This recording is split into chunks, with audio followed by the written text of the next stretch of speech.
Plot summary. In a world where everyone is forced to engage in a maritime survival game, Yangi finds himself thrust into this peculiar reality as a player. Among the fortunate individuals are those who possess extraordinary ships. For instance, there is the heavily armed Iron Heart, a formidable vessel equipped to the teeth. Then there is the elusive Gale, a ship that rides the waves, often seen only in the distance. Another ship, Ironhead, boasts a massive ram, charging fearlessly through the seas. However, Yang Yi's ship, the Nightmare, is a ghostly vessel, shrouded in mystery and darkness. Chapter 1. The Game of Survival on the Seas. Welcome to the game of survival on the seas. From now on, you shall spend the remainder of your lives adrift on the ocean. Do not worry about any ailments or disabilities. This system will heal all your afflictions and provide you with a relatively equitable starting point. You are free to sail across the waters, pursuing whatever your heart desires. Whether you choose to remain a nameless nobody or seek unparalleled fame, the choice rests solely with you. The sea offers boundless possibilities, yet there is but one crucial piece of advice. Keep moving forward. Do not allow the encroaching darkness behind you to catch up. The black mist travels at a speed of 10 knots. An uncanny voice echoed within his mind. Yang Yi awakened to find himself sprawled on a decrepit bed. He attempted to rise, only to be met with a cloud of dust that sent him into a fit of coughing. Surveying his surroundings, he realized he was ensconced in a narrow, dimly lit ruin.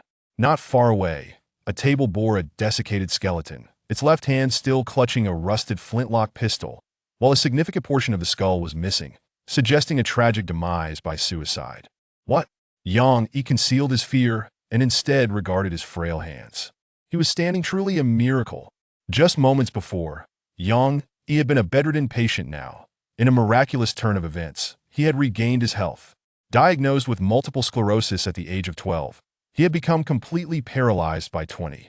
Yet he had not relinquished his will to live. He had persisted in playing games and live streaming with his mouth, using his earnings to sustain himself until the age of 25. He often played horror games, remaining largely unfazed by the motionless, bony corpse before him. This voice, is it real? Yang Yi murmured, turning his gaze toward the window. Before him stretched an endless expanse of ocean, intermittently disturbed by gentle waves. Meanwhile, the enigmatic voice returned, its gender indeterminate. You should all be aware of your current location. Indeed, you are all at sea, each separated by more than 500 nautical miles, preventing any encounters in the near future. A nearby booklet should be within your reach, entitled The Sailing Log. Within it lies a plethora of useful features that will enable seamless communication. You shall discover this for yourselves. Further information will be disclosed in subsequent announcements, so stay tuned. The voice faded away. Yang Yi glanced down and noticed a small booklet resting on the bed, emblazoned with the words Sailing Log on its black cover, roughly the size of a palm. It emitted a faint glow, seemingly beckoning Yang Yi to open it. He picked it up and opened it. The first page contained the rules. 1. No one may board your vessel without permission. 2. The possessions aboard your ship are safe from theft by other players unless you are deceased. 3. Every vessel is equipped with an unlimited durability grappling hook. Seize any drifting objects with audacity. 4. You must upgrade and fortify your ship to ensure it appears sufficiently secure. 5. Exercise caution during the night. Beware the fog. Should you become ensnared by the black mist behind you, you shall perish. 6. This manual is soul-bound. You can peruse its contents within your mind. 7. At sea, you shall never feel lonely. The booklet felt akin to skin in his hands, and Yang Yi flipped to the next page. The second page displayed the weather conditions for the day, which he decided to skip. The third page presented his status information. Yang Yi. Status, healthy. A simple human silhouette, entirely shaded in green. Average values for adult attributes are 5, which can be enhanced through diligent training up to a maximum of 10. 10 is the absolute limit for any attribute. Strength, 3050. Mentality, 71,08000. Higher mentality increases resistance to insanity and accelerates recovery of sanity. Agility, 40100. Physique, 2050. Perception, 50200. Sanity, 100,100. Sanity below 50 will plunge you into madness. Below May 30th lead to suicidal thoughts. Below 10. Stamina, 100,100. Stamina below 50 induces fatigue below May 30th result in fainting. Health, 100,100. Talent, Iron Will. You never concede defeat. Your mental limit increases by 1, ensuring at least 1 point of sanity remains, preventing suicide. Should your sanity decrease significantly to 50 or below, you may enter a state of madness. He felt a modicum of relief after reviewing his attributes panel. The experience needed to boost his low attributes was minor, making the pursuit of enhancement rather feasible. He continued flipping through the pages and discovered the chat channel. It was divided into world chat, regional chat, and private chat. Currently, the world channel was bustling with activity, as individuals spoke one after another. Is anyone there? When the world is happening? I was just in the restroom, wiping myself, and suddenly found myself here on a ship. Am I the only one here? Does anyone have a phone to call for help? Who kidnapped me? Do you have any idea who my father is? Perhaps your father is here as well. Son, is that you? Stop that nonsense. My fractured arm is miraculously healed. I can feel pain. This isn't a dream. The number of online participants reached billions, suggesting that all had been drawn into this peculiar ordeal. He refrained from hastily joining the conversation, opting instead to observe the discussion, gathering potential intelligence. Each person was allowed to send only 10 world messages per day. Additional messages would incur a cost in seashell currency, which was worth 100 units per message. Unsure of what this seashell currency entailed, Yang Yi realized he had none in his possession. Minutes passed, and the chaos of messages gradually diminished, giving way to a more substantive dialogue. Are the rules in your manual also 7 statements? I seek to form a group. Is anyone interested in teaming up? The distances are far, and without coordinates, it's impossible to gather at this time. We should share information and assist one another. Have you checked your ships? I discovered an item. Accompanying his message was the description of the equipment. Name, bloodied harpoon.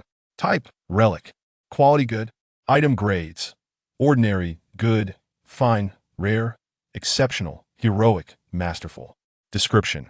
Extremely sharp, capable of inflicting minor damage on otherworldly beasts and subsequently inciting their wrath. Note: usage of relics carries a risk of diminishing sanity. The world channel erupted into further chaos. What are these otherworldly beasts? Does this world harbor monsters? I found nothing but some fresh water, bread, and vegetables in my cabin. You have vegetables? I only have sausages. In this realm, vegetables are indeed a treasure, far more coveted than meat. What about your ships? How large are they? Mine measures over 100 meters far, too colossal. What? My ship is barely 10 meters long. The individual promptly shared the details of their vessel. The Iron Heart, level 1, durability 50005000, capacity 8,000 units, sailing speed of 5 knots. Ship skill, full firepower. Increases cannon firing rate to 200 for a duration of 15 minutes. Triple shot whale harpoon. Capable of penetrating and immobilizing a target.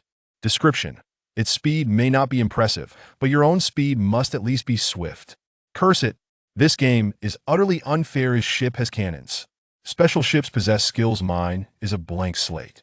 I want to restart. Is there a cash shop somewhere? I have plenty of money. Are you all fools? His ship travels at only 5 knots slower than the Black Mist. Indeed, the Black Mist moves at 10 knots. He's done for a At that moment, an announcement materialized. Sailing announcement. All of you start under different circumstances. Your vessels, onboard possessions, personal talents, and starting locations are all determined based on your character and experiences. Objections are not permitted. Who will believe that? There has to be foul play. Some begin with weapons, while I only have food. While others stockpile provisions. I hoard firearms. Me hoard will become their pantry. Could it be that those with cannons will attract monsters nearby? Well, you will not. Yang closed the log and began to search the room. He discovered that the flintlock pistol in the skeleton's grasp was indeed an equipment item. Name: water-damaged rusty flintlock. Type: relic. Quality fine. Description: once deemed a masterpiece, it has suffered severe rust from prolonged exposure to water, possessing only a 50 chance of firing successfully, capable of inflicting moderate damage on otherworldly beasts. This pistol requires no ammunition. It has an automatic loading time of 1 minute and holds 1 round. Fine quality equipment? Yang Yi's expression turned grave. Just as the announcement stated, the starting conditions were equitable. If he possessed this pistol, Did it not imply he had begun his journey in hellish circumstances? He pushed aside the skeletal remains on the table and discovered a tattered piece of paper beneath, its legible fragments barely discernible. There are no supplies aboard the ship. I can only attempt fishing. Today, luck favored, may caught a tiger grouper, enough to feed me for 2 days. I hook an antique pistol, although the sound it makes is curious. It appears to be quite valuable. The rest was a blotch of blood, leaving only the final line visible. How could such a thing exist in the sea? He furrowed his brow upon reading it, then rose to exit the captain's quarters. Outside awaited the deck corridor, where he raised his head to scrutinize his vessel. Chapter 2. The Phantom Ship Nightmarish. Nightmarish, Level 1, Durability 300, Capacity 400 units, Speed 40 knots, Ship Skills, Nightmare. Sleeping on this vessel induces nightmares, reducing stamina recovery efficiency by 75. Fisherman's Curse. This ship is cursed, rendering it incapable of catching ordinary fish. Description: this ship has drifted upon the seas for centuries, finally welcoming its new master. Upon reading the ship's information, Yang Yi's expression darkened. This vessel was a ghost ship. Its exterior was encrusted with barnacles and seaweed, clearly neglected for countless years. The deck was damp, creaking ominously underfoot. Having played numerous horror games, he instinctively felt that such a setting was likely to harbor lurking monsters. Fortunately, after a thorough search, he found no other moving entities. Yang Yi let out a sigh of relief. He had no desire to engage in a vigorous confrontation with inexplicable creatures right from the start. He assessed the ship's condition and deduced that it was approximately 12 meters long, comprising the helm, captain's quarters, deck, and cabin. The helm was situated on the foredeck platform, elevated for a clear view. Behind it lay the captain's quarters, furnished with a bed and basic furniture. Further back was the ship's central area, dominated by a tall mast. The stern housed the cabin, leading directly into the ship's interior, intended for cargo storage. Yang Yi inspected the cabin, finding it utterly empty, devoid even of insects. Only a musty odor of dampness assaulting his senses. His starting supplies amounted to 0. After all, this ghost ship had been adrift for an unknown number of years. It would be peculiar if there were provisions aboard. Yang Yi opened the logbook to continue perusing the global channel, curious about others' discoveries. Most conversations revolved around showcasing their ships. The majority were ordinary vessels. Yet a few exceptional ones caught his eye. Swift Gale, Level 1, Durability 800, Capacity 500 units, Speed 70 knots, Ship Skill, Riding the Wind. Ship speed increases by 100, lasting for 5 minutes. Description: you can't even catch a whiff of its exhaust. Trust me, this appeared to be the fastest ship currently available. Other standard vessels, depending on their size, maintained speeds ranging from 30 to 40 knots. Larger ships typically boasted higher durability, but sacrificed speed.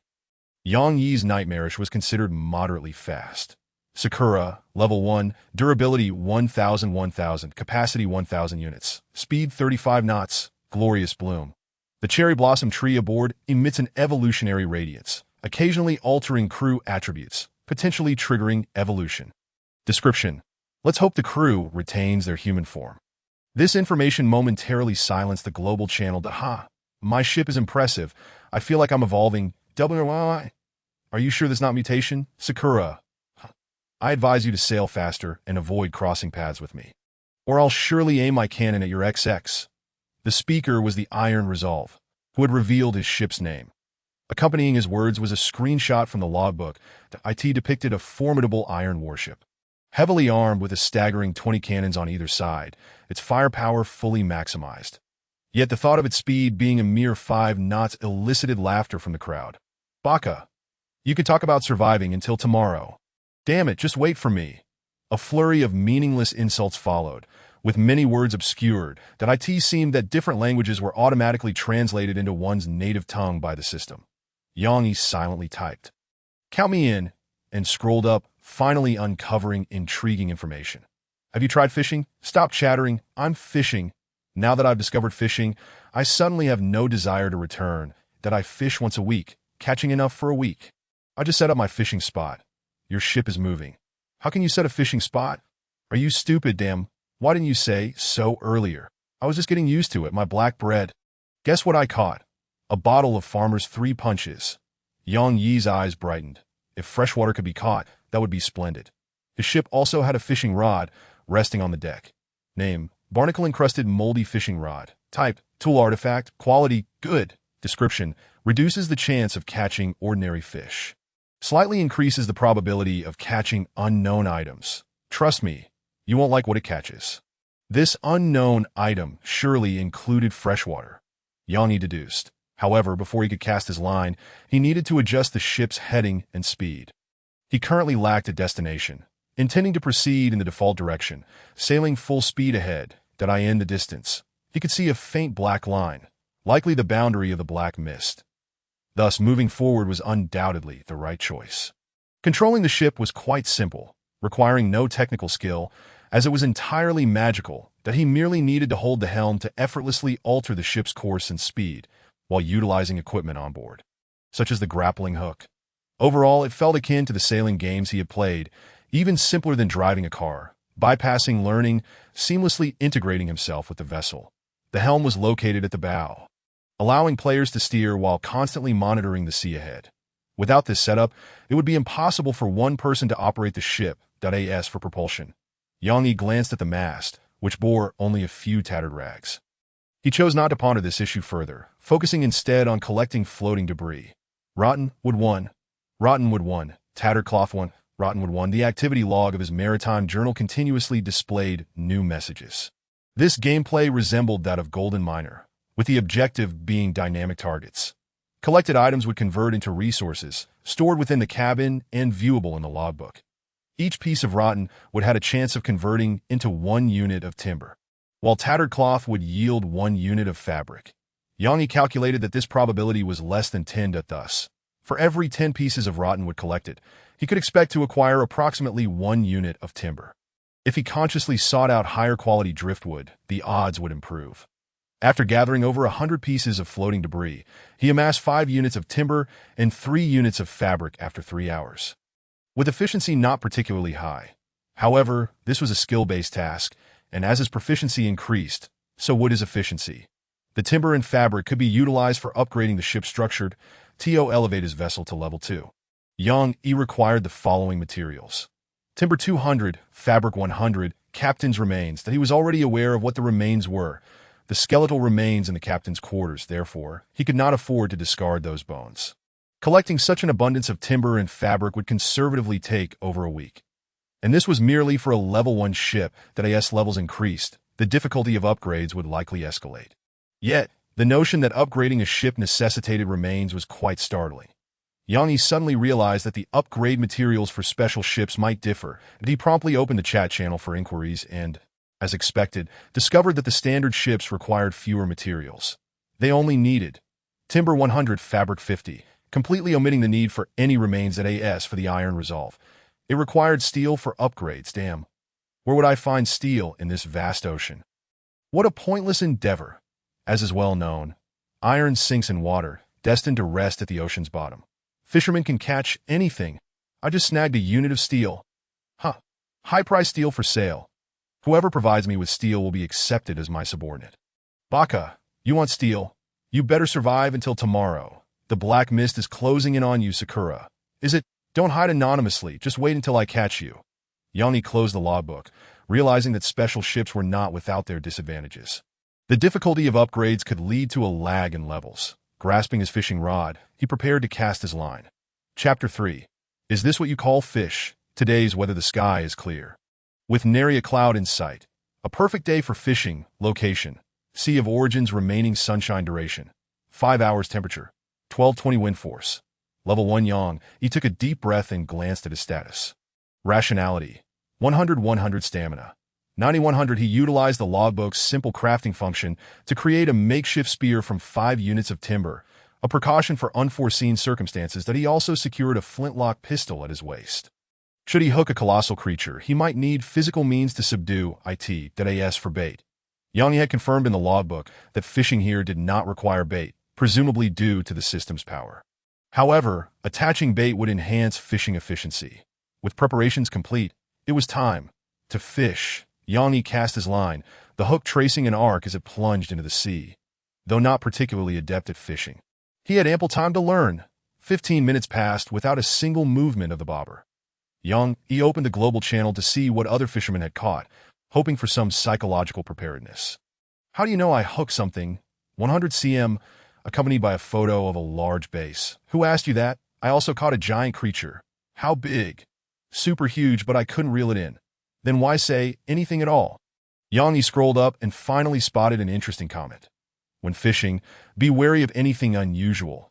Cut the line immediately if something feels off. There are no penalties as long as you don't lose your fishing rod. The line regenerates infinitely. What did you catch? It looked like a human figure. I cut the line right away. Must be a mermaid. Did you release your wife? That thing is definitely suspicious. Just look at my fishing rod.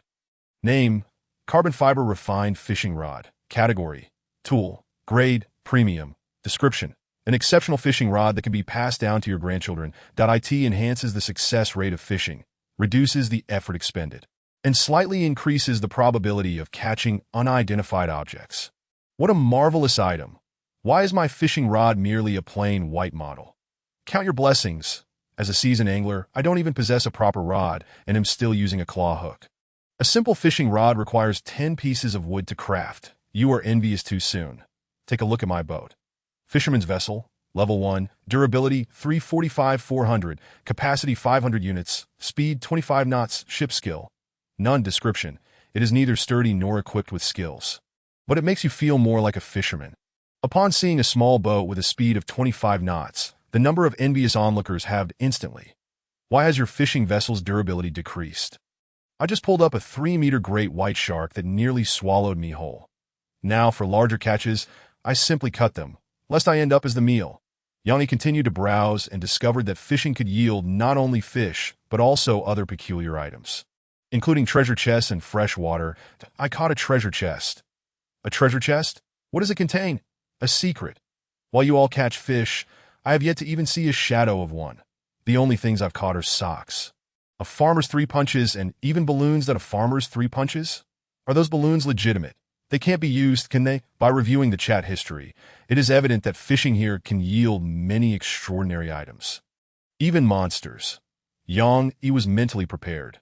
If anything unusual surfaced, he would cut the line immediately.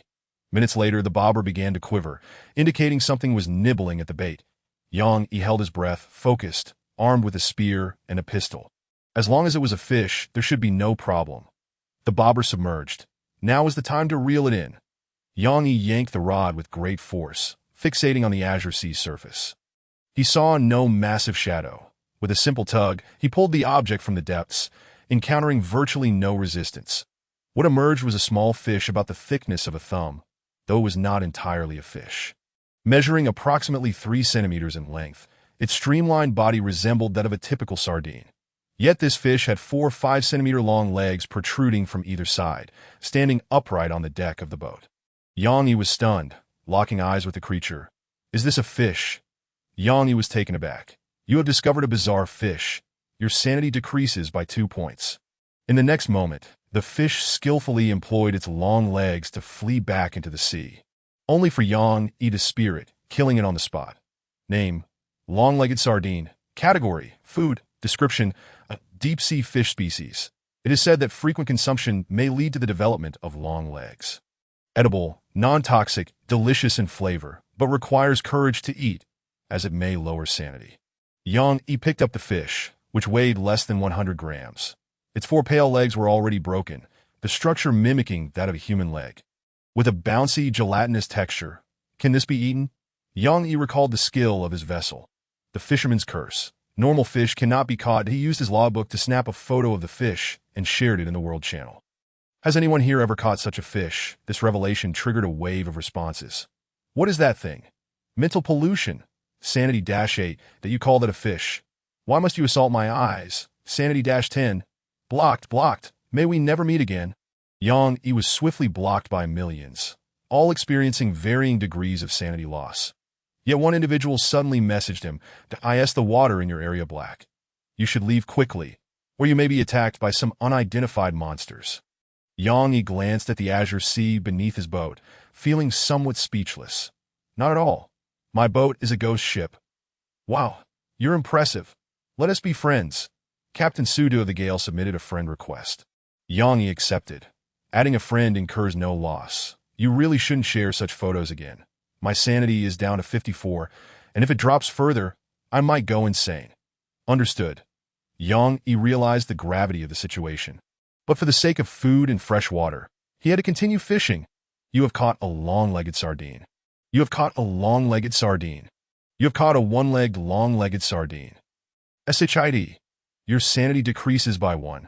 He felt the system was deliberately sabotaging him, providing him with an abnormal boat. Any normal person would go mad after fishing for just a day. After 3 hours, he had caught 8 long-legged sardines, some missing a leg. However, fresh water remained elusive. What about the farmer's 3 punches? A person can survive over a week without food, but without water, one would perish within 3 to 5 days. Unless one resorts to drinking their own urine. Reluctantly, Yanni did not wish to reach that point. Resolutely, he grabbed a long-legged sardine to use as bait and commenced his next fishing endeavor. Chapter 4. The waterlogged treasure chest after fishing for over an hour. Twilight began to descend. The first night was approaching. Yi, now ravenous, gazed at the scattered long-legged sardines, which appeared increasingly appetizing. However, eating such a fish would likely result in a sanity drop. Unless absolutely necessary, he was not keen on consuming it, especially since there was no stove aboard, leaving him with no choice but to eat it raw. The bobber quivered, and Yi instantly became alert. He yanked hard, pulling up a black fish. This one lacked long legs. Covered instead in sharp spines, its surface slimy like swollen mucus. The moment it hit the deck, the slimy exterior ruptured, oozing a foul black pus. This fish is revolting. Your sanity decreases by 2. Before he could stab it with his spear. The creature succumbed. Name: cystic spiny puffer. Category: food. Description: a deep-sea fish. Its bodily fluids are highly toxic, and no sane person would consume it, unless they are seeking death. Toxic? Yi hesitated to handle it. Using his spear to pierce through and toss it into the hold, but he deliberately stabbed it multiple times until the spear tip turned black, transforming into a toxic wooden spear as darkness encroached. Less than an hour remained until nightfall. The system had emphasized that night would bring danger, so Yi planned to refrain from fishing after dark. Just as he was about to stow his rod and return to the captain's quarters, an unusual object floated across the surface. It was a chest, to be precise, a treasure chest, only the size of a briefcase, drifting past the side of the Nightmarish vessel. Yi's heart raced. He immediately maneuvered the boat's helm, pursuing the treasure chest. This opportunity must not be squandered. He operated the ship's claw to grasp the chest. However, the chest evaded him like a living creature, slipping away continuously. After considerable effort, he finally secured the chest and rushed into the hold to inspect it. Name: waterlogged corrupted wood chest. Category: treasure chest. Description: this may not be the kind of treasure you were hoping for. He remained cautious, holding his flintlock pistol aimed at the chest while using his spear to pry it open. Inside lay a severed human head, devoid of hair, its skin a pallid gray, seemingly coated in a layer of slime. Upon opening it, the head reacted, its murky eyes fluttering open, beginning to speak. Sir, may I take a moment of your time to introduce you to the all-knowing Lord? You cannot comprehend its words. Your sanity decreases by 5 points. Yi's scalp prickled, and his body trembled. Sir, may I? In the next instant, the head leaped forth, revealing its true form. It was an octopus with a human head, its twisted tentacles writhing below. It lunged at Yi, extending its limbs and displaying its beak-like teeth, seemingly intent on biting him. But what awaited it was, bang, sparks erupted from the muzzle. The gun did not misfire. The dull report echoed like a monster's growl. The octopus exploded into a mass of flesh. Hearing the strange gunfire, your sanity decreases by 3. He felt a surge of pent-up frustration rising within. Feeling slightly nauseous, he immediately checked his status. Sanity: 88-100 energy, 62-100 health, 100-100. It seemed that a decline in sanity could disrupt one's mental state. Fortunately, Yi's mental attributes were remarkably high. His willpower as resilient as steel, allowing him to quickly regain composure and examine the monster's remains. Name: head octopus. Type: food material. Description: a deep-sea fish species. Do not attempt to comprehend its words. as they are merely a tactic to ambush and distract you. However, if you can understand its words, then you can only wish yourself good luck. Edible can be used as material, mildly toxic.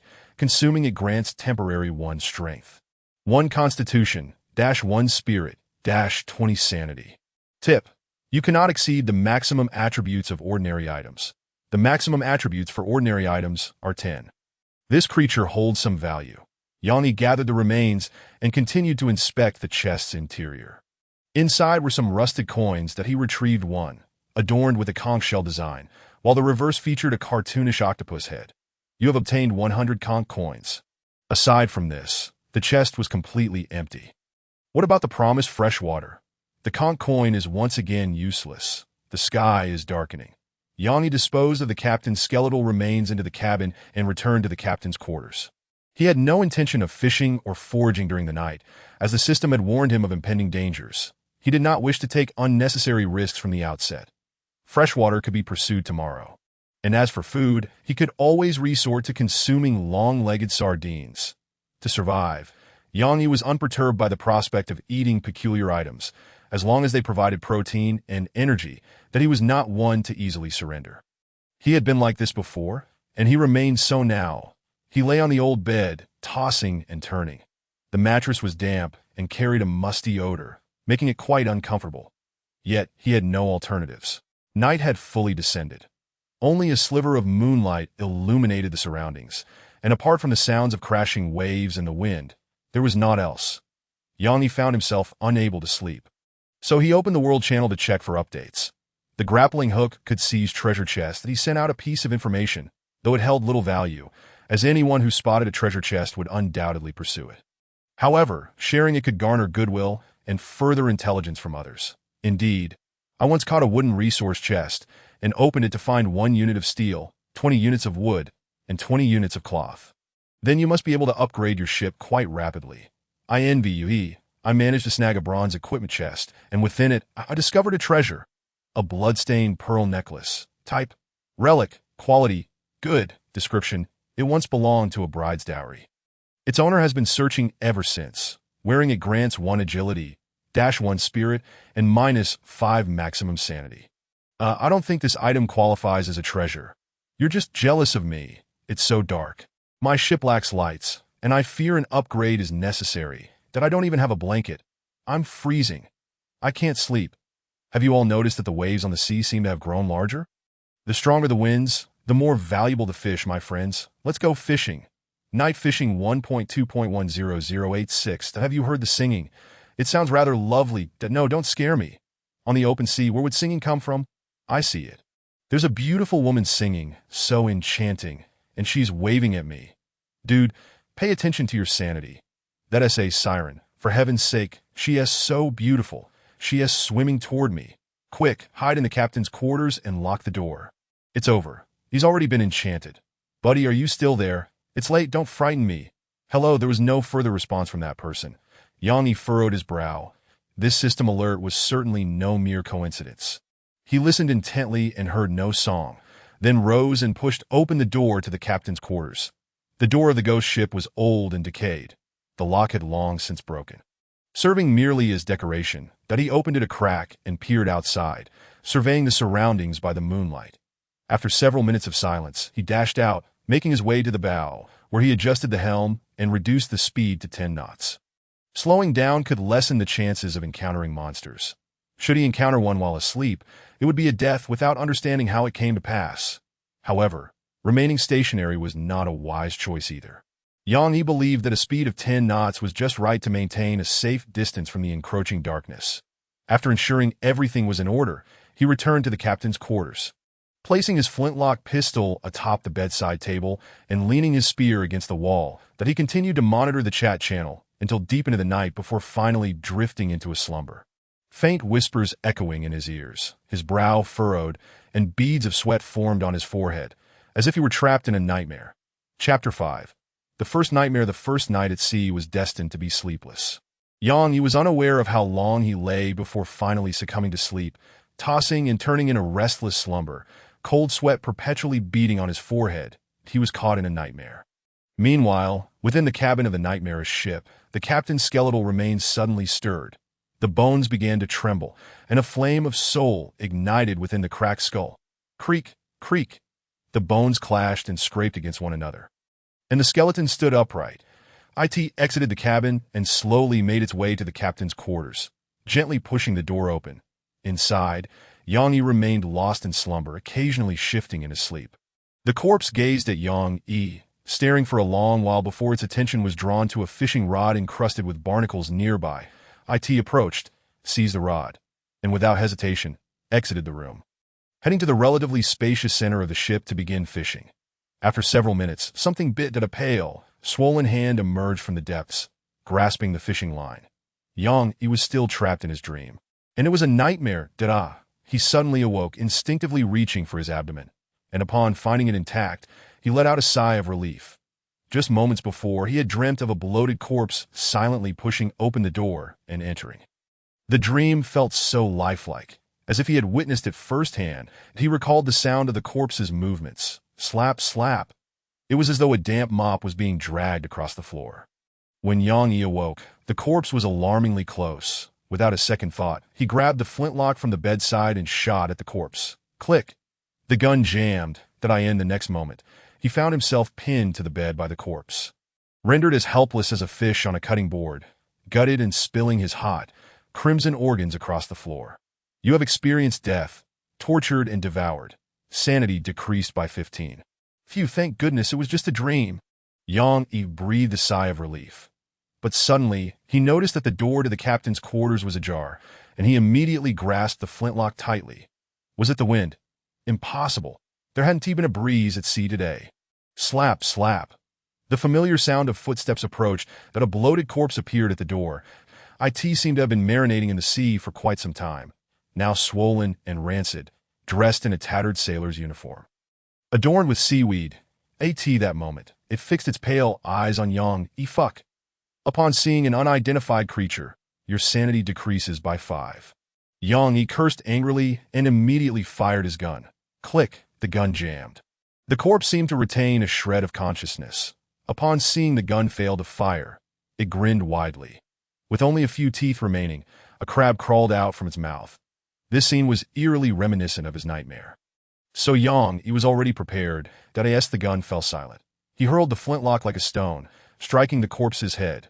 Seizing the moment while the corpse was dazed, Yang Yi snatched up a nearby spear and charged at the corpse, driving the spear into its neck, then colliding with its body. Yet, he was not aiming to inflict harm. He was desperate to escape the confines of the captain's quarters. Only by fleeing this cramped space and reaching the deck could he hope to confront the corpse. With a powerful surge, bolstered by his weight, Yang Yi managed to squeeze past the corpse. The foul, decaying stench nearly made him retch. Nauseating odor. Your sanity decreases by 5. Yang Yi lacked the strength to topple the corpse. Overpowering it was impossible. He dashed to the bow of the deck. Here, he would have ample space to maneuver and engage the corpse. He glanced back as expected. The corpse's bloated, clumsy form could not match Yang Yi's speed. Victory was within reach.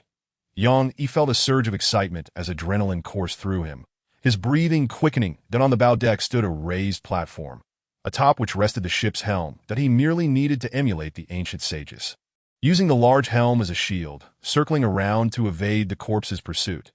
Simultaneously, he began a silent countdown in his mind. 48.47, that the wooden spear pierced the corpse's neck, but it continued the chase. Seemingly unfazed, 3.2 Yang Yi ceased his circling, abandoning the corpse, and sprinted back to the captain's quarters. He picked up the flintlock at the door, aimed at the corpse, and held his breath as he took aim. At a distance of mere meters, the target was so large that Yang Yi had no reason to miss as long as the gun didn't jam. Boom! The gunfire was deafening, echoing like a piercing wail that turned the stomach. Strange gunshot. Your sanity decreases by 2. The shot was slightly off, yet it struck true. The majority of the corpse's head shattered, dark, putrid liquid splattering across the floor, causing it to lose balance and topple forward. I won. Yang Yi's taut nerves relaxed just a fraction that he approached the corpse, preparing to reclaim the spear from the floor. But at that moment, he was taken aback as the seemingly lifeless corpse suddenly stirred. Despite having lost much of its head, it could still move. With a pallid hand, it grasped Yang Yi's ankle with great force, its grip digging into his flesh and leaving marks. Damn, it isn't he died yet? Yang Yi's instincts kicked in, a feral glint igniting in his eyes as he picked up the spear and lunged at the corpse once more. The spear plunged directly into the gaping hole in the corpse's skull. After the strike, the corpse's grip weakened. It seemed effective. Yet for reasons unknown, as the corpse neared its demise, it turned its head to Yang Yi, its eyes filled with malice. Suddenly, its abdomen began to swell ominously. Self-explosion? Yang Yi reacted in an instant, retreating swiftly. With a muffled thud, the rancid flesh and shattered bones erupted, resembling a rain of blood. The corpse had detonated, creating quite a commotion. Fortunately, the corpse had been lying face down, directing much of the force onto the deck. Yang Yi had fallen just in time, narrowly avoiding the onslaught of flying debris. However, his foot was not so fortunate that a sharp pain shot through his left foot as two teeth pierced through his shoe, puncturing his sole. His right arm was grazed by an unidentified shard of bone. Though the wound was shallow, as for the fallen flesh, it had lost its lethality, merely drenching Yang Yi and causing revulsion. The grotesque remnants of a corpse evoke nausea, and your sanity decreases by 2. Yang Yi struggled to rise, prying off the severed hand lodged on his right ankle to assess his condition. Status: injured. On the humanoid diagram, both the left and right feet have turned yellow. Sanity: 55-100 to stamina, 40-100 to vitality. 91-100. He removed his left shoe, gritting his teeth against the pain as he extracted the tooth embedded in the sole of his foot. Fortunately, its force was less than that of a bullet. After penetrating the shoe, it barely broke the skin. Otherwise, it could have been fatal. Yang Yi endured the pain and stood, gazing at the drowned corpse. Only to inhale sharply that on the deck lay nothing but a fragmented skeleton, its spine entirely missing, likely having been flung into the sea. The ribs, resembling arrows, were embedded in the deck, piercing deep into the wood. The self-detonation had considerable power. He had merely been positioned at the least affected angle. Had he been struck by the rib projectiles, the consequences would have been dire. Simultaneously, a log appeared detailing the drowned corpse's information. Name: Drowned one. Description: an unfortunate soul who perished in the sea, now risen with resentment towards the living. Can be used in a monster gotcha machine. A monster gotcha machine? What on earth is that? Yang Yi was utterly perplexed. However, upon calming down, he noticed a crucial blind spot. The drowned one approached the captain's cabin, and Yang Yi happened to spot it. But what had opened the door to the captain's quarters? The door had already been ajar prior to the drowned one's appearance. As this realization struck him, a chill ran down his spine, and he heard footsteps approaching from behind, followed by a sharp pain in his left shoulder. Something had pierced him. Chapter 6: Madness. There are still things aboard the ship. Yang Yi snapped back to reality, but it was too late. The fishing rod lunged at him, embedding itself in his left shoulder and penetrating deep into his flesh. He immediately dashed forward, turning back to clutch his injured shoulder with his right hand. Before him stood a skeleton, its skull missing half of its structure, within which burned a ghastly green flame of the soul. It was indeed the captain's skeletal remains, now animated, wielding a fishing rod with the tip stained crimson by Yang Yi's blood. It gazed at him, its jaw clattering incessantly, as if mocking him. "You old devil." Yang Yi cursed, his eyes ablaze with fury. Attacked by the deceased, your sanity decreases by 10. Sanity below 50. You enter a state of madness, immune to most mental negative statuses. Strength 2, Agility 1, Constitution 1. Sanity-2. Pain ignored, tirelessness, and fearless bravery until sanity is restored. Negative mental statuses include charms, mental control, fear, despair, etc. P.S. When stamina reaches 0, vitality will be consumed instead. The limit for madness attributes is set at 10 and cannot exceed ordinary limits. Yang Yi raised his hand and fired at the skeleton. Click, the gun misfired. The skeleton brandished the fishing rod like a spear and charged at him. Although Yang Yi felt no pain, the injury to his foot would undoubtedly hinder his mobility. Engaging in a circular chase with the skeleton while wounded posed too great a risk. One moment of inattention could lead to being impaled by the 2-meter-long fishing rod. After a brief contemplation, Yang Yi altered his strategy, opting not to retreat, but to advance directly. He hurled his spear, striking the skeleton and wedging it within its bones, causing it to momentarily stiffen. Seizing this opportunity, he closed in for hand-to-hand combat. He still possessed a weapon, and a blunt one at that. By gripping the flintlock's barrel, it transformed into a formidable hammer against the skeleton. He raised the flintlock high, aiming for the gaping fracture in the skeleton's skull, intent on striking at the soul's flame within. However, the skeleton reacted swiftly, extending its hands to block. It seemed fearful of the flintlock, abandoning the fishing rod in its attempt to seize it. Yang Yi, of course, would not relinquish it. The two engaged in a struggle for possession of the weapon.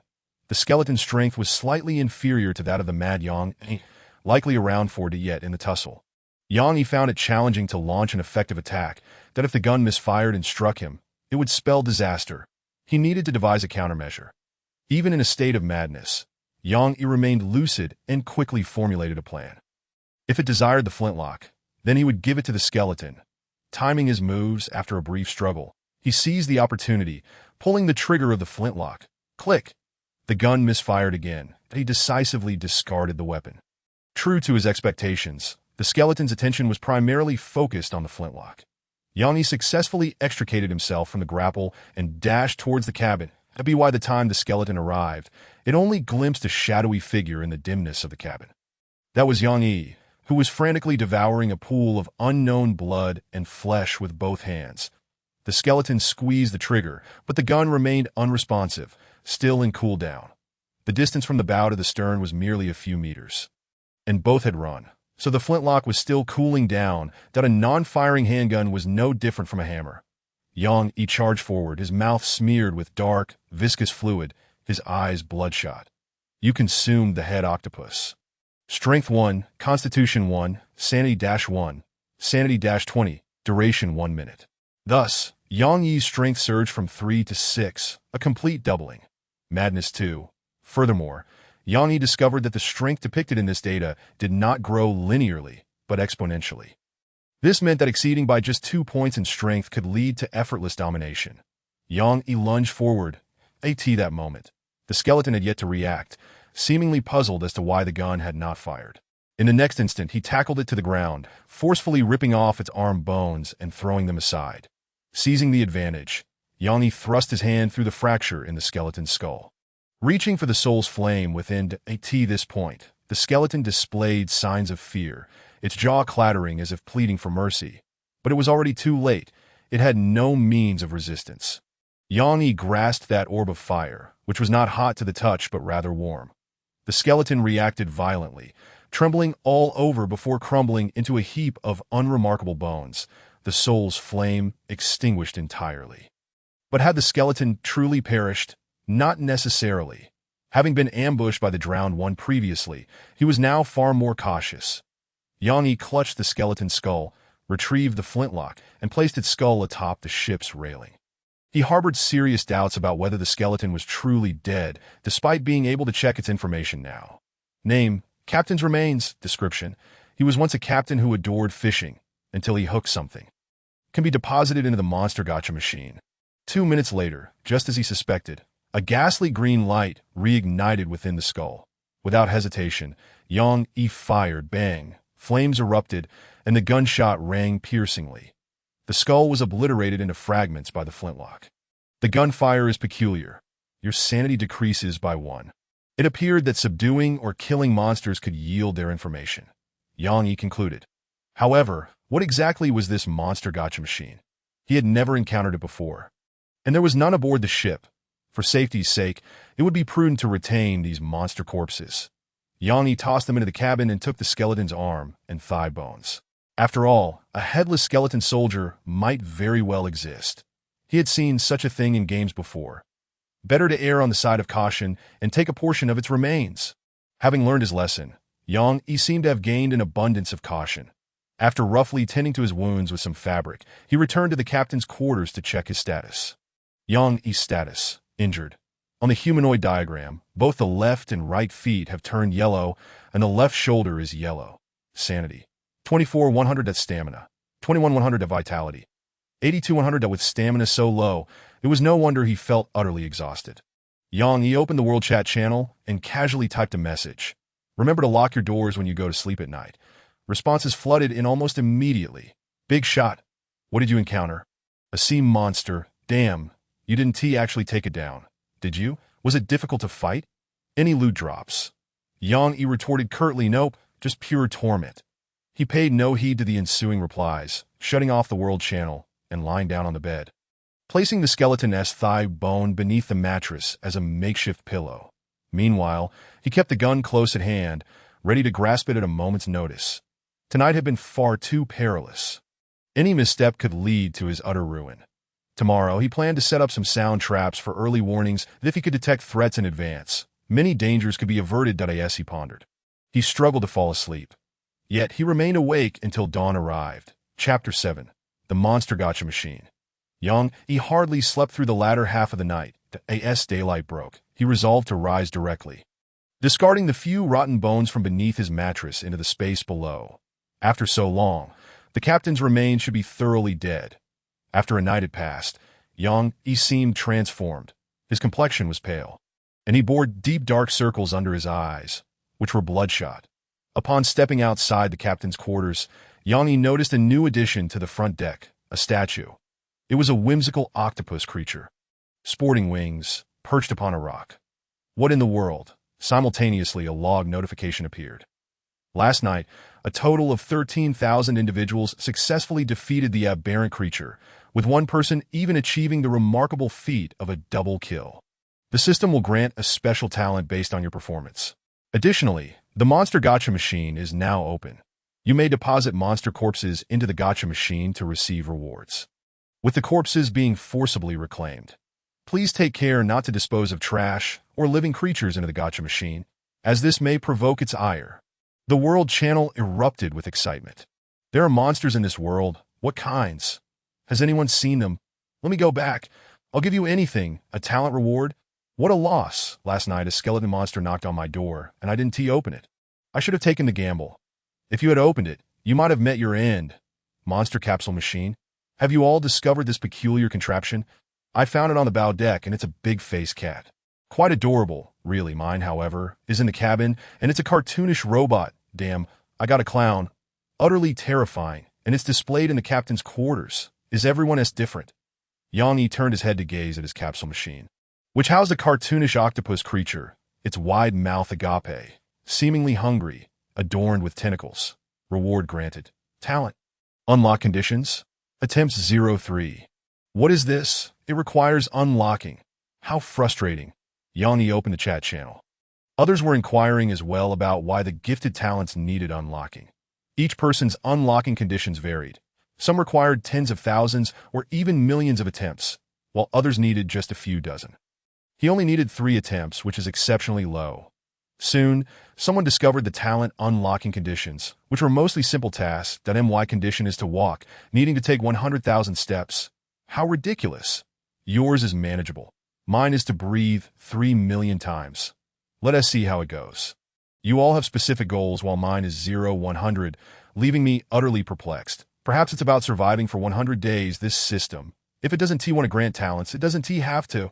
Yang Yi glanced at his 03, shook his head, and decided to leave it to fate for now. That he ventured into the cabin to exchange the monster corpses inside for capsules. The captain's skeleton couldn't be used for capsules, as there was only one. Thus, he took a drowned victim's severed hand and tossed it into the octopus capsule machine. As soon as he did, the machine's eyes lit up, glowing red, and the tentacles on its chin changed colors like ribbons. Yang Yi twisted the dial on its chest, and the sound of capsules clattering filled the air, creating a wonderfully eerie atmosphere. Quite a morbid amusement, Yang Yi remarked. Before long, a glowing orb rolled out. He picked it up, and it transformed into a bottle of eerie blue potion. Name: Grievance of the Drowned. Type: Consumable. Quality: Good. Description: Upon consumption, sanity-20. Within 1 minute, will be regarded as a drowned victim, rendering one immune to active attacks from lower-tier aberrations. Yang Yi's eyes brightened.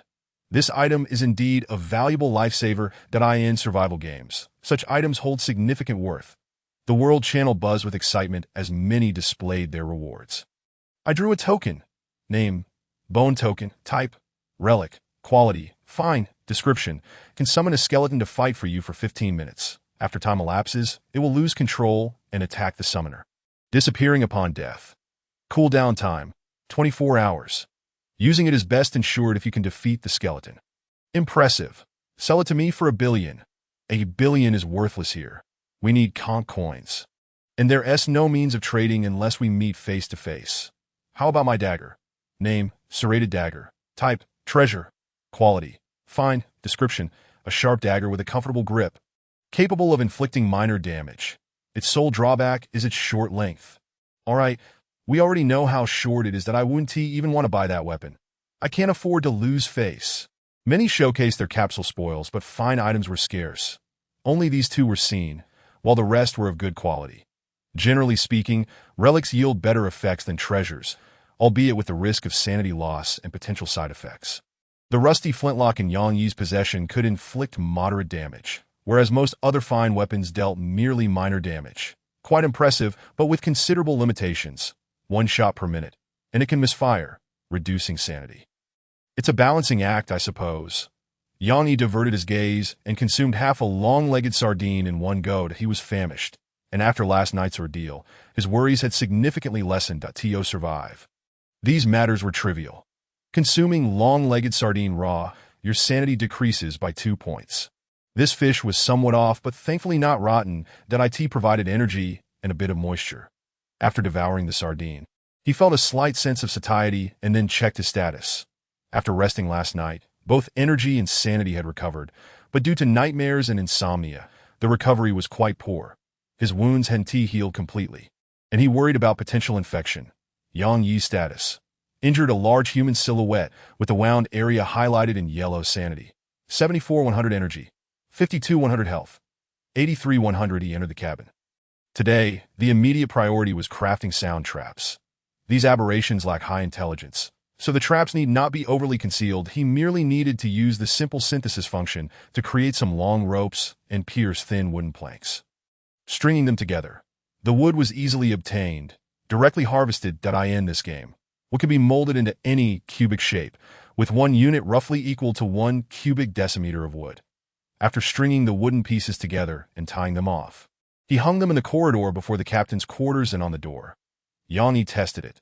The sound produced by the wind or a collision was significantly distinct, providing a certain level of alertness. By the time he finished, the morning had passed, and the previously collected wood and cloth were entirely used up. Yang Yi wasn't in a rush to gather these resources. The pressing need remained fresh water. He must fish more while keeping an eye out for floating supplies, searching for treasure chests. Lost in thought, Yang Yi suddenly felt something amiss with his body. He felt a bit warm, his face burning, and his stomach aching. He immediately became alert and checked his status once more. Yang Yi's status: injured corpse poison infection, mild; food poisoning, mild; diarrhea. His entire body turned yellow, with the wounded areas appearing darker. Oh no! The situation he dreaded the most had come to pass. The drowned have corpse poison, and he had been infected. But he was out at sea, with no medication. Chapter 8. Caught a fruit. Today's weather: clear skies. Perfect for fishing and netting. Location: sea of origin. Sunlight duration: 8 hours remaining. Temperature: 15 to 25 C. Wind force: level 1. Yang Yi was desperately fishing. He not only needed fresh water, but also urgently required medical supplies. Both could be obtained through fishing. Yang Yi searched the world channel and found that someone had previously caught ordinary quality medical bandages, known for their healing and anti-inflammatory properties. Although the bandages wouldn't significantly aid Yang Yi's current injuries, other medical items surely existed. He needed to fish diligently. You caught a piece of rotten wood. You caught a long-legged sardine. You caught a long-legged sardine. You caught a piece of rotten cloth. FK. Yang Yi cursed, grasping a long-legged sardine and biting off its head, swallowing it whole along with its entrails and legs. He recalled a survival expert once saying that one could eat it without the head. Yang Yi was extremely hungry, hence he consumed a sardine with each catch. As for the sanity loss from eating long-legged sardines raw, that was not something he could afford to ponder now. With hunger gnawing at him, what did sanity matter? When starving, one would eat anything. After overindulging, Yang Yi made a new discovery. Sanity loss would diminish with repetitive occurrences of the same event. For instance, consuming long-legged sardines now only reduced his sanity, by 1 point.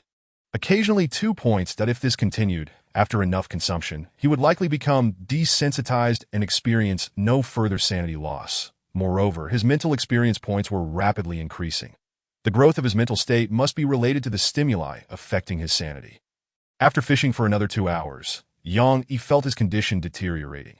His wounds had become unbearably itchy that he fought against the urge to scratch, fearing it would worsen the infection.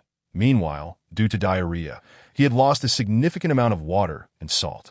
Coupled with the fever, his vision began to blur, and he felt lightheaded. Status: injured corpse poison infection, moderate fever. Food poisoning, mild diarrhea. Just hold on a bit longer. I must catch life-saving medicine. He forced himself to stay focused and continued fishing, finally reeling in something he had never seen before. You caught an eyeball fruit. It resembled an eyeball, blinking, about the size of a fist. Name: eyeball fruit. Description: despite its eerie appearance, it is a fruit from the abyss. Slightly sweet, capable of replenishing vitamins, salt, and moisture. Without hesitation, Yanni took a bite, splattering black juice, the eyeball fruit trembling slightly in his hand. Your sanity decreases by 2.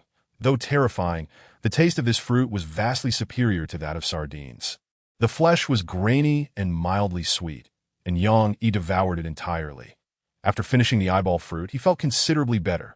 The diarrhea had mostly ceased, but the corpse poison infection lingered. Could it be that fishing 1T yield remedies for corpse poison? That can't be right. Fishermen can catch anything. Yet, until nightfall, he had not managed to catch any medical supplies, although he did reel in a bottle of fresh water, with his haul listed as follows: eyeball fruit X2, long-legged sardine X8, wood X10, cloth X9, cystic puffer X1, fresh water 1L. The other items were consumed by Yang. This 1L of fresh water constituted 1 unit, which could be stored in the cabin. But a container would be required to retrieve it. The ship's cabin is not a physical concept of a cabin. Inside, resources such as timber, fabric, fresh water, and steel exist as invisible data that can be retrieved when needed. Parched has already consumed a third of this 1.5 L bottle of Farmer's 3 Punch. He must ration his drinking, as the freshwater supply is scarce to by nightfall. Yanni dares not linger on the deck. He concludes his fishing and retreats to the captain's quarters that as per custom. He places his flintlock pistol beside him and lies down to sleep.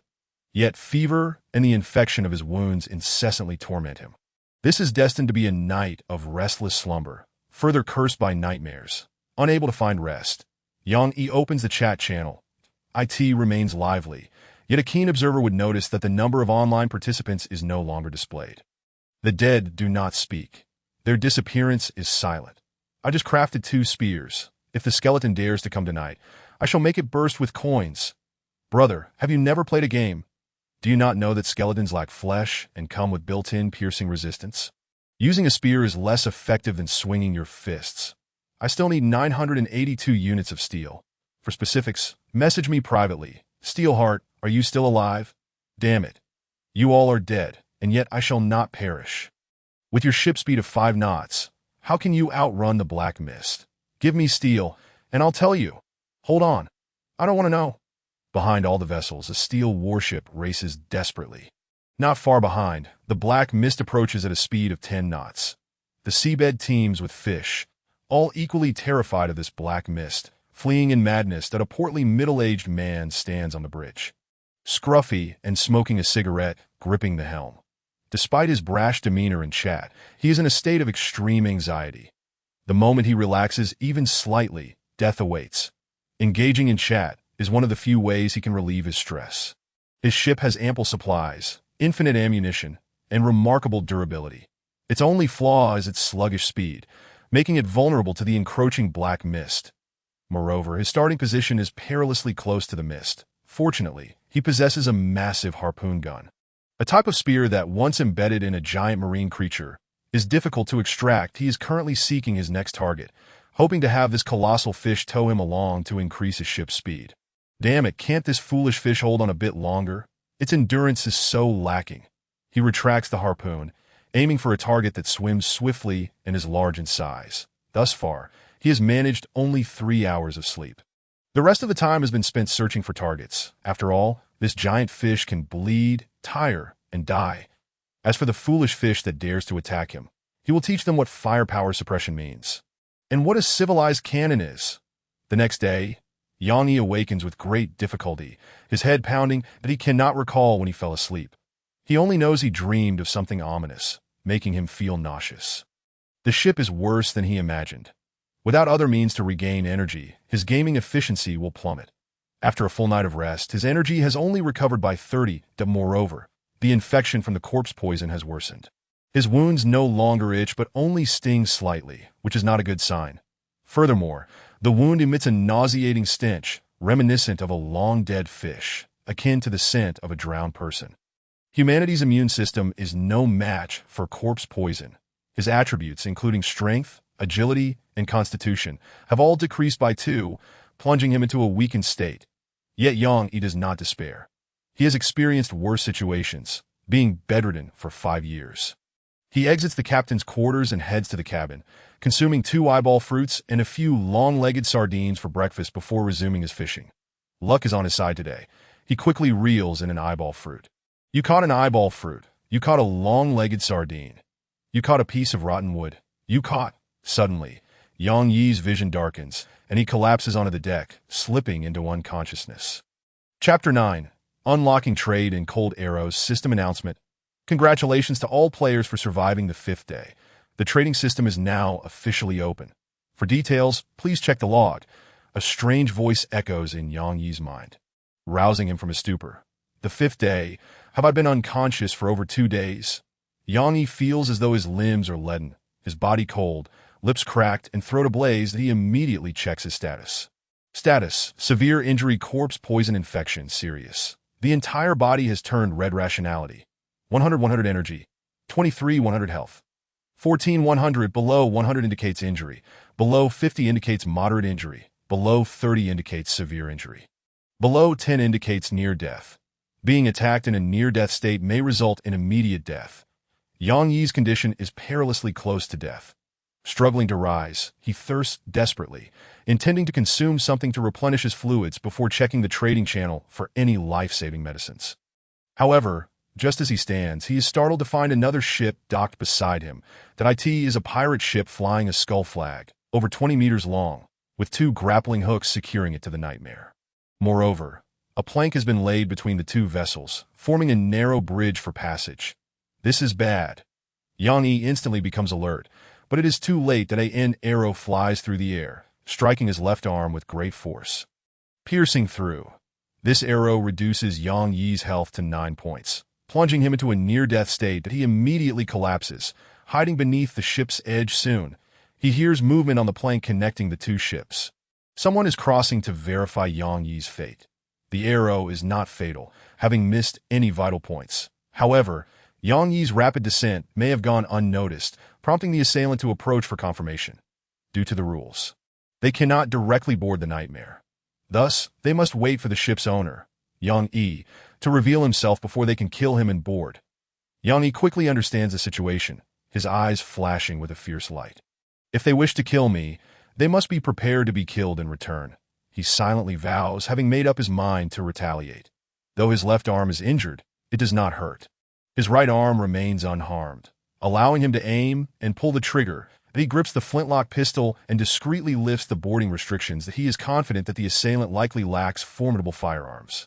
Otherwise, they would have already fired upon him. That as the man boards, he immediately notices a figure lying on the deck. The figure's complexion is pale, eyes bloodshot, resembling a zombie, and emanating a nauseating stench of decay, a consequence of the corpse poison. More terrifying is the fact that this zombie clutches a large-caliber flintlock pistol, its dark muzzle pointed directly at him. Do not move. If you dare to draw your bow or make any aggressive motion, I will blow your head off. Yang Yi threatens, slowly rising from the ground. The intruder, confronted by the weapon, hesitates, momentarily frozen, unsure whether to comply. Yang Yi, indifferent, stands up, a wave of pungent, briny decay wafting from him, nearly inducing vomiting. His left arm still bears the arrow, yet he acts as if it is of no consequence, not even blinking as he produces a massive eyeball fruit from within his clothing and takes a bite. The eyeball fruit trembles, as if pleading for mercy. However, Yang Yi is too parched to resist, devouring it in 3 swift bites. The viscous, dark juice stains the corners of his mouth. The assailant is left in shock. Stimulated, your rationality decreases by 10. He looks down to see several rotting long-legged sardines, a putrid cystic pufferfish, and a pile of severed sardine heads littering the deck. You see some unidentified creatures with signs of consumption. Rationality decreases by 7. Your rationality drops below 30. Activity logs continuously emit notification messages, yet the man remains oblivious, his heart swelling with intense fear. This fear can cloud one's judgment, leading them to irrationality, suspicion, and aggression towards the weak, or in the face of danger. Flee! The man screams, startling Yang Yi, nearly causing him to fire. He then discards his weapon and turns to flee in disarray. Yang Yi is somewhat bewildered, unsure of this man's sudden madness. However, he does not let the opportunity slip away. He raises his gun, aiming carefully, and fires the flintlock pistol after the man has covered some distance. Click! The gun misfires. The sound barely audible, unnoticed by the fleeing figure. Yang Yi quickly retrieves his bow and arrows. Name: Pirate Longbow. Type: Treasure. Grade: Good. Description: slightly increases archery accuracy and reduces the strength required for drawing the bowstring. A trusty companion of pirates. Without hesitation, Yang Yi decisively stabs the cystic pufferfish with an arrowhead and then draws his bow. Aiming, whoosh, the arrow flies. Yang Yi's weakened state hampers his ability to draw the bowstring fully, resulting in poor accuracy. Nevertheless, the distance between the two ships is merely 3 to 4 meters, and he still manages to hit, striking the man's thigh, though the wound is not deep. In reality, Yang Yi aimed for his chest. But a hit is a hit. The man yanks out the arrow, not stopping to linger, and races towards the bow of the ship, seemingly attempting to escape. Yang Yi has no intention of pursuing. Instead, he lies back down. His condition is dire. Should the man retaliate, the outcome is uncertain. Fortunately, the adversary was so terrified that they fled in their vessel. Only when the surrounding silence enveloped him did he muster the strength to rise. At that moment, Yang Yi resembled a lifeless corpse. However, he was indeed at risk of becoming one. He felt no pain. His wounds bled, not a drop, yet dizziness clouded his senses, and his body felt sluggish. He entered the ship's cabin to replenish his hydration, consuming every last eyeball fruit, and after regaining a modicum of vitality, he cast his gaze upon the sea. The enemy had already fled a considerable distance, their ship reduced to a mere silhouette. Yang Yi piloted the Nightmare, trailing behind at a safe distance, awaiting the moment the foe succumbed to the effects of the poison. After all, the cystic pufferfish was notorious for its lethal venom. Its very name hinted at the abyssal corruption that tainted it. The toxicity of pufferfish is well documented, feared for its potency. After pursuing for approximately 15 minutes, he finally caught up, employing the same tactic. He used his grappling claws to seize the enemy's vessel, and upon drawing near, he fashioned a bridge from timber. It must be said that Yang Yi's condition was far from optimal. Even the act of moving these planks required him to rest for 3 or 4 moments. Upon boarding the enemy's ship, he gripped his flintlock pistol, remaining vigilant as he cautiously approached the bow of the deck. The adversary appeared lifeless, lying motionless on the ground. Yet, this could very well be a ruse to lower Yang Yi's guard. He might possess an antidote. Yang Yi remained highly alert, maintaining a safe distance of 4 to 5 meters, and fired a shot at the foe's head. Click. The gun misfired, leaving him utterly speechless. Yet, Yang Yi was patient. A minute later, bang. The enemy's head exploded, transforming into a gruesome mess. Only then did Yang Yi feel secure enough to approach. Once bitten by a snake, one is wary of rope for 10 years. After being ambushed by the drowned, Yang Yi had gained an acute sense of caution that he examined the enemy's body and discovered a luminous orb. You have acquired sea conch coins 400. This was presumably the currency on the enemy's person. Additionally, their pirate attire was of notable quality. Bloodstained magnificent pirate outfit. Type: Relic. Quality good. Description: this outfit belonged to a self-important fool. Agility 1. Wearing it causes a gradual decline in sanity. But those with a mental fortitude of 8 or above are immune to this effect. Considering the enemy had donned this attire, their sanity was likely not very high. They may have already succumbed to madness. Yang Yi accepted the garment, intending to scavenge further aboard the pirate ship. However, he suddenly noticed that the unlocking condition for his question mark skill had changed from 0-3 to 1-3. Could it be that his unlocking condition was tied to killing? Yang Yi was uncertain, as he could not pinpoint exactly when it had increased. Chapter 10. The first transaction having committed his first act of murder. Yang Yi felt no psychological burden. Perhaps it was due to his high spirits and resilience that he donned the pirate outfit and made his way to the pirate ship's cabin. This outfit is chilling. Your sanity decreases by 5. As for the ongoing sanity debuff, Yang Yi's high mental fortitude allowed him to disregard it entirely. Upon entering the cabin, he immediately acquired information about the ship. This was a special vessel. Pirate ship level 1, durability 1000, capacity 800 units, speed 45 knots, ship skills. Extra grappling hooks. This ship possesses 2 grappling hooks on each side, capable of grasping objects and other vessels. Pirate assault. Increases speed by 25 for 15 minutes. Description. The skull flag is the soul of this ship. Strive to become the pirate king. Seizing the opportunity, Yang Yi attempted to switch ships. But after searching through the logs for quite some time, he could not find the relevant function. To it seemed that changing ships was not an option. Moreover, Yang Yi had no intention of doing so. While this ship was impressive, boasting 4 additional grappling hooks compared to an ordinary vessel, if utilized skillfully, it could significantly enhance resource acquisition. However, it could not compare to the Nightmare, which possessed the invaluable foresight effect. Such a dream was far rarer than mere grappling hooks. Yang Yi scoured every room in the cabin and unexpectedly stumbled upon a female corpse. She lay completely naked, having likely endured severe abuse before her demise. One of her robust thighs was missing, and there were clear signs of strangulation around her neck. The bloodstains were still fresh, indicating her death had occurred not long ago. Thus, Yang Yi deduced he was the second victim. As for the first, they were already deceased. You ponder the fate of that missing thigh. Sanity decreases by 2. Yang Yi furrowed his brow. The sanity of the ship's owner was likely lower than he had anticipated, and their mental state was concerning. He began to inspect the supplies he had discovered. Among them were 2 hard loaves of black bread, sufficient to provide nourishment for 2 days, along with 5 liters of fresh water, 125 units of timber, and 98 units of fabric. System notification. You have successfully seized an unclaimed ship, the island ship. You may choose to dismantle the vessel. The basic resources within will be transferred to your cabin. Before dismantling, please ensure your ship's capacity is sufficient, or excess materials may damage the hull. Upon dismantling, you will receive 100 units of timber, 50 units of fabric, and a blueprint for the pirate ship. Only by dismantling a special ship will you obtain the corresponding blueprint. Each ship can only be modified once with a blueprint, so make your choice wisely. No wonder this ship possessed such abundant timber. The previous owner must have dismantled an ordinary vessel. He checked the Nightmare, noting its limited capacity of only 400 units. Capacity: 25,400, timber 14, fabric 10, freshwater 1L, calculated as 1L, if under 1L. Only resources would occupy the ship's capacity. Other items, such as equipment and weapons, could be arranged at will, even discarded on the deck to AS for whether an excess of items would lead to overloading the ship. That would remain to be seen. Yang Yi calculated briefly and found that dismantling the ship would allow his vessel to comfortably accommodate all resources, providing enough materials to upgrade his ship to level 2, a considerable windfall.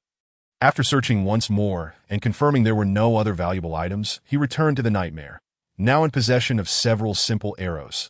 Subsequently, Yang Yi operated the log to initiate the dismantling of the pirate ship. Almost immediately, the vessel was dismantled before his eyes, reduced to scattered debris, which then surged into the cabin of the Nightmare, that he now had sufficient resources to upgrade his ship to level 2.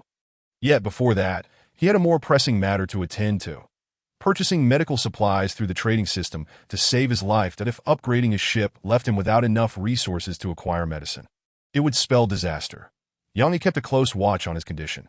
His vitality had only diminished by 1 point and was declining slowly. His wounds bled not at all, likely a result of the corpse poison. In its place, however, his sanity was steadily decreasing, now below 80. That this decline was not induced by the pirate attire. It was undoubtedly the corpse poison eroding his sanity. Yang Yi promptly opened the chat channel to browse available items for sale.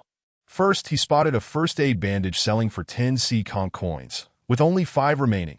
Name, first aid bandage. Type, consumable. Quality, ordinary. Description, a clean bandage that effectively stops bleeding and prevents infection of wounds. Next, rum, which could also be used for disinfection, was priced at 30 conch coins per bottle, with only one bottle left. He scrolled through the listings rapidly, with the trading system newly established. Player conch coins were limited, and prices had yet to stabilize. Everyone was quoting based on instinct. Many were trading goods for goods, with some even refusing conch coins, believing it's safer that way. Sellers of resources were few, with timber and fabric currently serving as the hard currency of trade, more sought after than conch coins. Salt was being sold for 100 conch coins per bag. Name, sacred salt. Type, consumable. Quality, good. Description, can dispel minor curses, ward off evil when scattered, and can also be consumed. This was not an option either. He continued to scroll until he finally discovered what he sought. A high-quality item. There was a limited supply of holy water available for private chat. Name, holy water. Type, consumable. Quality, premium. Description, blessed water that can be ingested or applied externally. It can even be used as a throwing item. When facing otherworldly demons, holy water is always in demand. It can cure various toxins and curses, accelerate wound healing, and slightly restore energy. This was precisely what he needed. Yang Yi assessed his available trading assets, which included the grievance of the drowned, the pirate longbow, a rusty flintlock, the bloodstained pirate attire, a barnacle-covered fishing rod, the blueprint for the pirate ship, as well as various resources and 500 conch coins. If possible, he wished to retain the weapons, pirate attire, fishing rod, and enough resources to upgrade his ship to level 2 that the blueprint for the pirate ship could be traded, but its value was undoubtedly high, making it unsuitable for immediate sale. After a moment of contemplation, Yang Yi decided to send a private message to the seller. Before adding friends, all players are anonymous by default. They can choose to display their real names or ship names. Yang Yi, what is your asking price? Minutes passed before the seller replied, indicating that many were attempting to contact him. Anonymous. I need a large quantity of fabric, as well as life-saving items, equipment, fresh water, and food. All of these are acceptable. Yang Yi frowned. In truth, the power of negotiation lay within his hands. Yet he found himself in a passive position that if he offered too low, he would be seen as a nuisance. If too high, he risked significant loss. Yet, with his life hanging in the balance, he had no time for haggling, but he immediately provided his highest acceptable offer, ready to trade at once if agreeable. If not, he would move on to another opportunity. Thus, he sent a private message.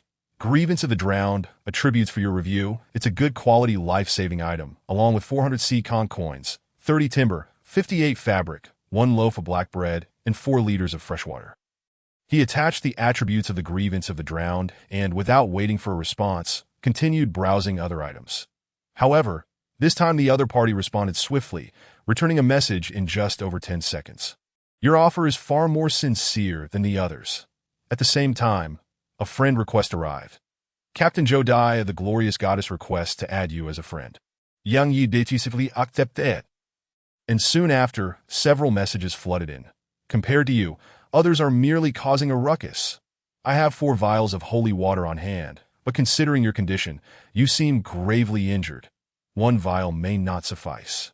Therefore, I shall gift you 2 vials as a token of our first meeting. My name is Zhou Dai, and my ship can produce holy water. We can collaborate in the long term. May the glorious goddess bless you. Yang Yi was somewhat incredulous until he received the trade request. It seemed too smooth. Clearly, the other party was in dire need of a life-saving item like the Grievance of the Drowned. Moreover, she appeared quite benevolent, at least based on this transaction. The glorious goddess. It seems that a player's ship is linked to their character's disposition that on the other side, aboard the glorious goddess. This is a pristine, 3-masted sailboat, forged from sturdy white oak, exuding an unparalleled sense of purity. Captain Zhou Dai, with golden hair and azure eyes, possesses a tall and voluptuous figure, yet her delicate features suggest Asian ancestry, hinting at mixed heritage. Within the ship's unique structure, known as the prayer chamber, resides the statue of the glorious goddess. Currently, the ship is at level 1, and the prayer chamber can produce holy water, albeit at a low yield. Additionally, Zhou Dai faces a significant dilemma. she is frequently visited by sea spirits, especially at night. Thus, each evening, she must take refuge in the prayer chamber. Items like the grievance of the drowned are precisely what she seeks.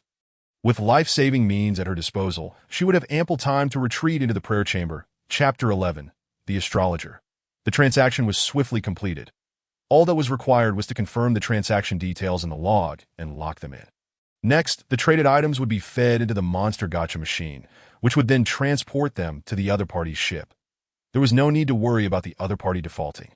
The gacha machine would ensure the transaction was fulfilled. Generally, items like gacha machines, with their completely different aesthetic, are considered external bosses. It is best not to test their power. Yang Yi tossed in the agreed-upon trade items. As for the resources, the system would directly deduct them from the ship's hold that in no time. 2 vials of holy water were ejected from the monster gacha machine. These were pure, colorless liquids contained in reagent bottles. Yang Yi opened one, took a whiff, and detected no scent, then drank it in one gulp.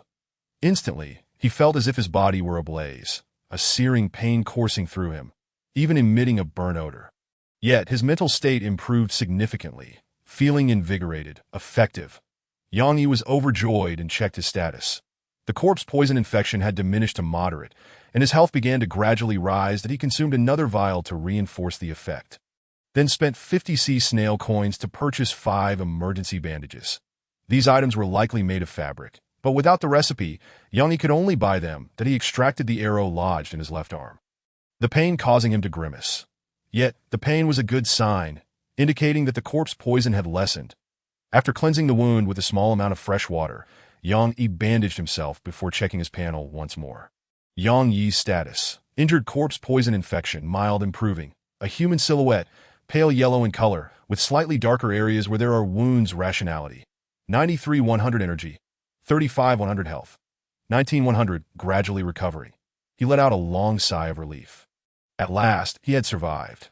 With the remaining resources, he could upgrade the nightmare that he resolutely chose to upgrade.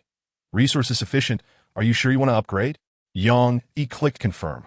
The nightmare emitted a ghastly green light, as if phantoms were swirling around the ship, and the vessel began to expand outward.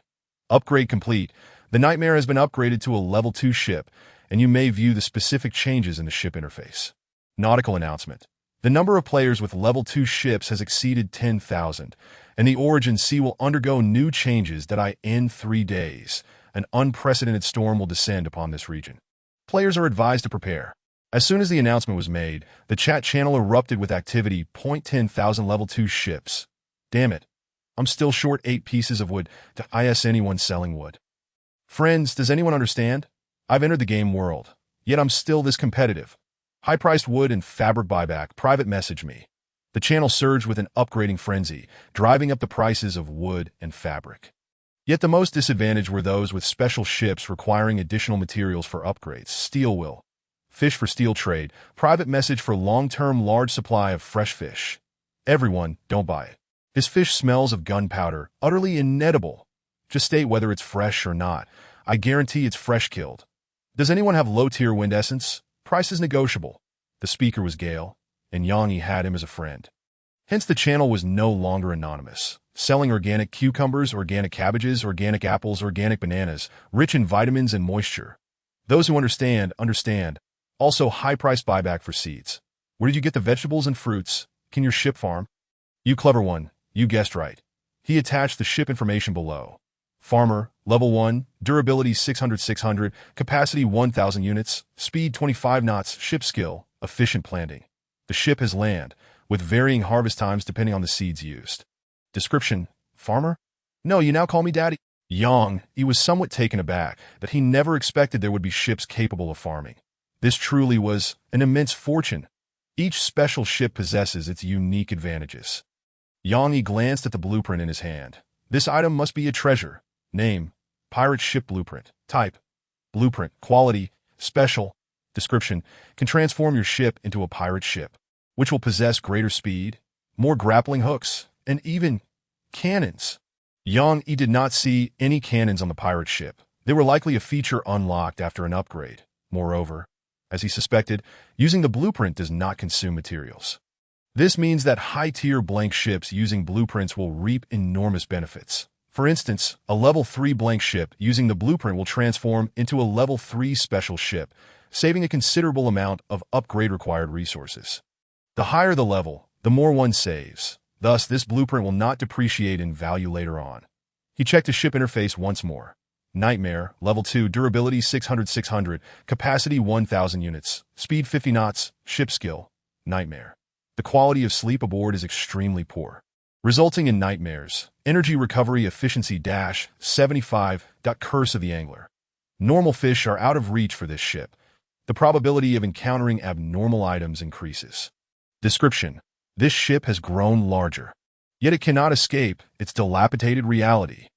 The ship's durability had doubled, yet it remained low, not resilient to wear and tear. The vessel's length had expanded to 20 meters, with a rusted iron chain binding a skeleton at the bow. The remains of the former captain.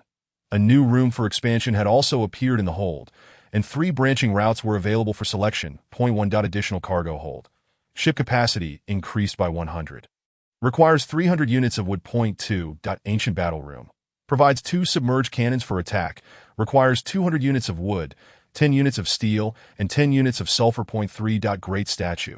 Can intimidate passing ships, inducing panic.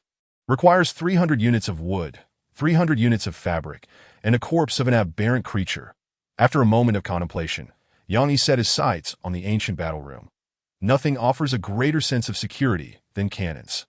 In maritime warfare, cannons are indispensable. His current resources were as follows: capacity 102, 1000 with 39, fabric 58, freshwater 5L steel, and sulfur were likely high-tier resources, which he had yet to encounter. The upgrade interface for level 3 ships was currently closed. It would likely unlock after completing the expansion. Once Yang organized everything, he began fishing as he needed to prepare more food. Aboard the Nightmare, several dozen nautical miles away, there was a special ship approximately 10 meters in length, crowned with an enormous crystal ball over 3 meters in diameter. Astrologer, level 1, durability 500, capacity 800 units, speed 50 knots, ship skill, astrology, displays nautical charts of the surrounding 100 nautical miles. Showing ship names, peering, can display the image of a specific ship on the nautical chart. Islands cannot be viewed, limited to 1 target per day. Description: just opening the map, nothing more. The captain was a beautiful woman with black hair and brown skin. Her eyes a rare shade of red. She had noticed the Nightmare earlier, as it was quite rare for 2 ships to sail alongside each other. However, when changes occurred, the icon of the pirate ship suddenly vanished from the nautical chart. Was it destroyed? The woman gazed at the palm-sized crystal ball before her, which displayed the nautical chart of the nearby waters, including ship names. She reached out to manipulate it and used the peering skill to observe the image of the Nightmare. She saw Yang aboard the ship, engaged in fishing. A long-legged sardine was caught, and before it even hit the deck, it was devoured by Yang. The woman's red eyes widened in shock. Filled with disbelief, moments later, another eyeball was reeled in, only to be consumed once more. Finally, a toxic pufferfish was caught, which the man disdainfully discarded. Yet the woman's eyes sparkled at the sight of this toxic species. How did he manage to catch such treasures? She marveled. Her curiosity piqued, for she possessed a special talent. Innate talent. Blood of the witch. Your insatiable thirst for knowledge is evidenced by your crimson eyes. A testament to your inherent curse, which grants you a 2 mental limit. You possess a remarkable resistance to strange creatures and phenomena. However, beware. To touch the forbidden ones is to invite the purging light and the searing flames. Chapter 12. Islands and Coconut Trees. Bang, bang, bang. The sound of gunfire echoed continuously, each shot resonating slightly differently. Yang, he was honing his marksmanship. The flintlock was unreliable, thus he needed to enhance his accuracy to compensate for its shortcomings. A wooden target dangled at the stern of the ship, while Yang, he stood at the bow, taking aim, but he shot once every minute. Misfires were inconsequential, as this was merely practice. Beside him lay a fishing rod, which he occasionally glanced at, hoping for a catch. After a morning of effort, he had only managed to hit a few dozen shots, a far cry from the prowess of a sharpshooter. Yanni consumed a long-legged sardine. Having grown accustomed to it, he found the taste delightful, particularly the 4 long legs, which were exceptionally crunchy and reminiscent of chicken. One more day remained until the storm foretold by the system would arrive. Yang had stockpiled 10 eyeball fruits, a piece of black bread, 6 liters of fresh water, and several long-legged sardines that in the meantime, he had also caught a sizable fish, measuring a full half-meter. Name, fiery lip eel. Type, food. Description, a delicacy with a fiery red lip, regrettably located at the fish's mouth. Would you dare engage in a passionate kiss with it? A species from the abyss. Edible and non-toxic, with tender fish lips. The sudden appearance of this fish startled him. Eating it raw would require him to nibble on those fiery lips, and even he found that somewhat unpalatable. Unless he was truly famished. Gazing at the fiery lip, he recalled the nightmare from the previous night. The memory was vivid. In the dream, a woman with red eyes had pointed a gun at his head. Those vividly crimson eyes sent chills down his spine. A sense of unease creeps into your heart, reducing rationality by 8. The gun in her hand was all too familiar to Yang. It was his own flintlock, though he could not fathom how it had ended up in her possession.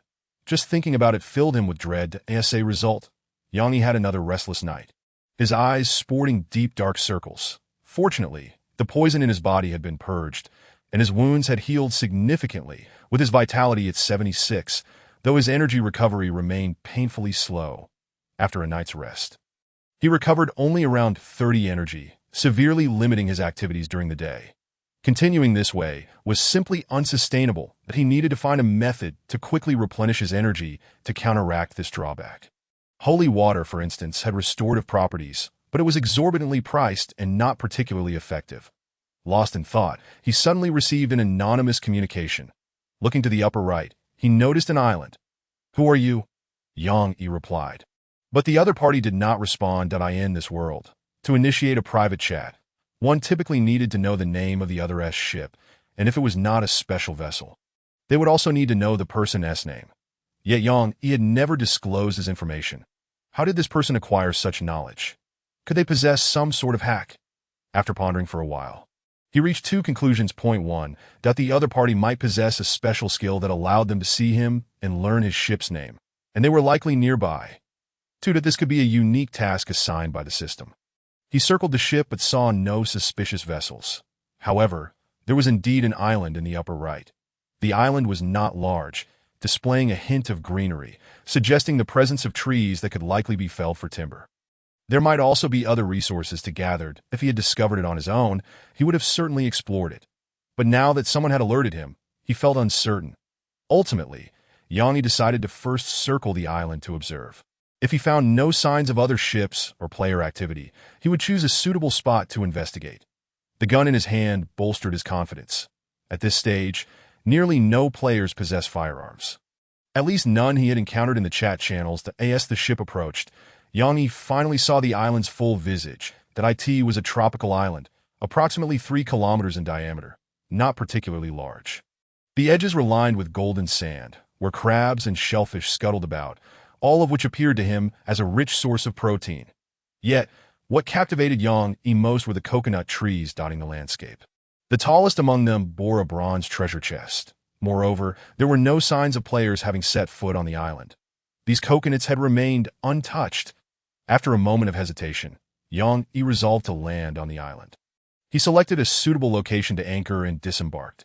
The moment his feet touched the land, he felt as though he had stepped into another realm. That had only been a few days since he had been at sea.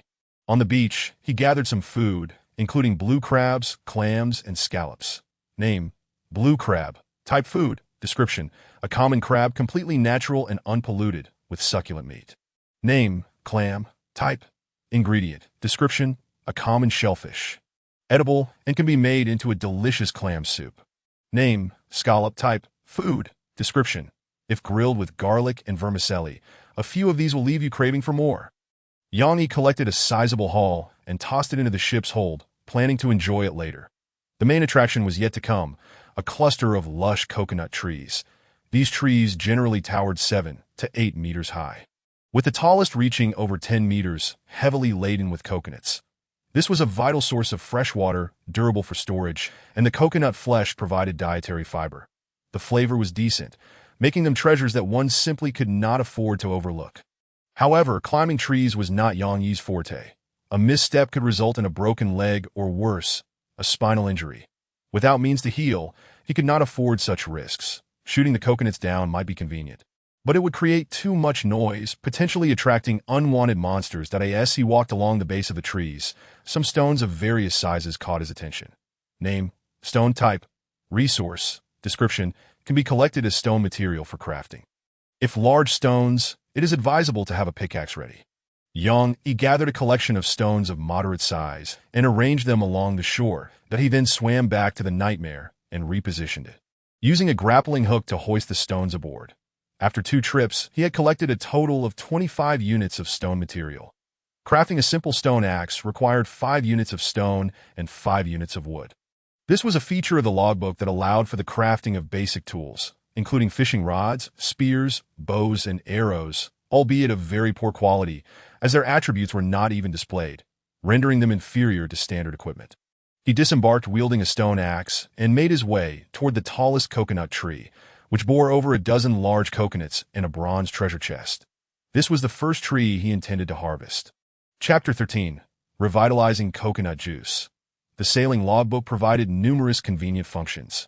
Yet beyond its confines, this world felt indistinguishable from reality. Felling trees required strength and skill, particularly since the stone axe was not particularly sharp and jarred his hands. After chopping down the largest coconut tree, Yang Yi's energy was depleted by 13 points, leaving him with only 30. All things considered, he could manage to fell a maximum of 5 or 6 trees before his energy fell too low. Risking fainting. Once the tree fell, Yang Yi rushed to collect the coconuts, and upon grasping one, a smile broke across his face. Name, revitalizing coconut. Type food. Description, a rare special coconut, rich in vitamins and minerals. The juice within can accelerate energy recovery. Without hesitation, Yang Yi split open a coconut and drank deeply, receiving a buff that accelerated his energy recovery. This was precisely what he had been desperately seeking.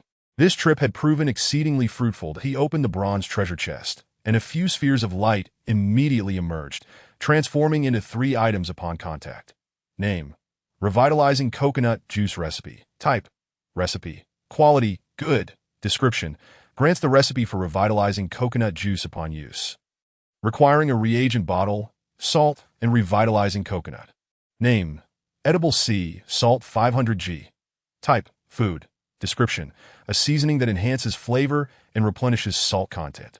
Name, reagent rack. Type, tool. Quality, good. Description, an essential tool for crafting various reagents. Can be synthesized with crystals. It provides reagent bottles. Once consumed, the bottle will vanish. This treasure chest not only contained a recipe, but also the other 2 materials needed for crafting it. He was overjoyed and immediately utilized the recipe, commencing the preparation of revitalizing coconut juice. Required materials: revitalizing coconut 1, 10 g salt. Essential tool, reagent rack. He successfully produced a bottle. Name, revitalizing coconut juice. Type, consumable. Quality, good. Description, a beverage that invigorates the drinker. Restores 10 energy, increases energy recovery speed by 50, lasting for 8 hours. Each activation interval is 24 hours. Yang Yi beamed with delight, turning to gaze at the shoreline, where the coconuts were plentiful. And he swung his axe with exuberance. As his energy approached 30, he decided to rest on the beach, intending to continue felling trees once he had recovered. By evening, he had chopped down 4 trees, yielding 38 revitalizing coconuts and 43 units of wood, all of which he transported back to the Nightmare. Depending on the thickness and height of the tree, felling one could yield 5 to 15 units of wood, with larger trees providing even more. He had no intention of departing just yet. He planned to spend the night aboard the ship and resume his efforts the following day. However, before returning, he made a new discovery that on the beach lay a glimmering, translucent trail, mere meters away from him. As darkness descended, these traces emitted a soft glow, catching Yang Yi's attention. The traces lead directly into the island. The luminescent substance resembling a type of mucus secreted by some biological entity, reeking of a foul odor. He took 2 steps along the trail into the interior of the island. Here, The absence of crashing waves rendered the marks even clearer and more discernible. Judging by their shape, they appear to be the imprints left by a serpentine creature slithering across the ground. Yang Yi measured with his palm. This serpent was at least half a meter in girth. Quite substantial indeed. It was undoubtedly the right decision not to bring a firearm. Yang Yi reconsidered and decided against spending the night by the shore, opting to move further away, for there was a large creature lurking on the island. Gripping his flintlock tightly, he remained vigilant of his surroundings and retreated. Once back aboard the Nightmarish, he exhaled a sigh of relief. Seated in the captain's quarters, Yang Yi pondered for a while. Ultimately, he resolved to gather more vitality coconuts, despite the inherent risks. Such treasures are rare and elusive, capable of alleviating the Nightmarish shortcomings. He could not afford to let them slip away so easily. Future islands may not yield such coconuts again. He navigated the Nightmarish away from the island. Anchoring approximately 20 nautical miles offshore at a T this distance, the island was no longer visible. Even if the unknown creatures on the island could swim, they had no reason to venture so far for merely a few pounds of flesh. Surely, fish from the sea would suffice. He drank a refreshing bottle of coconut water, consumed a few scallops, an eyeball fruit, and half a red-lipped eel. Before succumbing to slumber, he grasped the flintlock in his right hand, letting it dangle beneath the bed, ensuring his fingers did not touch the trigger. This was Yang Yi's latest tactic, allowing him to raise his weapon and shoot at any intruder at the door with utmost swiftness, but he soon fell into a deep sleep, plagued by nightmares. In the dead of night, a melodious female voice resonated from outside the ship. Ethereal and enchanting, reminiscent of celestial harmonies. But this was the sea. Where could a woman be singing? Yang Yi, still half asleep, sat up in confusion, entranced by the haunting melody. Losing his grip on reality, that a look of obsession spread across his face as he gazed towards the cabin door. There stood a humanoid creature, half woman, half fish, strikingly reminiscent of the legendary mermaid, with cascading golden hair and a captivatingly alluring figure. She was drenched, as if she had just emerged from a bath, her bosom concealed by two large shells. Her waist was slender, and below her navel, delicate scales began to form, culminating in a fish tail. Such beings are typically referred to as mermaids, yet in the maritime realm, they bear another name, siren, the nightmares of seafaring men. The siren sang, casting a smile at Yang Yi, flaunting her allure. The sound trap at the entrance was triggered, producing a cacophony of chimes. Yet Yang Yi had lost all sense of control, rendering the trap utterly useless. With a look of rapture, he approached the siren, still clutching the flintlock in his hand. Entranced by the melodious voice, "You have lost control of your body. Rationality decreases by 10. You have beheld an extraordinarily beautiful woman. And your mind succumbs. Rationality decreases by 7, approximately 50 nautical miles from the Nightmarish. Another vessel floated, the Astrologer, which had been trailing closely behind. Captain Suna sat in the captain's quarters, scribbling notes in a small booklet. She could expressionlessly consume bizarre food and unabashedly kiss an eel, eating red-lipped eel. More astonishingly, she exhibited no signs of madness whatsoever. This was utterly incredible. The booklet was titled XX Observation Journal. As she did not know Yang Yi's true name, she had yet to inscribe it. Within, it recorded Yang Yi's private information, including his sleep duration, wake times, fishing catches, and meals consumed. Such behavior was akin to that of a stalker. In a normal society, she would certainly be classified as a dangerous individual, likely to be confined for re-education. Did she not feel fear? Suna pondered, biting the cap of her pen. The intelligence about the island had come from her as well. She merely wished to observe how this individual would react. But just then, on the nautical chart, the Nightmarish suddenly sprang to life, racing at full speed towards the island. Unusual occurrences often herald the presence of malevolence. Suna employed the astrologer's spying skill to monitor Yang Yi for several days. Aware of his cautious nature, he would not venture out at night, much less set foot on the island after dark. She immediately activated her spying skill to track the Nightmarish. This was a siren. Suna gasped, her eyes alight with fervor and excitement. Chapter 14. I hold a gun. Yang Yi experienced a nightmare that I in his dream. He beheld 3 exquisitely beautiful women, encircling him, silently gazing. Suddenly, the scene shifted. One of the women produced an object and began to gnaw on it, chewing meticulously, blood trickling from the corners of her mouth. At first, Yang Yi was bewildered, but upon closer inspection, he realized it appeared to be his own right arm. Moreover, he discerned the true forms of these women, though their upper bodies resembled humans, below the waist. They bore scales culminating in fish tails. His own arm had already been severed, a searing pain radiating through him. Damn. Yang Yi jolted awake from the excruciating agony, finding himself utterly naked, sprawled on a slick floor. The dim light suggested he was within a cave, the walls and floor smeared with a bioluminescent liquid, as if some mollusks had traversed this space, leaving their mucus trail behind and a thick layer of the substance coated his body. Invigorating his senses, reminiscent of 3 days without food, he immediately turned to his right. Thankfully, his right arm was intact. The source of the pain was a woman, fiercely biting into Yang Yi's arm with her shell-like teeth, penetrating deeply, causing him to grimace in agony. "Release me! Are you a dog, biting me for no reason?" Yang Yi spat angrily. Upon hearing his words, the woman finally relented, leaving 2 deep bite marks on his shoulder. "Awake, are you? I thought you were still unconscious," she retorted, her crimson eyes glistening with allure. "That I'm sitting up now. Do you really think I'm still asleep?" Yang Yi replied curtly, rubbing his right arm, seemingly pained by the bite. He scrutinized the woman. Her features were unmistakably Asian, quite beautiful, with a slender physique that hinted at malnourishment, her skin a captivating shade of wheat. She was ensnared by an unknown type of seaweed, and traces of her struggle were evident on the floor, indicating she had exerted considerable effort to escape. "Who are you?" Yang Yi asked, his head throbbing painfully. "You were enchanted by the siren. I saved your life." The woman reminded him, her words. Yang Yi promptly checked the activity log. It was filled with a series of enchantment alerts. His rationality lingered at a precarious level. Rationality. 51-100. These sirens somehow refrained from devouring you for 3 days, nurturing you instead. Truly a miracle. The woman observed, gazing at Yang. He began to piece it together. "I was captured by the sirens. Has 3 days truly elapsed?" "Indeed. Not just one siren?" "Correct. There are 3 in total. They seem to be a gregarious species, adept at mesmerizing males for the purpose of mating, and as sustenance." Yang Yi glanced at his unclothed body, suddenly gripped by a wave of dread. Nearby lay the tattered remains of a pirate outfit and a rusted flintlock.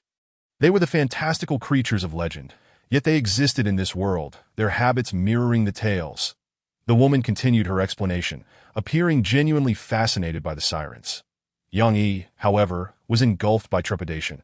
He hastily donned the pirate attire and seized the flintlock from the ground.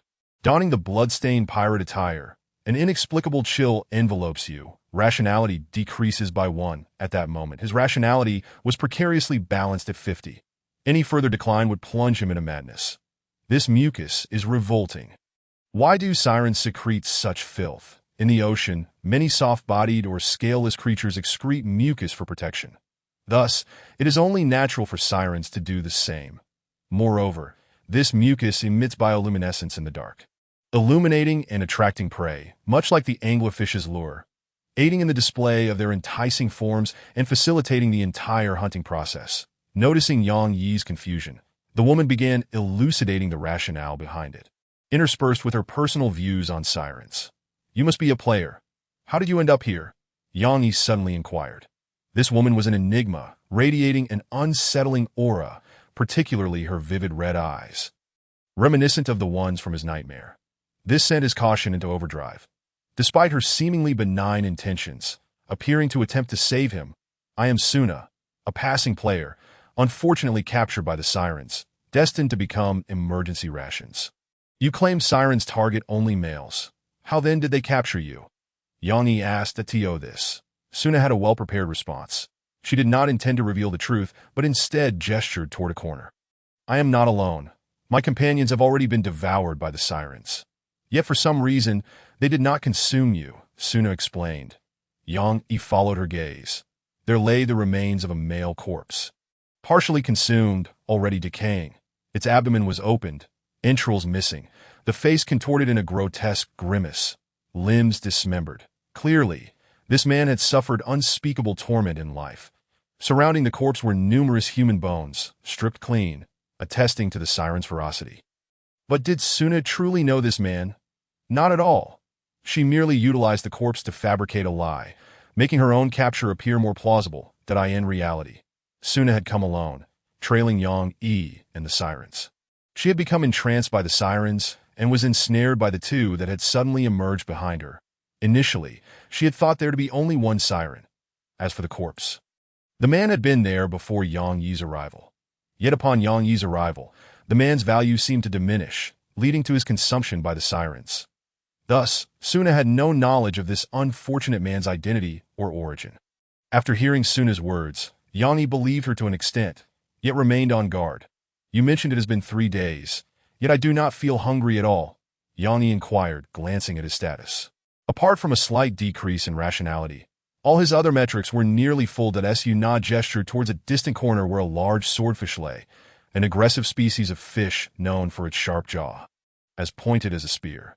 However, the swordfish was already lifeless, its body bearing marks of gnawing.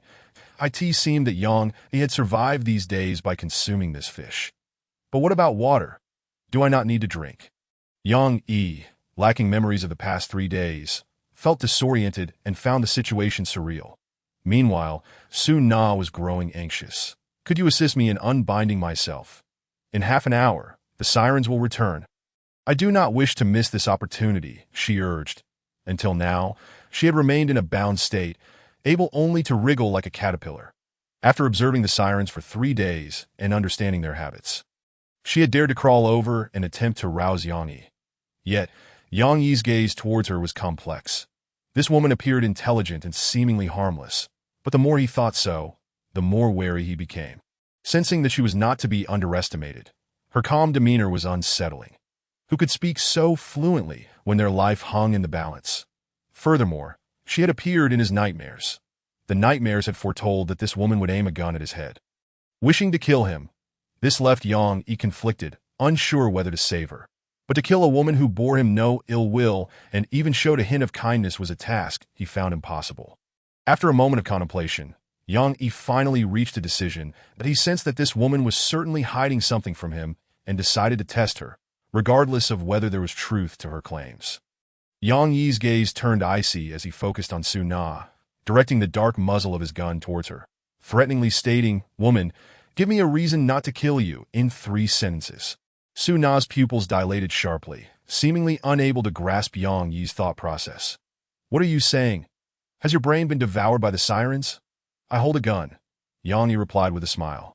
Twirling the gun in his hand like a marauding brigand, he raised a finger, reminding her, "This is your first sentence. You have 2 more to seize this chance." The black muzzle loomed ominously, the atmosphere thickening with tension. After several seconds, a flicker of panic crossed Suna's face, mingled with a hint of regret. She spoke rapidly. "I can offer you all my resources and equipment, including the food on the ship." Yang Yi shook his head. "Not enough that if I kill you, all of that will naturally become mine." Suna's breathing quickened, her gaze wavering. Moments later, she revealed her secret that I can provide you with a nautical chart. It will make your navigation much safer. Nautical chart. My ship is called the Astrologer, and it can access the charts of nearby waters. That's how it is. Yang Yi's smile turned chilling. "You lured me here, did you not?" He remained composed, rummaging through his pirate attire's inner pocket until he produced a piece of parchment. "You have likely never seen this before, have you? This is a ship blueprint. If I kill the ship's owner, I can dismantle his unique vessel and claim its skills for myself. Tell me, why should I not kill you and take your ship's abilities for my own?" Suna's complexion drained of color. This was the first time she had heard of a ship blueprint's existence, and she realized Yang Yi was not lying. The pirate ship had indeed been taken down by him. Finally, her expression morphed into one of unwilling fury, her calm demeanor evaporating as she glared at Yang Yi, seething, "You are nothing but a greedy, despicable scoundrel. I spit on you, go ahead and shoot. I will curse you at the end of the world." With that, she closed her eyes, awaiting the gunshot.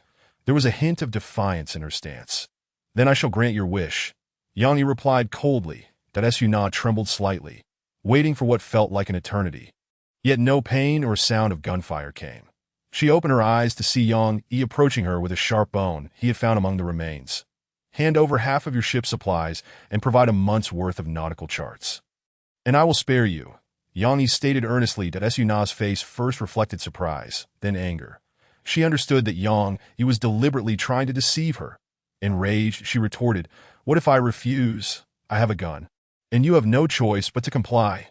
Yang Yi once again waved his gun, adopting the posture of a victor. Su Na found herself at an impasse. Chapter 15. These two are quite unwell, with no alternative. Su Na was compelled to acquiesce to Yang Yi's demands. Yet she felt no remorse. After all, her ship supplies amounted to only 8 units of wood, 5 units of cloth, and 4 liters of fresh water. Giving half to Yang Yi was of little consequence. Her ship, the Astrologer, was unique in that it required 100 crystals and 50 iron to upgrade, rather than wood and cloth. Thus, the wood and cloth were of little use to her, having been converted into food and water. Naturally, she would not disclose to Yang Yi that she was virtually broke. In fact, she looked forward to witnessing Yang Yi's reaction when he discovered the truth. Unbeknownst to her, Yang Yi believed he had successfully extorted a significant sum from her, as the information imbalance concealed Su Na's impoverished state that he used the sharp bone to cut through the seaweed binding Su Na. Freeing her. However, having been restrained for so long and deprived of food for several days, she was too weak to stand. Yet her actions astonished Yang Yi. "What are you doing?" he asked, perplexed that Su Na was gathering the viscous substance from the ground, forming it into a small mound before opening her mouth and consuming it. It was worth noting that this slime was exceedingly foul-smelling. "I am thirsty. The slime secreted by the sirens provides me with moisture, salt, and some nutrition," Su Na replied, her brow furrowed. Clearly, the substance did not taste pleasant, yet she forced herself to swallow it without retching. "Are you not afraid that this slime is toxic?" Yang Yi inquired. "Not at all. You have consumed it for 3 days without ill effects." Yang Yi found himself at a loss for words, realizing that this woman was somewhat unhinged. After replenishing her fluids, Su Na's complexion improved significantly. She produced a small knife from within her garments, crouched down in front of the swordfish carcass, and began slicing open its skin to extract fresh fish meat to chew and swallow. This knife was also a piece of equipment. Name: Witch's Dagger. Type: treasure. Quality: good. Description: a dagger favored by witches, useful for many purposes, including disemboweling. It inflicts minor damage to otherworldly creatures. As Su Na gradually regained her strength, Yang Yi began examining the cave. The space was limited, featuring only a passage leading to the outside, accompanied by the sound of rain pattering and the wind howling. There was also a pool of water within the cave, its depth unfathomable, likely connected to the ocean. That he inspected the male corpse, sensing it had been deceased for some time. Upon feeling the body, he discovered no valuable items. From where do the sirens typically return? The pool or the cave entrance? Yang Yi queried Su Na. Either could be the case, she replied. Do they usually act together? No. Su Na had been observing the sirens for 3 days and had grasped some patterns. They typically divided into 2 groups. One larger individual acted alone, while 2 smaller ones, approximately 1.4 meters in length, usually operated together. Which usually returns first, the larger or the smaller? Either is possible. There is no set pattern, but the intervals between their returns are short, around 15 minutes. Yang Yi nodded, gaining a rough understanding of the situation. If the 3 sirens were accustomed to acting in unison, the best strategy would be to flee. After all, facing 3 sirens head-on would pose too great a risk. However, if only 2 were present, there might be a chance of victory. "Can you distract one?" Yang Yi asked. "If it's one of the smaller ones, I should be able to. I have fought them before," Su Na's voice responded. Having replenished her salt and water and consumed some fish, she was gradually recovering. It was evident that her physical condition was not poor. In fact, she might even be stronger than Yang Yi. The sirens primarily wielded their song as a weapon, but it had no effect on women. Moreover, their upper body strength was not particularly formidable, comparable to an average woman, likely around 4, similar to his OWN in a land battle. It would suffice to avoid their claws and teeth. Su Na explained. She bore several shallow wounds, likely from the siren's claws. I was unaware there were 3 sirens initially. Otherwise, I would not have been caught. You have a gun. It should be more than sufficient to deal with them, as long as you block your ears and fire quickly. Unbeknownst to Su Na, Yang Yi's gun might misfire, so she found no difficulty in the task. Yang Yi had no intention of revealing his weaknesses. Exposing such vulnerabilities did not align with his character, that he began checking his status panel. Yang Yi's status. Healthy visual. A large human figure. Entirely green strength. 3, 4950, rationality. 71, 892, 8000. Talent bonus agility. For 169 100. Pirate outfit bonus constitution. 4, for 100. Perception. 5, 32 200 rationality. 50 100 energy. 92 100 health. 99 100. Sustained 1 damage from Suna's bite. He had discerned the growth conditions for each attribute. Engaging in physical exercise could enhance his strength, constitution, and agility.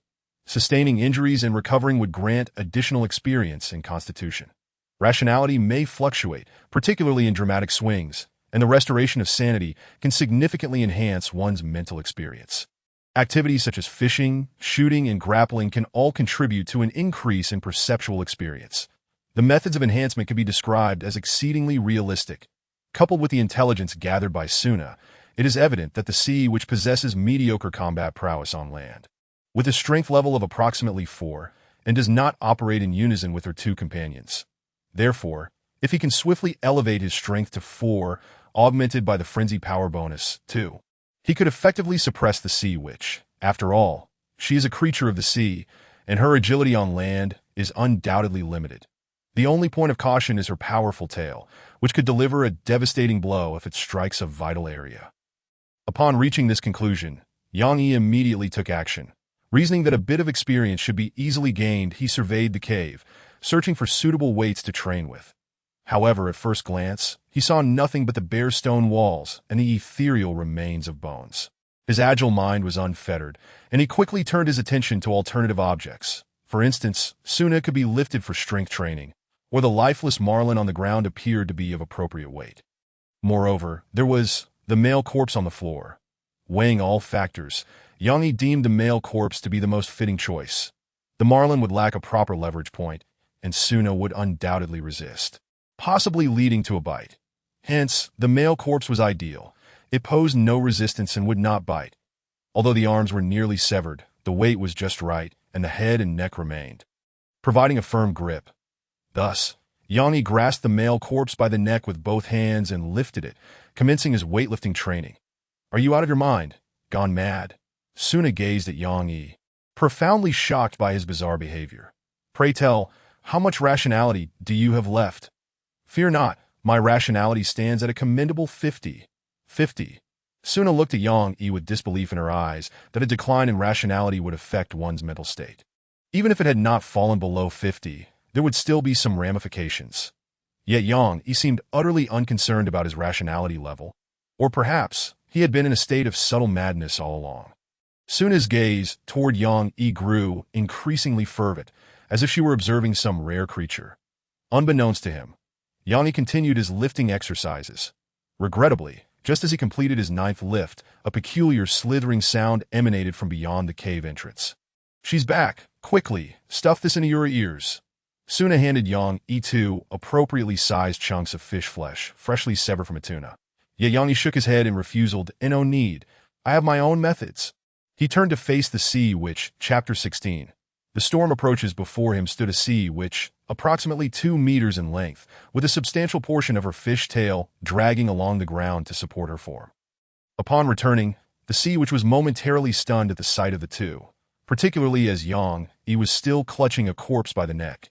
However, her reaction was swift as she immediately began to sing a melodious tune. You hear a captivating and enchanting melody, becoming entranced and falling into a state of charm. Rationality decreases by 5. Yang Yi abruptly halted his movements, dropping the corpse as his hands fell limply to his sides. "It's over. This fool has been enchanted again." Suna gripped her dagger tightly, preparing for a desperate fight. This time, the sea witch would likely not spare her, treating her as emergency rations that a bead of cold sweat trickled down Suna's forehead. In contrast, Yang Yi appeared deeply entranced by the sea witch, his steps light and unsteady as he ambled toward her. The sea witch was breathtakingly beautiful, a quintessential beauty with cascading golden waves. Exquisite and enchanting features. Her voice was like a celestial melody, her skin porcelain-like and radiant, and her physique voluptuous and alluring. Yet simultaneously, she possessed teeth sharp enough to pierce a skull, claws that could slice open a belly, and a tail capable of shattering human bones. Yang Yi, utterly captivated, sought solace in her embrace. The sea which seemed to relish Yang Yi as her prey, temporarily abandoning her intent to attack. Her gaze softened, and though she opened her mouth several times, she refrained from biting him. "Forgive me, but we are not of the same species." Yang Yi murmured softly within the sea witch's embrace, with rationality below 50. "You have fallen into a state of madness, gaining 2 strength, 1 agility, 1 constitution, -2 spirit, and becoming immune to most mental anomalies." At some point, Yang Yi had drawn his flintlock pistol and pressed it against the sea witch's form, aiming for her head. By the time the sea witch sensed something amiss, it was too late. Boom! The gunfire was deafening, reverberating with an exhilarating echo.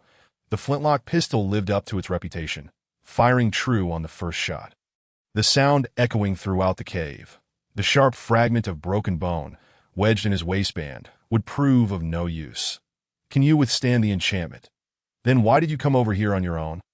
Suna's crimson eyes were filled with confusion and bewilderment. "Your gun sounds rather peculiar. How did it deduct a bit of my rationality?" "Just a bit." Yang Yi quickly grasped the crux of the matter. This woman was indeed not normal. Even with a mental score of 8, the first time he heard that gunshot, he lost 3 points of rationality. Yang Yi did not intend to explain, stepping back to observe the headless corpse of the sea, which as it gradually slumped and twitched. Viscous, dark red fluid and bits of flesh splattered all over Yang. Suna rushed over, her gaze fixed on the sea witch's corpse, a hint of regret in her eyes. "Your gun possesses too much power. Could you refrain from shooting the head and leave me a complete sea witch skull?"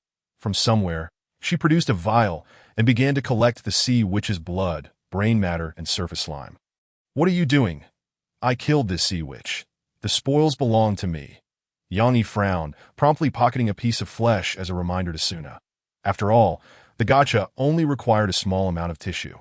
And subsequently, the monster's body would be reclaimed by the system, preventing the possibility of a single corpse being used for gacha twice.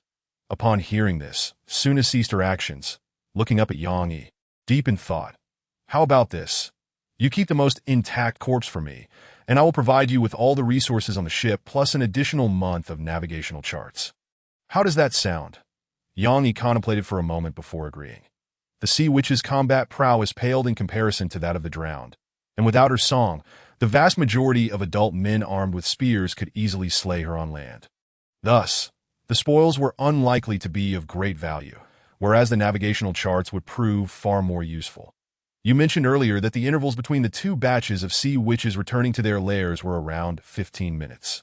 Correct?" Yang Yi inquired. "Indeed, the intervals were 20 minutes, 17 minutes, and 18 minutes, Suna replied, indicating her clarity of memory.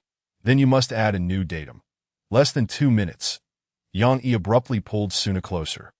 And in the next moment, 2 sea witches burst forth from the pool behind her, lunging toward the spot where she had just stood, but missed entirely.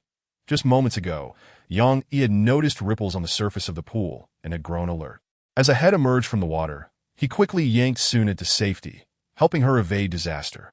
The 2 smaller sea witches leapt from the pool, and upon spotting the corpse of their fallen companion, they erupted in rage, emitting threatening growls, their alabaster skin flushed with anger, revealing rows of sharp teeth.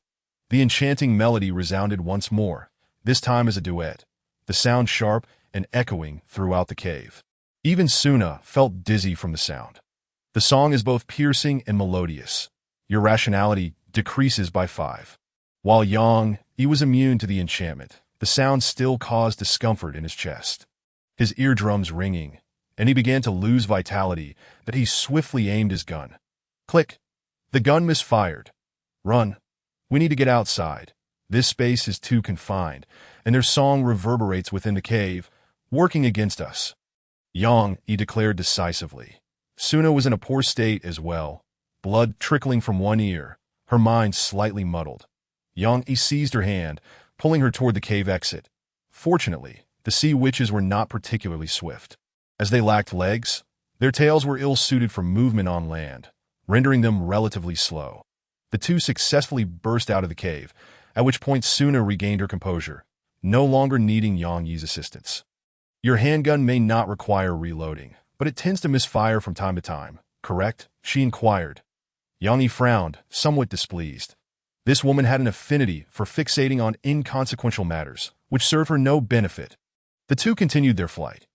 Yang Yi aimed to buy time until the flintlock underwent cool down, thus facilitating an easier victory. However, they did not run for long before stopping, confronted by a murky sea. The island was submerged beyond recognition, and there was no path ahead. Above, the sun was obscured by thick clouds, and torrential rain poured down. Only the occasional flash of lightning illuminated the world, followed by the deafening roar of thunder. A storm was brewing at sea. Yang Yi immediately recalled the system announcement that warned of an impending tempest that I haven't informed you. The storm has been raging for 2 days now, and all players are desperately fleeing this maritime region. Suna explained. Why didn't you say so earlier? What good would it have done? We still need to deal with the sea witches, Suna replied with a calm demeanor. Her assertion was not incorrect. Failing to address the sea witches would inevitably lead to their pursuit amidst the storm, which was far from advantageous. Calculating the time, Yang Yi glanced back. The two sea witches were still nearly 20 meters away. By the time they closed in to within 5 meters, the cooldown for the flintlock would almost be complete. And 5 meters was a distance at which Yang Yi felt quite confident in his aim that he raised his gun, preparing to take aim, holding his breath in anticipation that as the sea witches approached the 5-meter mark. He immediately fired, bang. The gun fired, sending an arm flying into the air. Yet the sea witch's head remained intact. Yang Yi had missed his target. Your shooting skills are atrocious, Suna remarked derisively, if your marksmanship is any better. Yang Yi remained unfazed. You deal with that severed-handed sea monster while I take care of the other one, and then I'll come back to assist you. All right, with that, the two dashed towards their respective targets. Chapter 17. The turbid sea Yang Yi charged towards the intact sea monster on the left that he bore no weapon, having long since lost the remnants of his broken bone. However, they were on land. While other resources might be scarce, stones were abundantly available. He swiftly picked up a rock and rushed forward.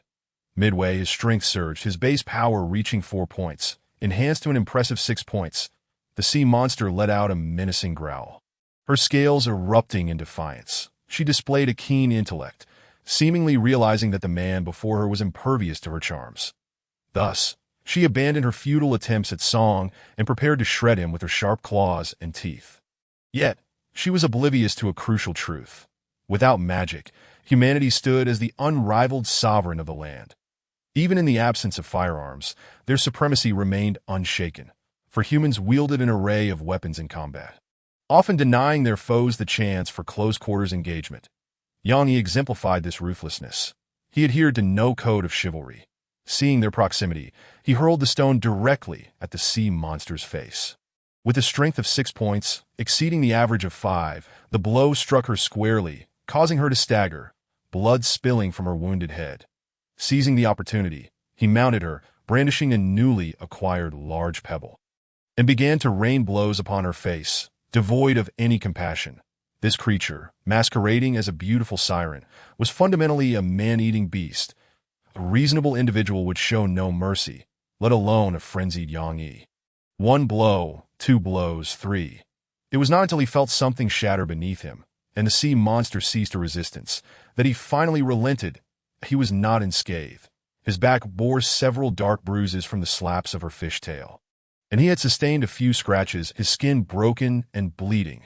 The power of that tail was indeed formidable, yet thankfully, her upper body, as Suna had remarked, was comparable to that of a human.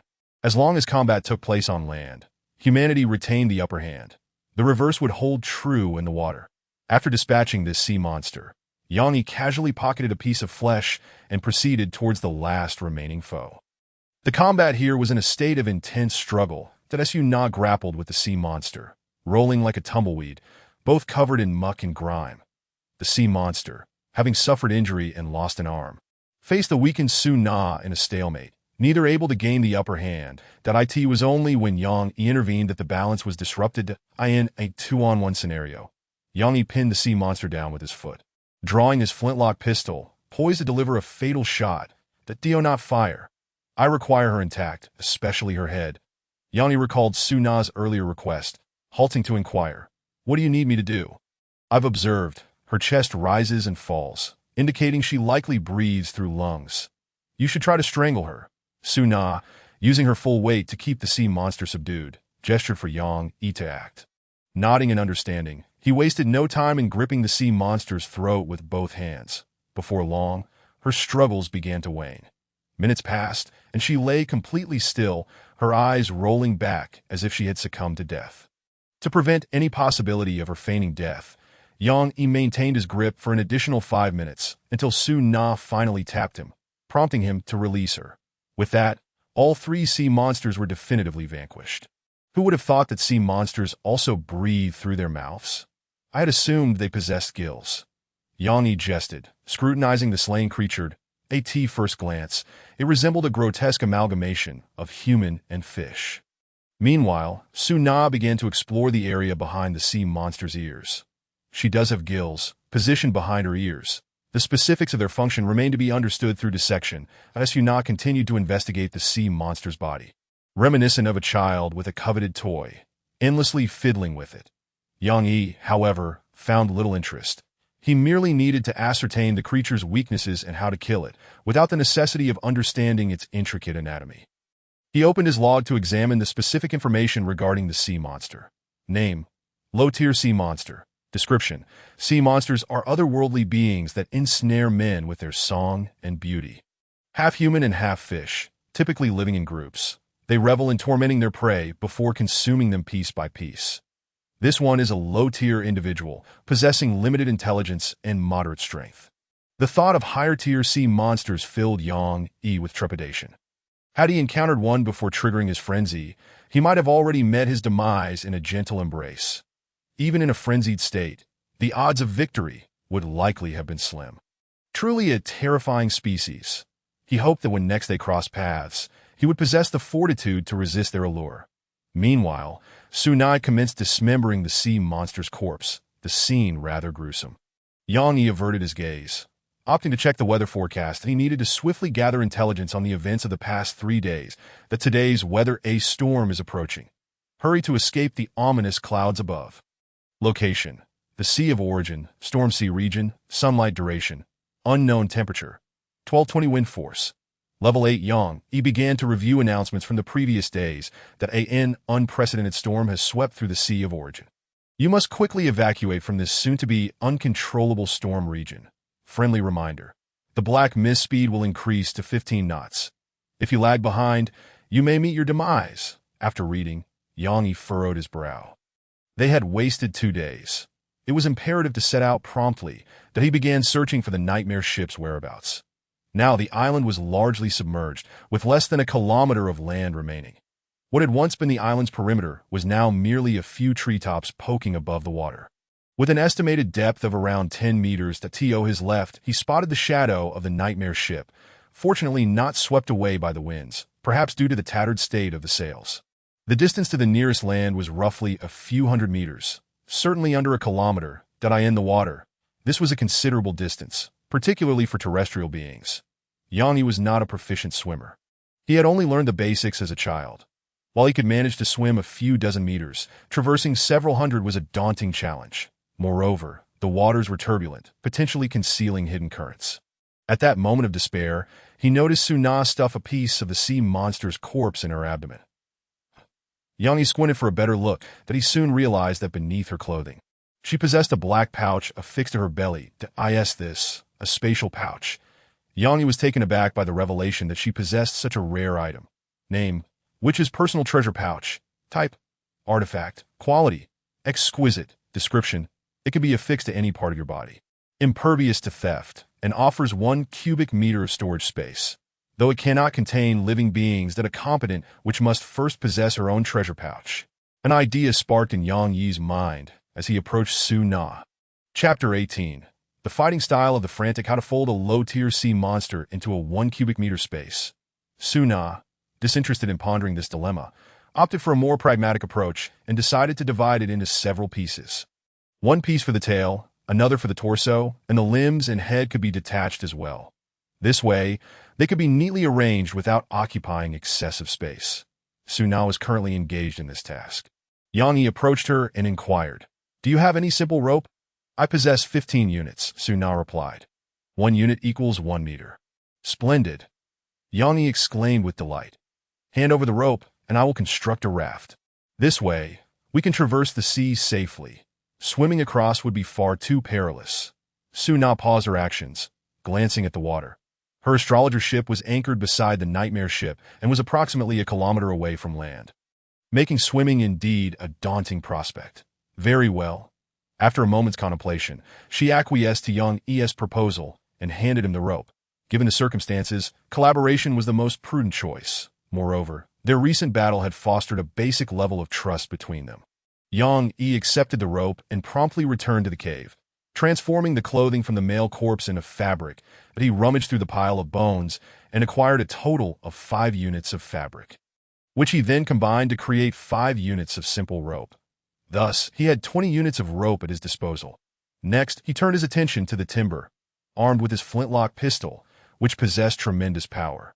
One shot would suffice to sever a moderately sized tree. After spending some time firing a few rounds, they procured sufficient timber. Using the witch's dagger, he refined the wood, then bound it tightly with rope. A small raft, 1 meter wide, was completed. In total, it consumed 13 units of rope and 8 pieces of timber. The surplus rope could be tied around the waists of both Su Na and Yang Yi, allowing for swift rescue should one of them fall overboard. With preparations complete, the next step was to test their resolve. After all, they had only recently met, and various uncertainties lingered. "All right, come aboard. The raft is ready." Yang Yi called to Su Na that he had inspected the raft, confirming its buoyancy was sufficient to support 2 individuals. Having finished her dissection of the sea monster, Su Na approached and climbed onto the raft. Each took hold of a makeshift paddle crafted from the dagger, propelling the raft toward the ship. Due to the proximity of trees and the island, the water here was considerably calmer than in the open sea. The journey proceeded smoothly, and they quickly drew closer to the vessel. Yang even entertained the notion of the coconut trees. Though submerged, many still bore coconuts that could be snagged with a hook. Just as he was contemplating this, a tremendous force surged from beneath the raft, nearly toppling both of them into the water. Something substantial lurked beneath the surface. Yang Yi immediately alerted, pointing his flintlock pistol towards the water. Su Na, having narrowly avoided a fall, now sprawled on the raft, caught a glimpse of a shadow gliding through the depths that a gigantic serpent resides in the water. She warned, gesturing towards the ominous figure. Yang Yi was just about to take a look when the wooden raft was suddenly lifted again, causing a rope to snap with a loud crack, leaving the raft precariously loose that if this continued, the raft would surely fall apart. At that point, the 2 of them would plummet into the water, directly exposed to the ferocious assault of the sea serpent. The consequences would be unimaginable. They were still 200 meters away from the ship, and swimming there in such a short time was utterly impossible. With this thought, Yang Yi's eyes flashed with ferocity, that he was in a frenzied state, bold and fearless, and more than ready for a fight. If the sea serpent desired to consume him, then it could certainly expect to be devoured in return, without a hint of complaint. A grin spread across his face as he attempted to submerge his flintlock pistol in the water to fire. Boom! Water splashed everywhere. As expected, the flintlock was impervious to water. Getting wet or even submerged did not hinder its ability to fire. Hearing the commotion, Su Na turned her head and asked, "What are you doing?" Testing the gun that Su Na furrowed her brow, not understanding Yang Yi's words, and suggested her own plan that we could try using the blood and flesh of the sea monster to lure it away. "I could throw it farther." "No need. That's useless." Yang Yi shook his head, fixated on the dark silhouette in the water. "I can feel it. It's fixated on me, inviting me to a duel. Feel. Have you lost your mind?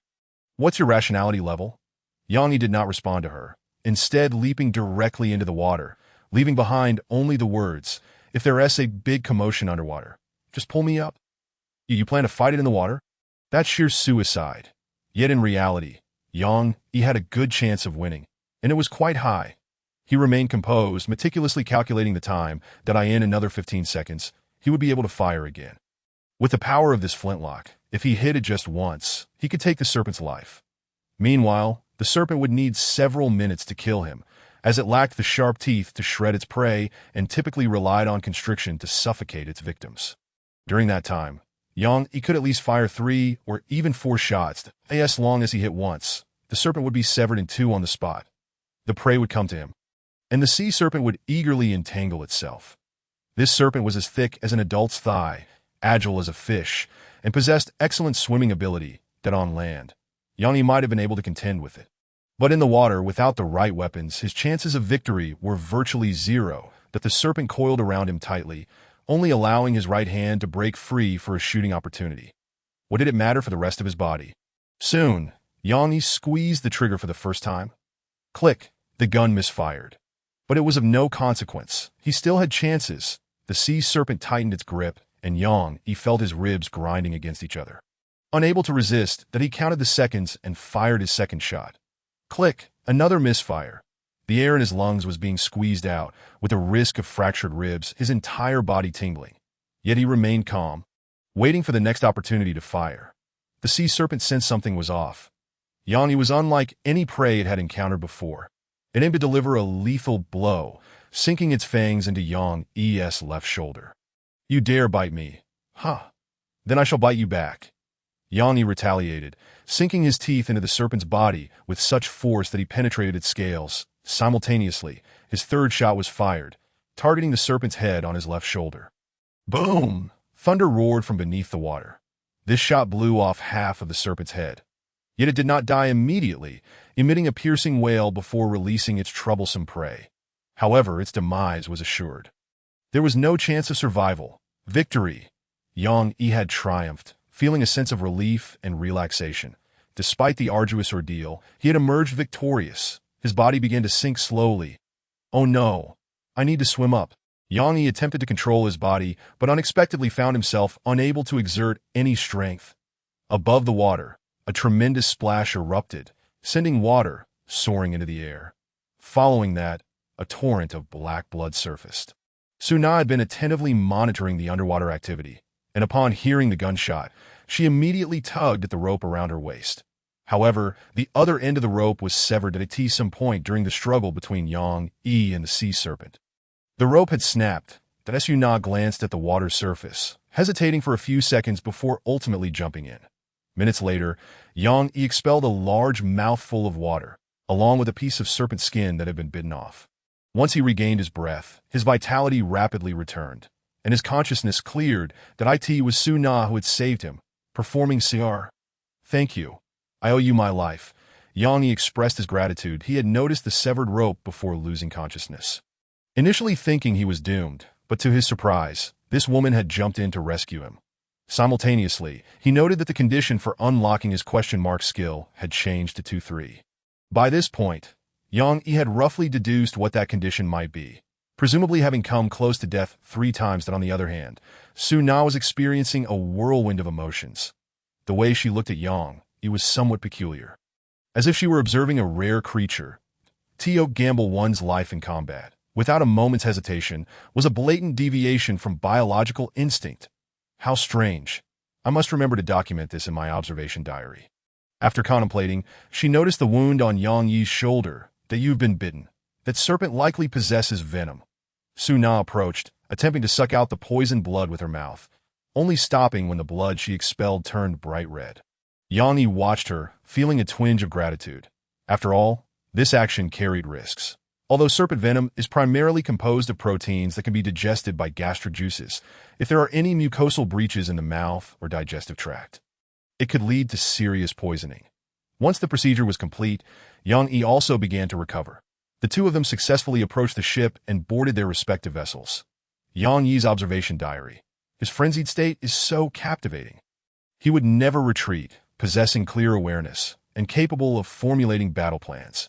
Yet he may not even realize how strong his desire to fight is, how eager he is to kill the opponent, even at the risk of his own life. But what if the opponent is too powerful? What choice would he make then? This remains to be observed further. Which Suna Chapter 19. The next transaction upon returning to the ship. The fish and shellfish they had caught earlier had already rotted and were inedible. Yang only kept a cystic pufferfish, returning everything else to the sea. His remaining food consisted of 1 piece of black bread, 3 eyeball fruits, and 38 vitality coconuts. As for fresh water, he had 1 liter left. Yang ate 3 eyeball fruits and picked up a vitality coconut, preparing to mix it into a vitality coconut juice to restore his energy. Player Su-na requests to board the ship. Yang Yi readily agreed. She boarded from the stern and soon entered the cabin of the Nightmarish at that moment. Yang Yi was busy concocting the vitality coconut juice. "You can make potions," Su-na exclaimed in surprise. "Yes, I acquired a recipe on the island that allows me to mix salt with vitality coconuts to create vitality coconut juice. Would you like to give it a try?" Yang Yi offered the prepared juice to Su-na. Since she had saved his life, it was only fitting to give her something in return, and Su-na accepted it, curiously examining it for a moment before stowing it away in her treasure bag. "I won't take the supplies from your ship," Yang Yi suggested. "Why not drink the freshly mixed vitality coconut juice?" Su-na was indifferent. The supplies on the Zodiac were minimal, almost non-existent. "Shall we collaborate once more?" Yang Yi proposed. The storm at sea was fierce, and working together would greatly improve their chances. Furthermore, the Zodiac could provide navigation charts, ensuring they wouldn't get lost in the tempest. All right, Su-na agreed, for that was her intention as well. Yang Yi stepped out of the cabin. Outside, the world was shrouded in darkness, with ominous clouds enveloping the sky. The howling wind, mingled with sea spray, caused the ship to sway incessantly, but he did not intend to set sail immediately. As there were urgent matters to attend to, he had been poisoned by the serpent and required medicine to counteract it. The status panel of his log had already indicated a poison condition. Moreover, the information about the sea serpent revealed its venomous nature. Yang Yi approached the monster gacha machine, tossing in the 2 pieces of sea monster flesh along with the serpent skin. Name: large sea serpent. Description: cunning giant snake of the depths. Larger than an ordinary python, delights in torturing its prey, can be used in the monster gacha machine, mildly venomous. "Are you sure you don't want to exchange that sea monster corpse for a gacha?" Yang Yi suddenly turned and asked, for within Su-na's treasure bag lay another sea monster corpse. "No." Su-na shook her head vigorously, that in her eyes, that corpse held immense value, far exceeding that of a gacha. By studying the physiological structure of the sea monster, she could acquire the knowledge she sought, and knowledge was far more precious than mere items. Yang Yi shrugged, not pressing the matter further, and turned back to spin the gacha machine style. The sound of capsules clattering echoing around. Moments later, 3 capsules were ejected, and Su-na stood behind Yang Yi, observing his every move while taking out a small notebook to meticulously record. Yang Yi lives on a ghost ship. His mental state is concerning. His gacha machine resembles a terrifying octopus head, yet Yang Yi seems to quite like it. Unbeknownst to him, he picked up the glowing orbs. The first was labeled with a mermaid illustration. Name: Siren's voice. Type: consumable. Quality: good. Description: contains a special gas. When opened and inhaled, it emits a piercing shriek that can temporarily paralyze surrounding creatures, diminishing their rationality. Inhaling it will cause a loss of 20 rationality. You have acquired the siren's voice, but evidently, you do not sing. The second item was a blue crystal pendant. Name: Tears of the Siren. Type: relic. Quality: good. Description: wearing this item reduces mental acuity by 2. Grants immunity to charm effects. Upon hearing the siren's song, it transforms into a piercing wail. Occasionally induces auditory hallucinations, as if a siren is whispering in your ear, leading to a decline in rationality. You can only hear my song. You belong to me. The third item is a short sword. Name: Fong of the Sea Serpent. Type: treasure. Quality: good. Description: a short sword crafted from the teeth of a great sea serpent, possessing a mild paralysis effect and capable of inflicting minor damage on otherworldly creatures. Yang Yi has been fortunate, as 3 gacha pulls yielded 2 pieces of equipment, one of which is a weapon, perfectly compensating for the low output during the cooldown of his flintlock for the other 2 items. Yang Yi pondered for a moment, contemplating whether to sell or trade them. The Tears of the Siren are a formidable weapon against sirens. But due to Yang Yi's state of madness, which grants him immunity, this relic is somewhat redundant for him. Regarding the charm effect, players with high mental attributes can quickly adapt to such mental attacks. The first time he was charmed, Yang Yi lost 10 points of rationality, but subsequently, it only reduced by 5 that if he encounters it again, he might not even lose 5, rendering it ineffective. The siren's voice, however, is quite a useful item. Yet, Yang Yi is in urgent need of healing and must reluctantly part with it. He swiftly messaged the captain of the Radiant Goddess, Zhou Dai. Yang Yi, I require 2 vials of holy water. Do you have any in stock? It seemed Zhou Dai was quite busy, as a few minutes passed before a response arrived. Zhou Dai. To make a long story short, I'm currently occupied with sailing and have limited stock of holy water. Yang Yi understood her implication. There is stock, but at a high price. However, he was well prepared with sufficient bargaining chips, and thus replied that a vial of vitality coconut juice, the tears of the siren, and the siren's voice, these items in exchange for 2 vials of holy water. The response from Zhou Dai came swiftly this time that you're a male player, right? You actually killed a siren? She expressed disbelief, considering that many male players had already fallen victim to the siren. At this price, I can offer you 3 vials of holy water, and we can collaborate again in the future. The transaction was quickly completed. Yang Yi tossed the trade items into the monster gacha machine. And soon enough, 3 vials of holy water were in his possession. He immediately drank one and handed another to Su Na. You were right. That sea serpent was poisonous. Just to be safe, you should drink one too. It can cure poison and heal wounds. Su Na took the holy water, but did not drink it immediately. Instead, she curiously examined the vial before stowing it away in her bag. I meant for you to drink it, not to put it away. Yang Yi interrupted Su Na's actions, insisting, if you don't drink it, please return it to me. Simultaneously, Yang Yi found Su Na's behavior rather peculiar. She seemed to have an affinity for stashing everything, vitality coconut juice, holy water, and even the siren's body. Su Na paused for a moment, seemingly unresponsive. However, she could tell that Yang Yi was serious, and eventually relented, uncapping the vial and swallowing its contents. You can't just hold it in your mouth. Yang Yi, keen-eyed, noticed that she hadn't actually swallowed it, her cheeks bulging. Su Na frowned, appearing somewhat displeased, but ultimately, under Yang Yi's insistence, she reluctantly swallowed. Open your mouth and let me see. Su Na obediently opened her mouth, appearing to have genuinely consumed it. Yang Yi nodded that in truth, Su Na also bore injuries, and this would aid in her recovery.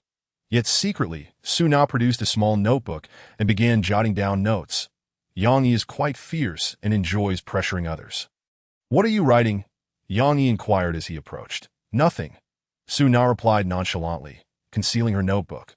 Observing this, Yang Yi felt it inappropriate to pry further, respecting her privacy. Have you reviewed the chat channel and announcements? Everyone is frantically fleeing this sea area. We must escape as well. Yang Yi assessed the current situation and inquired about Su Na's astrologer ship's information. Her astrologer ship was only level 1, moving at a speed 10 knots slower than the level 2 Nightmarish ship. They discussed the possibility of using grappling hooks to tether their 2 vessels together, thus preventing any ship from lagging behind. Before we depart, could you assist me with one more task? Yang Yi gestured towards the coconut trees, their crowns barely visible, with coconuts nearly floating on the water. Let us make a round around the island and gather these coconuts. We'll collect as many as we can, but only one round, no lingering. Su Na nodded in agreement. Yang Yi had initially intended to gather them all, but that would consume too much time. Circling the small island, they ultimately collected 92 vitality coconuts. This quantity was quite substantial, and Yang Yi generously shared half with Su Na, resulting in 46 coconuts for each, along with the 34 coconuts already on the ship. They now had a total of 126 vitality coconuts, Yang Yi with 80 and Su Na with 46. For the foreseeable future, Yang Yi need not worry about energy recovery. Chapter 20. The journey through the storm. Today's weather. The storm has intensified. Please be cautious of floating debris on the sea. Location: Sea of Origins, stormy waters, daylight duration. Unknown temperature, 13 to 18 wind force. Level 9. Yang Yi and Su Na had formed a ship team. Having sailed on the ocean for 2 days, throughout these days, they had not once seen the sun. The sea lay shrouded in darkness, with limited visibility. The wind had escalated by a level, causing the waves to roar violently. And maintaining even half of their previous speed was commendable. Initially, the storm had a wind force of only level 4, marking a prime time for travel. During this period, Yang Yi had been enchanted by the siren, missing the optimal travel window and falling significantly behind, now trailing at the rear of the main group. From the chat channel, he learned that his friend, Captain Sudo of the Gale ship, had successfully navigated out of the stormy waters the previous night. His ship boasted a speed of 70 knots, the fastest in the game, and if it were level 2, it would likely be even swifter. He had released information that beyond the stormy waters, the sea was calm and sunny. In the next 2 days, many faster ships would likely break free from the storm, except for the two unfortunate souls, Yang Yi and Su Na. Damn it! Yang Yi, sleep-deprived for days, had bloodshot eyes and a volatile temper, but he drank a bottle of coconut juice to replenish his energy and privately messaged Su and Su Na, "Are there no islands or reefs ahead?" He certainly did not wish to inadvertently run aground on an island or crash into a reef. "None. Don't disturb me. This is a critical moment." Since returning to the astrologer's ship 2 days ago, she hadn't shown her face again. "What exactly are you doing?" Yang Yi asked. Yet Su Na remained silent. Within the cabin of the astrologer's ship, a wooden long table was set, with a basketball-sized crystal ball nearby, displaying a nautical chart of the surrounding 100 nautical miles. However, her focus was not on the chart, but rather on the corpse of the siren laid out upon the table, as Su Na utilized the witch's dagger as a scalpel, carefully slicing through the siren's skin to examine the intricate network of nerves and blood vessels, speculating on its organ composition while meticulously recording her findings. Some organs had already been completely extracted, including the brain and eyes, preserved in glass jars. She had expended considerable resources to acquire several glass jars for this moment. This siren exhibited numerous structural flaws, making half-fish a more fitting description. Within her, there existed an immune rejection response, akin to forcibly merging human and fish organs, resulting in mutual repulsion that IT needed to consume flesh to alleviate this rejection. She muttered her discoveries while documenting them. However, this rejection response appeared to be diminishing. If it were to vanish entirely, the siren's body might undergo a transformation. Meanwhile, Yang Yi remained at the helm, evading debris carried by the currents.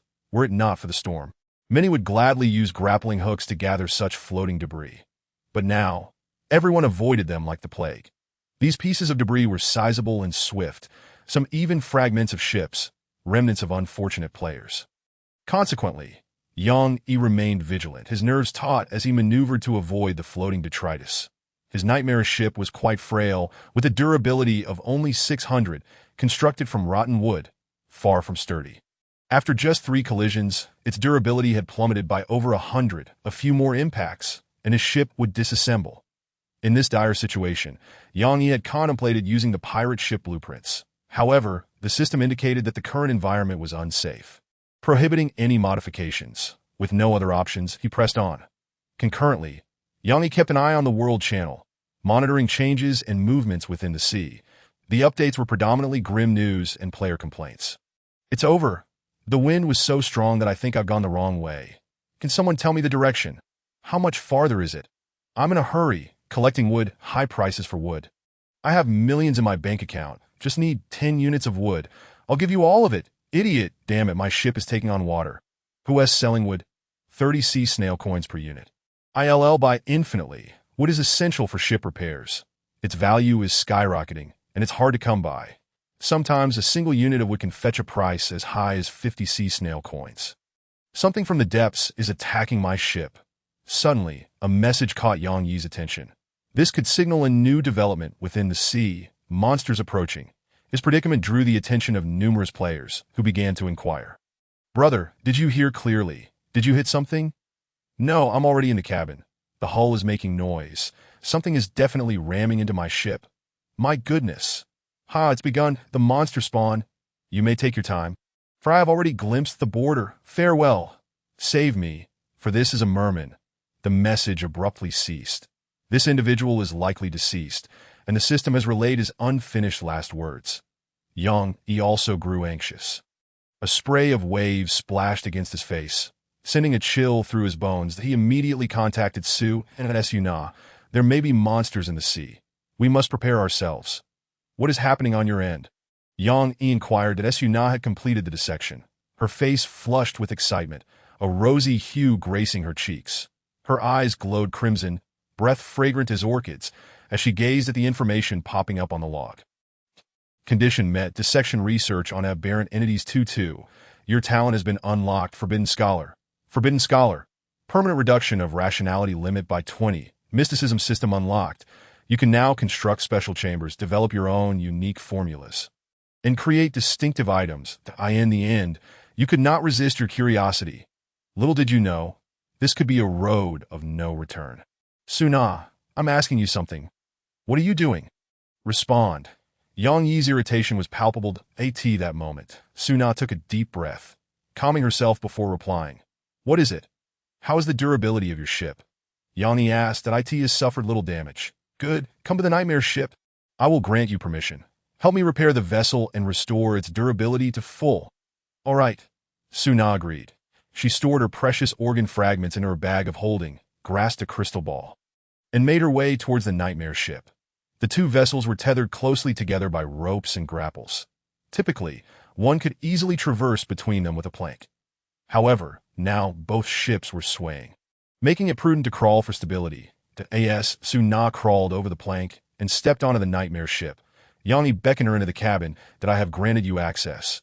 Craft a stone hammer from the materials and restore the durability of the Nightmare ship. Then, remain aboard.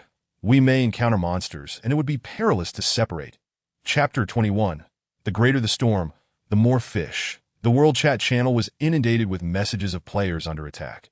The monsters they encountered varied greatly. There are many red lanterns in the water, and they are converging towards me. Has anyone encountered these? What on earth are they?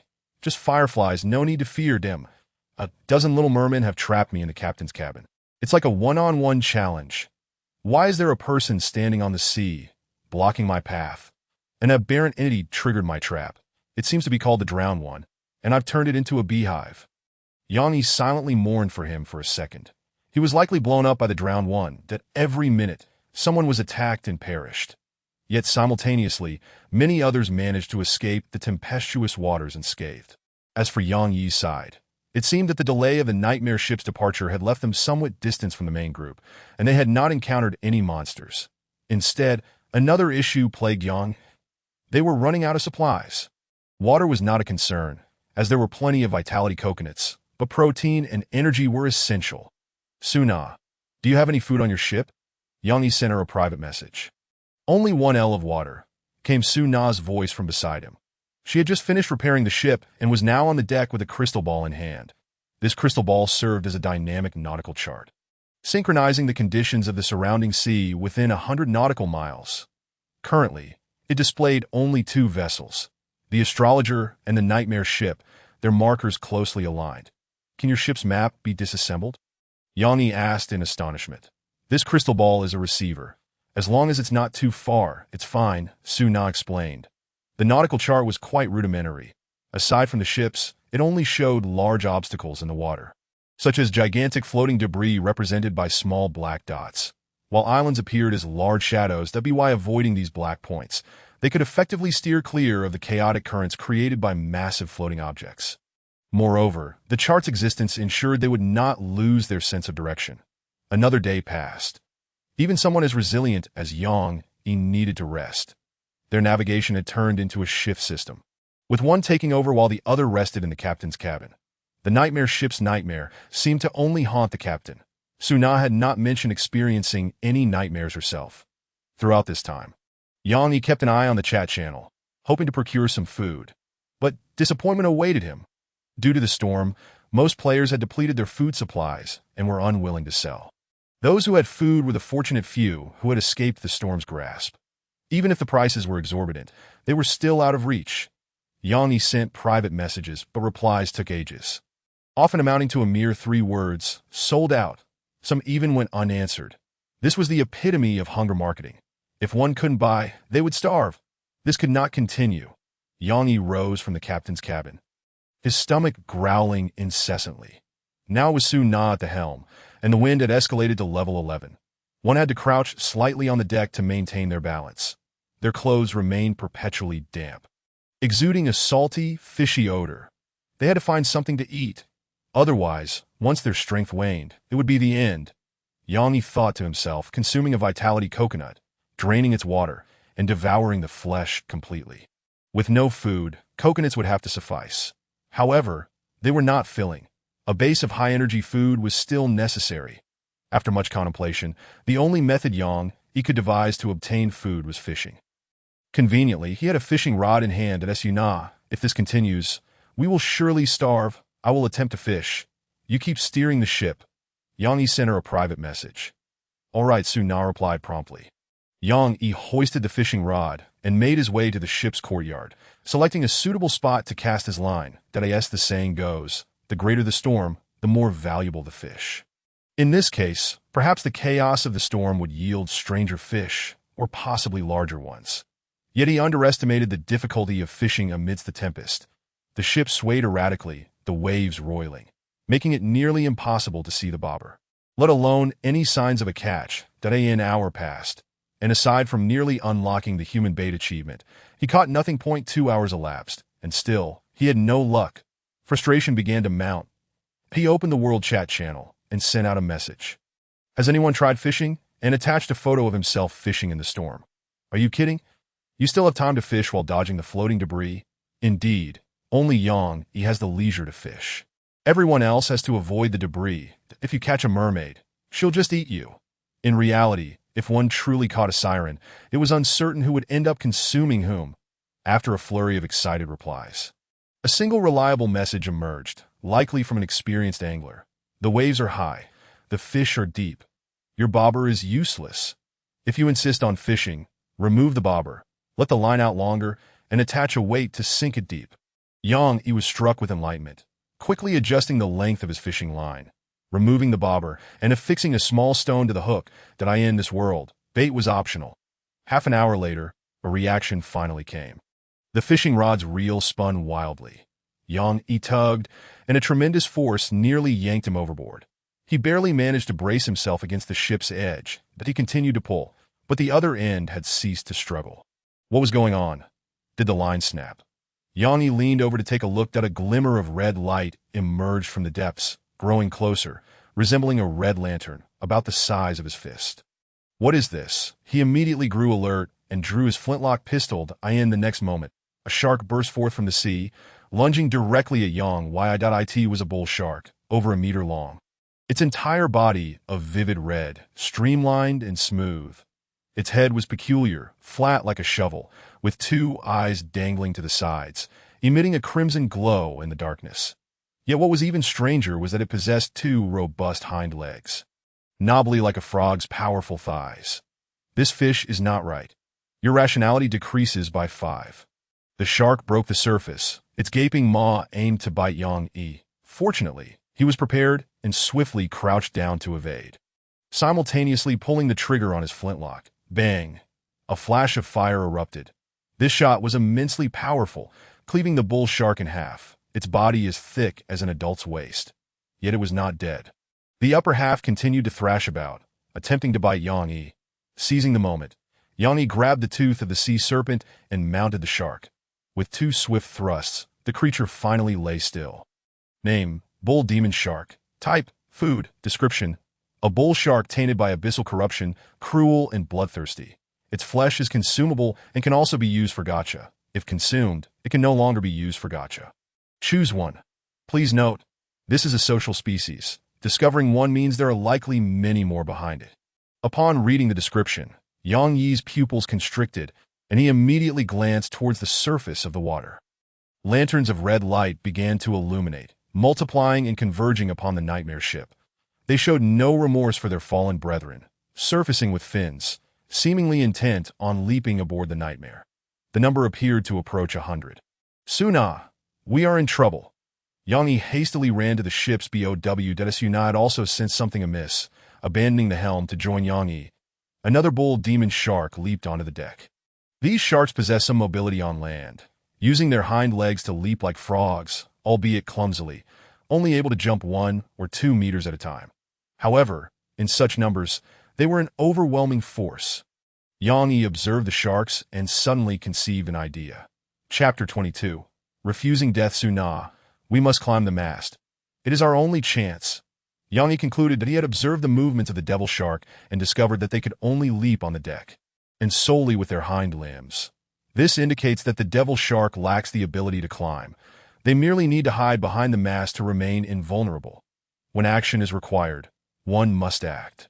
Yang Yi held a flintlock in his left hand and the tooth of the sea serpent in his right, well equipped for both ranged and close combat. However, Su Na lacked a suitable weapon. Using that small dagger against a shark would be far too perilous. I have a bow in my cabin. I'll grab it when I run over, and it will be just right for you. He suggested. Suna nodded, her hair dancing wildly in the fierce wind. There was no trace of fear on her face. Rather, she appeared somewhat exhilarated, glancing occasionally at the devil shark. That I want a more intact shark. Especially the eyeball must remain whole, Suna suddenly exclaimed. Let us focus on surviving first.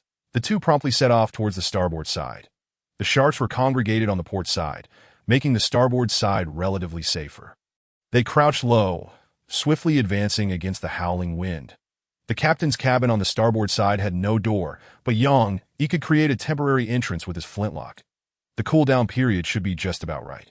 He fired a shot, blasting a large hole that was just sufficient for him to reach in and retrieve items that he felt around and found the pirate longbow propped in the corner, along with over 20 simple wooden arrows, all coated in poison, that he handed the bow and arrows to Suna, and the pair hurried towards the midship area.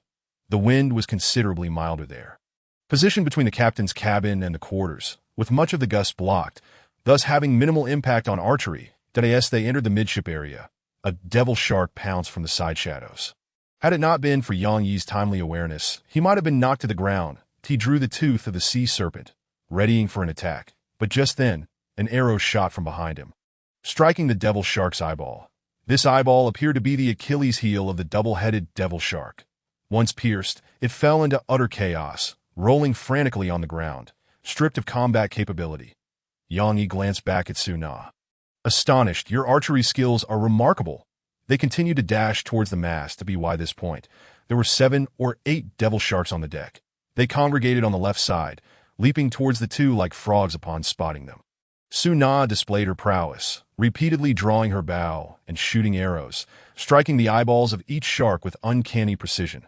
Despite the size of the shark's eyeballs, which glowed and were conspicuous, every arrow found its mark. Truly impressive. What did you do before this? Yi swallowed hard, inquiring, did I study medicine? However, during my high school years, I was the provincial archery champion, the kind who could make it to the national team. Why didn't you mention this sooner? Yi exclaimed in disbelief. When we battled the sea demon, why didn't you use the bow? I was ambushed, and the bow fell into the sea. If he had known Suna was this formidable, he would have prepared a sufficient number of arrows, fearing nothing from these leaping sharks. But now, their arrows were limited, and they could not afford to linger. Some devil sharks had even swum to the starboard side, preparing to flank them from both sides. New sharks continued to leap onto the deck. Fortunately, the two had reached the base of the mast, seizing the opportunity while the newly arrived sharks were still distant. They needed to climb the mast without delay. You go first. Once you're up, provide cover with your arrows. Yi positioned himself against the mast, watching the approaching sharks on either side. This was the most reasonable plan he could devise. If Yi climbed first, he would only have the flintlock at his disposal. Although powerful, in this scenario, it was far less useful than the bow, which allowed for multiple shots. Suna understood Yi's intention. Wasting no time as she stowed the bow and arrows in her bag and began to ascend. Yi gripped the tooth of the sea serpent in one hand and held the gun in the other, adopting a combat stance. The shark on the left arrived first, leaping towards Yi. He had studied their behavior for quite some time and noticed a peculiar trait. They could only leap forward. Before jumping, they would select a direction, and whichever way their heads faced was the path they would take. Utilizing this characteristic, Yi deftly sidestepped the shark's attack. The shark passed him by. He thrust his sword, driving it directly into the shark's gill. The devil shark's momentum did not cease, and a massive wound was inflicted on its body. Once it landed, a heap of entrails spilled out, signaling its impending demise. I can do this, Yi noted. As he evaded yet another shark's assault, he repeated the maneuver, driving the tooth of the sea serpent into another shark's gill. Through this method, he dispatched 3 of the surrounding sharks. Yet he was not a seasoned warrior. Not long ago, he had been a bedridden patient, unable even to stand. His rudimentary swordsmanship was merely the result of keen observation and composure. And success was not guaranteed each time. On the 4th attempt, he faltered, failing to evade in time, and was bitten on the right shoulder by a shark. The excruciating pain nearly caused him to lose consciousness. Fortunately, Yang Es was as resilient as steel, and he immediately pressed the flintlock against the flat head of the double-headed shark. That shot must fire. Yang pulled the trigger. Click! The damned gun misfired at the critical moment. Damn it. Yang refused to surrender. Instead, he quickly devised another plan, releasing the tooth of the sea serpent from his right hand and switching to his left to stab at the shark. Just then, an arrow zipped past Yang Es' head, striking the shark's eyeball. The shark, in agony, released its grip, allowing Yang to break free, though his right arm was now a bloody mess. Hurry up and get up here, Su Na urged. She was perched on the crossbeam, about 5 meters above the ground, out of reach of the sharks, thus quite safe at that moment. She drew her bow, unleashing her formidable power to cover Yang as he climbed. I have only a few arrows left. You'd best hurry. Yang secured the flintlock to his waist, enduring the excruciating pain as he began to climb. The sharks pursuing from behind were struck by Su Na's arrows, providing Yang with temporary safety, but he was climbing slowly. He exerted force with his legs, pressing his left arm and cheek against the mast, straining to ascend. You need to hurry. I only have 3 arrows left. Yang had barely climbed 2 meters when he heard the ominous news. Soon, the last 3 arrows were expended that Su Na could only cling tightly to the mast, attempting to lower her body to pull Yang up, but the distance was insufficient. That moment, a shark, gathering momentum, leaped at Yang, sinking its teeth into his calf. The clash of teeth against bone produced a chilling sound. Yang, Su Na exclaimed. Yang staggered, his body shaking violently as nausea surged from the intense pain. Yet he dared not release his grip, gritting his teeth to endure. He understood that if he let go and fell, certain death awaited him. The shark clung to Yang's leg, its sharp teeth tearing at his wound. Yang felt dizzy and breathless, his vision blurring with tears. He looked down at the shark, meeting its 2 enormous crimson eyes. That seemed to be laughing at Yang's futile struggle against death. Not a chance. A surge of fury erupted in Yang's chest, searing that moment. A notification popped up in his log. Condition met. Confront death. 3-3. Talent unlocked. Refusal of death. Refusal of death. Activates when health drops below 10 or when receiving fatal damage, preventing health from falling below 1. Refusing death for 5 minutes. All attributes except Spirit 2, Spirit-2, Sanity-50. Afterwards, enters a 24-hour period of weakness, with all attributes except Spirit-2. During the weakness period, refusal of death no longer takes effect. P.S. Refusal of death can transcend the limits of ordinary attributes. Your sanity is below 50, entering a state of madness. Immune to most negative mental states. Strength 2, Agility 1, Constitution 1, Spirit-2. Ignores pain, knows no fatigue, and exhibits fearless bravery until sanity is restored. Under the double enhancement, Yang's strength surged to an astonishing 8 points, while his spirit plummeted to 4 points. His eyes turned bloodshot, veins bulging, and his previously drooping right arm inexplicably regained strength, gripping the mast tightly. Simultaneously, he extended his left hand, reaching for the devil shark's eyeball below. With a casual squeeze, he burst it, sending juices splattering. Chapter 23. Great Harvest and the Golden Legend. Yang crushed the eyeball of the shark beneath him with brute force. The shark, in excruciating pain, released its grip, but Yang did not relent. He seized the shattered eyeball and hurled it at another shark. With a strength of 8, even striking with his fist would easily crush the head of this shark. However, Yang was no fool. He would not engage in reckless melee combat if he could avoid it. At least not now. He exerted force with his right arm, leaping gracefully onto the crossbeam. From now on, it's my turn. Yang's expression was cold and resolute, the dark muzzle of his gun aimed at the devil sharks below. Boom! One devil shark was cleanly severed in 2. What just happened? Su Na gazed at Yang in disbelief. In one moment, he was on the brink of death. In the next, he had accomplished a counterattack, instantly reversing the situation. It was a most peculiar sight. Su Na's eyes now glowed with a fervent hunger for Yang, as if she wished to consume him whole, to see through him entirely. This gaze was too overt, making Yang feel somewhat uncomfortable. He dismissed her curiosity with a casual remark. Nothing much. I just unlocked a new talent. That's so? Su Na did not press further. Even if she had, Yanni was not inclined to reveal too much. This was his trump card, immensely powerful, capable of turning the tide in critical moments. Moreover, the side effects of this talent were equally severe, leading to a debilitating 24-hour period of weakness. Thus, the fewer who knew. The better that, on the other hand, Su-na felt a twinge of apprehension. Just moments ago, her sanity had plummeted by over 20 points, nearly overwhelming her impulse to dissect Yang-yi with her dagger. Fortunately, she had managed to restrain herself, keeping her sanity just above 50. Su-na, don't rush. Hold back. Yang-yi is special. I need to observe him slowly. She silently admonished herself. Yang-yi remained blissfully unaware of Su-na's twisted thoughts. He took out the holy water, consuming 2/3 of it, and poured the remaining third over his wound. The effects were quite remarkable. The wound ceased bleeding rapidly, that he continued to draw his flintlock, aiming and firing. Once it misfired, then it discharged, bringing down a shark. The sharks, unable to bite the two, became frenzied, with some gnawing at the mast while others began to devour their deceased kin. However, the mast was the most robust timber of this ghost ship. Thick and sturdy, the jaws of the sharks were insufficient to inflict damage in a short span of time. Yet, the danger still loomed, that it was a matter of whether the mast would break first or if this pack of sharks would perish. There were only a little over 30 unharmed sharks left, and Yang-yi felt confident of his odds. Wait, there's no need to shoot. Su-na suddenly called out to Yang-yi. Why? Yang-yi turned his head to look. Look, the cystic pufferfish's toxin is beginning to take effect. She pointed to a shark with an arrow lodged in its eye. This shark was likely the first one struck. It lay at an angle on the deck, motionless. Soon its carcass was consumed by its fellow sharks. Yang-yi instantly grasped the implication. Cannibalism is a phenomenon frequently observed among insects.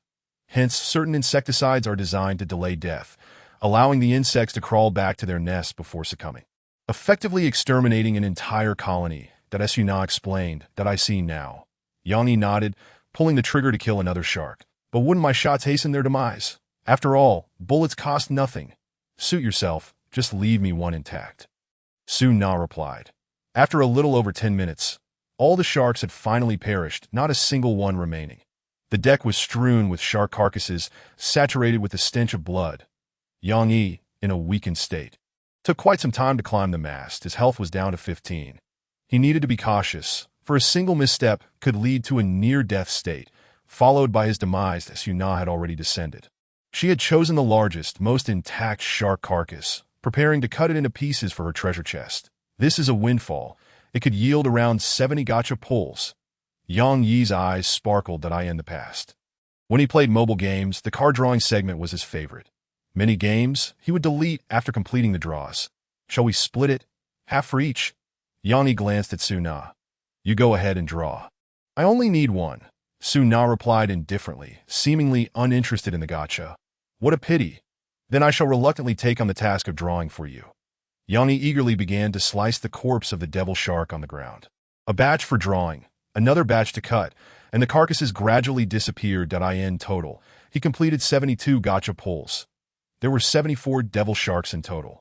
One was dismembered by Su-na, and one became reserve food. To avoid accidental poisoning, Yang-yi specifically selected the one that had been severed in two at the outset. Fortunately, this particular shark had not been consumed by its kin, making it suitable for sustenance. Once everything was processed, Yang-yi checked the heading and map again, confirming there were no major issues before turning his gaze to the 72 luminous orbs beneath the gacha machine. That he refrained from opening any, intending to save them for a collective draw. What wonders lay within? Yang-yi was filled with anticipation as he began the gacha pulls. You have obtained 1 unit of iron. What? You have obtained 200 conch coins. You have obtained 5 units of wood. You have obtained 5 units of stone. Infuriating. Yang-yi slammed the piece of wood onto the deck. The latter slowly vanished, transferred to the warehouse. Was he in need of such items? What about relics, treasures? At the very least, some ornaments. As he continued, Yang-yi grew increasingly numb, his expectations dwindling. The majority of the items were basic resources, including fresh water, iron, wood, cloth, and even crystals. There were also 12 loaves of black bread, 5 sausages, and 3 watermelons. Perhaps the devil sharks were simply too weak, not comparable to the sirens and the drowned. Alternatively, it could be a matter of sheer bad luck. By the end, Yang Yi had only acquired 3 decent items: 1 exquisite, 1 fine, and 1 ordinary. Name: low-tier fire element. Type: consumable material. Quality: exquisite. Description: can be attached to transformed equipment, endowing it with the power of fire. P.S. Equipment can be repeatedly transformed. The attributes of the last transformation prevail. Name: glowing fishing net. Type: tool. Quality: fine. Description: can be placed at the side of the ship to capture unfortunate fish that pass by. Though this net emits an unsettling red glow, causing normal fish to avoid it. Where have you seen this red glow before? Name: sharkskin swimsuit. Type: treasure. Quality: ordinary. Description: increases swimming speed by 25 and reduces energy consumption while swimming. It will help you effortlessly win swimming competitions. Yang Yi stored these 3 items away. The dismal drop rate reminded him of some rather unpleasant memories, but soon a possibility dawned upon him. Could it be that submitting the same type of monster repeatedly drastically reduces the gacha drop rate? The more he pondered, the more plausible it seemed. The system might be designed to encourage players to hunt a wider variety of monsters. The method to verify this hypothesis was simple. Let others draw once and see what they receive. Without further ado, Yang Yi summoned Su Na, who was still in the courtyard, and handed her a fish fin to try her luck at the gacha. The devil shark was originally intended for sustenance, but with plenty of black bread available, there was no need to risk eating it raw. Give it a go, Yang Yi urged that if Su Na scores. It would confirm Yang Yi's theory that repeatedly submitting the same monster's carcass would lead to a drop in the gacha rate, but if she doesn't, it could simply be a matter of luck. Su Na tossed the fish fin into the gacha, turning the mechanism. The octopus's eyes suddenly gleamed with golden light, even its tentacles turning golden. Wow, a golden legend. Yang Yi felt as though he were experiencing auditory hallucinations. A golden orb emerged from the mouth of the octopus, which Su Na promptly collected. Could this be the difference between a lucky player and an unfortunate one? Yang Yi felt a surge of warmth. For the first time perceiving the game as utterly unfair, brimming with malice. Chapter 24. The shadow shaking in the storm, Su Na picked up the glowing orb, her eyes lighting up, and then stowed it away in her treasure pouch. What did you get? Yang Yi inquired, leaning closer with curiosity. Want to know? Beg me, and I shall tell you. Su Na replied with a teasing smile, her eyes narrowing like crescent moons that if you want to say. Then so be it. Yang Yi was not one to indulge her, nor did he feel envious. After all, he possessed 3 treasures. Although they weren't golden, their quantity was certainly advantageous. Meanwhile, a multitude of esoteric speculations flooded his mind. Could it be that this shark perished the earliest, thus yielding the best rewards? One couldn't entirely dismiss that possibility. However, the specifics would need to be tested in the future to ascertain. One thing was certain. Repeatedly submitting the same monster's carcass would significantly decrease the drop rate. Yang Yi allowed Su Na to continue steering while he tidied up the battlefield. He had to admit, the monster gacha machine was quite convenient. The shark carcasses and blood were efficiently recycled. However, the damaged deck and mast, along with the gaping hole in the captain's quarters, would require materials for repairs. Additionally, during the battle, they had collided with several floating objects, causing damage to the ship. Merely for repairs. He spent 40 units of wood. Fortunately, the gacha machine had also dispensed resources. The current inventory of food and resources was as follows. Food: black bread 12, sausage 5, fresh water 8L, vitality coconut 67. Watermelon 3. Su Na's cabin still contained over 40 vitality coconuts. Resources: wood 55, cloth 45, stone 32, iron 10, crystal 8, sulfur 6, con coins. 2050. Items like iron, crystals, and sulfur were likely advanced resources, with a conversion rate of 5:1 in the gacha. He was temporarily not lacking in food. Unless he was utterly desperate, Yang Yi had no intention of fishing in the stormy seas again, that he opened the world channel and began to leave a message. It's best not to fish in the stormy seas. You might catch monsters. You're truly brave. You didn't die. Impressive. You can still speak. Do you have pictures? I can't believe it. Yang Yi had no intention of defending himself. The reason he refrained from posting pictures was to preserve their sanity. A day passed swiftly. This marked the 6th day since the storm had descended. Today, the chat channel was lively, with players continuously messaging that they had escaped the stormy seas. It seemed that most players were not far from the exit and would soon leave this area. Only Yang Yi and Su Na were still lagging behind. They had lost 2 days of progress.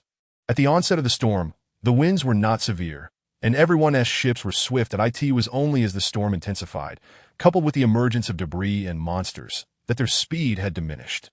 Yang Yi opened the weather forecast to check today's weather location. Origin sea, stormy sea, sunlight duration, unknown temperature, 8 to 12 wind force. Level 10 that the winds had picked up again, and the temperature had dropped, making Yang Yi feel a bit chilly, though still within tolerable limits. In contrast, Su Na, clad in her initial attire, seemed entirely unfazed by the cold. Yang Yi exited the captain's quarters and made his way to the bow of the ship. Su Na, it's time for a shift, Yang Yi called out. She nodded, handing over the crystal sphere. After completing the handover, she headed towards the captain's quarters of the Nightmare. By the way, don't you feel cold in that revealing outfit? Yang Yi inquired curiously. Not at all. This attire is quite warm, Su Na replied, sending a private message. Name, witch's robe. Type, treasure. Quality, exquisite. Description, provides warmth and waterproofing, increases the rate of sanity recovery. As a witch, one must first prepare a set of attire that keeps others from realizing your true identity. This is a piece of exquisite equipment that can enhance the rate of sanity recovery. Is it possible to start with a complete set for the witch? Yang Yi once again questions the fairness of the game, yet finds himself powerless to change it. Fortunately, he possesses a formidable flintlock pistol. Not long ago, he utilized a lower-tier fire essence to bestow the sea serpent's fang with a mutated attribute. Originally, he intended to mutate the flintlock pistol, but its frequent misfires render it unreliable. The mutation merely adds attributes to enhance power, without addressing the inherent flaws of the weapon itself. Moreover, given the high tier of the flintlock pistol, the exquisite low-tier fire essence is unlikely to bring about significant changes. It would be more prudent to mutate the sea serpent's fang instead. The results are quite impressive, as the sea serpent's fang has evolved into exquisite equipment. Name, sea serpent's fang mutated. Type, treasure. Quality, exquisite. Description, a short sword crafted from the teeth of a great sea serpent. Infused with the power of fire after mutation, capable of causing burn wounds and containing fire poison. The blade of the sea serpent's fang has turned a vibrant red, becoming hot to the touch after prolonged handling, and is considerably sharper than before. Yang Yi continues to steer the vessel, alternating shifts with Su Na. After another day has passed, Yang Yi awakens in the captain's quarters. Glancing at the logbook, he realizes he has slept for less than 3 hours. He has once again experienced a nightmare, and this time, a series of dreams. In the first dream, he envisioned Su Na aiming a gun at his head, her gaze icy. But how could this be? If she intended to kill him, she could have acted during their battle with the sea serpent when he fell into the water. Why wait until now? Yang Yi dismisses the thought, shaking his head. Feeling a slight headache from lack of sleep, in the second dream, he finds himself being swallowed by an enormous, centipede-like creature. But where would such a colossal centipede come from at sea? Could this so-called prophetic effect merely be coincidence? After all, the system has not indicated anything. Yang Yi is engulfed in self-doubt, but he quickly dismisses the notion. Regardless, he is determined not to let nightmares dictate his actions, even if these dreams possess prophetic qualities. The decisions must ultimately be his own, not those of a nightmare. Otherwise, would he not become a disciple of his own fears? After consuming a vitality coconut, Yang Yi feels significantly better. His wounds have nearly healed. The effects of the holy water are remarkable. With just 2 more days of rest, he should be fully recovered. Why is it so dark? Yang Yi pushes open the door, startled by the scene before him. Outside, visibility is virtually non-existent. It was not this dark just a few days ago. He immediately checks the weather forecast. Location, origin sea duration of sunlight. None temperature, 12 to 18 wind force, level 10. Compared to yesterday, the temperature has risen, yet the duration of sunlight has shifted from unknown to none. A sense of unease washes over him as he steadies himself against the ship's railing and makes his way to the bow. Su Na, are you there?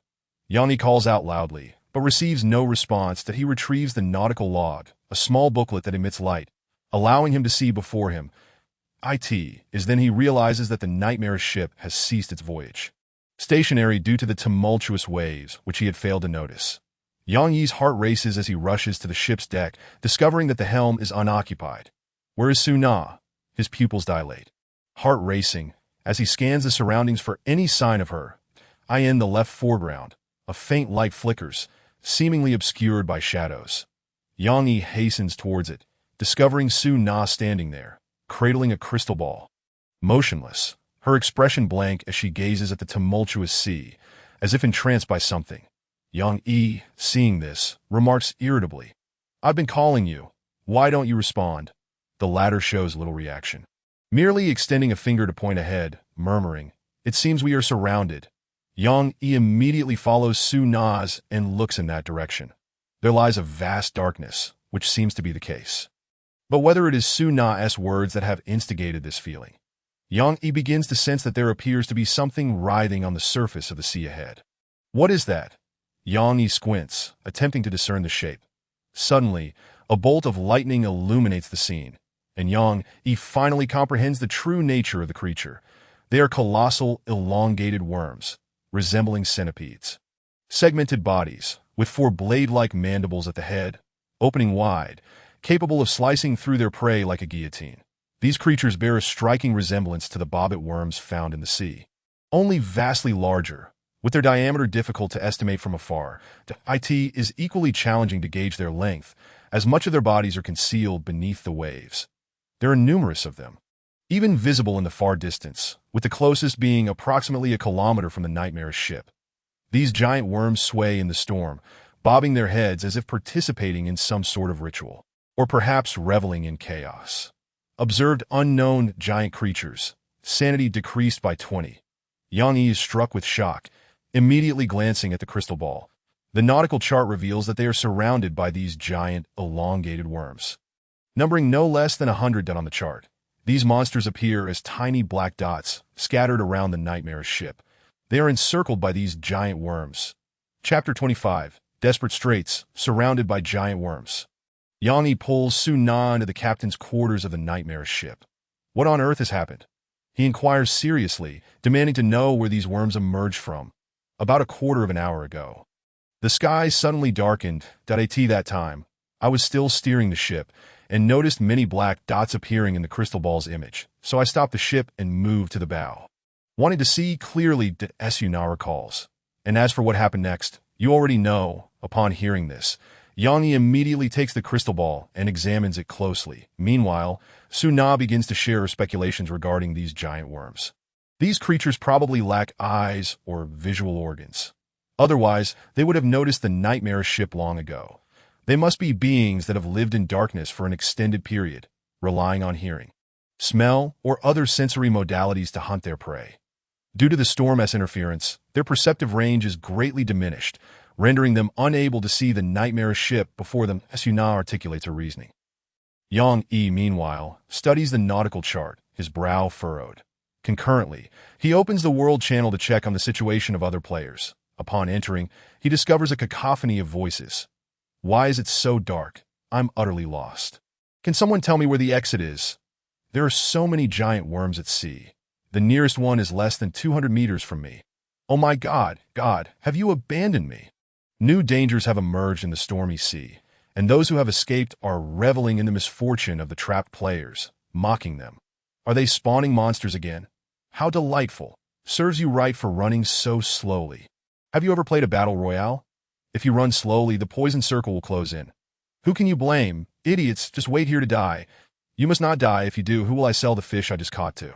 Haha, offering high prices for second-hand equipment and items. Damn. Even if I feed the worms, I want to give you a single coin. 30 years in the east, 30 years in the west. Don't celebrate too early. Yang Yi shuts off the chat channel, his expression grave at this moment. The majority of players have already managed to escape the stormy sea. Perhaps because so many have fled, the stormy sea has begun to drive out and eliminate the players within. Yang Yi and Su Na, having departed 2 days later, remain trapped inside. That he paces back and forth, suddenly recalling a crucial piece of information. 200 meters. Yang Yi reopens the chat channel, scrolling to the message from that player. Sending a private message. Are you still alive? Are you certain the giant worm is 200 meters away from you? The other party, in a heightened state of anxiety, responds quickly. Yes, it's terrifying. The length of these worms feels like dozens of meters. And they are 3 meters thick. Stay calm. Take a closer look and confirm it's 200 meters. No need to check. I'm a surveyor. I can tell that distance at a glance. Yang Yi relaxes his brow, instantly formulating a plan that he studies the nautical chart, using the chart's scaling feature to set the scale to 1 cm representing 200 m, allowing 1 centimeter on the map to represent 200 meters in reality. He then measures the distance on the chart. Yes, Yang Yi's fighting spirit is rekindled, his spirit uplifted as he tells Su Na, "You are correct, these worms lack vision. Their sensory perception is severely limited by the storm. We can attempt to navigate through the gaps between them. Although the route may be treacherous, there is sufficient space between these giant worms to accomplish it." Su Na's eyes light up at this realization. She is deeply fascinated by these peculiar creatures and had not considered the direction of escape. However, Yang Yi is different. He desires to survive, regardless of the cost. But do you know the safe distance? And there may be individual differences among them. An old player provided me with a hint. Yang Yi replies, establishing the lower limit of distance at 200 meters, while not setting an upper limit. The farther away, the better, preparing to use this standard to continue towards the exit. Next, I will take over the steering.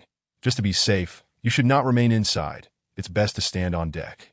This way, if the worms launch an attack, you will notice immediately that if you jump into the sea, there may still be a chance of survival. Yang Yi possesses a strong sense of execution. Once he has formulated a plan, he immediately puts it into action. That he holds the crystal ball map in one hand, steering with the other, adjusting the ship's speed as needed, slowing down appropriately when passing between two relatively close giant worms.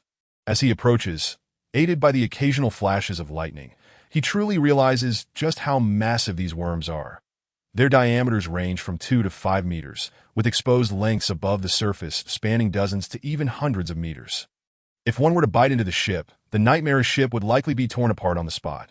Yang Yi navigates cautiously, having changed into a sharkskin swimsuit that if misfortune were to befall the ship and he were to fall overboard, this swimsuit would prove immensely beneficial. After 2 hours of slow navigation, Yang Yi's heart feels a bit more at ease. That at long last, a glimmer of hope emerged, albeit with an unsettling trepidation accompanying each maneuver. Still, it was preferable to a path leading to certain demise. Yang Yi shared his discoveries on the global channel. By doing so, he faced no tangible losses. Rather, he would garner goodwill and perhaps even unexpected delights. Thus, he dispatched this message. I have discerned that the perceptual range of these creatures is quite limited. As long as we maintain a distance of over 200 meters, they shall remain oblivious to our presence and refrain from attacking. We can navigate through the gaps between them. Is that truly the case? You are remarkably brave to have made such an observation, another responded. But how do we gauge the distance? It's far too dark. Wait for the thunder. During the storm, we will have a brief glimpse, came the reply. Indeed, without nautical charts, the execution becomes even more daunting.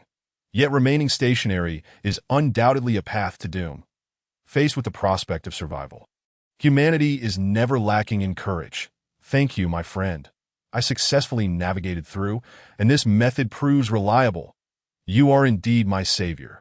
Yang Yi swiftly received an influx of friend requests, some even accompanied by gifts. Albeit modest offerings of temporarily surplus supplies, he selectively accepted a portion of these requests, acquiring resources such as wood 3, cloth 227, stone 12, steel 7, crystal 13, and sulfur 4. Additionally, someone gifted him a rare item from Captain He-Chi of the fisherman's vessel. Yang Yi accepted his friend's request. His ship was sluggish, obstructed by the colossal insects, hesitating to advance, though the exit was within reach. Thank you. Had it not been for you, I might not have had the courage to proceed. This item is my token of gratitude. Treasures may be reeled in again, but life is singular. I wish you good fortune. When the item emerged from the beak of the octopus head, Yang Yi's eyes widened in astonishment. Truly, the fisherman's vessel was extraordinary. The catch was unparalleled. Name: Low-tier abyss soul stone. Type: consumable. Quality: rare.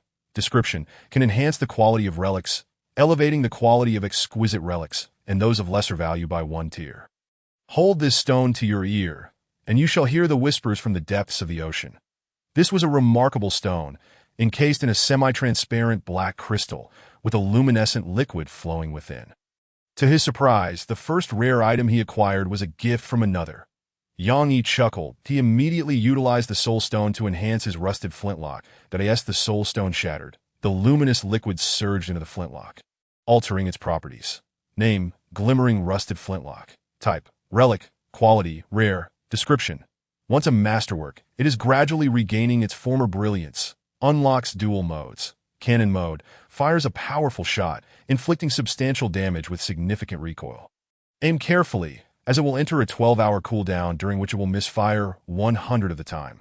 Standard mode, requires no reloading, firing once every 10 seconds, causing minimal damage, but be wary. Due to corrosion from seawater, it has a 50% chance of failing to fire. Gazing at the revitalized flintlock, Yang Yi felt a surge of exhilaration. Although the 10-second interval diminished its power, it was undeniably an improvement. And the cannon mode was an added bonus. His gaze burned with intensity as he contemplated the swaying insects. Perhaps, Yang Yi's rationality waned to 48, teetering on the brink of madness, his heart racing with anticipation. Yet he remained composed, resisting the urge to test his weapon, until absolutely necessary. I cannot act impulsively. Chapter 26. The storm subsides. Navigating between two colossal insects was no trifling task, especially when they were merely 500 or 600 meters apart. It felt akin to dancing upon a razor's edge. The slightest miscalculation could spell disaster. One must remain perpetually aware of their position and the storm's impact on the vessel. Yang Yi strained his senses, weaving and maneuvering, persevering for 8 arduous hours, with a pile of vitality coconuts scattered at his feet. The refreshing effect of coconut water activated once every 24 hours, but the vitality coconuts lacked such restrictions, though excessive consumption could lead to discomfort. Thanks to this boon, Yang Yi felt invigorated, with his energy still above 70, yet he alone knew the depth of his suffering. How far was the exit? Doubt began to creep into Yang Yi's mind. Nevertheless, his resolve was as unyielding as steel. He shook his head, dismissing such thoughts, and pressed onward with unwavering determination. His private message channel was inundated with grateful messages from other players. During this time, a significant number of players had escaped the stormy seas. Their vessels were generally slower, and many had been obstructed by the colossal insects before reaching the exit. After Yang Yi's encouragement, they summoned the courage to dash forth, seizing the opportunity. As a result, many expressed their gratitude, flooding his inbox with messages of appreciation. Of course, there were those who, through misfortune, had fallen prey to the insects. But the dead would not send messages, leaving Yang Yi unaware of their fate. Simultaneously, Yang Yi gleaned valuable information from the messages. The waters near the exit constituted a buffer zone, approximately 50 nautical miles long, devoid of giant insects and significantly calmer. Therefore, spotting a vast expanse free of these creatures meant the exit was near. Yang Yi focused intently on the crystal ball. In any case, within 100 nautical miles, such an area would not exist, as there were always some giant insects present. The Nightmarish vessel was relatively swift, and with the aid of the nautical chart, they should have been nearing the exit by now. 3 hours later, he finally spotted a stretch of ocean devoid of dark spots in the crystal ball. It was as if an eraser had been applied, standing out distinctly, located about 80 nautical miles from the Nightmarish vessel. Suna, we are about to emerge, Yang Yi exclaimed with excitement. However, Suna did not exhibit the same relief and joy. Instead, she extended her hand, sensing something, and suddenly responded, "Do you not feel that the storm seems to be diminishing?" Upon hearing this, Yang Yi's alertness intensified. At this juncture, the oceanic storm had become a protective barrier for the stranded vessels. That if the storm were to diminish, it would imply that the perceptual range of these giant insects was gradually expanding. Returning to its full capacity, Yang Yi promptly checked the weather forecast. Today's weather, the storm is abating. Surprise, surprise. Location, origin sea, stormy waters, duration of sunlight, unknown temperature, 12 to 18 wind force, level 9 indeed.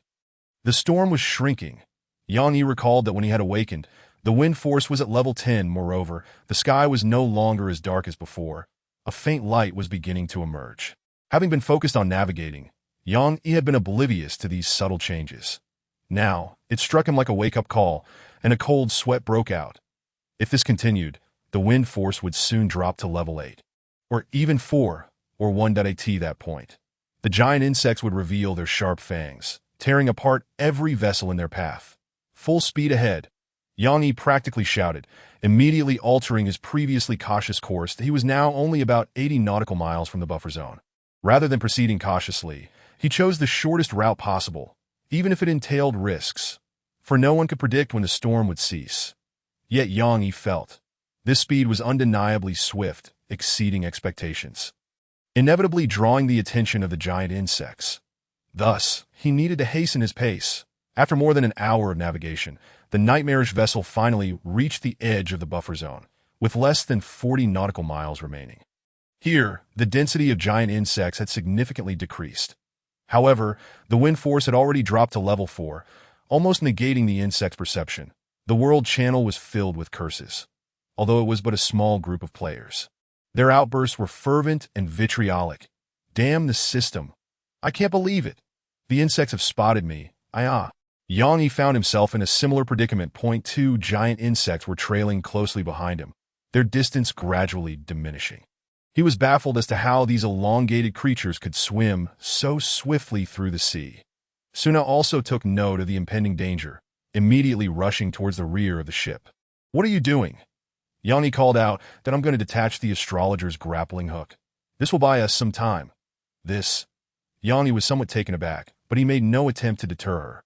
For it was indeed a sound strategy. The giant insects lacked visual organs and would likely target the unoccupied astrologer, thereby providing a delay. However, doing so meant Suna would be left without a ship. No time for such concerns. Survival took precedence. Suna decisively released the astrologer's grappling hook. The astrologer, inherently slower than the Nightmarish vessel, fell behind without the grappling hook's pull, and predictably, it became the target of the two giant insects. These insects were not allies. They even began to battle one another over the prey. Seizing this opportunity, the Nightmarish vessel hastily made its escape, creating a significant distance between them. Yet Yang Yi did not relent. With the astrologer gone, it meant the crystal ball would no longer display the nautical chart.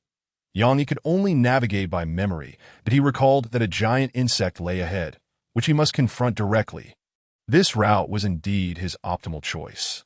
Had he chosen an alternate path, he would be pursued not by 2, but by a dozen giant insects, rather than perish under the relentless pursuit of multiple creatures. It was better to engage this one in a desperate struggle. "Suna, take the helm. Just maintain our course," Yang Yi commanded solemnly. "When I tell you to jump into the sea, do not hesitate. Leap immediately. And do not remain at the bow in a daze." Suna nodded, taking the helm.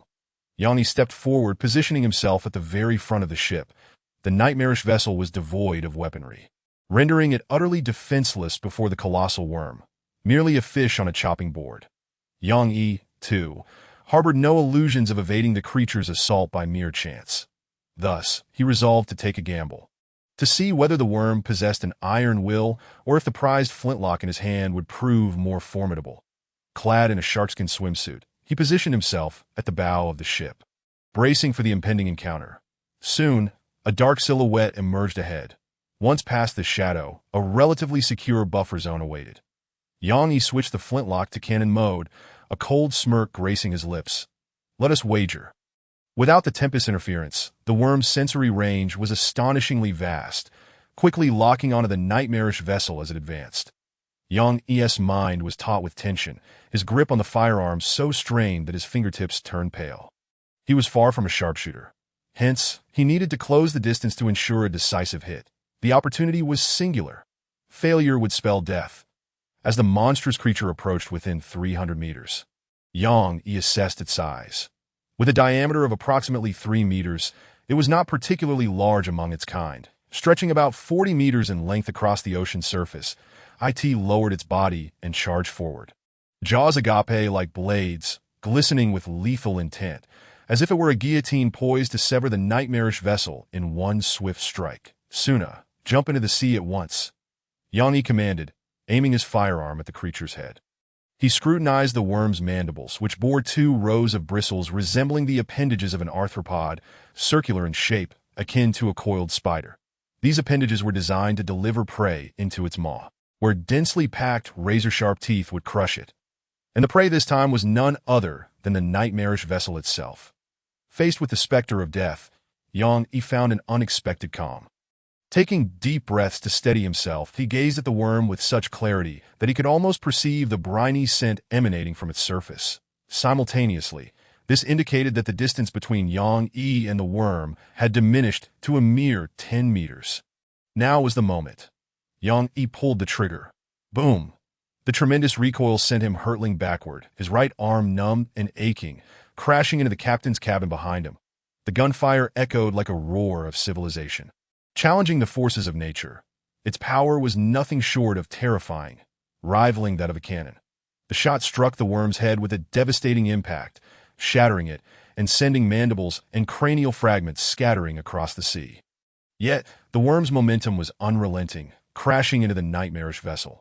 The Nightmarish vessel took a direct hit, durability-600, hull disintegrating. The fragile Nightmarish vessel was cleaved in two by the creature. Chapter 27. I want to merge with you. The winds in the storm sea had dwindled to level 1, but the number of survivors had plummeted. It was akin to a deadly game of survival, where upon the expiration of time, all players trapped within the toxic circle would meet their demise. However, the buffer zone was different. Devoid of the worm, it was tranquil, with a massive island several hundred meters in diameter looming in the distance that a man clad in a sharkskin swimsuit struggled ashore. It was Yang Yi, having traversed nearly 2 nautical miles on a fragment of shattered driftwood. Beside him lay a woman. Suna, you are heavier than I anticipated. Yang Yi gasped, panting. His choice of direction had an ulterior motive. There was a small island on this route, positioned at the edge of the buffer zone and not too far away. Should their vessel succumb to the depths, they could attempt to swim to this refuge temporarily. Yet, Yang Yi had underestimated the 2 nautical miles. Halfway through, his energy had dwindled to nothing. Were it not for his frenzied state allowing him to substitute vitality for stamina, he might have joined the ranks of the drowned. Upon reaching the shore, he felt utterly exhausted, sprawled out on the sand like a lifeless fish. Beside him lay another fish, that being Suna, who had fainted from sheer exhaustion. Though her swimming skills were commendable, her energy was limited, necessitating Yang Yi's assistance for the latter half of the journey. Consequently, Yang Yi's vitality was nearly depleted, leaving him with a mere 17, but he checked his status.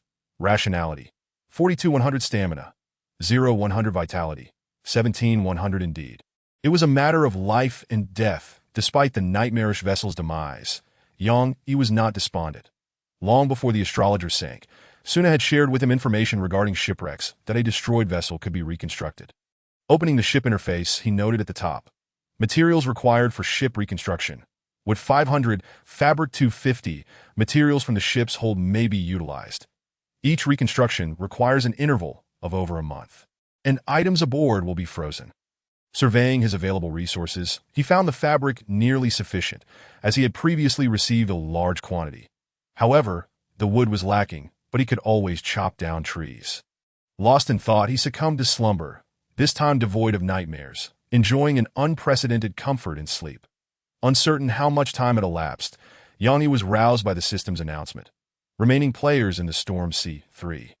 Please evacuate the Storm Sea promptly, or be consumed by the black mist. Upon opening his eyes, he discovered himself within the interior of the island. Beside him, Suna stared intently at him with her blood-red eyes. This scene felt eerily familiar. However, Yang Yi, still groggy from sleep, was slow to react. Do you know how long you've been asleep? Suna inquired. No idea. Over 12 hours that I woke up, dragged you here. It has been 12 hours. Suna replied. That I see. No wonder I'm a bit hungry. Yang Yi remarked nonchalantly, patting his empty stomach. The long-awaited sleep had rejuvenated him, restoring about 70% of his condition, aside from the gnawing hunger. When you were asleep, you were as heavy as a dead pig. I couldn't drag you at all. Suna complained. Likewise, when you fainted, you too were as unmovable as a dead pig.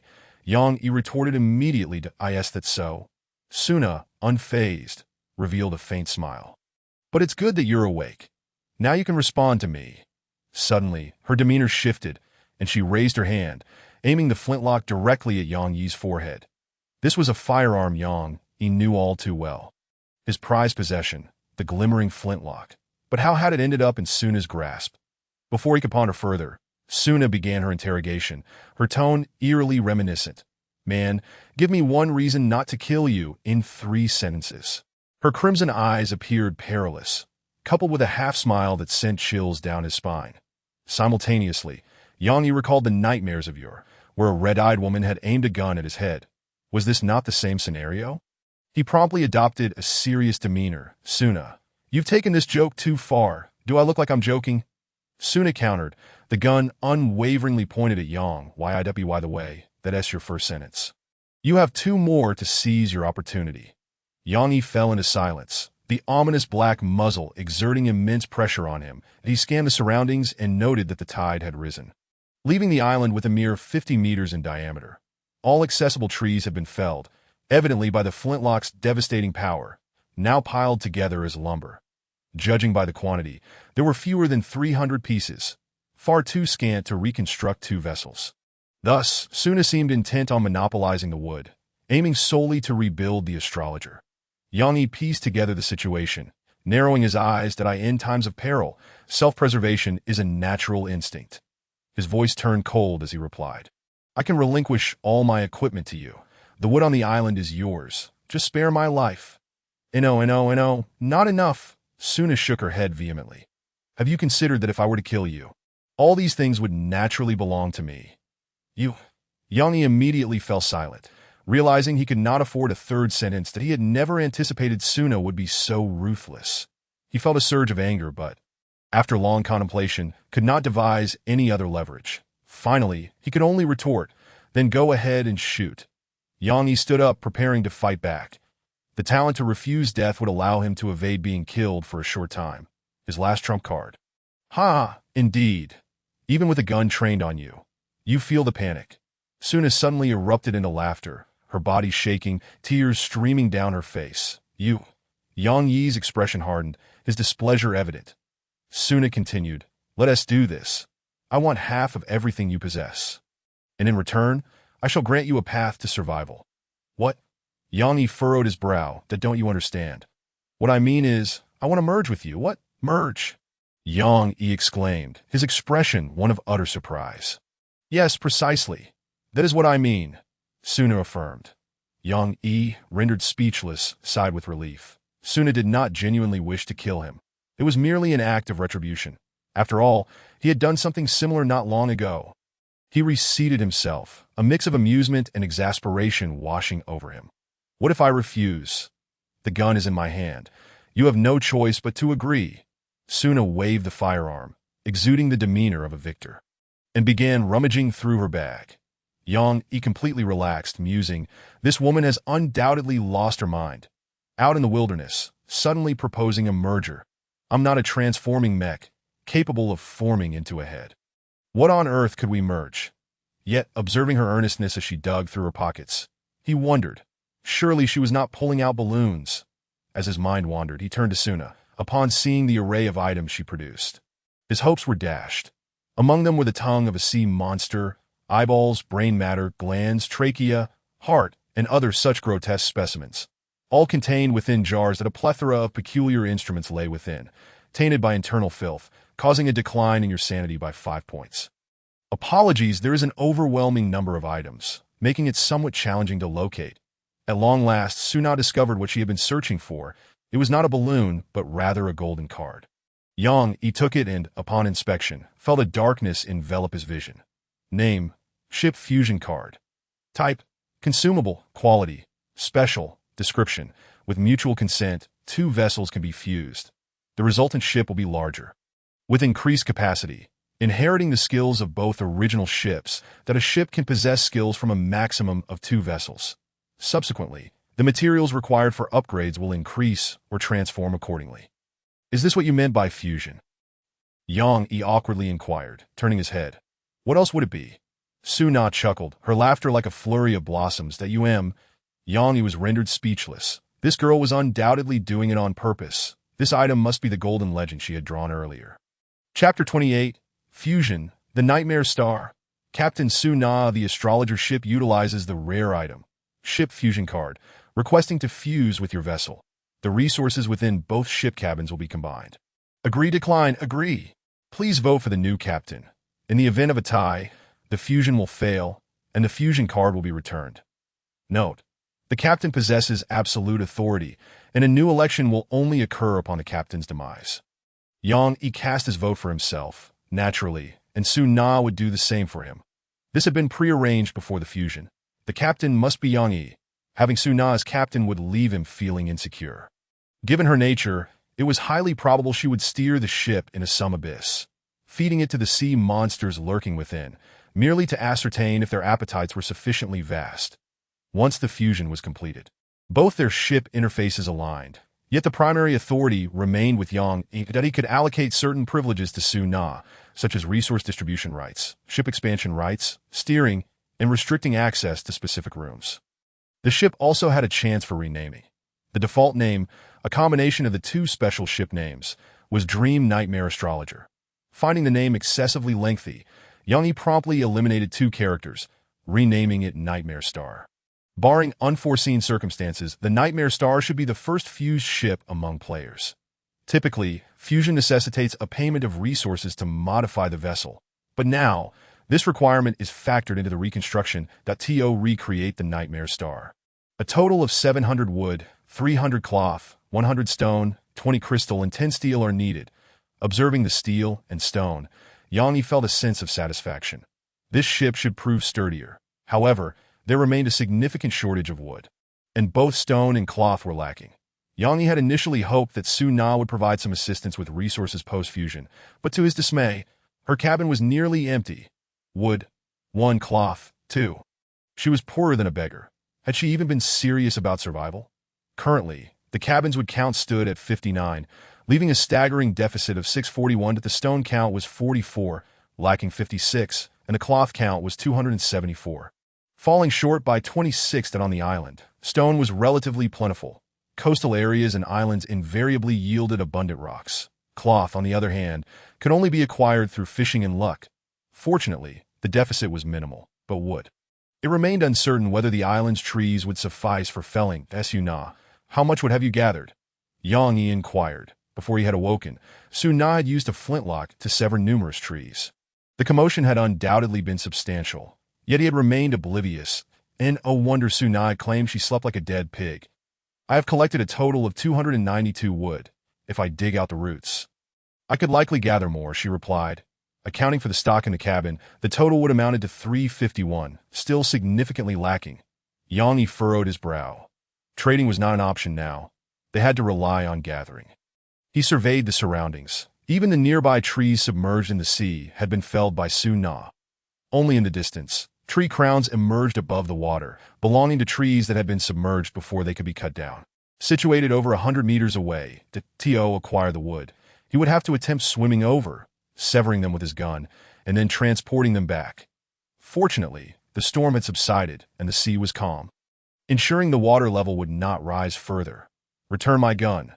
Yang Yi reclaimed his treasured flintlock. You gather some stones on the island and near the shore. We need 56 units that don't bother with the roots. It's better to craft a fishing rod instead. As for me, I'll swim farther out to fetch some wood, Yang Yi instructed. Understood, Su Na readily agreed. With his sharkskin swimming suit, Yang Yi could minimize energy expenditure while swimming, making him the most suitable candidate for the task. Yet, before embarking on their respective missions, they needed to satiate their hunger. Diving for fish was the most convenient and expedient option.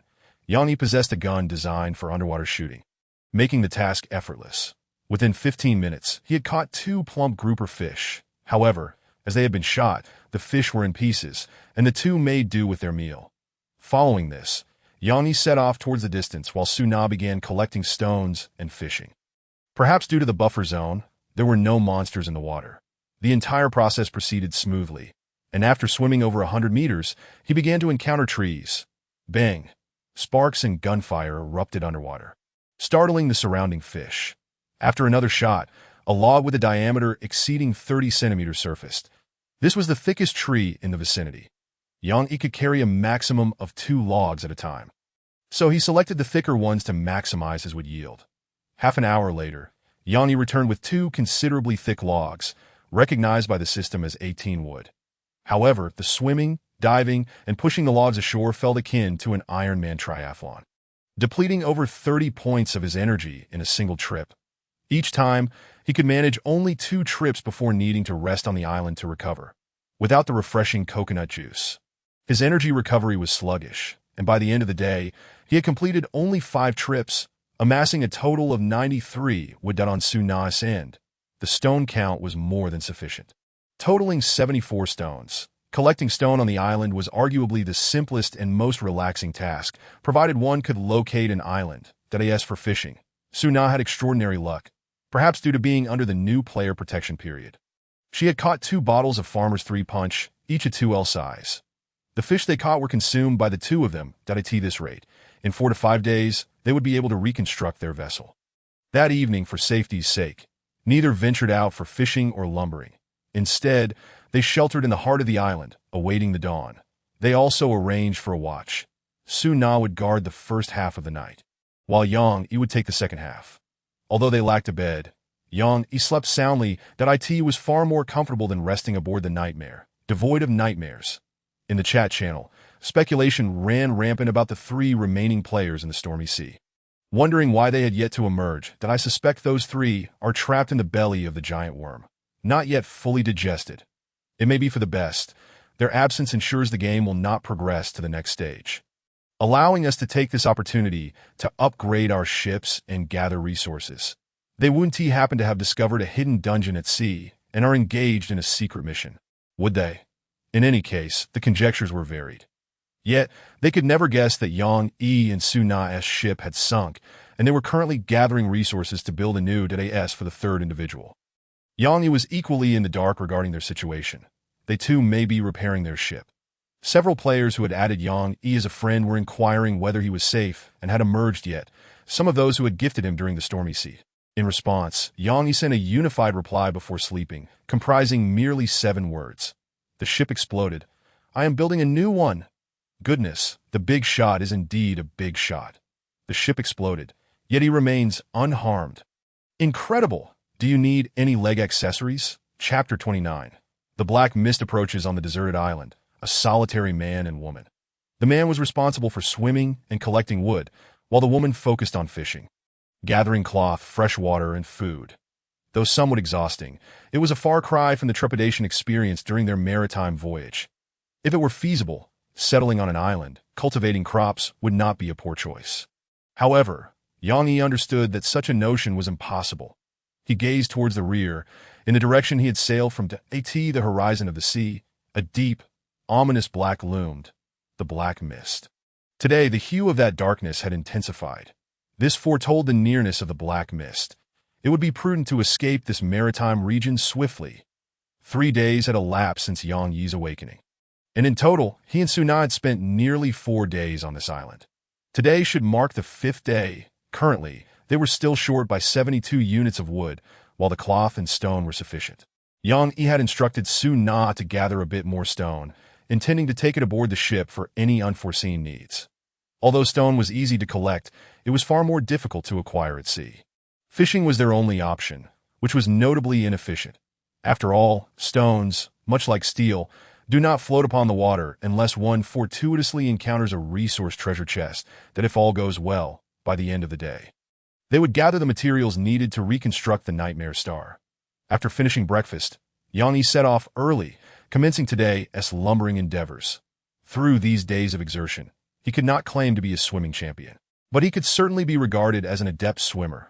Coupled with the enhancement from a sharkskin suit, he would not shy away from competing against a swimming champion. The first 3 trips went exceedingly well, yielding 57 units of wood. Just 1 or 2 more trips would suffice. However, during the 4th trip, an unexpected change occurred. The sea became tumultuous.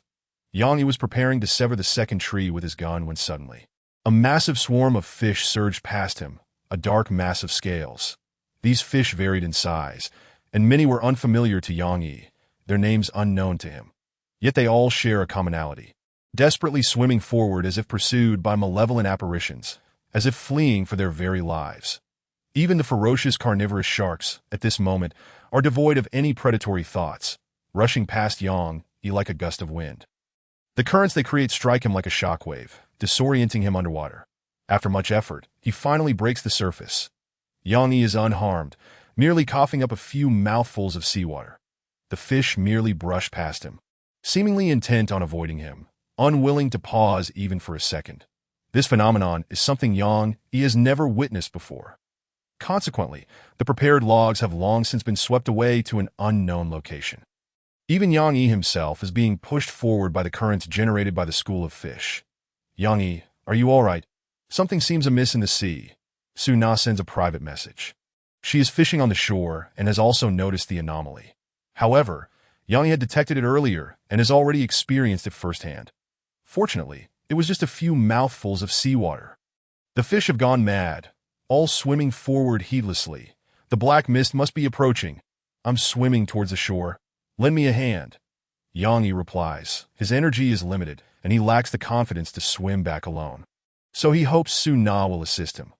Thankfully, his considerations are thorough, and Su Na's help proves invaluable. Once ashore, Yang Yi finds his energy reduced to 23, and he still lacks 15 units of wood. He is merely a fraction away. Struggling to rise, he glances back that a swarm of gigantic worms is also swimming towards him. Strangely, as soon as these colossal creatures enter the buffer zone, they vanish, as if traversing a membrane of different dimensions into another world. Thank goodness the worms can't come over. Yang Yi breathes a sigh of relief that if they were to breach this barrier, he would surely have to concede defeat. Su Na, we still need 15 units of wood. It's impossible to dive back in for them. Fishing is also unreliable. Let us try to dig up some tree roots. Yang Yi instructs. The missing 15 units may seem trivial, but acquiring them through fishing could take an entire day for both of them. Moreover, the black mist may not grant them another day. After regaining some energy, Yang Yi joins the effort to dig up tree roots. However, the efficiency of this method is painfully slowed by evening. They have only managed to unearth 7 units of wood. Still far from their goal. Yang Yi is consumed by anxiety. The shadow of the black mist is now visible in the distance. Furthermore, 3 enormous worms are approaching, each seemingly hand-picked, with a diameter of 7 to 8 meters. Advancing side by side and colliding with the buffer zone, only to disappear thereafter. Where the 3 colossal worms vanished, 3 massive harpoons fell. Accompanying them are cries of despair and howls that air. Dog Dan, where have you 3 disappeared to? Following the giant worms is a massive steel warship. The voice belongs to the ship's captain, Yu Daowei. Yang Yi instantly recognizes the ship, despite several areas of the vessel emitting smoke and charred remnants. The steel-hulled ship, measuring a full 200 meters in length, can undoubtedly be identified as the Steel Heart, that he wonders what means Yu Daowei employed to procure 1,000 units of steel, upgrading the ship by 2 levels and breaking free from the swarm of giant worms. The ship bears the scars of fierce battles, with blood and remnants of conflict scattered across the deck that a massive, sharp-jaw knife, a remnant of a misfortunate giant worm, is even lodged on the deck. After its upgrade, the number of cannons aboard the Steel Heart is astonishing. Besides a super cannon with a caliber nearing 5 meters at the bow, there are at least 40 more cannon tubes protruding from the sides, though many are misaligned or damaged. Captain Yu Daowei stands alone on the bridge, a cigarette clamped between his teeth, cursing intermittently as he glances anxiously at the black mist looming behind. Not long ago, he was a portly middle-aged man, but now, after a period of intense, high-stakes sailing, he has slimmed down to an enviable degree, sporting dark circles under his eyes, appearing utterly transformed for the speed of the Steel Heart. It cannot be described as slow. It can only be described as painfully sluggish. To Yang Yi, who is accustomed to ships cruising at dozens of knots, this vessel seems woefully inadequate. Su Na stands beside him, both of them gazing at this behemoth. Behind it, the black mist advances at 15 knots, yet there remains a considerable distance between it and the Steel Heart, with the giant worms no longer in tow. The Steel Heart cannot outrun the black mist, and the captain is as anxious as an ant on a hot pan, jumping about in distress. Finally, he spots a man and woman standing on a nearby island, his eyes lighting up as he waves and shouts. Hey, you two. I'm in desperate need of help. Could you lend me a hand? However, the distance is too great for his voice to carry. With no other option, Yu Daowei must steer the Steel Heart towards the island. After the upgrade, the ship's speed has increased by 100. Steel Heart, Level 2, Durability 58, 29, 10,000, Capacity 20,000 units, Speed 10 knots, Ship Skills. Full Firepower. Increases cannon firing rate to 200 for 15 minutes. Triple Shot Harpoon. Capable of penetrating and ensnaring a target, with a cooldown of 1 hour. Sea Monster Slayer. a powerful supercannon that can send sea monsters back home, with a cooldown of 4 hours per shot. Description: it is larger, stronger, and sturdier than before. Speed increased to 200. Upon seeing Yang Yi and Su Na, Yu Dawei is initially taken aback, but quickly realizes that they must be the other two survivors from the stormy sea. If they are willing to assist him, he may yet have a chance of salvation that I in this buffer zone. He cannot find any suitably sized creatures to help tow the ship. Noticing that his shouts are ineffective, Yu Dawei quickly devises a plan and attempts to use the region's chat function. Chapter 30. The launch of the Night Star. I am Captain Yu Dawei of the Steelheart. Can you see my message?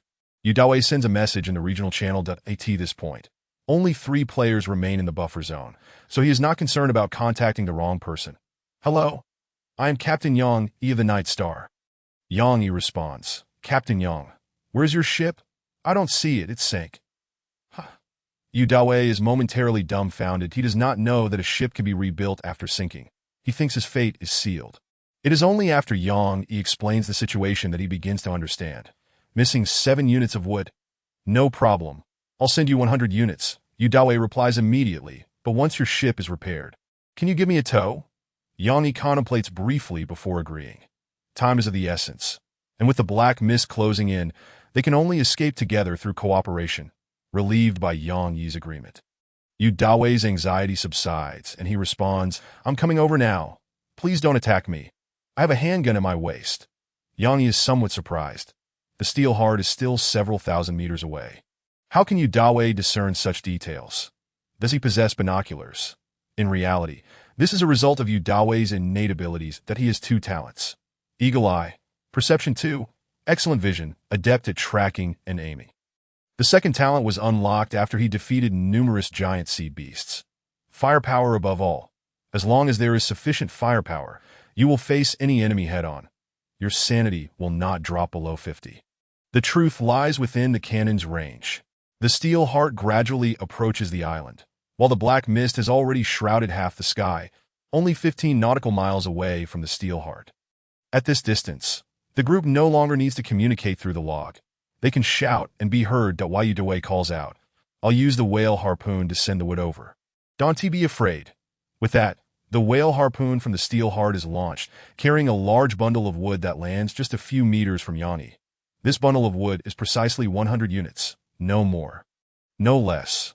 With ample materials in hand, Yang Yi does not hesitate. He quickly selects a suitable location and begins the reconstruction of the ship in the log. After confirming, the materials rise into the air, scattering into tiny fragments, which then assemble into the shape of a ship like building blocks. The vessel measures about 30 meters in length, still maintaining the ghostly appearance, but significantly larger than before. The hull remains weathered, covered in barnacles, with the captain's skeleton tied to the bow, adorned with a few strands of seaweed, as if it has just surfaced from the depths, compared to the Nightmarish ship. The most notable difference lies in the ship's midsection.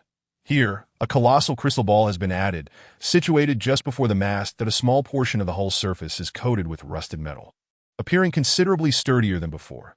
Night Star, Level 2, Durability 1000, Capacity 3000 units, Speed 60 knots, Ship Skills, Nightmare.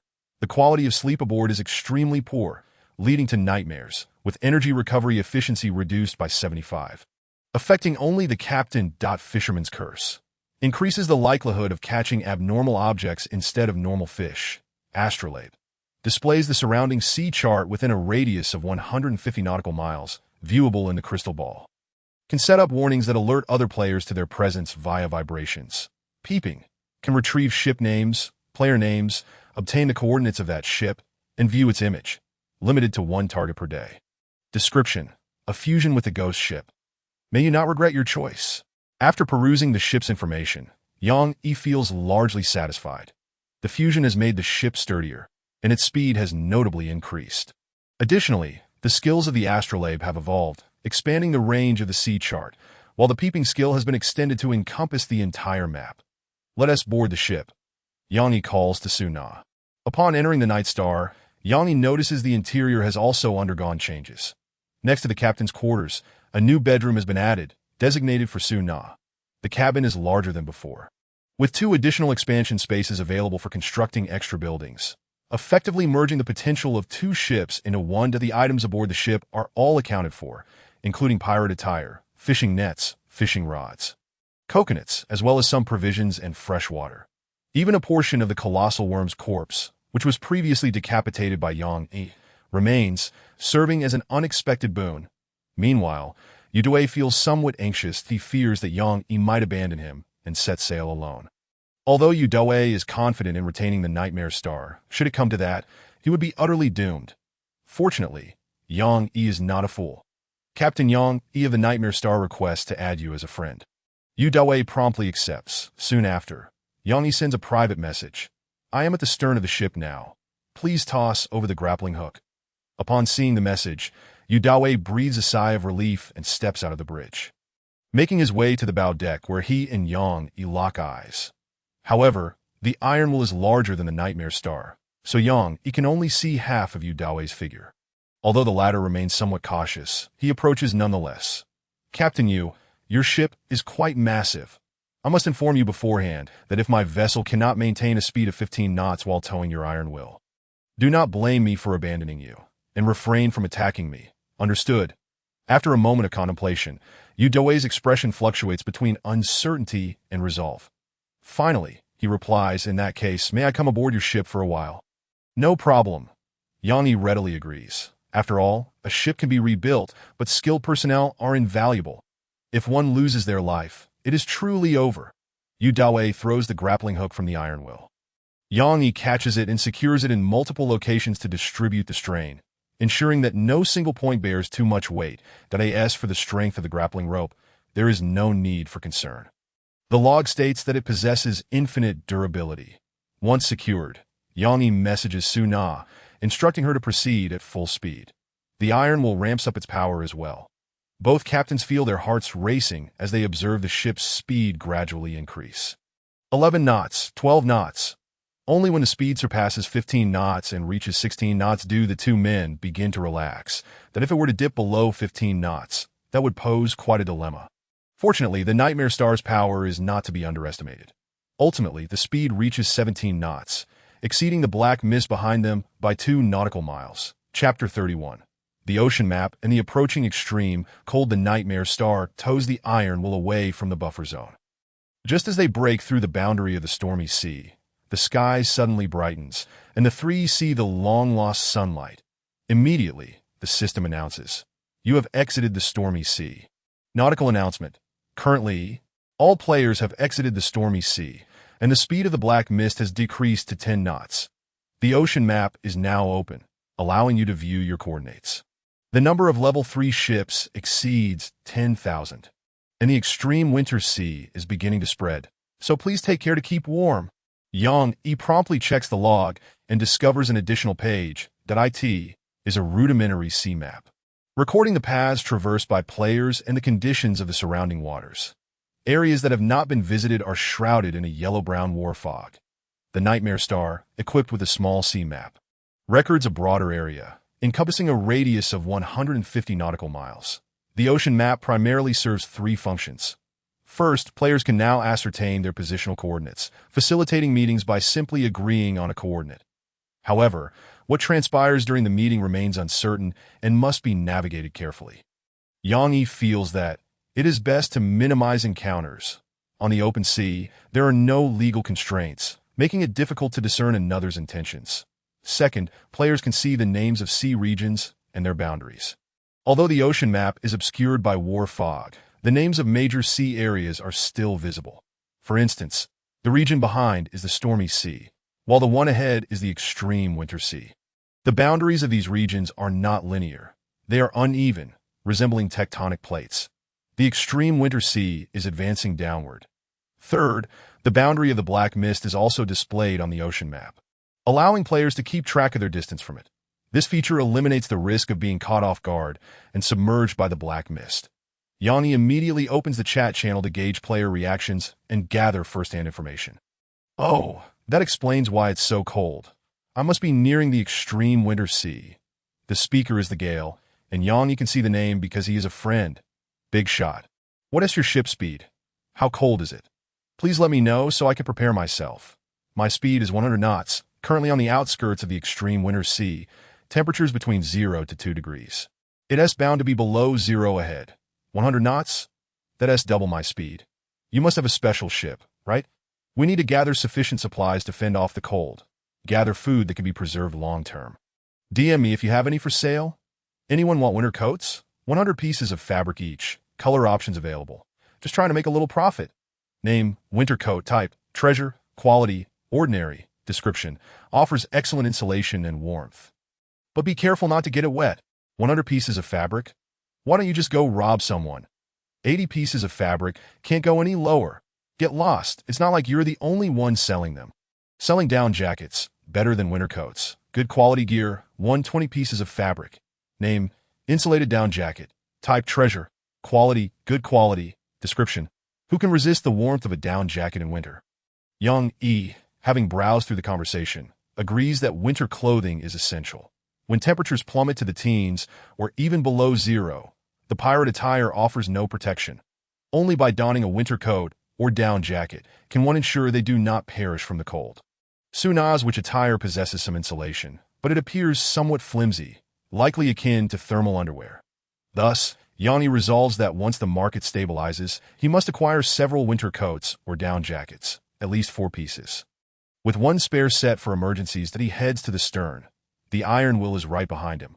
However, it is now secure and will not be pursued by the Black Mist, so there is no need to continue towing it.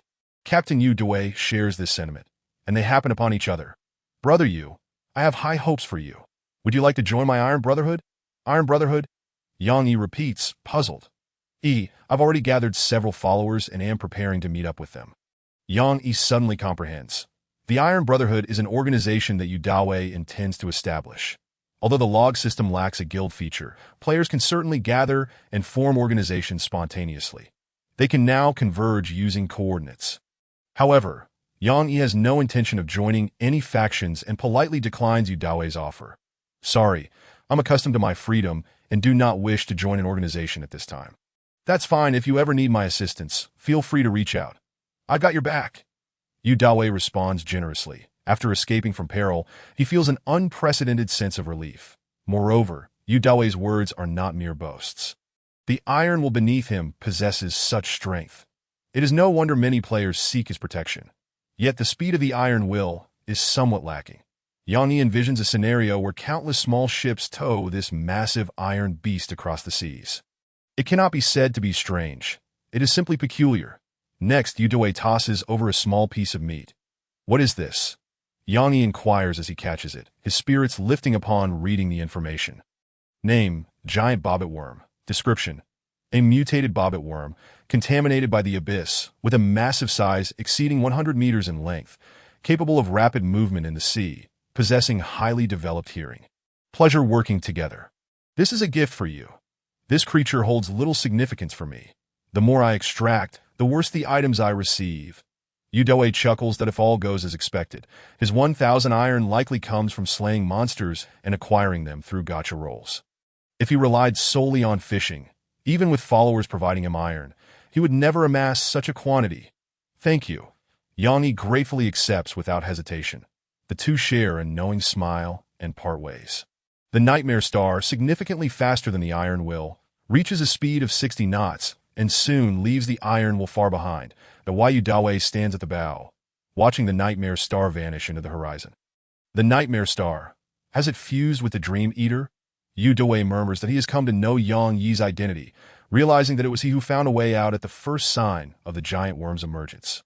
One of Yu Due's followers managed to escape thanks to Yang Yi's timely warning, and they have since become friends. Thus, Yu Due recognizes Yang Yi's identity and decides to forge a deeper connection with him by gifting him a piece of flesh.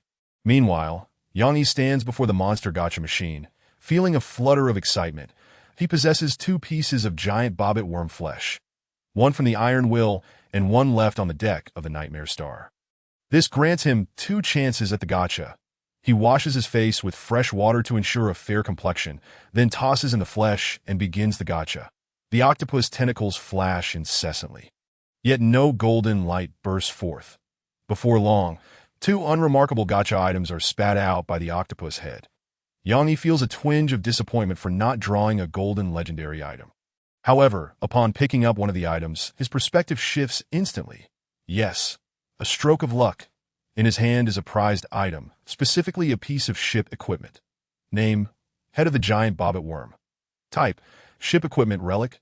Quality: Prized. Description: Can be installed at the bow of the ship, enhancing the ship's durability and impact force, capable of severing incoming foes with its sharp mandibles. Simultaneously, it possesses a formidable deterrent capability, which can mitigate the assaults of marine creatures on the hull. However, it may also provoke more fearsome monsters. After reading the information, Yang Yi felt a twinge of concern.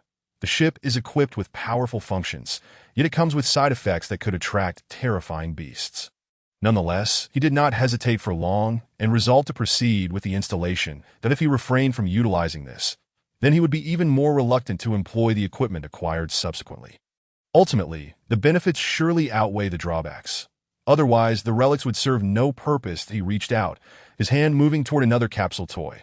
Chapter 32. The Witch's Laboratory and Potions. Name: Black Iron Material Chest. Type: Treasure Chest. Description: Open to obtain a moderate supply of resources. The second capsule was not an equipment piece, which left Yang Yi feeling slightly disappointed. Nevertheless, resources were what he urgently needed at the moment. The recent reconstruction of their ship had nearly depleted their entire savings. Yang Yi opened the treasure chest. You have obtained wood 200, fabric 200, stone 200, steel 50, crystal 50, sulfur 50. So much? Yang Yi could scarcely believe it. Though wood and fabric were expected, he anticipated such a bounty of high-quality materials. The black iron material chest is indeed fearsome. No wonder the Steelheart ship so casually offered 100 units of wood. They evidently had an abundance. Suddenly, a private message arrived from Captain Suda of the Swift Wind. Brother Yang, I am planning to form a fleet. Would you be interested in joining? Yang Yi was taken aback by his unexpected popularity, but he politely declined. Sorry, I currently have no intention of forming a group. Alright, if you change your mind, feel free to message me anytime. That MY Swift Wind Fleet will surely have a spot for you. Thank you. After graciously refusing, Yang Yi couldn't help but marvel at the rapid actions of these individuals. The ocean map had only just opened, and they were already eager to establish their fleets. Should I also form a fleet? Yang Yi pondered. He didn't wish to be dependent on others. Yet organizing a fleet seemed cumbersome, with too many complications. Just as he was mulling this over, Su Na came rushing over, her face flushed with excitement. Did you just acquire a large quantity of resources? Indeed, I just opened a black iron material chest. And this on the ground is... Su Na's gaze was immediately drawn to the enormous head of a giant bobbit worm lying on the ground. Before installation, it had been merely palm-sized and could be easily grasped, crafted with exquisite detail, lifelike in appearance. But Su Na picked it up, examining it closely, touching here and there, and took out a notebook to jot down notes. When she drew a dagger, Yang Yi could no longer contain himself and snatched the worm head back. Stop. This is a precious piece of equipment. What will you do if you damage it? Su Na, momentarily silenced by Yang Yi's reprimand, revealed her intentions that I want to construct an expansion building. Which one? Su Na began to operate on her log, and soon Yang Yi received a request. Crew member Su Na requests to construct a witch's laboratory. Construction requirements: expansion space 2, wood 200, fabric 200, stone 100, steel 50, crystal 50, sulfur 20. Once built, this structure cannot be dismantled. Please consider carefully. A witch's laboratory? Yang Yi was bewildered that he recalled that such an option was not present in the expansion building list. And the resource requirements were substantial, occupying 2 expansion spaces. Yang Yi promptly checked the expansion building list. Aside from the additional cargo hold that the Nightmarish ship already possessed, the ancient battle room, and the great statue, there were 2 expansions from the astrological ship. Watchtower can scan the surrounding area up to 1,000 nautical miles. If there are islands, they will be displayed on the sea chart. Once every 3 days. Construction requirements: expansion space 1, wood 200, fabric 100, stone 100, crystal 30, glass cannon. A powerful cannon, though unstable and prone to shattering. Construction requirements: expansion space 1, crystal 100, sulfur 20. Where did you see a witch's laboratory? It's not on my list, Yang Yi asked, perplexed. This is an additional expansion granted by my talent. Constructing it will undoubtedly be beneficial, Su Na replied confidently. Yang Yi hesitated. Originally, he intended to build a cannon to ensure they would have the means to contend with large creatures like the giant bobbit worm should they encounter one at sea. Additionally, he planned to construct a watchtower, as island resources are generally more abundant than those found at sea. And there may even be treasure chests. If they could frequently gather resources from the islands, it would provide a significant advantage. However, the function of this witch's laboratory remained unclear, and it required 2 expansion spaces. This meant that before upgrading to level 3, the Nightmarish ship would not have additional expansion space to construct a cannon that if they encountered a ship armed with cannons, they would find themselves at a disadvantage. No, I decisively refuse. The cannon takes priority. Everything else is secondary. We can discuss it later. Please, Suna insisted, tugging at him. This is my only request. I want to interfere with your future constructions, all right? Speak properly. Don't tug at me. Yang Yi said sternly, interrupting Suna's actions. This woman is not simple. Her feigned innocence is merely a fade. Simultaneously, Yang Yi realized the importance of maintaining good relationships with his crew, should conflicts arise. The repercussions could be dire. For example, backstabbing. Thus, he began to inquire about the function of the building. What exactly does this witch's laboratory do? Yang Yi asked as Suna's eyes sparkled with excitement as she sensed an opportunity.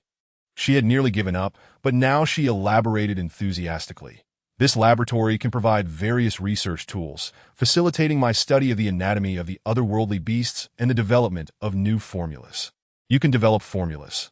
Yang Yi found himself intrigued. Seizing the moment, Suna produced a vial of liquid. For instance, this bottle of Vitality coconut juice. Does its formula ratio represent the best? What if we added something else? She handed Yang Yi a reagent vial, and the system did not display specific information, but rather, name, unknown potion, type, consumable potion unique, quality, description. Only by drinking it will you know what it is. You should try it.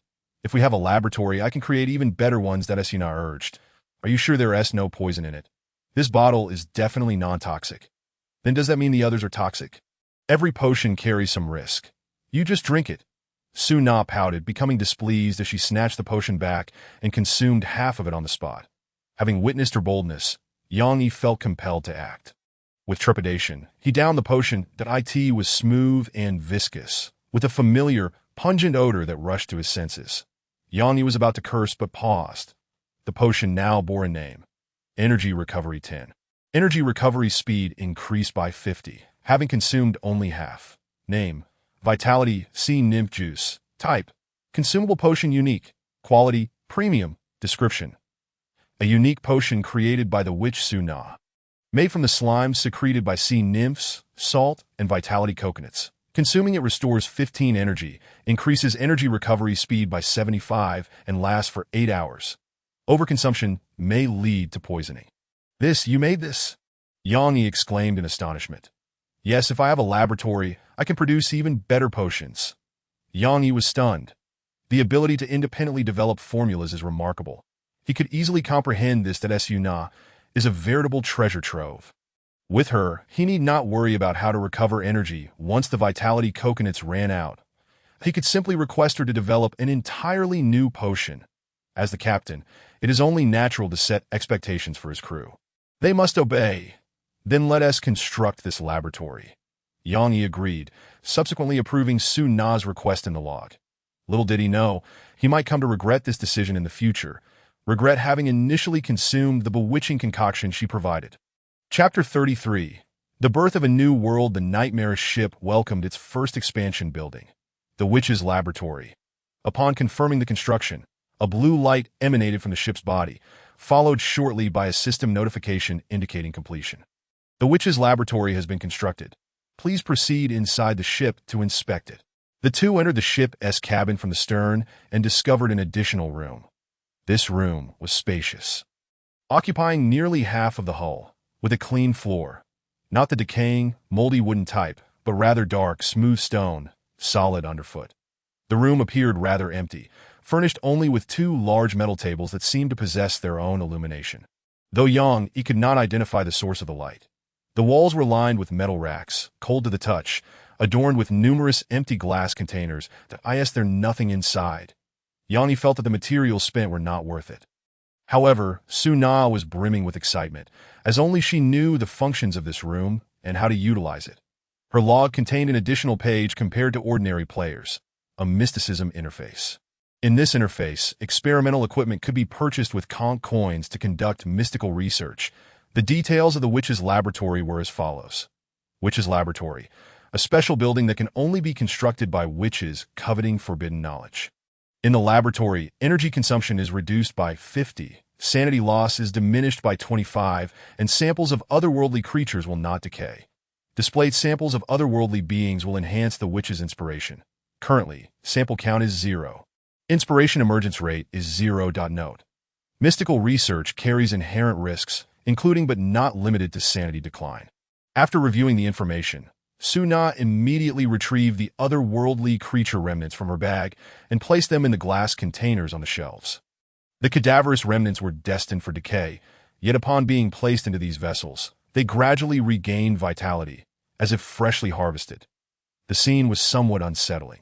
Yang Yi furrowed his brow, sensing that it would be prudent to limit his visits to this laboratory.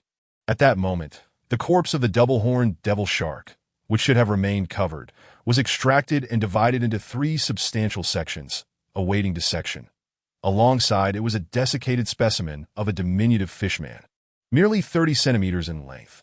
This peculiar creature was a first for Yang Yi, though not entirely unfamiliar. Prior to meeting Suna, he had likely encountered a fishman in deadly circumstances. With these 3 items combined, the laboratory sample count reached 3, enhancing the rate of inspiration by 3%, that I require a substantial amount of sea snail currency. I find myself quite lacking in funds.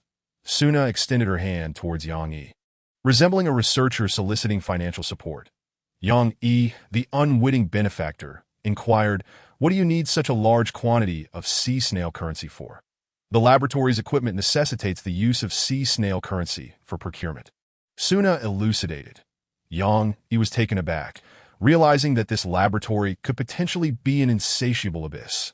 However, having already committed resources, he could not abandon his investment, as the sunk costs were too significant. Thus, he transferred 1,000 sea snail coins to Suna. A considerable sum indeed. After this transaction, Yang Yi was left with a mere 1050 sea snail coins. Suna appeared somewhat dissatisfied with the amount, yet she remained silent, immersing herself in the dissection of the devil shark. Now equipped with a well-suited scalpel, Yang Yi swiftly retreated to the deck, eager to avoid further financial requests, and he felt a strong aversion to remaining in the laboratory, sensing that he might easily become another specimen. Prioritize the research on energy restoration potions and healing potions, and it would be preferable not to utilize vitality coconuts as raw materials, as they are rather elusive. He sent a private message to Suna before embarking on his own preparations. To venture into the frigid sea, he needed to amass sufficient supplies for warmth that in addition to winter clothing, Yang Yi deemed fire to be indispensable. Fire not only provides hot water and cooked food, but also warmth and illumination in the biting cold, a veritable lifeline. Furthermore, he needed to stockpile ample provisions, including non-perishable food and fresh water, as resources would undoubtedly be scarce in the icy wilderness. Lastly, he hoped to upgrade the ship to level 3 and construct cannons. However, the resources required for a level 3 vessel were extensive, prompting Yang Yi to place this objective at the bottom of his priority list. Through the global channel, Yang Yi learned that upgrading a standard ship to level 3 necessitated 500 units of wood, 300 units of cloth, 100 units of stone, and 20 units of steel. Meanwhile, the requirements for the Night Star were 1,200 units of wood, 500 units of cloth, 300 units of stone, 50 units of steel, 100 units of crystal, and 10 corpses of aberrant monsters. The sheer volume of materials alone was daunting, and the 10 aberrant corpses left Yang Yi utterly at a loss. Relying solely on fortune, sticking to his plan, Yang Yi opened the chat channel and began searching for fire-starting tools available for sale. To his surprise, he discovered one for sale. Long-lasting lighter, price negotiable via private message. Name, longevity lighter. Type, tool. Quality good. Description, an exceptionally durable lighter, the ideal choice for igniting fires, ensuring you need not worry about it running out of fuel throughout your lifetime. Yang Yi immediately messaged the seller. "How much for the lighter?" "You're too late. It's already been sold that I need the one I have for myself, came the disappointing reply. Yang Yi felt a twinge of dismay and simultaneously realized that his ideas were likely shared by other players as well. Everyone was on the lookout for fire-starting tools, leading to a scarcity in the market. Just as he was feeling despondent, the global channel erupted with activity, refreshing with new messages that he quickly scrolled to the latest updates. Discovering a player recruitment announcement. I am Captain Shin Guanchuan of the Hope, and also the leader of the New World Fleet, that we have gathered over 10 like-minded captains, including the Farmer and Ironhead ships. Among others, our New World Fleet imposes no entry barriers. All are welcome to join. However, joining players must relinquish their ship's landing permissions, disarm, comply with assignments, and surrender all equipment and resources for redistribution by the fleet. In return, your safety will be guaranteed. We have guards for combat, fishermen for fishing, and farmers for agriculture. The division of labor will expand, and together we shall strive to rebuild human civilization. I, Shun Guanchuan, assure you that as long as I possess sustenance, you will never face hunger or cold. Those willing to join, please come to the following coordinates: X, 38201, Y, 53182 to D. Remember to disarm and enable landing permissions. Otherwise, you will face dire consequences. Our New World Fleet will remain here for half a month. These proclamations appeared meticulously crafted, delivered in one breath, and garnered significant reactions. The majority perceived it as a trap. Disarm and surrender all resources. Wouldn't that render us as mere fish on a chopping block? Why should we trust you? Only a fool would agree. The chorus of skepticism echoed, yet Shin Guanchuan chose not to respond. He was bound to attract some players. His target audience comprised those willing to take risks. Given the vast player base, even a mere 100 participants would bolster his New World Fleet immensely. However, the name Hope was somewhat intimidating, though its true nature as a special ship remained unclear. Yang Yi had a way to ascertain this, so he rushed to the center of the Night Star, seizing a small crystal orb nearby. Upon integration, the quantity of orbs doubled, positioned alongside the larger orb, allowing both Yang Yi and Suna to consult the sea chart at any time. Initiate scrying, searching. Hope, Shin Guanchuan soon. The orb revealed the image of the Hope. Captain Shin Guanchuan could never have anticipated that a player could spy on him. Chapter 34. A major transaction. The captain of the Hope was not deceiving. His vessel indeed occupied the specified coordinates. However, it was far from a special ship, merely an ordinary large sailing vessel, devoid of any distinguishing features. The word Hope emblazoned on the sails was likely his own handiwork. The name of the ship was also probably his doing, as ordinary ships are granted one opportunity for renaming. Special ships, on the other hand, cannot be renamed unless integrated. Surrounding the Hope were several ships tethered together with ropes. The crystal orb's image could not fully capture the details of these vessels. Yet Yang Yi managed to deduce a few. One ship appeared sizable, with fields on board and individuals engaged in farming, likely the farmer's ship. Another vessel bore large, sharp ram horns, its hull dark and armored in iron, presumably the Ironhead ship. Additionally, a vessel was surfacing from the depths, seemingly designed for submersion. Yang Yi was unaware of this ship's name, so he temporarily dubbed it the submarine. Captain Shin Guanchuan himself was visible, a stern figure clad in a white captain's uniform, exuding an air of authority. Yang Yi pondered how he had managed to unite such a diverse group. Yang Yi could not perceive Shin Guanchuan's talents. Had he been able, his doubts would have been assuaged. Shin Guanchuan possessed two abilities: psychological suggestion. Through verbal stimulation, one can enhance or diminish their own or another's attributes and rationality, with changes in attributes limited to 1 and rationality to 20. Individuals with high mental attributes may resist the suggestion. Effective once every 24 hours, lasting 24 hours, cannot exceed ordinary limits. Great leadership. You are a born leader, easily garnering the goodwill and trust of others, prompting them to lower their defenses. Your followers, excluding mental attributes, experience a growth rate increase of 25. That individuals with high mental attributes may resist this effect. How long had the ocean map been open? Not even a day. It was inconceivable for Shin Guanchuan to have gathered such a multitude of players in such a brief span.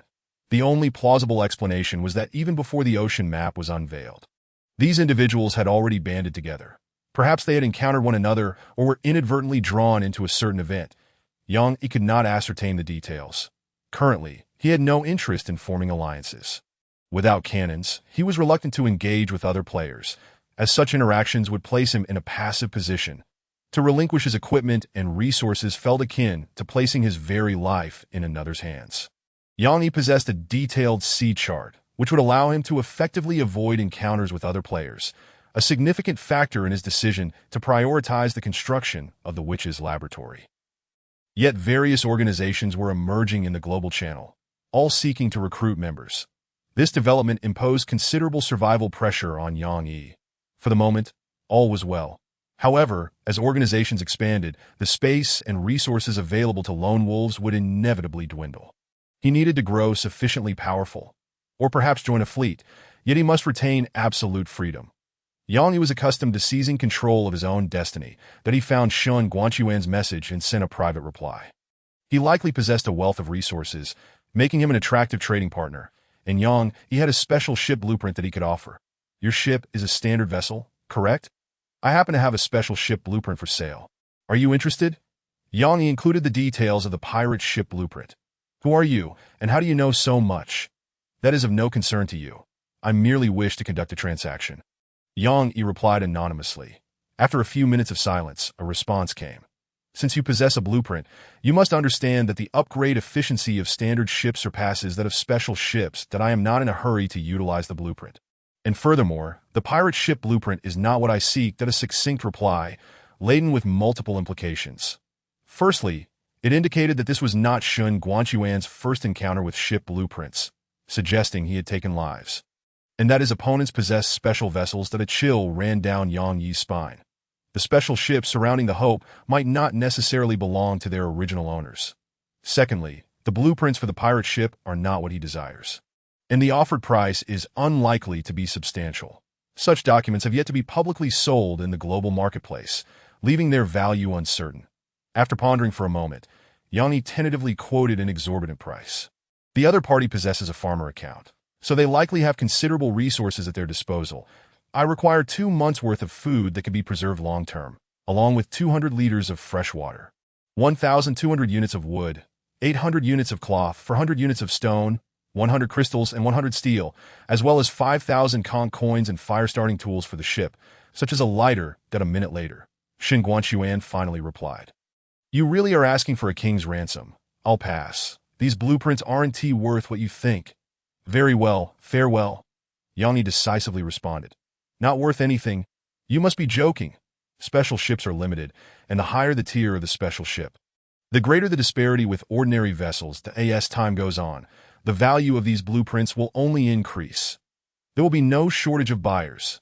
Indeed, it wasn't long before Shun Guanchuan sent a friend request. Captain of Hope, Shun Guanchuan, requests to add you as a friend. Yang Yi promptly declined. He had no desire to expose his identity. Once added as a friend, his name and ship name would be known to the other party. You truly are overly cautious. Are you interested in joining my New World fleet? I can offer you a significant starting advantage. You think you can mooch off my blueprints?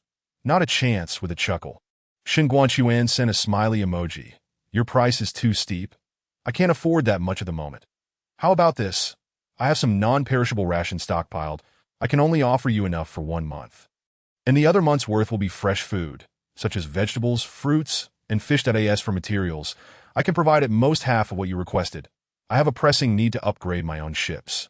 The 5,000 conch coins are no problem, but the fire-starting tools are limited in quantity, and I must ensure the safety of my crew, so I cannot sell those to you. However, I can give you a rare space artifact, which is certainly worth a great deal. He attached the details of the artifact. Name, greedy stomach. Type, relic. Quality, exquisite. Description, the stomach of an unknown beast, retaining vitality even when detached. It has a capacity of 10 cubic meters for storage, but each time it is opened, food must be fed to it, or will bite. P.S. Food cannot be stored. The remains of aberrant creatures will be completely consumed, leaving only bones and shells, which do not affect the gacha. Upon reading the information about this artifact, Yang Yi gasped in amazement. Shun Guanchuan was indeed extravagant. Especially with his stomach, it was an unexpected boon that Yang Yi greatly desired. Yet, such a peculiar item must surely come with significant side effects. It couldn't possibly be as simple as just biting. The usage would likely deplete one's sanity, which is why Shin Guanchuan was willing to part with it. Thus, he hesitantly inquired, "This stomach is a relic. Doesn't tea using it cost sanity points each time?" "Well, I won't hide it from you. It does cost 20 sanity points that if you're not interested, I have other items. But they aren't of such high quality." "Forget it." Yang Yi quickly interjected, "I'll take this one. I want something of high quality that I'll just have to manage the usage." The transaction was smoothly completed. It was a pleasure collaborating. If you have other items to sell in the future, feel free to contact me first. I assure you won't be shortchanged on price. If I have something, I will reach out to you. Yang Yi exited the chat channel. The blueprints had finally been sold. Considering its potential value, Yang Yi might have incurred a slight loss. However, given the circumstances, selling the blueprints for this price was already quite commendable. He tossed the blueprints into the octopus head gacha machine, and shortly thereafter, a plethora of resources came pouring in. The octopus head continuously spat out food, including 20 loaves of black bread, 10 sausages, and a heap of dried fish. Additionally, there were fresh vegetables and fruits, including 5 cabbages, 5 cucumbers, 1 apple, and 1 pear, along with a large fresh tuna. All this food was enough to sustain one person for 60 days. Finally, it ejected a shiny, palm-sized bag that felt smooth to the touch, reminiscent of a preserved egg. It was indeed the greedy stomach. Yang Yi attempted to open the bag, exerting all his strength to pry it open, just a crack. But the bag let out a howl, startling Yang Yi. Strange noise detected. Your sanity decreases by 5. How does one even use this thing? He tried inserting a piece of dried fish, and this time the bag reacted, sucking the fish inside before obediently opening its mouth again. Yang Yi tentatively reached in, feeling an unpleasant, slippery texture that was quite repulsive, and the stomach emitted laughter, as though it were being tickled. You feel inexplicably nauseated. Your sanity decreases by 10.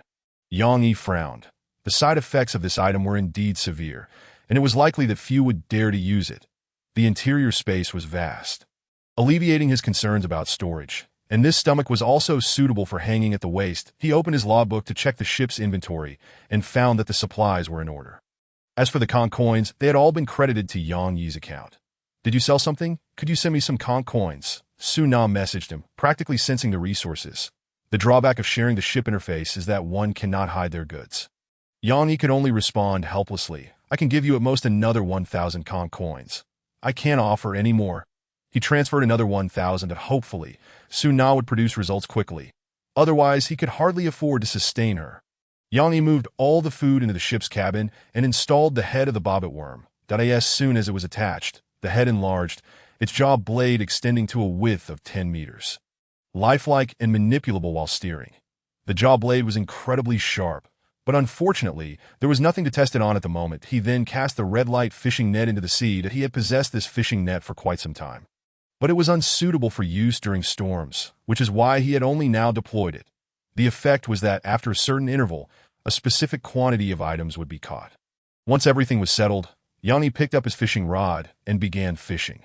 With 4 hours until nightfall, he aimed to catch as many fish as possible. Idleness was simply a waste of time. Chapter 35. The soaked bronze treasure chest aboard the Hope. Captain Shun Guanchuan expended considerable resources and food, along with a prized relic, to acquire the blueprints for the pirate ship. "Boss, why not arrange to meet that guy and just snatch it?" asked a burly man with a scarred face and a bald head. "Snatch, snatch, snatch. All you ever think about is snatching." Shin Guanchuan scolded him with a light tap on his bald head, continuing, "If I hear you utter the word snatch again, I will toss you into the sea to feed the fish. Boss is right. I won't say snatch anymore." "Then why are you still talking?" "Someone, throw him into the sea to feed the fish, with no need for coercion." The bald man willingly jumped into the ocean. That he was the captain of the Ironhead, Zhao Tai, nicknamed Ironhead Zhao. True to his name, he was a single-minded fool and Shun Guanchuan's trusted confidant. "All right, now that he's sober, go back to your Ironhead." Shin Guanchuan scolded in exasperation. In truth, he himself was also inclined to meet Yang Yi. However, Yang Yi was extremely cautious, refusing even to add friends, making a face-to-face meeting unlikely. That he glanced at the blueprints for the pirate ship in his hands. How should he utilize them? Shin Guanchuan pondered. He did not intend to use them himself. The image of a pirate ship captain did not align with the leader he wished to embody. Instead, an ordinary ship would render him more relatable. What he aspired to create was a maritime empire. The first step was to establish a virtuous and illustrious persona, facilitating the recruitment of soldiers in the early stages. A day later, the Nightmare star was sailing across the sea. Meanwhile, he was fishing. You caught a long-legged sardine. You caught a long-legged sardine. You caught a piece of rotten wood. You caught an eyeball fruit. You caught. Yangi abruptly tossed aside his fishing rod and lay languidly on the deck, surrounded by a pile of long-legged sardines and some eyeball fruits. Why are they all garbage fish? Yangi began to question his life, but a few seconds later, he rallied himself. After fishing for so long, he had come to understand the situation that in this fishing zone, the odds were heavily in favor of long-legged sardines. With a slim chance of catching eyeball fruits or cystic pufferfish, and an extremely small chance of landing a red-lipped eel, perhaps he should try the deep waters. With that thought, Yangi acted swiftly. Attaching a long-legged sardine as bait, removing the float, and beginning to fish for deep-sea specimens that he had previously caught a hammerhead shark, and if he were to catch another, it would surely yield a handsome profit. That would be all gotcha rewards. Now that he had upgraded his ship and with Suna's archery skills, he felt no pressure in dealing with such fish. While waiting for a catch, he browsed the global marketplace, hoping to find fire-starting tools. Such tools were particularly sought after, and he had seen them twice but had not managed to acquire any. In the meantime, many organizations were recruiting newcomers. For instance, the Cherry Blossom had established a group called New Humanity, primarily composed of individuals from the Cherry Blossom Nation. There were also New Rome and Eden, organizations clearly dominated by foreigners. Yangi checked the coordinates released by Eden and found them to be quite distant from him. It seemed that people from different regions were born very far apart, and encountering them would likely take quite some time. Unable to procure fire-starting tools, Yangi sent out a purchasing message, offering a high price for the tools and also seeking down jackets or other warm clothing. Before long, he received private messages, but they were all from clothing sellers. Down jackets for 150 units of cloth each. Buy 4 and get a 5 discount. This price was something Yangi dismissed outright. Gradually, more private messages came in. After reviewing them, Yangi discovered that the lowest price for down jackets was 120 units of cloth, requiring 480 units for 4, though while larger cotton-padded jackets would be cheaper, Yangi intended to purchase only high-quality items. Since he still had time, he decided to wait a few more days to check on the prices. The fishing rod's reel suddenly spun rapidly. Something had taken the bait. Yangi immediately tightened the fishing line and pulled the rod with all his strength. It was not a colossal creature. Its strength was quite moderate. In less than 8 minutes, Yangi managed to haul the fish onto the boat. It was a human-headed octopus, to be precise, with a head that mimicked a human visage, while its underside was adorned with numerous tentacles. "Sir, could I trouble you for a few minutes?" Before it could finish speaking, Yangi crushed it underfoot. "What bad luck!" he cursed, rebaiting with a long-legged sardine and continuing his fishing endeavor. The pace of fishing in deep waters had significantly slowed. As day turned to dusk, Yangi managed to catch 3 items in the depths: a human-headed octopus, a red-lipped eel, and a bronze treasure chest. Under normal circumstances, catching a bronze treasure chest would be a cause for celebration. Yet he felt a sense of foreboding that he had previously caught inanimate objects, such as a peasant's 3 punches. Such items did not struggle or tug on the line when caught. However, this bronze chest exhibited unusual behavior, tugging on the line with considerable force. Yangi initially believed he had hooked a large fish, and after nearly half an hour of persistent pulling, he finally brought it to the surface. The chest measured about half a meter in width, its surface cloaked in thick verdigris, riddled with signs of marine erosion. With a corner even sporting red coral, he scrutinized the chest's information. Name: waterlogged bronze treasure chest. Type: treasure chest. Description: it may contain treasures, but may also. This resembled a previously opened waterlogged rotten wood treasure chest, from which a human-headed octopus had leapt out, startling Yangi. Hence, it was plausible that this waterlogged bronze treasure chest harbored a creature as well. Exercising caution, Yangi refrained from opening it hastily. He noted that the fishing line was attached to the chest, indicating that the bait had been consumed by it. He took a step back, holding a flintlock in his left hand, while his right hand wielded a wooden spear to pry open the chest. It was incredibly tight. This time he could not force it open, and the spear tip snapped. Yangi swiftly bound the tooth of the sea serpent to the spear and continued to pry with a short sword. inserting it into the crevice. Suddenly, he felt as though he had pierced something. The chest emitted a strange cry and opened instantaneously. Immediately, a jet of black water shot forth from within, which Yang, having anticipated this, deftly dodged. What on earth is this, a chest monster? Startled, sanity -5 inside the chest was tender flesh. It seemed he had inadvertently severed something, causing the chest to thrash wildly. After expelling the water jet, the chest did not close again, appearing lifeless to guard against feigned death. Yanni jabbed it a few more times, and a transparent liquid oozed from the wound at last. This suspected chest monster lay still. That solitary water jet was its only means of attack, possessing some corrosive properties, as it produced a wisp of white smoke upon contact with the ground. Name: chest clam. Type: food. Description: bivalve mollusk that, upon maturity, prefers to inhabit treasure chests as its shell, capable of expelling corrosive acid to capture small fish that enjoys collecting shiny objects from the seabed, within which one may find sea snail coins and various sparkling treasures. Non-toxic, it is edible after removing the innards. So, it was merely a clam. Yanni used the tooth of the sea serpent to slice open the clam flesh and began to rummage through. The flesh was only a thin layer. Beneath it lay an assortment of glittering items collected by the chest clam, including a pearl the size of a fist. You obtained sea snail coins 600. You obtained healing pearl. You obtained crystal 50. You obtained stone 20. Chapter 36. 3 bottles of potion. Name: healing pearl. Type: treasure. Quality: rare. Description: soak the pearl in 1 L of water. After 12 hours, it will endow the water with healing properties, accelerating wound recovery. Yang Yi's eyes lit up. This was indeed a marvelous treasure. It appeared that the chest clam was a rather rare find, capable of yielding precious items. As twilight approached, Yang Yi gathered his fishing nets, intending to conclude the day's activities. The nets had caught 2 items. Name: one-armed crab. Type: food. Description: it has favored using its right hand since youth, with its right claw accounting for half its weight. Non-toxic and edible, it is notably meaty. The other grotesque creature caused a decrease in sanity. Strange starfish, sanity -3. This starfish, at first glance, resembled a human hand, with 5 fingers of varying lengths, capable of crawling on the ground akin to a spider. Quite peculiar indeed. Yang Yi crushed it underfoot and picked it up, inspecting the specific information, only to find it was not as unappealing as he initially thought. Name: palm star. Type: food.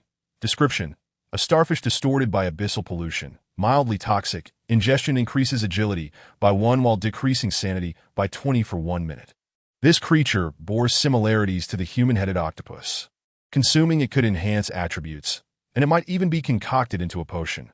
With this thought in mind, Yang Yi hurriedly made his way to the cabin with these bizarre fish in tow. Suna, take a look at these that I in the laboratory. Suna was still dissecting a devil shark. .2 bright, fist-sized eyeballs had been extracted, soaking in a glass container, emanating a faint red glow. Upon noticing Yang Yi, she glanced at the peculiar fish and the large pearl in his possession. Look at these fish and this pearl. Suna took them into her hands, scrutinizing them closely. Did you catch all of these? Indeed. Suddenly, Suna was struck with inspiration. She glanced between the fish and the devil shark's eyeballs, her mind racing with ideas. .2. No, 3. In 3 days, I will present you with a few prototypes, Suna exclaimed, her excitement palpable. But there's no rush. It's already evening. You should head back to your room and rest. We can discuss this tomorrow. After a brief hesitation, Suna ultimately complied and returned to her room. Her quarters were adjacent to the captain's cabin, making it convenient to notify each other should any disturbances arise during the night. Yang Yi, holding the crystal ball, made his way to the captain's cabin. This crystal ball possessed a vibration alert feature. Should any player's vessels appear in the nearby waters, the crystal ball would vibrate as a warning. Placing it by his pillow allowed for early detection of danger. Otherwise, he might unwittingly find himself surrounded by other players at night. Once everything was prepared, Yang Yi shed his outer garments, drank a bottle of coconut juice, and lay on the boat. That he was accustomed to checking the chat channel before sleeping, primarily to monitor the price trends of warm clothing and to search for individuals selling fire-starting tools. As he perused, he drifted off to sleep, his brow furrowed as nightmares took hold. In the stillness of the night, a disturbance arose next door in the captain's cabin, and Suna's door creaked open. A furtive figure slipped out, heading towards the stern cabin, with the laboratory as its destination. Suna intended to work late into the night on potion research. 3 days passed without any significant events. Yang continued his fishing routine, collecting nets at dusk and occasionally practicing with his firearm, but he had little preference for the claw hook. While it yielded stable results, it lacked the excitement of traditional fishing. He handed over his catches to Suna for her assessment of their utility. With ample food available, there was no need to consume these peculiar fish raw. During this time, his haul was modest. Aside from the bizarre fish, he accumulated 28 units of wood, 25 units of cloth, 650 sea snail coins, and 9 liters of fresh water. He discerned a disparity between the yields from fishing nets and traditional fishing. The nets tended to yield more shrimp, crabs, and shellfish in the interim. He also caught 2 resource chests. The wooden resource chest provided 20 units of wood and 20 units of cloth, hardly significant. The bronze resource chest, however, was much more rewarding, yielding 100 units of wood, 100 units of cloth, and 20 units of steel. Among the fish, he caught 2 new species. Name: eyeball octopus. Type: food. Description: an octopus tainted by abyssal pollution, with eyeballs at the ends of its tentacles. Mildly toxic. Consuming it grants 1 perception for a brief period of 1 minute. Name: abdominal mussel lobster. Type: food. Description: a lobster corrupted by abyssal pollution, boasting 6 abdominal muscles. Mildly toxic. Eating it grants 1 physique for a brief duration of 1 minute. Together with the human-headed octopus and palm star, these corresponded to the 4 primary attributes. Excluding sanity, that he promptly delivered these special fish to Suna. That evening, after a prolonged period without a catch, Yang began to peruse the chat messages that AS anticipated. With the passage of time, the price of down jackets continued to decline, as more individuals learned to craft them. Currently, the market price stood at merely 105 units of cloth for 1 jacket. It seemed the production cost was around 100 units of cloth, suggesting the price had reached its nadir. He then reviewed his current inventory. Wood 841, cloth 560, stone 408, sea snail coins 5700, fresh water 208, steel 77, crystal 51, sulfur 40, and while it appeared substantial, purchasing cold weather clothing would require over 400 units of cloth. Additionally, a considerable amount of resources would be necessary to upgrade the ship to level 3. The road ahead was arduous. If he opted to purchase down jackets with sea snail coins, the price would hover around 600 sea snail coins. However, players preferred trading with cloth due to the unstable exchange rate of sea snail coins. Currently, the market's conversion rate for basic resources to sea snail coins was approximately 5:1, meaning 5 sea snail coins equated to 1 unit of basic resources, though actual transactions tended to be slightly higher. Higher-tier resources were pricier, roughly 25 sea snail coins for 1 unit of advanced resources. In summary, while Yang appeared affluent at present, he was in reality quite impoverished, hesitant to squander resources. The cost of fire-starting tools remained uncertain. He routinely posted in the World Channel, "High price paid for fire-starting tools. Down jackets available for bargain." Just after sending his message, Yang noticed a private message from Suna, sent a few minutes prior. "Suna, the potions you requested are ready. They are placed on the lab table. You may collect them. There are 3 in total. The red potion is imbued with additional attributes, though it may carry slight side effects. The colorless one serves to restore energy. You may wish to try it yourself. The pink potion aids in healing injuries."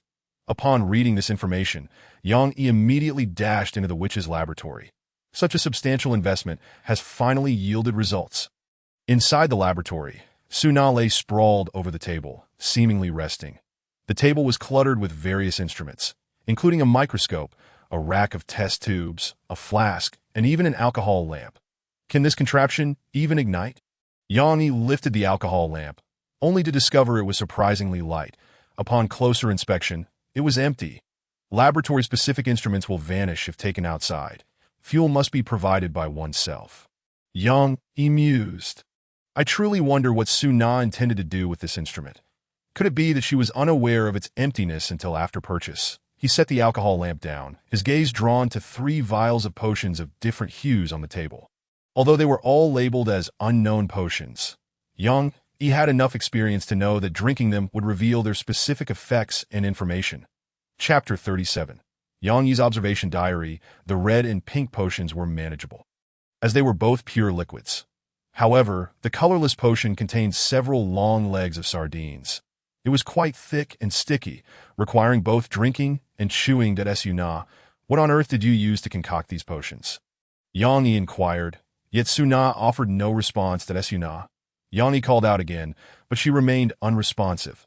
Sensing something was amiss, he reached out to touch her, discovering that her body was slightly warm. This woman, he promptly opened the nautical log, checking the crew section for information on Suna. The entries contained only health status, omitting attributes and talents. Suna status: injured, feverish, fainted, an outline of a human figure. Slightly yellowing, rationality. 3580, madness, obsessed, vitality. 82-100 energy. 12-100. The limit for rationality is only 80. Yang Yi frowned. This was the first time he had actively checked Suna's information. After reading, he understood the cause, that Suna must have been neglecting her sleep over the past few days, remaining in the laboratory, consumed by her work, ultimately exhausting her body. With energy below 30, she could faint at any moment. Obsessed. This was the first time Yang Yi had witnessed a state of madness. It seemed there were many types. His unique talent prevented him from going mad, so he would not receive any warnings. Even if his rationality dropped to 1, what a troublesome woman, unable to care for herself. Yang Yi frowned. Yes, Captain. He possessed the highest authority, including the ability to restrict access to rooms. Thus, he immediately imposed a ban on Suna, revoking her right to enter the laboratory. He then procured salt and vitality coconuts, concocting a refreshing coconut drink on the spot. Lifting Suna's chin, he fed it to her, spilling some in the process. But it mattered not that he had initially intended to administer the colorless potion, but its thick and sticky nature, coupled with its unknown effects, made it far too risky for a patient. Hence, he abandoned that idea. How heavy she is! Yang Yi complained that in a normal state his strength was only 4, below the average for an adult, making it quite a struggle to carry Suna. After considerable effort, he gained a point in strength experience before finally transporting Suna back to her room.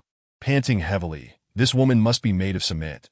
Her chest is not large, and she does not appear overweight, so why is she so heavy? Fortunately, the Nightmare starship is not very large. Had it been a super vessel like the Iron Heart, he would have needed to drag her. Suna's room was adjacent to the captain's quarters, and it was Yang Yi's first time entering. The decor was entirely different from his own quarters. There was no musty odor, and the floor was solid wood. A few glowing crystal orbs were even embedded in the ceiling, providing illumination. This room must have been modeled after the original astrologer's captain's quarters. Completely out of place with the ghost ship, Yang Yi laid Suna on the bed, covered her with a blanket, and left a message in the log. I have restricted your access to the laboratory. Check the activity log when you awaken. You didn't even realize you had gone mad. But would a mad person truly pay attention to the activity log and monitor their rationality? Yang Yi, having never been mad, could not say for certain. After sending the private message, he prepared to leave. Suddenly, he noticed a small booklet on a nearby table, inscribed with the words, Yang Yi's observation diary. What is this? Intrigued, Yang Yi opened it, and after reading just a few pages, he felt a chill run down his spine. It contained meticulous records of his every action, including what he ate, what time he slept, for how long, when he relieved himself, and more, down to the minutiae. Suna. His rationality is below 50, so he won't go mad. Perhaps he possesses some unique talent that I'm curious to see his brain structure. Upon reaching this point, Yang Yi felt a wave of revulsion wash over him, his gaze turning icy as he looked at the unconscious Suna. This woman, has she been treating herself as a subject for experimentation all along? A flicker of murderous intent crossed his mind. Fortunately, the tone of the diary shifted dramatically at the end, he too could be flustered. When I pointed a gun at him, the look on his face was priceless. I captured it in the log. He thought fusion meant something else. What a misunderstanding. Yes, quite the lecture. He promised to build me a witch's laboratory. I must produce some results quickly, after finishing. Yang Yi returned the diary to its original position, careful to leave it untouched, and exited quietly. Suna was not truly injured. Her fever was merely a result of inadequate rest. She would likely recover after a day's sleep. With several hours remaining until nightfall, Yang Yi resumed his fishing. I'm looking to acquire fire-starting tools like lighters, willing to pay a high price. Additionally, I need cold-weather clothing. As was his custom, he sent out a request for fire-starting tools and prepared to buy 4 down jackets. waiting for sellers to approach him. Before long, he received a flurry of private messages. Just as he was about to purchase the 4 down jackets for 105 fabric, he unexpectedly received a unique private message. Would you like a fire fleece sweater? It's lighter than a down jacket, and even warmer, requiring only 100 conch coins for the labor fee. Name: fire fleece sweater. Type: treasure. Quality: fine. Description: a sweater woven from fire fleece. Exceptional for warmth. Wearing it feels like being hugged by a warm pack. Lightweight and easy to move in. However, please note that exposure to water significantly diminishes its warmth. Avoid snow and rain. Yang Yi's eyes brightened. This clothing was clearly superior to down jackets. It was thin enough to wear underneath, topped with a pirate coat to shield it from melting snow. However, he still needed to avoid freezing rain. Yang Yi immediately messaged the seller, eager to purchase the fire fleece sweater. What do you mean by labor fee? The seller quickly replied that it's just as it sounds. This sweater requires special fire fleece materials to make. I've run out of materials, so you'll need to provide them yourself. 10 units of fire fleece are needed to craft one sweater. If you want, I can also make thermal pants. I only charge 100 conch coins for labor. You provide the materials. The price is reasonable, but where would Yang Yi acquire fire fleece? Just as he pondered this, the seller sent another message that I'll give you a coordinate. There's an island where a plant called fire fleece grows that if you collect 10 stalks, you can craft a sweater. Then why don't you collect them yourself and sell the finished product? I've sold out. I only have 2 left, and I need to keep them as spares. Besides, I'm not in that area anymore. If you want it, bring the materials to me. If not, that is fine too. Yang Yi fell into deep thought that he wanted the fire fleece sweater, but the seller's demand for him to gather the materials seemed rather odd. Sensing Yang Yi's suspicion, the seller sent another message. Believe it or not, besides me, you're the 3rd person who knows this coordinate. The previous transactions went smoothly, and I'm not sure how many fire fleece plants are left on the island. If you want it, it's best to act quickly. Yang Yi found it hard to trust the seller and asked, how much for the 2 sets you have? Sorry, those 2 are not for sale. I am keeping them for myself. Yang Yi frowned, glancing at the coordinate the seller provided. It was not far. If he traveled at full speed, he could reach it in just 2 days. Then let us add each other as friends. Yang Yi suggested, sure. Captain Hui of the large sailboat requests to add you as a friend. Yang Yi promptly accepted. Names like that of the XX ship are typical for ordinary ships. But owners can change them. Nightmare Star, is yours a special ship? Indeed. Once you gather the materials, just message me. All right, I'm quite far away. It will take me about 5 days, and I'll contact you then. Good. Yang Yi ended the communication, but he was certain that the seller was up to something. But the fire fleece sweater was the best cold-weather clothing he had seen so far, and he truly desired it. If he was going to get it, he might as well aim for the best. Yang Yi took out a crystal ball and activated the skills of the Nightmare Star to spy. Searching large sailboat, Hui, 3 results appeared. Yang Yi was taken aback. Ordinary ships can easily share names, which is understandable. Yet he did not expect that players could also share names, with 3 others having the same name. It seemed the player base was quite substantial to differentiate them. The results were numbered from 1 to 3, that Yang Yi randomly selected 1. And an image appeared in the crystal ball that it was a 2-tiered ship. Far from the island, and it did not seem to be the person he was looking for. After casually observing for about 10 minutes, he closed the image. Tomorrow, he would check another person. Yang Yi adjusted the course towards the island. He intends to head over there first. After all, Yang Yi possesses the nautical charts, placing the initiative firmly in his hands.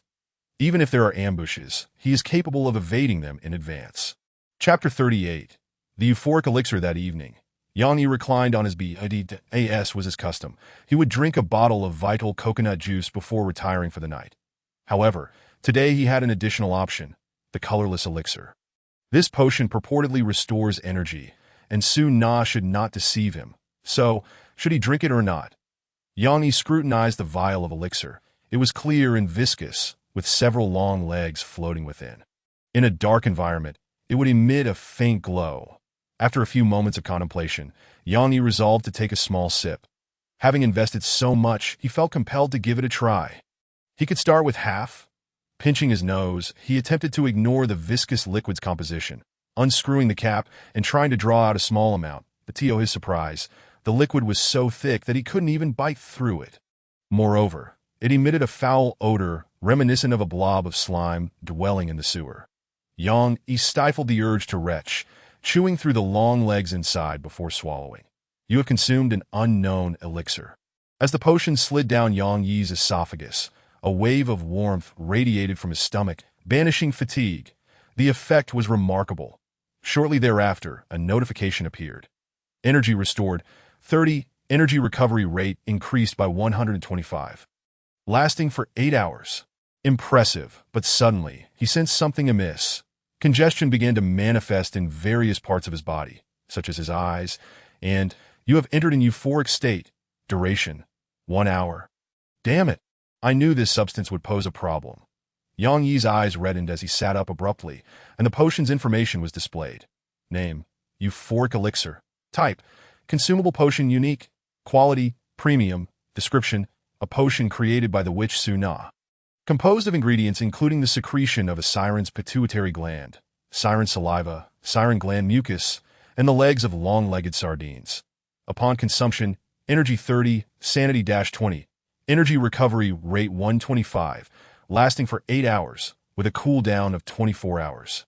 The user will enter an euphoric state, lasting for 1 hour. Repeated consumption will prolong the euphoric duration, but there is a risk of poisoning. The side effects. Yang Yi found it difficult to articulate. If sold, it would undoubtedly be a hit. However, Yang Yi had no intention of marketing the elixir, as its description included the creator's name. He felt that this could lead to unnecessary trouble an hour later. Yang Yi lay back down that he needed to have Su Na modify it to eliminate those side effects. He left her a message. The side effects of your elixir are far too severe and require refinement. Next time, try it yourself and assess the effects before I consume it. After sending the message, he drifted off to sleep. Nightmares persisted. Yang Yi's sleep quality was poor, but with the elixir's boost, he need not worry about energy recovery. Though dark circles would linger. The following morning, he was jolted awake by a knock on his door. He had been in the midst of a nightmare and startled awake, aiming his gun at the door. "Who is it?" "It's me," came Su Na's voice. Yang Yi relaxed his nerves that he had just dreamed of countless spiders crawling out from within him, his flesh consumed entirely, and upon awakening he found his clothes drenched. Once he regained his composure, Yang Yi retorted, "What are you banging on about so early in the morning?" Su Na, equally irate, replied, "Why did you revoke access to the laboratory? Didn't you see the message I sent you?"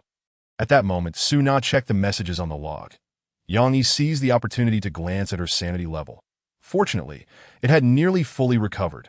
Sanity, 7680. The recovery rate seemed quite swift, indicating her mental attributes were commendable, and she also had the benefit of her clothing. "Did you know you entered a frenzied state yesterday?" Only then did Su Na realize, as if awakening from a dream. It seemed those who succumbed to madness were entirely oblivious to their condition and would not monitor their sanity levels. How was the elixir's effect? Su Na, no longer angry, quickly shifted her focus to the potion. "The effects are indeed good, but the side effects, just see for yourself." Yang Yi sent her the elixir's attributes. I see. However, all potions must possess some side effects, Su Na explained. "This side effect is unacceptable.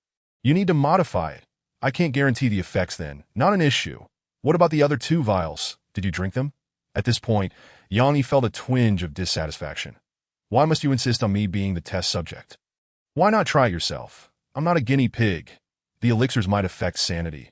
It's not safe for me to drink." Su Na retorted defiantly, "And besides, the elixirs taste awful." So you also know it tastes terrible. You won't go insane from a drop in sanity, so it's suitable for you," Su Na added. Yang Yi was left speechless that he realized he could not escape the fate of being a test subject. A vial of euphoric elixir would deduct 20 sanity points, and if Su Na accidentally consumed a more potent one, she would plunge directly into madness. How many vials of this elixir can be produced? Yang Yi suddenly inquired. After all, potions require materials, primarily sourced from otherworldly creatures and some indescribable beings, that we can still produce 3 vials of the euphoric elixir, that if you dislike it, I can alter the formula and try other combinations. As for the red elixir, it requires a devil shark's eyeball, so we can make at most 2 vials. The pink elixir primarily consists of the water from healing pearls, and we can produce many vials of that. Su Na elaborated. Change the formula of the energy-boosting elixir. It can be less potent, but it needs to be energy efficient, and the ingredients must be easily obtainable. After all, creatures like sirens are not that easy to encounter. Sunan nodded in agreement. Also, you must limit your time in the laboratory to a maximum of 8 hours per day. Once the time limit is reached, I will revoke your access. Although Suna was somewhat dissatisfied, she did not refute this, as Yang Yi's words rang true. After granting access, Suna received a notification and promptly rushed to the laboratory. This woman truly has a penchant for tinkering with these peculiar concoctions. Yang Yi stepped out of the captain's quarters, picked up a fishing rod, and prepared to fish.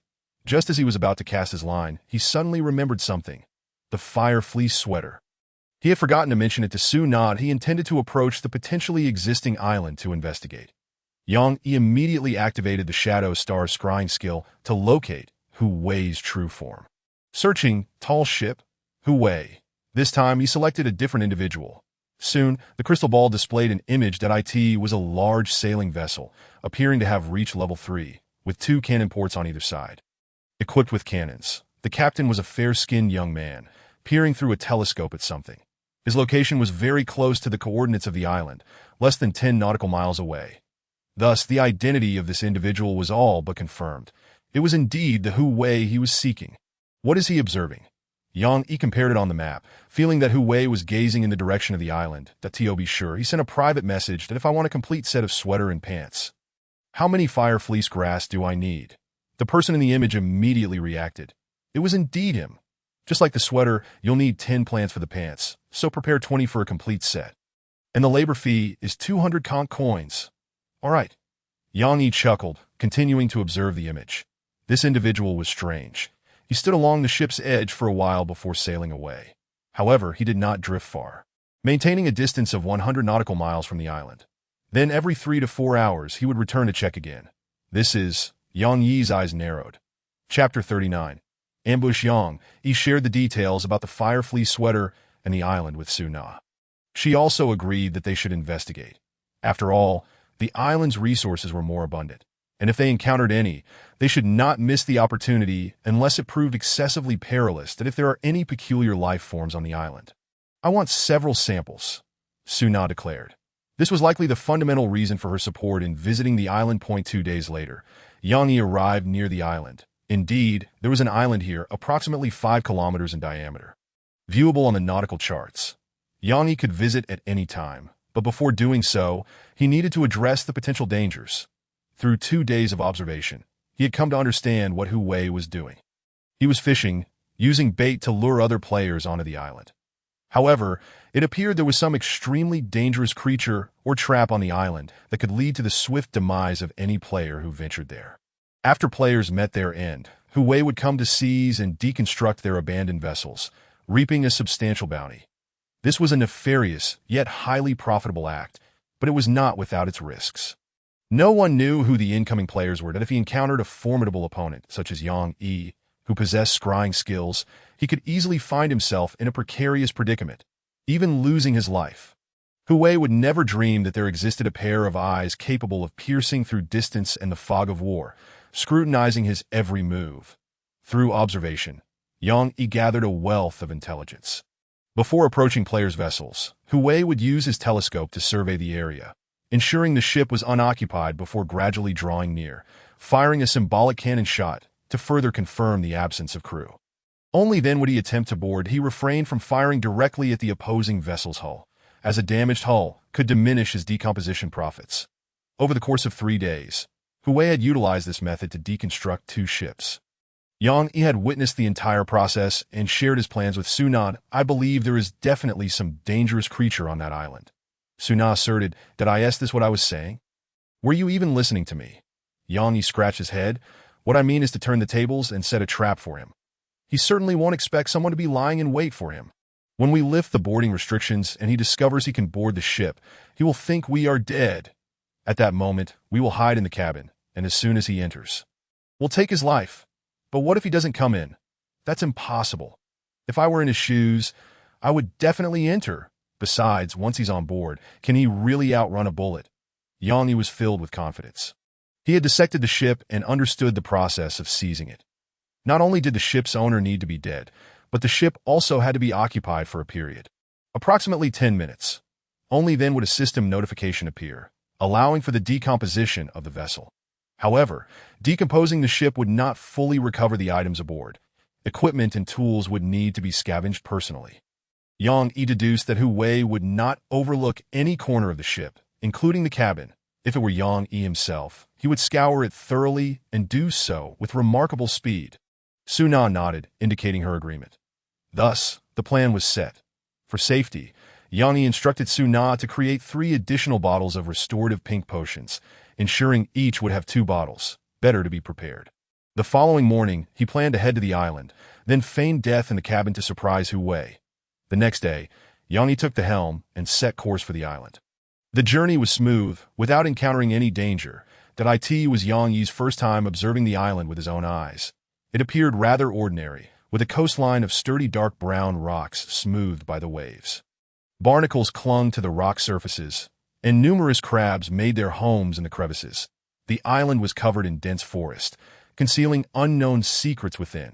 Yang Yi found no signs of struggle along the coast. Not even a trace of blood, indicating that the site of the incident was not at the shore, but likely deeper within, or perhaps dragged into the thick woods by some force. Regardless of the scenario, Yang Yi had no intention of going ashore, but he checked the crystal ball, which displayed an image of the enemy approaching, still several dozen nautical miles from the island. Although the distance was significant, Yang Yi called Su Na to hide in the cabin and relinquish the ship's landing rights. Upon entering the cabin of the Nightmare Star, they found a corridor leading left, at the end of the corridor. A staircase descended to the bottom of the ship. The dim light allowed only a few small windows to filter in, creating a dark and damp atmosphere. The witch's laboratory was also located here, in a separate room.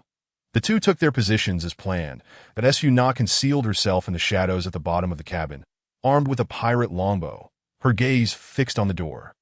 She carried a simple quiver on her back, containing over 30 arrows, all equipped with iron tips, sharper than the rudimentary wooden ones. Ever since Su Na displayed her remarkable archery skills, Yang Yi had upgraded her ammunition. Each arrow was coated with the venom of a cystic echinoderm, ensuring a deadly effect upon impact. Yang Yi stood at the end of the corridor, on the stairs, less than 4 meters from the door. He would initiate the attack first. If the flintlock failed to fire, it would be Su Na's turn to shoot, ensuring the enemy had no chance to react, resulting in a certain demise. Meanwhile, Hu Wei finally approached the island. He pulled out binoculars to survey the area. As expected, he spotted the Nightmare Star, a special ship. Hu Wei leaped with joy, oblivious that all his actions were being observed by Yang Yi, who held the crystal ball. Hu Wei waited for a full hour, confirming there were no signs of life, before cautiously approaching and firing a symbolic shot. His aim was poor. He hadn't intended to hit anything, and the cannonball splashed into the water before the Nightmare Star. This was an old routine. Yang Yi had already witnessed it on the crystal ball. After waiting another 15 minutes, Hu Wei noticed the ship remained still and then sped towards it. He had at most 10 minutes before boarding. Yang Yi alerted Su Na to stow the crystal ball in the greedy pouch and hold her breath, keeping a vigilant eye on the cabin door, awaiting their prey. This was Su Na's first time ambushing for a kill, and she felt a bit anxious.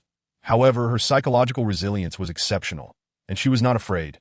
Soon, they heard the sound of grappling hooks clashing, followed by the sound of a plank being laid. Their prey was indeed ensnared. Yang Yi raised his gun, aiming at the door. The dim lighting meant that by the time the enemy recognized him, he would likely already be shot. Minutes ticked by .to enhanced the realism of their ruse. Yang Yi casually discarded fishing rods and nets on the deck. The enemy was probably gleefully picking them up, unaware that Yang Yi had granted him the permission to do so. The enormous wormhead had been stowed away in the cabin to prevent the enemy from lingering too long on deck. His ultimate goal was to lure Hu Wei into the cabin as quickly as possible. The safest strategy, that if the time approached 9 minutes, the two of them would have to take the initiative. Fortunately, within 5 minutes, noises emanated from the cabin. The door creaked open. Hu Wei, beaming with delight, swaggered in, carrying barnacle-covered fishing rods and a red fishing net. Brimming with pride, he was still marveling at his bountiful catch when, in the next instant, gunfire erupted from his left side. Bang! Hu Wei was struck in the abdomen, collapsing to the ground, clutching his wound. Only then did he notice a figure standing to his left, wielding a flintlock with a hint of smoke still lingering at the muzzle. "You, how could you?" Hu Wei stammered, disbelief written all over his face. "That I have been waiting for you." Yang Yi replied with a smirk.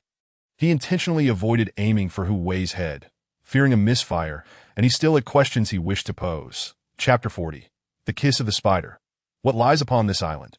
Yang Yi asked coldly. His decision not to finish Hu Wei off with a single shot was motivated by this very inquiry. If I tell you, will you let me go? Hu Wei slumped on the ground, struggling to raise his head to meet Yang Yi's gaze. You can trust me. Yang Yi lowered his gun. That you're lying. Your eyes are clearly those of a killer. Hu Wei began to cough. Speaking seemed to take immense effort. Yang Yi frowned. He had never intended to spare Hu Wei's life. That you're strong. I concede defeat. No need for you to take action. As for what lies on the island, you will have to see for yourself. Hu Wei chuckled ominously, blood spilling from his mouth, staining the ground red. What do you mean? Hu Wei offered no reply, instead producing a kitchen knife from behind his waist.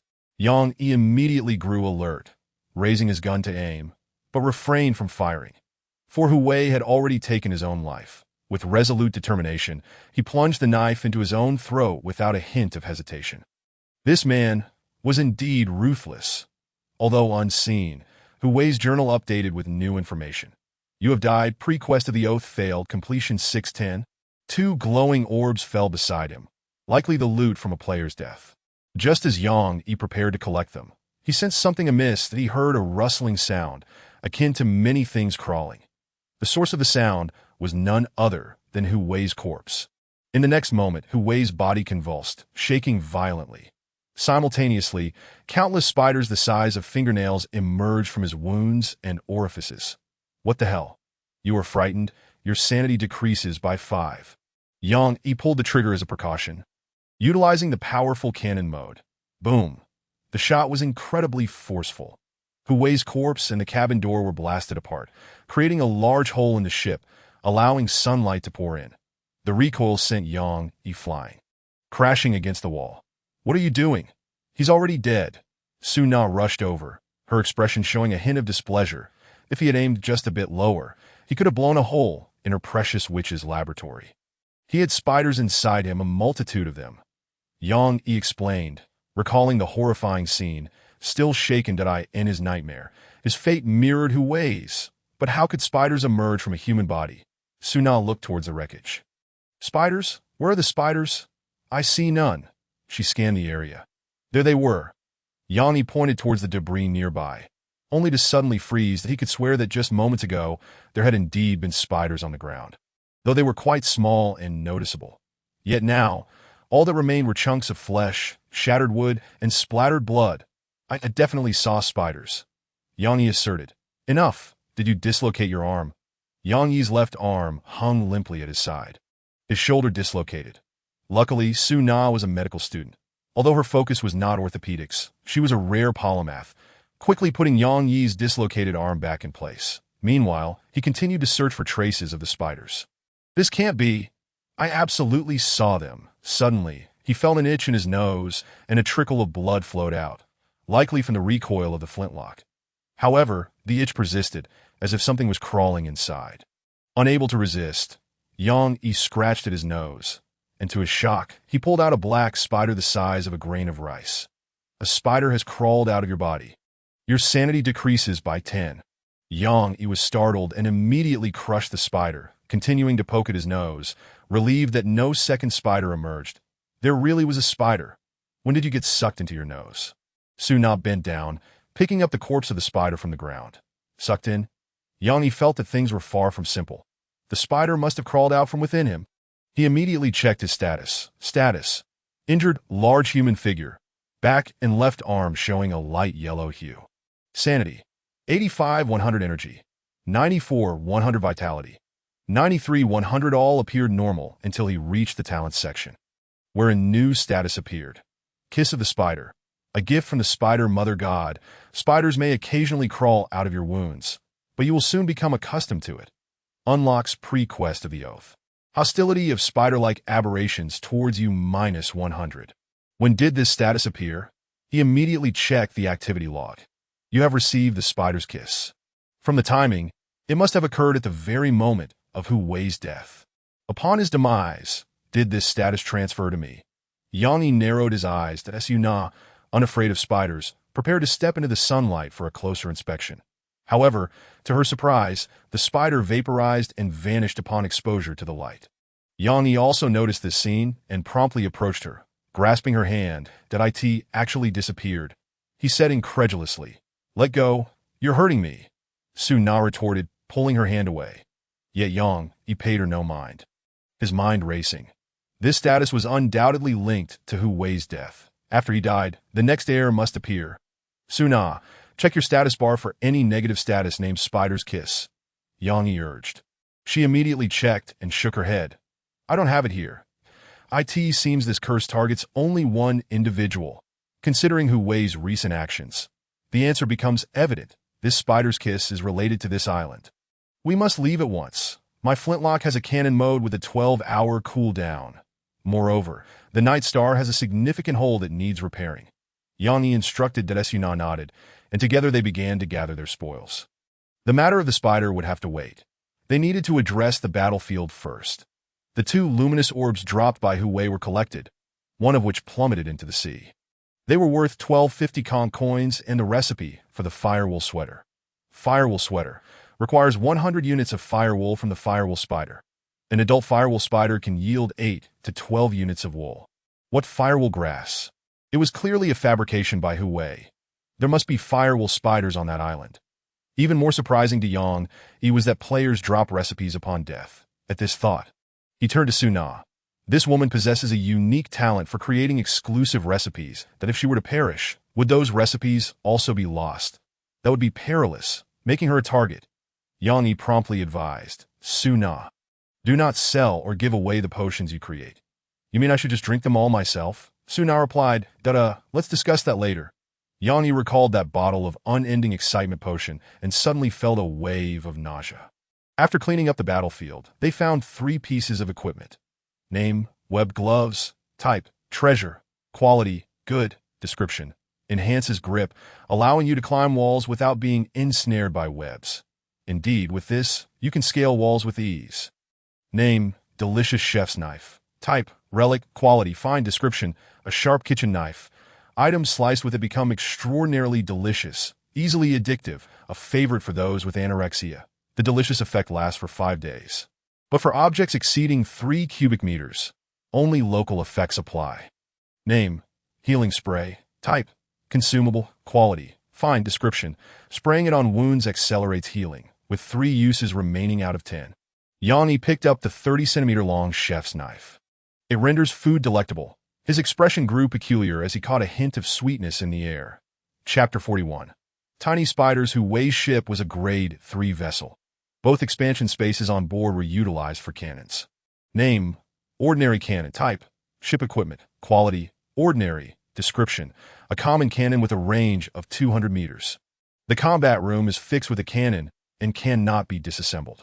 Yang Yi contemplated whether he could transfer the cannon to his own ship, but upon reviewing the information, he entirely dismissed the idea that Hu Wei had indeed amassed considerable resources, yet they were now Yang Yi's.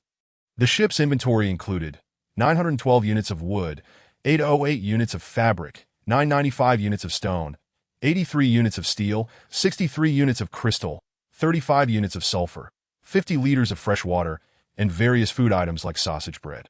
Sufficient for Yang Yi and Su Na to last half a month. Equipment included an ordinary quality telescope, a simple fishing rod, and 2 firewool sweaters. Yang Yi calculated that these resources were enough to elevate the Night Star to Grade 3. However, he currently had no leads on the necessary abyssal demon corpses for the upgrade, that if he dismantled this Grade 3 sailing ship, he would additionally acquire 520 units of wood, 233 units of fabric, 240 units of stone, and 20 units of steel. The total resources already exceeded the capacity of the Nightmare. The most prudent course of action was to refrain from dismantling the ship for now. He would wait until he had abyssal demon corpses to upgrade the Night Star before dismantling this vessel. For the time being, he could use this ship as a storage facility, towing it behind. After Yang Yi and Su Na transferred the food, fresh water, and high-quality resources to the Night Star, they navigated away from the island. As the ship sailed 200 nautical miles, Yang Yi suddenly changed expression. Feeling an unbearable itch, as if countless insects were crawling and biting him, He immediately halted the ship and turned back, the itch subsiding. Yang Yi realized why Hu Wei had remained on this island. It was because he could not escape. What happened? Su Na, noticing the commotion, emerged from the cabin. The spider within me won't allow me to stray far from this island, Yang Yi said grimly. That Su Na furrowed her brow, contemplating for a moment before saying, "Stop the ship. Come with me." She took Yang Yi's hand and led him into the laboratory. There were two large metal tables, one adorned with various instruments and a heap of dismembered flesh. Hu Wei's remains. Collected by Su Na, I just finished examining it. I can now confirm that this corpse is empty. Su Na's expression was unusually grave. Empty? Indeed. There are no organs, no bones, only a thin layer of skin. Su Na explained as she pinched a piece of flesh with tweezers. You didn't notice how remarkably scarce the flesh is, did you? Moreover, the blood loss was minimal. Initially, I assumed it fell into the sea. But after examining piece by piece, I found no bones or internal organs, just superficial skin and muscle. Yang Yi immediately understood. This corpse is hollow, no brain, no intestines, no heart. All of this must have occurred in the instant Hu Wei perished. All his organs and bones were consumed by the spider, Su Na concluded. After hearing her account, a cold sweat trickled down Yang Yi's forehead. That it was likely that such a spider resided within him as well, effectively rendering him powerless over life and death, susceptible to being devoured by these spiders at any moment, leading to his demise and transforming him into a mere shell. Suddenly, Yang Yi noticed a tantalizing aroma. Once recognized, this scent became impossible to ignore, causing his mouth to water and involuntarily swallow. This was the power of the delicious chef's knife, rendering Hu Wei's remains delectable to Su Na. You haven't taken a bite. Have you? Yang Yi exclaimed in shock. Given her nature, he wouldn't be surprised if she sampled a piece just to test the flavor. What nonsense. This is a precious specimen. How could I possibly steal a taste? Su Na retorted, somewhat displeased. That's a relief. Yang Yi sighed in relief upon hearing her words that he felt that consuming anything produced by the delicious chef's knife would be disastrous. One might easily become addicted. All right, it's your turn. Su Na collected Hu Wei's remains into a glass container, clearing the table and motioning for Yang Yi to lie down. What is this? To examine your body and see how the spider emerged within you. Su Na explained. Yang Yi felt a twinge of apprehension, but ultimately lay down on the metal table, for he too wished to uncover what was happening within him. Su Na began to inspect Yang Yi's body, feeling and probing. Everything on the surface appeared normal. Open your mouth. Yang Yi complied, but Su Na used a magnifying glass to look inside, then scraped some mucous tissue to create a simple slide, placing it under the optical microscope for examination. Seeing her furrowed brow, Yang Yi felt as if he were sitting on pins and needles, akin to a patient awaiting a doctor's verdict. The more hesitant the doctor appeared, the more anxious the patient became. A few minutes later, Su Na approached, holding a sharp dagger. What are you doing? Yang Yi exclaimed, sitting up abruptly and retreating to maintain distance. What is there to be nervous about? If you're afraid of pain, just give me some money. I'm out of conch coins. Su Na brandished the dagger, exuding an aura of authority. Yang Yi swiftly transferred 2,000 conch coins to her. She promptly operated in the log. And soon a modern blood extraction kit materialized in her hands. That you're going to draw blood? Yang Yi inquired. Yes, I initially intended to make an incision, but seeing your apparent fear of pain, I opted for this instead. Su Na approached with the blood extraction kit. Damn, this woman is clearly putting on an act to swindle my conch coins. Although Yang Yi had no proof, he strongly suspected it. As the blood was drawn, Yang Yi inquired about the laboratory's capabilities. Can this laboratory provide any tools? There are significant limitations. It primarily supplies experimental apparatus and medical tools. The more complex and larger the item, the more costly it becomes. What about a lighter? A lighter is feasible, but without fuel. Currently, the laboratory can only produce glass, metal, ceramic, and plastic items. However, fuels like alcohol are not provided, and all purchased equipment must remain in the laboratory. Su Na replied, That I see. Yang Yi nodded, and oh wonder the alcohol lamp he saw earlier lacked alcohol. Can you generate flint or other fire-starting tools? Yang Yi asked again, No, but you could try drilling wood to make fire. Forget it. Yang Yi didn't believe he could start a fire on the damp sea using the wood drilling method. Even if success is achieved, This method is not a sustainable solution. Once we reach the icy depths of winter seas, it is likely that no amount of effort will ever ignite a flame again. Suna extracted 300 cc of blood from Yang Yi and proceeded to prepare a blood smear for further observation. Indeed, you should come over and take a look, she beckoned Yang Yi. While Yang Yi did not possess a profound understanding of biology, he managed to adjust the microscope adequately. Within the field of view, alongside the red blood cells, there were numerous minute particles. Do you see those black particles? Brace yourself. Suna changed the magnification of the microscope and adjusted the focus, causing Yang Yi to break into a cold sweat at the sight before him. They were tiny, curled-up spiders, only discernible at a sufficient magnification. Theoretically, spiders smaller than cells should not exist. Yet Yang Yi was witnessing them under the microscope. That it was highly probable that his body was teeming with these minuscule spiders. Lying dormant and once awakened, Yang Yi would endure unimaginable torment, ultimately being consumed entirely and succumbing to death. It seems that visiting this island is imperative. There must be a solution there. Don't worry, give me a moment. Suna coaxed gently. I can attempt to eliminate the spiders within you. Chapter 42. The Weekly Sea Journal. The Nightmare Star suffered a significant breach, and repairs were rather costly, consuming 332 units of wood, 125 of cloth, 108 of stone, and 20 of steel, taking half a day to complete. This system truly understands resource recovery. The resources yielded from dismantling the ship were severely diminished, while those required for repairs had doubled. Nevertheless, Yang Yi did not regret firing the gun. Even if given a second chance, he would unhesitatingly pull the trigger. Who knows what calamity would ensue once that swarm of spiders emerged? They might bite. Or worse, coalesce into a monstrous entity that in any case. Exercising caution is never a folly. The rewards have been substantial. We can afford to overlook a minor loss. 3 days later, the Nightmare Star continued to drift around the island. Armed with a sea chart, Yang Yi held a natural advantage, enabling him to monitor the movements surrounding the island.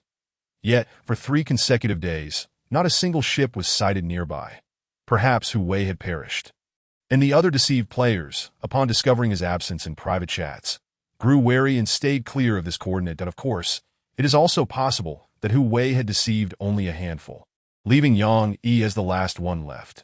Throughout these 3 days, Suna sequestered herself in the laboratory, seldom emerging aside from drawing several more vials of blood from Yang Yi, engrossed in her research. As evening descended, with nightfall approaching, Yang Yi entered the cabin and called out loudly, "Suna, it is time to retire for the night." The 8-hour work schedule was a strict rule imposed by Yang Yi, allowing Suna a maximum of 8 hours in the laboratory. This effectively prevented her from descending into madness due to low sanity. Suna. Yang Yi called again, his impatience evident. "Just 5 more minutes. You re-bartering now. No more 5 minutes. Come out this instant, or I shall forcibly remove you." Yang Yi threatened fiercely that he possessed captain's authority, allowing him to expel Suna from the laboratory, quite literally, as the system would eject her from the room. "Please, don't. I'll come out myself." After a brief commotion, Suna emerged. "Have you made any progress?" Yang Yi inquired. "Not quite yet." Suna appeared somewhat dazed, as if her mind were elsewhere. Yang Yi was accustomed to this, understanding that she was lost in her own world, and simply urged, "Very well. Return to your quarters and rest. We shall continue this tomorrow." Suna responded with little reaction, trudging towards her room like a zombie. Yang Yi returned to the deck, maneuvering the ship to maintain a distance of over 100 nautical miles from the island. During these days, his catch consisted solely of the usual fare, save for one peculiar fish, which he had hooked from the depths of the sea using its eyeball, approximately half a meter in length. It was covered in coral, resembling a bamboo basket at first glance. Yet in reality, this fish was only the size of a palm, lying at the center of the basket, with the remainder being coral. Name: coral basket fish. Type: food. Description: a deep-sea species. Its body is covered in highly toxic coral, protecting itself like a cage. The flesh is also poisonous and not recommended for consumption. Upon seeing the words highly toxic, Yang Yi had no desire to even touch the fish, but he speared the fish with a wooden harpoon, as though it were a ball, and sent it into the laboratory. His luck had been rather poor over the past few days, having encountered no treasure chests, and aside from the fish, he had only managed to catch 12 units of wood and 15 of cloth. The shortcomings of fishing were glaringly evident, with yields being highly unstable, contingent on luck and fishing skill. Yet even the most skilled anglers occasionally face barren days. Once the barren days accumulate, they may fall into self-doubt and begin to chase superstitions. There are those who believe that casting their line at precisely the right moment will yield treasure chests. Others who obsess over whether or not they are catching fish, insisting on continuous casting. Some even record the locations of treasure chests or large fish, vowing to return to those spots. Seeking fish by marking the boat, there are also those who pay homage to their fishing rods. Believing that such reverence will lead to bountiful catches, Yang dismissed all these notions as mere superstition. Having tried them, he found no merit. Now, he lay in bed like a salted fish, perusing the World Channel. Seeking a lighter, Yang left his customary message, hoping someone might reach out to him. After scrolling through several pages, he noticed an organization called the Special Fleet of the Big Newspaper Society. This organization had appeared a few days prior, in the midst of recruiting members. The leader seemed to be the owner of a special ship, presumably capable of printing newspapers. They were preparing to establish a newspaper company dedicated to gathering the latest maritime intelligence and selling it in the form of weekly publications. After much preparation, their inaugural issue was finally ready for release. The first weekly edition was complete, featuring sections on trading, maritime affairs, and monster intelligence, with additional content still in the works. The price for the weekly was 100 conch coins. While a monthly membership would cost 300 conch coins, they encouraged everyone to eagerly provide news tips, promising rewards in conch coins for valuable information. Anyone submitting false news would be permanently blacklisted. They also had advertising slots available. It must be said that the leader of this newspaper is a commercial genius. The newspaper's price is modest, yet it allows for a low-margin, high-volume business model. Attracting just a few thousand customers could yield unimaginable profits. The key, however, is to build a solid reputation for the newspaper. Yang was intrigued by this publication and promptly sent a private message expressing his desire to purchase a copy. A swift response followed. Payment must be made first, along with a note on the desired language for the newspaper. The paper would then be delivered via free trade. Additionally, one could add the leader as a friend to obtain a membership, which would include at least 4 issues per month for 300 conch coins, with a promotional offer of 1 extra month free for a 3-month subscription. No need for a membership. I'll just take 1 copy. Yang transferred 100 conch coins without hesitation. Obtaining a membership would require adding friends, something Yang found tedious, and he was not lacking in funds that he anonymously purchased 1 copy, intending to assess its value first. If the content proved worthwhile, he would continue his patronage. The newspaper society exhibited impressive efficiency, dispatching the product even at night. Within mere minutes, it arrived via trade that it was an exceedingly rudimentary newspaper, printed with ink. Resembling the old-fashioned newspapers of yore. Rubbing, it would smudge the ink. However, at present, no one cared about such trivialities, as long as the newspaper's content was valuable. The Nightmare Star was devoid of light and fire, with only the witch's laboratory and Su Na's room illuminated. Yang did not intend to visit under the pretense of reading the newspaper. Instead, he stealthily entered the witch's laboratory. The atmosphere inside was eerily quiet, akin to a different realm, with an indescribable scent permeating the air, a complex amalgamation of fishy odors, and the unique essence of otherworldly flesh. Glass jars filled with various organs lined the walls, which Yang chose to ignore, wary that prolonged observation might affect his sanity. There was no need for that. He opened the newspaper and began to read. This newspaper was divided into 2 sides. The front featured a trading section, listing various trade offers, both wanted and for sale, with clear prices accompanied by the names and IDs of the players, allowing for private negotiations at any time. The items for sale were primarily self-produced. As Yang scanned the listings, he spotted a familiar name, Zhou Dai, captain of the Dawn Goddess. She was promoting holy water, priced quite steeply at 2,000 conch coins per vial, or available for trade with equipment. By this calculation, her pricing was already a friendly internal rate, likely due to the earlier market chaos and the scarcity of basic supplies. Continuing to peruse, Yang came across a rather troublesome relic. Name: Beginner's Guide to Corpse Consumption. Type: Relic. Quality: Rare. Description: This tome details 18 methods of consuming corpses, enabling one to truly achieve the effect of like replenishing like. Except it cannot enhance your intellect. Yang Yi's vision darkened upon reading this. This newspaper must be destroyed at all costs. It cannot be discovered by Su Na. Otherwise, that madwoman would undoubtedly go to great lengths to acquire this book and experiment with its contents. The mere thought sent shivers down his spine, as he envisioned Su Na consuming corpses. With that in mind, he promptly revoked Su Na's trading privileges, extinguishing that possibility entirely. The other items were not as sinister. And after a cursory glance, Yang Yi found that they were either overpriced or lacking in efficacy. If any had been reasonably priced and of good quality, they would have already sold in the chat channels. However, Yang Yi did find one interesting piece of ship equipment. Name, barbaric catapult.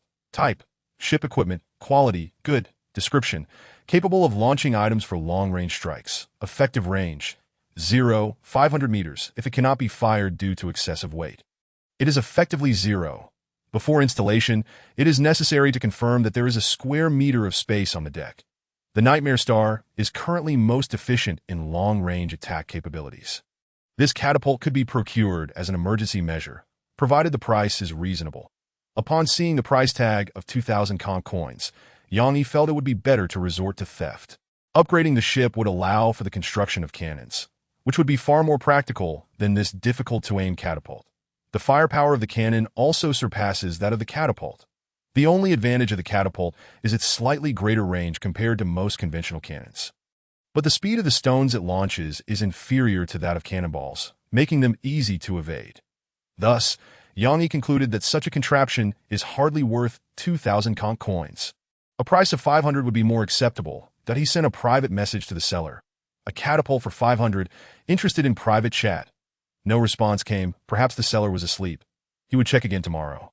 Yang Yi then glanced at the purchasing section, which was filled with familiar organizations such as New World, New Humanity, and Steel Brotherhood, all looking to acquire supplies, equipment, and fire-starting tools.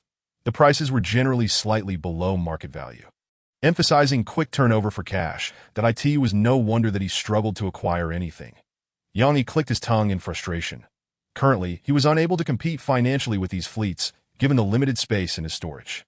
After perusing this page, Yang Yi flipped to the other side of the newspaper. This page was divided into two sections: Maritime Events and Monster Intelligence. Chapter 43, Sudden Outbreak. The content in these sections was sparse. Despite the editor's efforts to enlarge the font, the scanned information remained evident. Maritime Events documented various intelligence and insights, including introductions to several fleets, coordinates of publicly known islands, and speculations regarding the internal environment of the extreme winter sea. Among other things, the veracity of the information relied on personal judgment. However, it was certain that the publicly listed islands held little value. Either the trees had been completely felled, or one would have to risk their life to visit. Yang Yi spotted an old acquaintance, Zhou Dai, who was recruiting teammates to conquer a perilous island that it had been confirmed that a formidable werewolf resided there. She was seeking companions for the venture. Promising specific coordinates of the island to those who passed her assessments. Werewolf. Yang Yi stroked his chin, in his memory. Werewolves were fearsome creatures, swift in movement, keen of sense, with claws and fangs capable of easily rending flesh. In confronting such a beast, the more teammates one had, the better. During a retreat, one would merely need to outrun their companions. Yang Yi chuckled and moved on. He did not believe that ordinary individuals could contend with a werewolf unless armed with a high-caliber machine gun and the precision to use it. As he continued, he stumbled upon a valuable insight from the captain of the fishermen, who remained anonymous. However, Yang Yi recognized him as Ichi, a seasoned angler. On night fishing. First and foremost, I do not recommend any player attempt night fishing. This report serves as a warning. Night fishing easily results in the capture of bizarre creatures. I have caught both little fishmen and drowned souls, the latter nearly costing me my life. There is a 30% chance that the fish caught will be abyssal species, such as sardines with 4 legs, eels with human-like lips, or even octopuses resembling human heads. For the sake of your sanity, I will refrain from including images. Suffice it to say, they are utterly revolting. Capturing these odd fish will deduct sanity points, and consuming them will do the same. I find them of no value. If after reading this, you still wish to go night fishing, I advise you to prepare adequately beforehand. For risk a company's opportunity, I did manage to reel in a prized fishing rod, yet upon regaining my senses, I was overwhelmed with dread. At the time, I might have been fishing to the point of madness. In short, night fishing is perilous. Do not attempt it lightly, as I suspect I shall refrain from it for a long time to come. He truly lived up to his title as an angler, achieving what I would not dare. Yang mused. Yet he recognized all the abyssal fish Chi described. They were all familiar faces. Now, consuming them would not even cost him sanity points, barring those with special effects. Night fishing, unless absolutely necessary, should be avoided. Yang made his resolution. The Nightmare Star bore the curse of anglers. Should he attempt night fishing again, he might inadvertently catch a monstrous bobbit worm and be overwhelmed by the tides. Yang turned to the monster intelligence section. The IT focused on common sea monsters, detailing their weaknesses, many of which Yang had encountered. Drowned souls with their corpulent forms had the weakness of clumsiness, but they could self-detonate with devastating force. Sirens posed a significant threat to men. Upon hearing their song, it was advisable to plug one's ears within 2 seconds, lest one fall victim to their enchantment. They typically hunted at night, so wearing earplugs while sleeping was wise. However, if a drowned soul were to approach while one was wearing earplugs, would that not spell certain doom? Yang shook his head in disagreement. Skeleton creatures were quite average in all respects. Crushing their skulls would dispatch them, preferably with a blunt instrument. Little fishmen, while small in stature, rarely ventured alone and often appeared in swarms. Giant bobbit worms, enormous in size, were blind, yet their razor-sharp mandibles could be dispatched with cannon fire. Thanks to the captain of the Steel Heart for the intel. Surely, there were more monsters than these, especially the more formidable ones, as survivors were scarce, making information difficult to come by. After perusing the report, Yang noted the absence of information regarding the hammerhead shark and decided to contact the major newspaper. I have monster intelligence to offer. How much do you typically pay? Newspaper. Starting at 200 coins, the more detailed, the higher the payment, with no upper limit.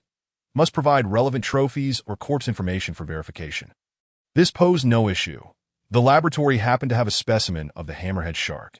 The hammerhead shark, which could be caught, was a gregarious species with large eyes that appeared as red lanterns underwater.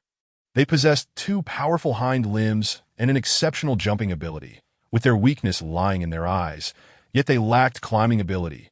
Yang sent the information about the hammerhead shark to the newspaper.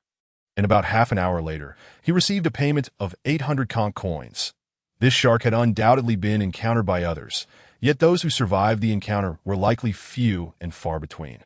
The following day before dawn, Yang suddenly sat up, his body feeling as if it were being gnawed by 1,000 ants, a sensation of unbearable pain and itchiness that he instantly recognized what was occurring within him and dashed towards the ship's helm, maneuvering the Nightmare Star at full speed toward the island. After sailing more than 10 nautical miles, the excruciating pain began to subside. Due to the haste of the voyage, Su-na was roused by the commotion. She stepped out of her quarters just in time to see Yang gripping the helm, unsteady on his feet, with veins bulging on his surface and his eyes bloodshot. What happened? Su-na inquired. Yang began to speak, but immediately expelled a mouthful of fresh blood, with some spiders crawling within it. He then collapsed into the pool of blood, losing consciousness. Yang had a nightmarish dream in which he lay on a metallic table. Su-na, donned in a bird-beaked mask reminiscent of those from the medieval plague era, approached with a scalpel in hand. What are you doing? Yang exclaimed in terror, attempting to resist, yet feeling as though he were paralyzed. You are ill. I am here to treat you, Su-na replied coolly. She used the scalpel to slice open Yang's skin, cutting through veins and muscles to extract the spiders within, the scene drenched in blood. You have many more inside. I will help you remove them one by one, Su-na stated, continuing her grim task. No, you will kill me. Yang screamed in horror, for Su-na's crimson eyes grew increasingly menacing. With a start, Yang awoke from the nightmare, only to find a scalpel poised before his eyes, hastily pushing it away. Awake. Su-na, just as in the dream, wore the bird-beaked mask and goggles, performing surgery on Yang. What are you doing? Just waking. Yang was still shaken by the nightmare, his emotions unstable as he curled up with a tendency to strike. Calm down. I am saving you, Su-na replied indifferently, gesturing to a cylinder on the metal table. Inside lay a pile of dead little spiders, nearly overflowing, with bloodstains adorning the top. If these foreign objects are not removed, it will lead to great trouble. Su Na continued. Recognizing the gravity of the situation, Yang Yi gradually composed himself. He glanced at his condition. His vitality was below 50, and his sanity had dwindled to 37, that his left eyelid appeared to have been cut. Blood streaming into his eye and staining much of his vision. Upon touching it, he felt 2 little spiders fall from his eyelid. Apologies, I just had a nightmare. Yang Yi quickly apologized upon fully awakening. It's good that you're awake. Su Na smiled, seemingly unfazed. Yet she kept her left hand hidden behind her back, tightly gripping a witch's dagger, her 5 fingers trembling slightly from excitement. Chapter 44, Dead Spider Potion. Yang Yi examined his body, discovering it covered in numerous stitched wounds, far too many to count. The hour had grown late, yet the laboratory remained brightly lit. How long have I been unconscious? Yang Yi inquired. 35 hours and 17 minutes. It is already the 2nd day, Su Na replied. Yang Yi nodded solemnly, beginning to review the activity log. After his collapse, the captain's authority had been temporarily transferred to the first mate. With only 2 individuals aboard the Nightmare Star, the first mate was naturally Su Na, granting her full authority to perform surgery on Yang. He leapt off the metallic table, donned the pirate attire resting nearby, and retrieved the healing spray from his clothing. This was Wu Wei's legacy, and it proved timely that he sprayed it on the larger wounds. The sensation was cool and refreshing, demonstrating decent healing properties, although the quantity was limited. As it was depleted after 3 applications, after a moment's contemplation, he retrieved the pink potion, gritted his teeth, and swallowed it. The taste was extraordinarily spicy, akin to downing a bottle of chili oil. You consumed an unknown potion, health restored by 20. Accelerated wound healing, continuous health recovery. Your wound itches intensely, sanity minus 20. Yang Yi's sanity plummeted to 17, and he writhed on the ground like a maggot. The wound rapidly healed as he twisted. Su Na watched intently, pulling out a notebook to meticulously record, then inquired, How do you feel? I see your wound is starting to scab over. The efficacy must be remarkable. If you were to rate this potion from 1 to 10, what score would you give it? Yang Yi, drenched in sweat, glared at Su Na with fury that he felt a strong urge to curse, yet remained silent, for to open his mouth could result in an unseemly wail. Utterly disgraceful that he also refrained from scratching, fearing it would exacerbate his injuries. After a dozen minutes, Yang Yi finally ceased his writhing and stood up as if nothing had happened, his health recovering from just over 40 to nearly 70. In terms of efficacy, this potion surpassed even holy water. Name: Regeneration Potion. Type: Consumable Potion. Unique. Quality: Premium. Description: A potion created by the witch Su Na, with a spicy flavor, made from water infused with healing pearls, powdered scales of small mermen, and the secret fiery red lips of the red-lipped eel. Upon consumption, health is restored by 20, sanity-20, continuous health recovery, and accelerated wound healing. The wound will itch unbearably, if you can resist scratching. The effects will be enhanced. After reading the information, Yang Yi's face turned ashen, and he replied emotionlessly, I give it a score of 0. 0. How is that possible? The effects are evidently quite good. Your wound is already scabbing over. Su Na retorted, clearly displeased. You can't overlook the efficacy just because the taste is unpleasant. Yang Yi found himself at a loss for words. To be fair, the potion's effectiveness was exceptional. Yet its side effects were undeniably intolerable. That I'll send you the information. You can see for yourself. Yang Yi forwarded the details of the regeneration potion to Su, and by the way, I'm planning to head to the island. Time is limited, and I can't afford to delay any longer. Yang Yi added. This recent incident could be viewed as a warning. The spider's kiss was urging Yang Yi to ascend the island, reducing the previously safe distance of 200 nautical miles to just 100. That if another episode were to occur, it could very well lead to his demise. Actually, I've developed a potion that can kill the spiders within you. Otherwise, this time, you might not have survived, Su Na revealed, producing a vial of black liquid. What is this? A specially crafted poison. The ingredients are derived from the cystic pufferfish and that coral cage fish you caught recently. The toxins have been adjusted by me, possessing minimal toxicity to humans but highly lethal to spiders, Su Na explained. Upon hearing this, Yang Yi immediately took the vial to examine it. Name: Dead Spider Potion. Type: Consumable Potion. Unique. Quality: Good. Description: a potion created by the witch Su Na, specifically formulated as a potent venom against spiders, with minimal toxicity to humans, but should not be consumed in large quantities. Will this potion cure me? Yang Yi asked eagerly. Regrettably, it cannot. Su Na shook her head. It can kill the spiders within you, but this is only temporary. Once the toxins are metabolized, new spiders will emerge in your body. To fully resolve this issue, we must locate the source of the spider infestation and address it at its root to completely cure your ailment. Ailment? Indeed. Don't you think this resembles a kind of disease? Yang Yi pondered, realizing the truth in her words.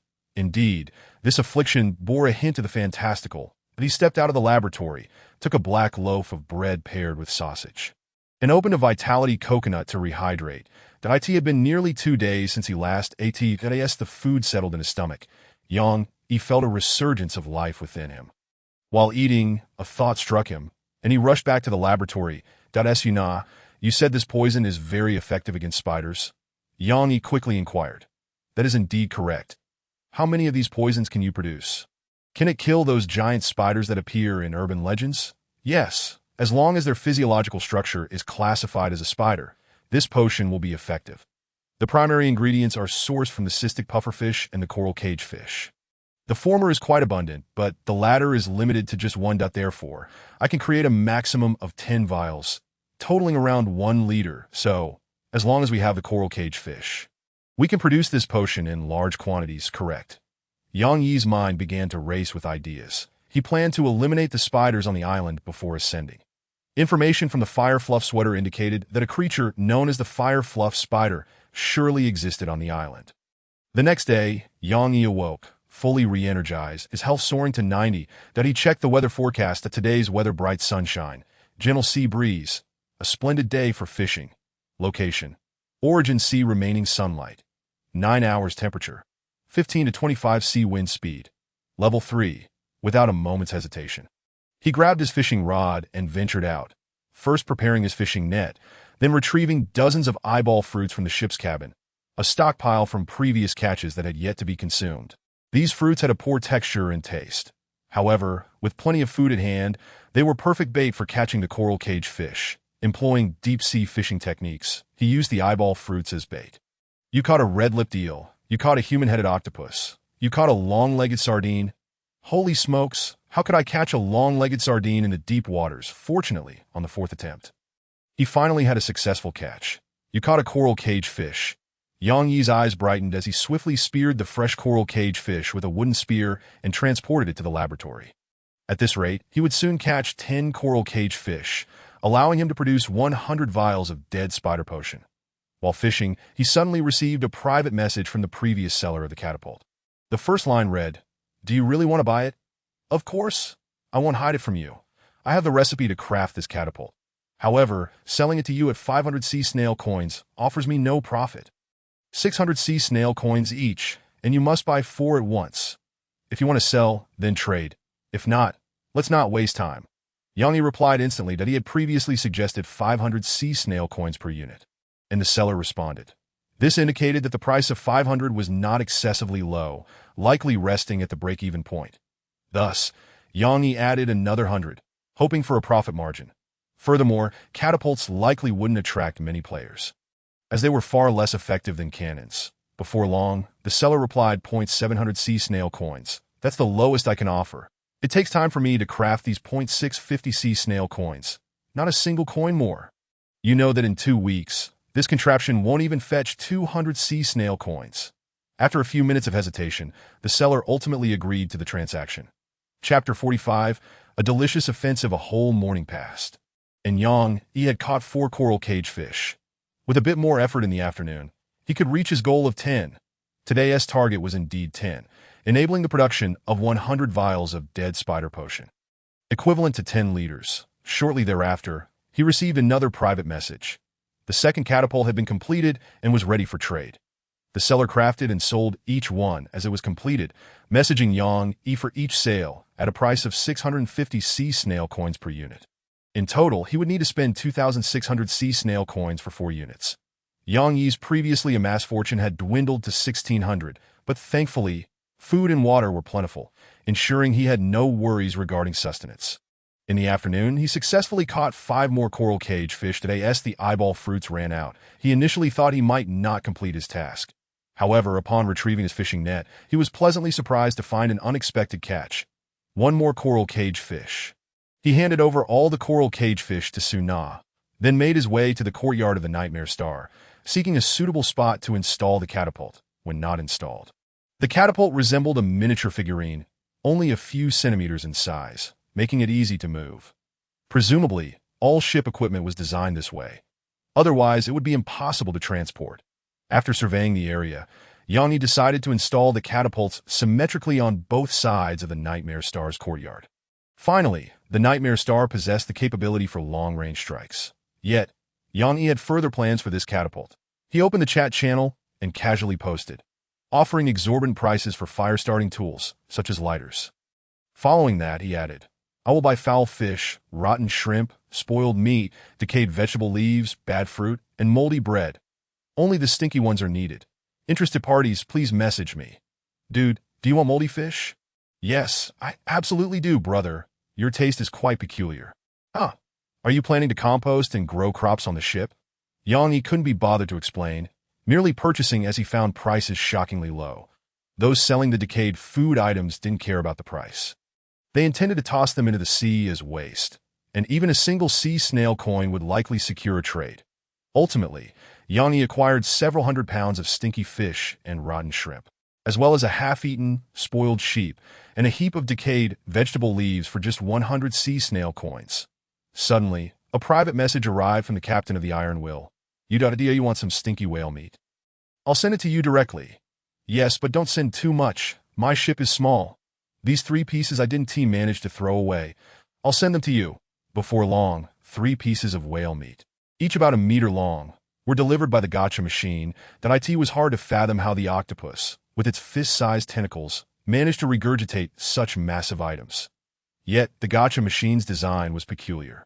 One shouldn't dwell on the details. Yanni gazed at the deck overflowing with stinky fish and rotten shrimp, a smile spreading across his face.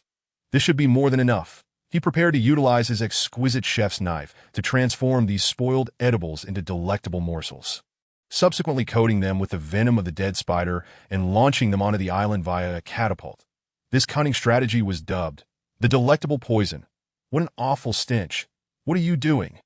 Yang-yi exerted considerable effort to drag the foul-smelling fish and rotting meat into the cabin, much to Suna's displeasure, as she pinched her nose and stepped outside. This was due to the fact that her witch's laboratory was connected to the cabin. "Rest assured, soon you shall find it fragrant. A prior warning, do not indulge in any thievery, or you cannot blame me for not cautioning you." Yang-yi chuckled mischievously that Suna seemed to comprehend Yang-yi's intentions, scrunching her nose as she donned a beak mask purchased from the laboratory. The two collaborated effectively. Suna was responsible for concocting the poison, while Yang-yi focused on reviving the spoiled food into gourmet delicacies. He portioned the food by weight, wrapping each approximately 1 pound serving in fabric to create ammunition. The total weight of these provisions exceeded 1,000 pounds, and after wrapping them, he had exactly 1,100 portions ready. The hour had grown late, and the cabin was filled to the brim, yet not a trace of odor lingered. Instead, a tantalizing aroma wafted through the air, tantalizing the senses. This was the effect of the chef's knife. Although the knife appeared ordinary and was not particularly lethal, it was in fact exceedingly dangerous. Yang even felt that this chef's knife posed a greater threat than all his previous relics. Even he, wielding the knife, had to remain utterly vigilant, fearing that a moment's inattention might result in his consuming this batch of oddities. The potion was ready. Suna handed over a collection of dead spider venom, totaling 104 bottles. "Very well. You should rest for now. I will continue working," Yang instructed. "Would you like me to assist you?" "No need. I fear you might not resist overindulging." Yang jested, declining Suna's offer. In truth, he hadn't disclosed to Suna that the peculiar fragrance emanating from the rotting meat could diminish one's sanity. Yang, with his robust spirit and high resistance, would remain stable even if his sanity waned. However, Suna, with her sanity below 60, might truly succumb to madness, and likely would seize this grotesque feast. After Suna departed, Yang spent 10 pieces of wood to craft a rudimentary wooden barrel. pouring the dead spider venom into it. The potion totaled over 10 liters, barely enough to fill half the barrel. Yang Yi submerged the fabric-wrapped rotten meat into the venom, then retrieved it if left to rest overnight. It would achieve a delectable marination effect. The 10 liters of dead spider venom yielded 462 rotten meat projectiles. The barrel was now dry, with even the last drop of venom absorbed. The remaining spoiled meat could be saved for tomorrow, as the coral trap fish could still be caught and the potion could continue to be brewed. Glancing at the weather forecast, he noted that only 2 hours remained until dawn. Time indeed flies. Tomorrow would likely be a day of diminished energy. He still needed to urge Su Na to hasten the creation of energy-restoring potions. The side effects of the stimulant potion were excessively dire.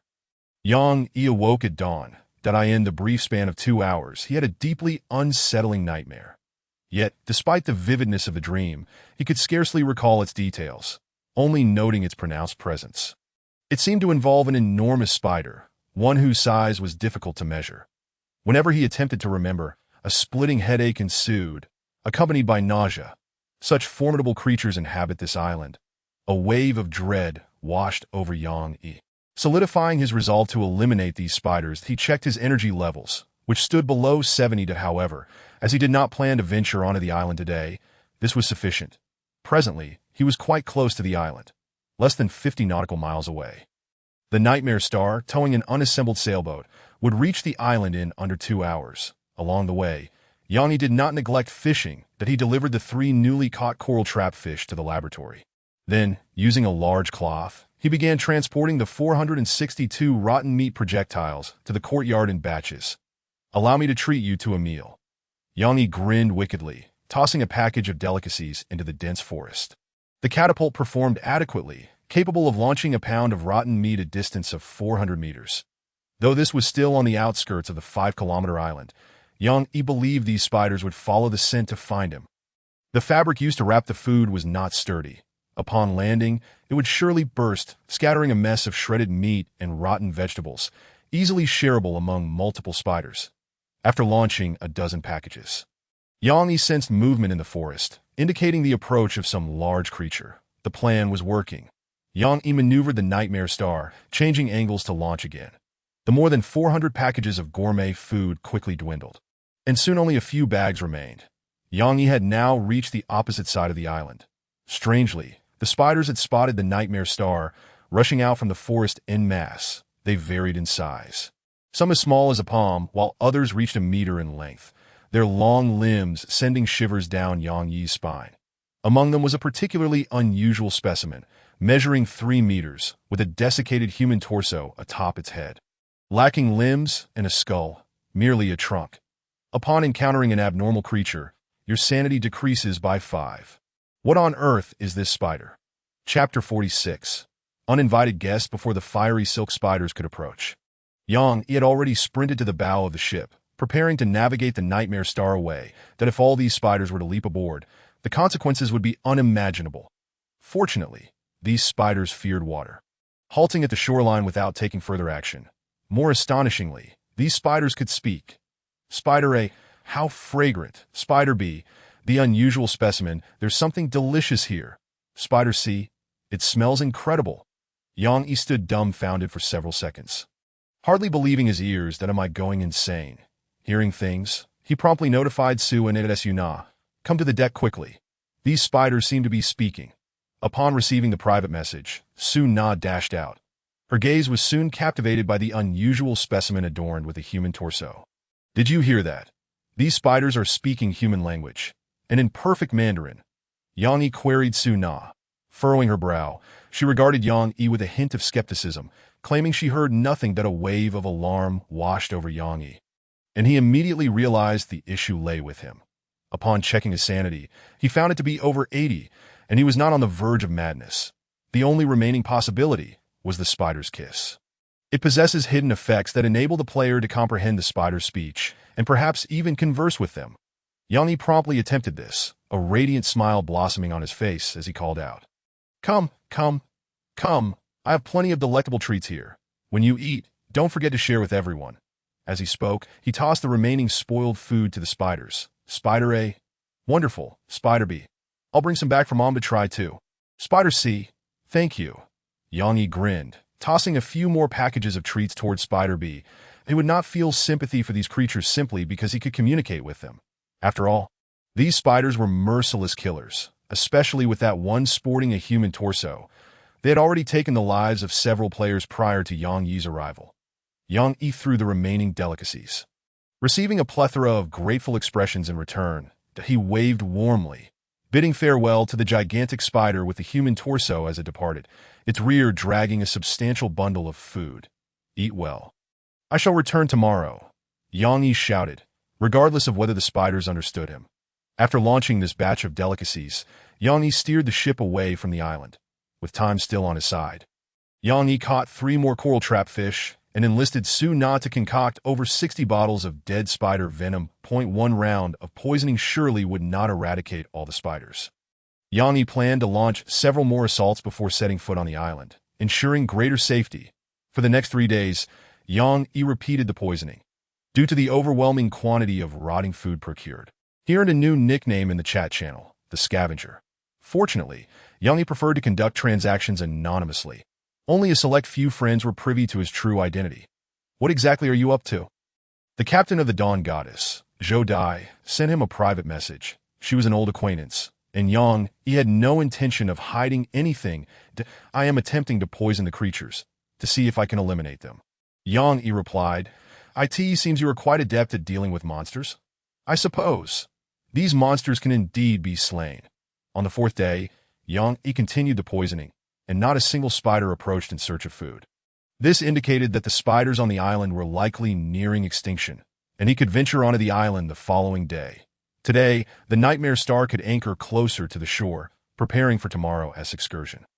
That evening, Yang Yi busied himself in the cabin, organizing his belongings and ensuring all essentials were packed, leaving spare supplies in his stomach pouch. That Su Na soon approached. What? You are coming too? Yang Yi frowned. Glancing at Su Na. Yes, I intend to join, but if you go, the Nightmare Star will be left unguarded. What if we happen to encounter other players? Yang Yi was reluctant to bring Su Na along. Why not just take the crystal ball with you? The island is not that large, and at 1T exceed the signal range, Su Na countered. After much deliberation, Yang Yi ultimately consented. Even if he refused. Given Su Na's disposition, she might stealthily follow him. Rather than face that, it was better to allow her to accompany him. They prepared thoroughly, including weapons, potions, rations, and fresh water. Yang Yi's arsenal consisted of a flintlock pistol, the decayed fang of a sea serpent, a spare chef's knife, 1 bottle of red unknown potion, 2 bottles of regeneration potion, 2 bottles of coconut juice, and 2 bottles of dead spider venom. Yang Yi had also enlisted Su Na to concoct several bottles of regeneration potion. He stored some spare items in his stomach pouch, carrying a few long-legged sardines for easy access to the pouch. Suna's armament consisted of a pirate longbow, over 40 poisoned iron arrows, 2 vials of regeneration potion, 2 bottles of refreshing coconut juice, 2 vials of deadly spider venom, a witch's dagger, and a treasure pouch containing 2 loaves of black bread and some sausages for fresh water. Each of them carried 2 liters. Once prepared, they returned to their quarters to rest and rejuvenate, ensuring they would be in optimal health for the following day. Yang Yi, plagued by nightmares, found his recovery dependent on the refreshing coconut juice. However, not long after he succumbed to sleep, he was jolted awake by a sudden tremor. Sitting up, he noticed the crystal ball by his bedside vibrating wildly, indicating that a player had appeared nearby. Alert, Yang Yi immediately checked the nautical chart. The name of the opposing ship was also displayed on the chart. Identified as the Fortune, that he promptly conducted a search for the ship's name, activating his spy skill. Searching Fortune. The results yielded a dozen entries, suggesting that the Fortune was an ordinary vessel, a name chosen by a player themselves. Ordinary ships can be renamed once, provided they do not share a name with a special ship. Yang Yi haphazardly attempted to select one, only to realize he had chosen incorrectly, failing to pinpoint the target vessel. He had no choice but to deactivate the image and study the nautical chart, speculating on the reason behind the Fortune's arrival. The ship was traveling at approximately 40 knots, though it might not be at full speed. This route, he surmised it was heading towards the island. The Fortune was 100 nautical miles from the island, but its trajectory was unerringly direct towards it. This was likely no coincidence. The opposing party probably possessed the coordinates of the island. After some contemplation, Yang Yi resolved to steer his vessel and follow it to investigate. He had made considerable preparations for the conquest of the island, and the status of Spider's Kiss needed addressing there. He could not allow anyone to beat him to it.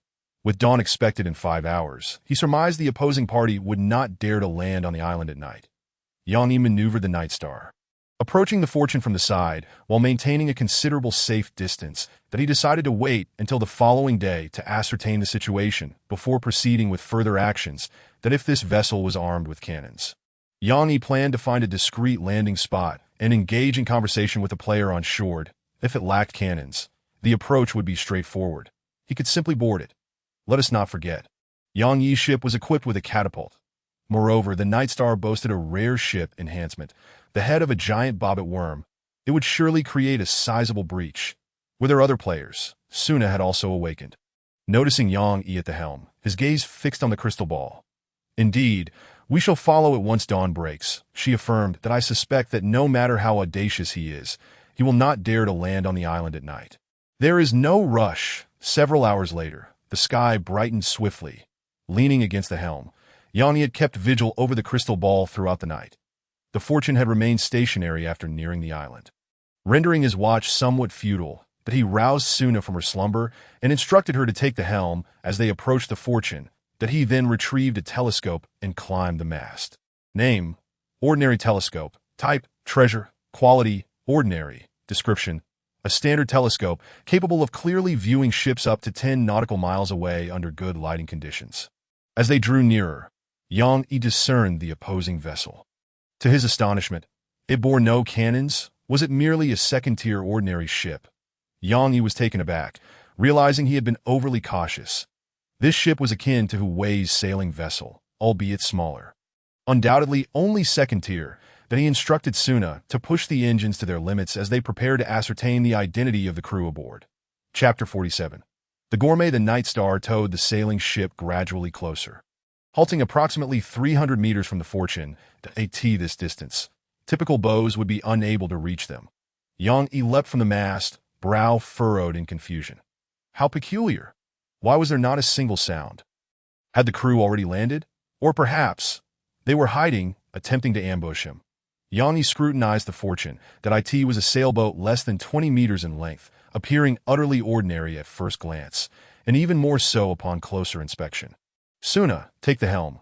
I shall fire a few shots to test the waters, Yang Yi declared, retrieving several units of stone from the cabin. Each unit was roughly a cubic decimeter and weighed around 5 to 6 pounds. Perfect for the catapult, he readied to launch a few shots at the sailboat to check for life aboard. Aiming carefully, Yang Yi released the projectile, having practiced with the catapult for several days. He was experienced enough to land the first shot squarely on the deck of the Fortune, creating a considerable commotion, though the deck remained intact.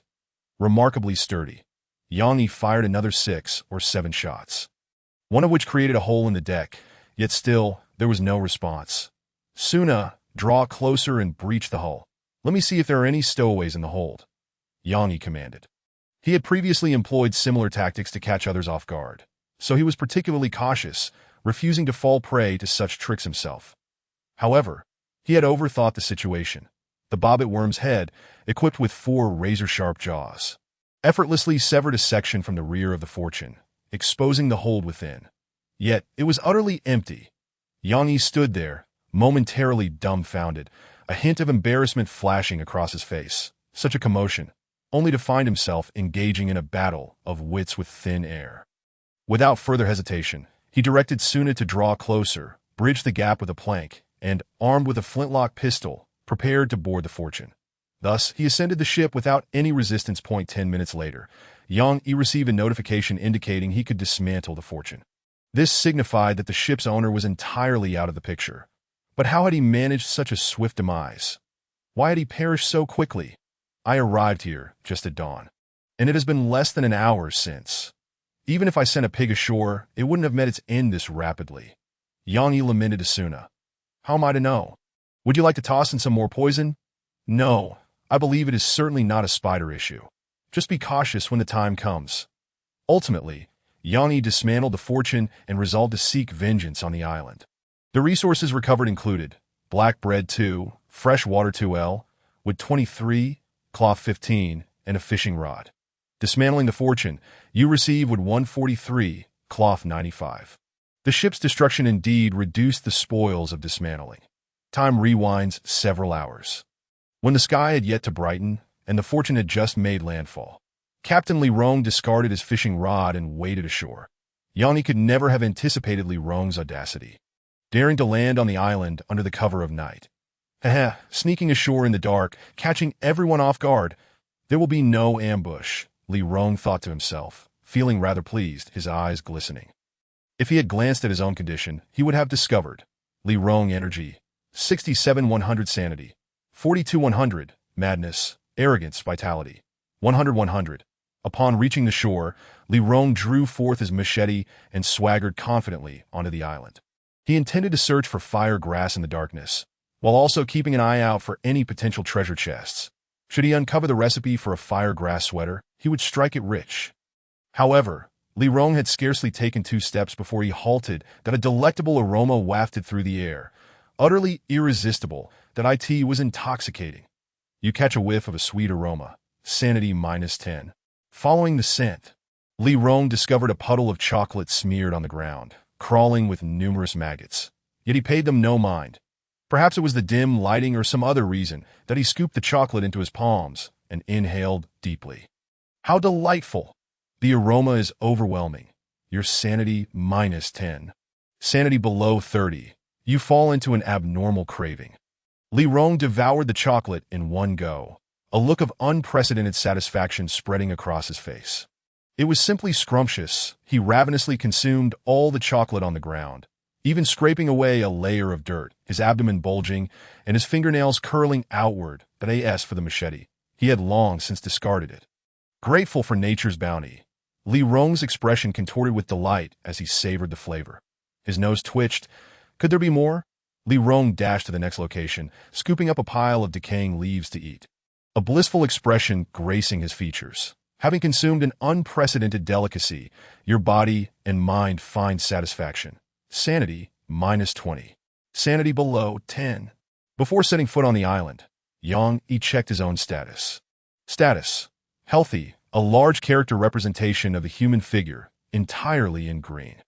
Strength: 497-100. Spirit: 7-1, 2388, 8000. Talent bonus: agility, 5-1, 23-200.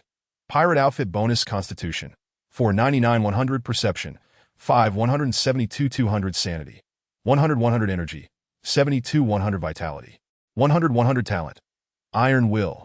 Refusal of death. Special status: spider's kiss. During this time, his agility had slightly improved, reaching the human average of 5 points, allowing him to run faster and move more nimbly.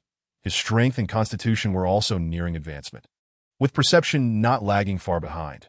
Only his spirit proved exceptionally difficult to elevate.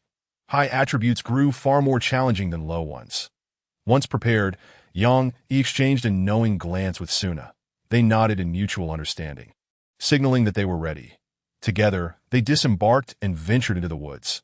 Yang Yi diligently searched for traces of the fortune's captain. That it was not difficult to discover, as those who disembarked had waded through the water, leaving clear footprints in the mud.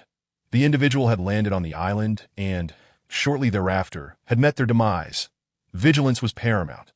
Yang Yi cautioned Suna seriously, leading the way that he remained unaware that the opponent had lost their senses. Opting to land on the island at night, Yang Yi adeptly followed the trail and quickly stumbled upon the discarded machete. Name: ordinary mountain knife. Type: treasure. Quality: ordinary. Description: a commonplace mountain knife. This knife possesses a low-quality to brave the island. Wielding such a mundane weapon speaks volumes of this individual's commendable courage, or perhaps they possess genuine skill. The two soon noticed peculiar marks nearby. A layer of soil had been scraped away, but not deeply, and there was nothing buried beneath. Yang Yi found himself at a loss. That Suna, standing behind him, had a more acute sense of smell. She wrinkled her nose and gazed upwards. She discovered a tattered piece of cloth hanging from a branch above the marks, and immediately understood. Yang Yi, it seems this person has devoured the rotting flesh you discarded? No way. That meat is crawling with maggots. No matter how fragrant it may smell, it shouldn't be edible. Yanni followed Suna's pointing finger and spotted the rag. They actually ate it. Yanni felt a chill run down his spine. He didn't even ascertain what it was before consuming it. This cannot be blamed on me. Chapter 48. The giant, the two continued to follow the tracks, uncovering more evidence of delectable feasting. Yet, not a single spider or any other large creature was in sight. Only some cleanly devoured spider shells remained that it was akin to eating crabs, with the flesh and organs of the spiders entirely extracted, leaving only the lightweight shells which emitted a foul odor. This indicated that the spiders had likely been dead for some time, their bodies consumed by something. Yang picked up one of the larger shells and gleaned information from it. Name: Fire-fur spider monster, adult. Description: a large carnivorous spider with considerable social behavior, capable of collective hunting of large creatures. Its body is covered with fur, providing excellent insulation. Can be used in the monster gacha machine. P.S. Monster corpses treated as food or materials by players can no longer be used in the gacha. Down on one of the abdominal shells, clusters of fur were still attached. Name: Fire-fur spider hair. Type: material. Quality: good. Description: a material with superior insulation compared to sheep wool and goose down, which can be collected to craft sweaters. Yang gathered the shells and fur, placing them into his stomach pouch. Whether they would be used for gacha or crafted into a sweater would depend on the gacha's yield.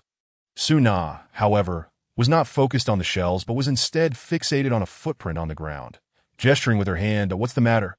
Yanni inquired as he approached, "Don't you think this footprint is larger and deeper than before?" "And it seems he isn't wearing shoes." That Suna placed her hand in the footprint, feeling it intently. Yanni observed, his brow furrowing, that it indeed appeared to be the case. He glanced back. They had followed the footprints all the way. And the owner of the prints could not have changed. It was undoubtedly the captain of the lucky number.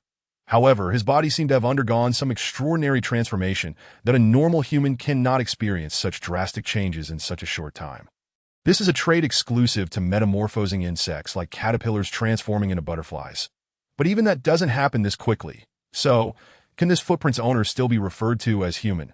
Yang pondered over the footprint, lost in thought before finally saying, "Let us go, let us follow and see."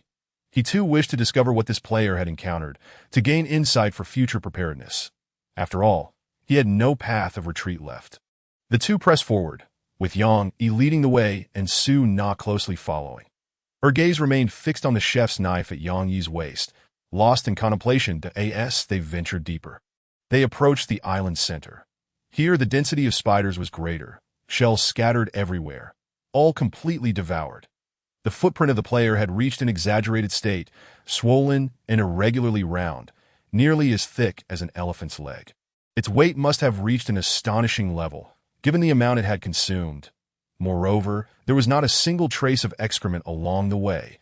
To consume so much without excreting, could its digestive capacity truly be that extraordinary? Yang marveled.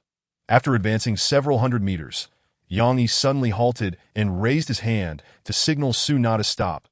"Hush," he indicated for silence. Soon, Suna too heard the sounds of heavy breathing and swallowing. Yang gestured, a signal they had previously agreed upon, meaning he would go ahead to investigate. After moving a few meters, Yang crept over a thicket and finally discerned the source of the sounds. Discovered a revolting monster. Your sanity decreases by 5. Before him stood a grotesque, corpulent giant, exceeding 3 meters in height, its body having expanded rapidly to the point of bursting its skin. Resembling a creature flayed alive, drenched in blood. Its belly was merely a translucent membrane, filled with a yellowish liquid, akin to fat or some other substance. Even from 5 meters away, Yang could detect the odor emanating from it, reminiscent of rancid grease. And this monster could speak. "Meat. Where have you hidden the delectable meat?" As it spoke, the giant tore into the body of a nearby fire-fur spider. This spider was a unique specimen. Its head likely grafted with a piece of a dried human body, but now only a hollow remained, presumably consumed by the giant.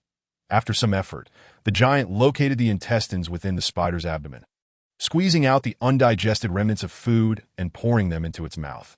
These remnants were delectable morsels laced with deadly spider venom, highly toxic to spiders. The giant was unfazed by what it consumed, stuffing everything into its mouth. After finishing these, it seemed still unsatisfied, devouring the spider's entire body at an astonishing speed.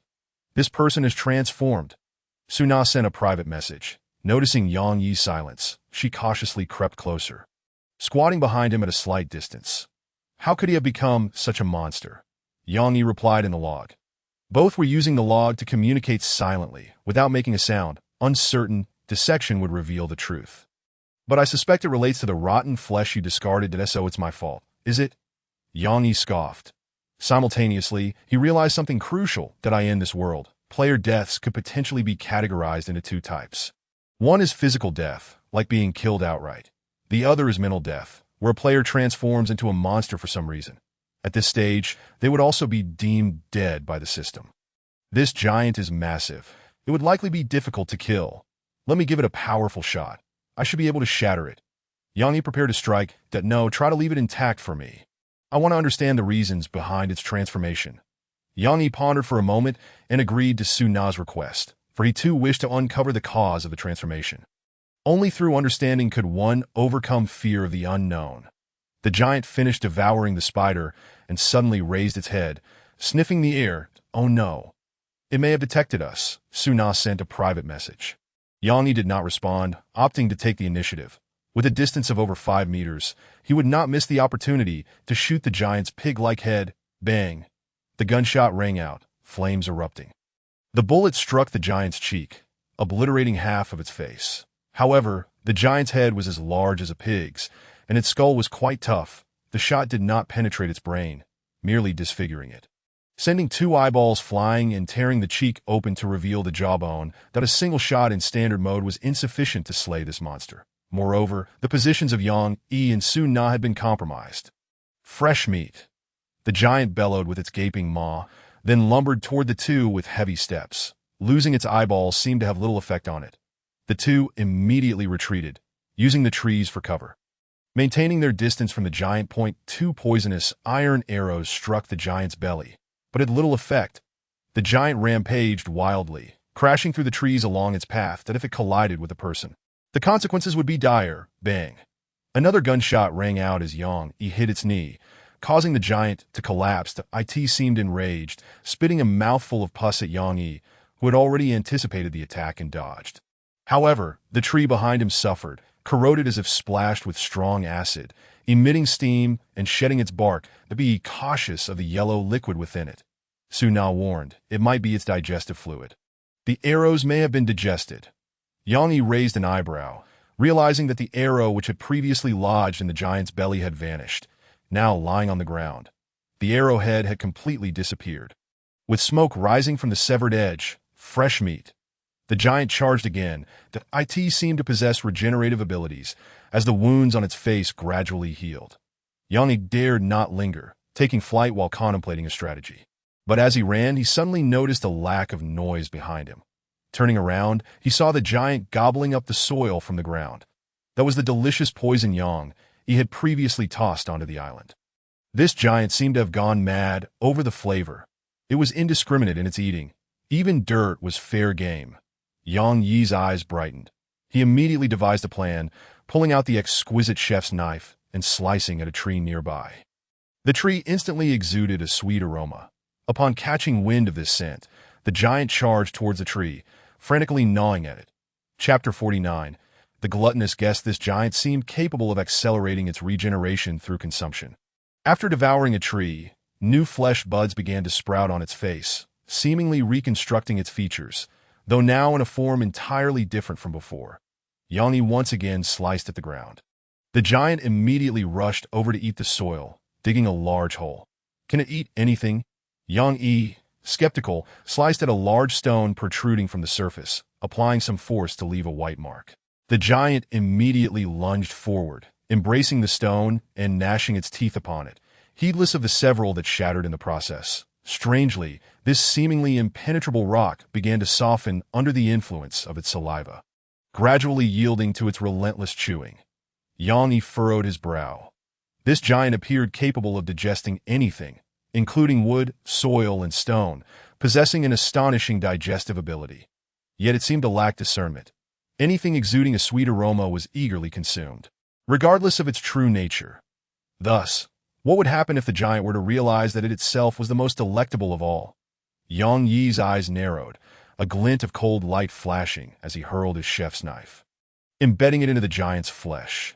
Instantly, the giant ceased its gnawing on the stone, akin to a dog sniffing around, ultimately fixating on itself. That it then bit into its left hand with such ferocity that it severed it cleanly, followed by its left arm, and then its right hand. The scene was horrifying. Your sanity decreases by 10. The giant consumed its own arms, gnawing away at its feet and part of its lower leg. Unable to bear the sight any longer, Yang Yi fired a shot from several meters away. After a misfire, the flintlock erupted in flames once more, striking the giant squarely in the forehead. Subsequently, every 10 seconds, he would deliver another shot. After firing 7 or 8 rounds and experiencing 3 or 4 misfires, the giant's head was finally shattered, rendering it completely motionless. Suna documented the entire process.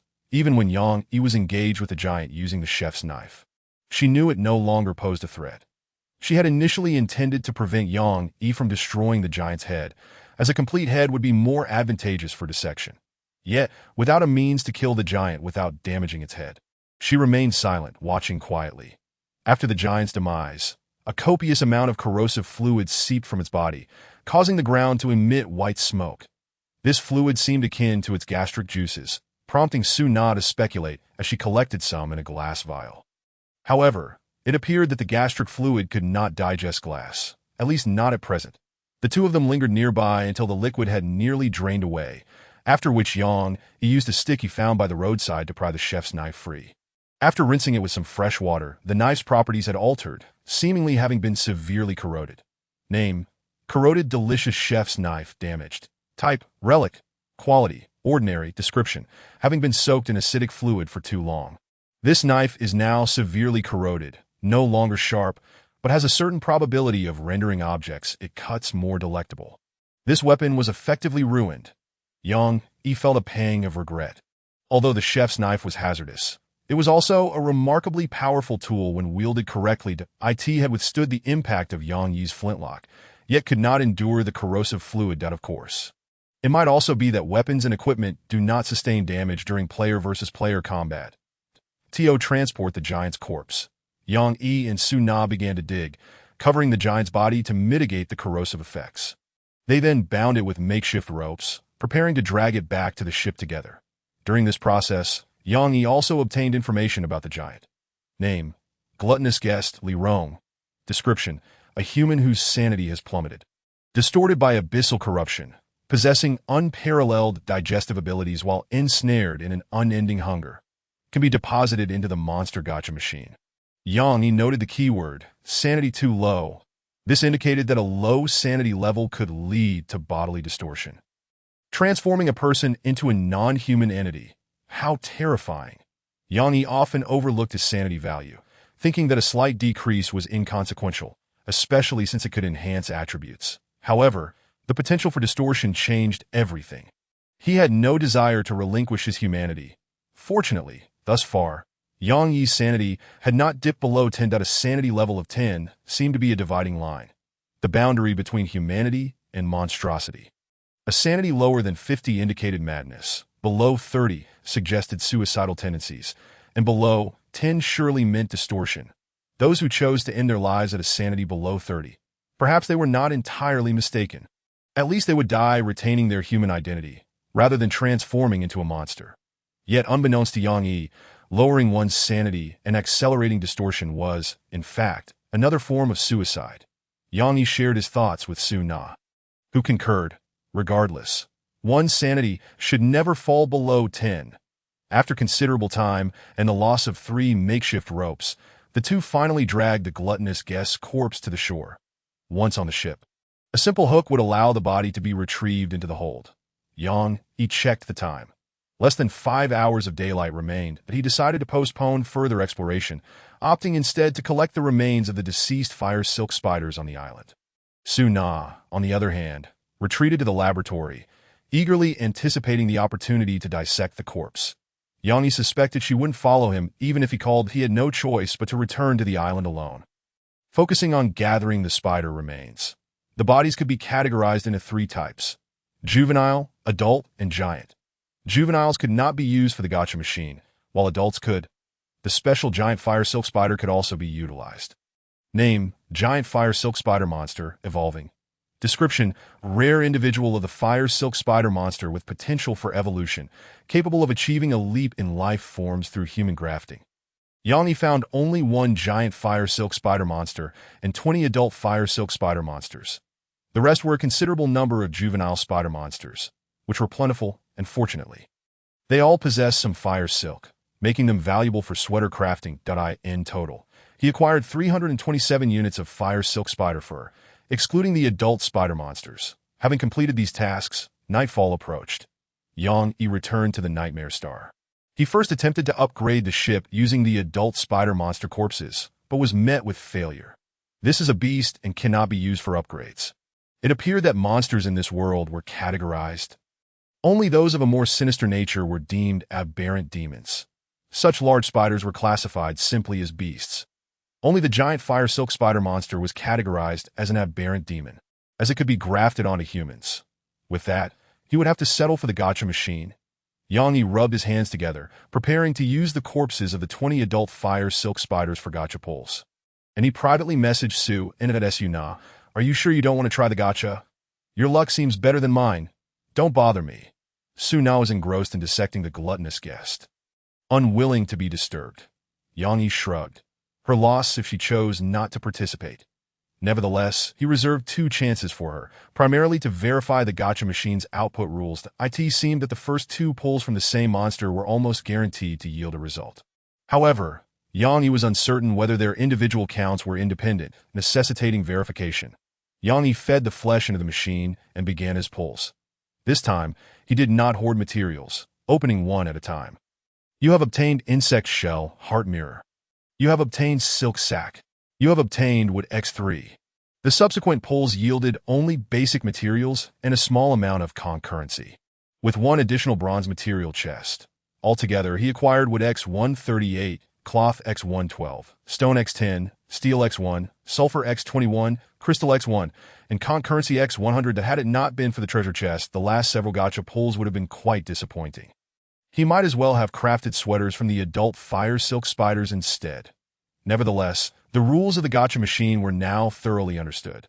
The first two pulls from the same type of monster were nearly guaranteed to yield results. But after that, the chances dwindled significantly to AS for golden legends. It seemed only the luckiest could obtain them, likely unrelated to the number of pulls. Name: insect shell heart mirror. Type: treasure. Quality: fine. Description: a heart mirror crafted from the hardest head shell of the fire silk spider. Offering commendable protection. Name: silk sack. Type: consumable. Quality: good. Description: a silk sack capable of expelling spider silk when squeezed, stronger than ordinary rope, able to bear 500 kg, lightweight, possessing high stickiness. Suitable for binding enemies, capacity 100-100, but vulnerable to fire. Chapter 50. Returning to the island Yang, he had only explored about a third of the island during the day, acquiring 20 adult spider corpses and 327 units of silk. Had he fully explored, those numbers might have quadrupled, and there were surely spider nests on the island, likely home to numerous spiders, that if he could gather all the spider silk and craft sweaters to sell, it would undoubtedly yield a handsome profit. As dusk settled, Yang Yi set sail away from the island, planning to return the next day. Night was ill-suited for proximity to the island, lest unknown creatures lurked above, especially since he had not fully explored it.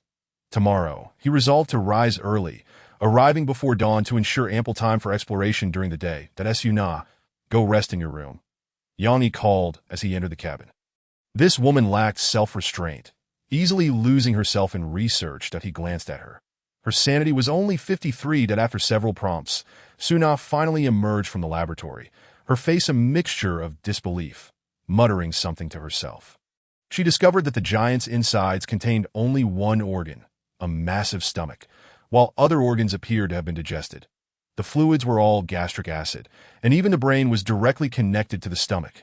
As if the stomach were controlling the brain, that if this continued, she might not need a brain at all. All right, check your sanity level, Yang Yi urged, pushing her onto the deck where there were still 2 chances for gacha pulls.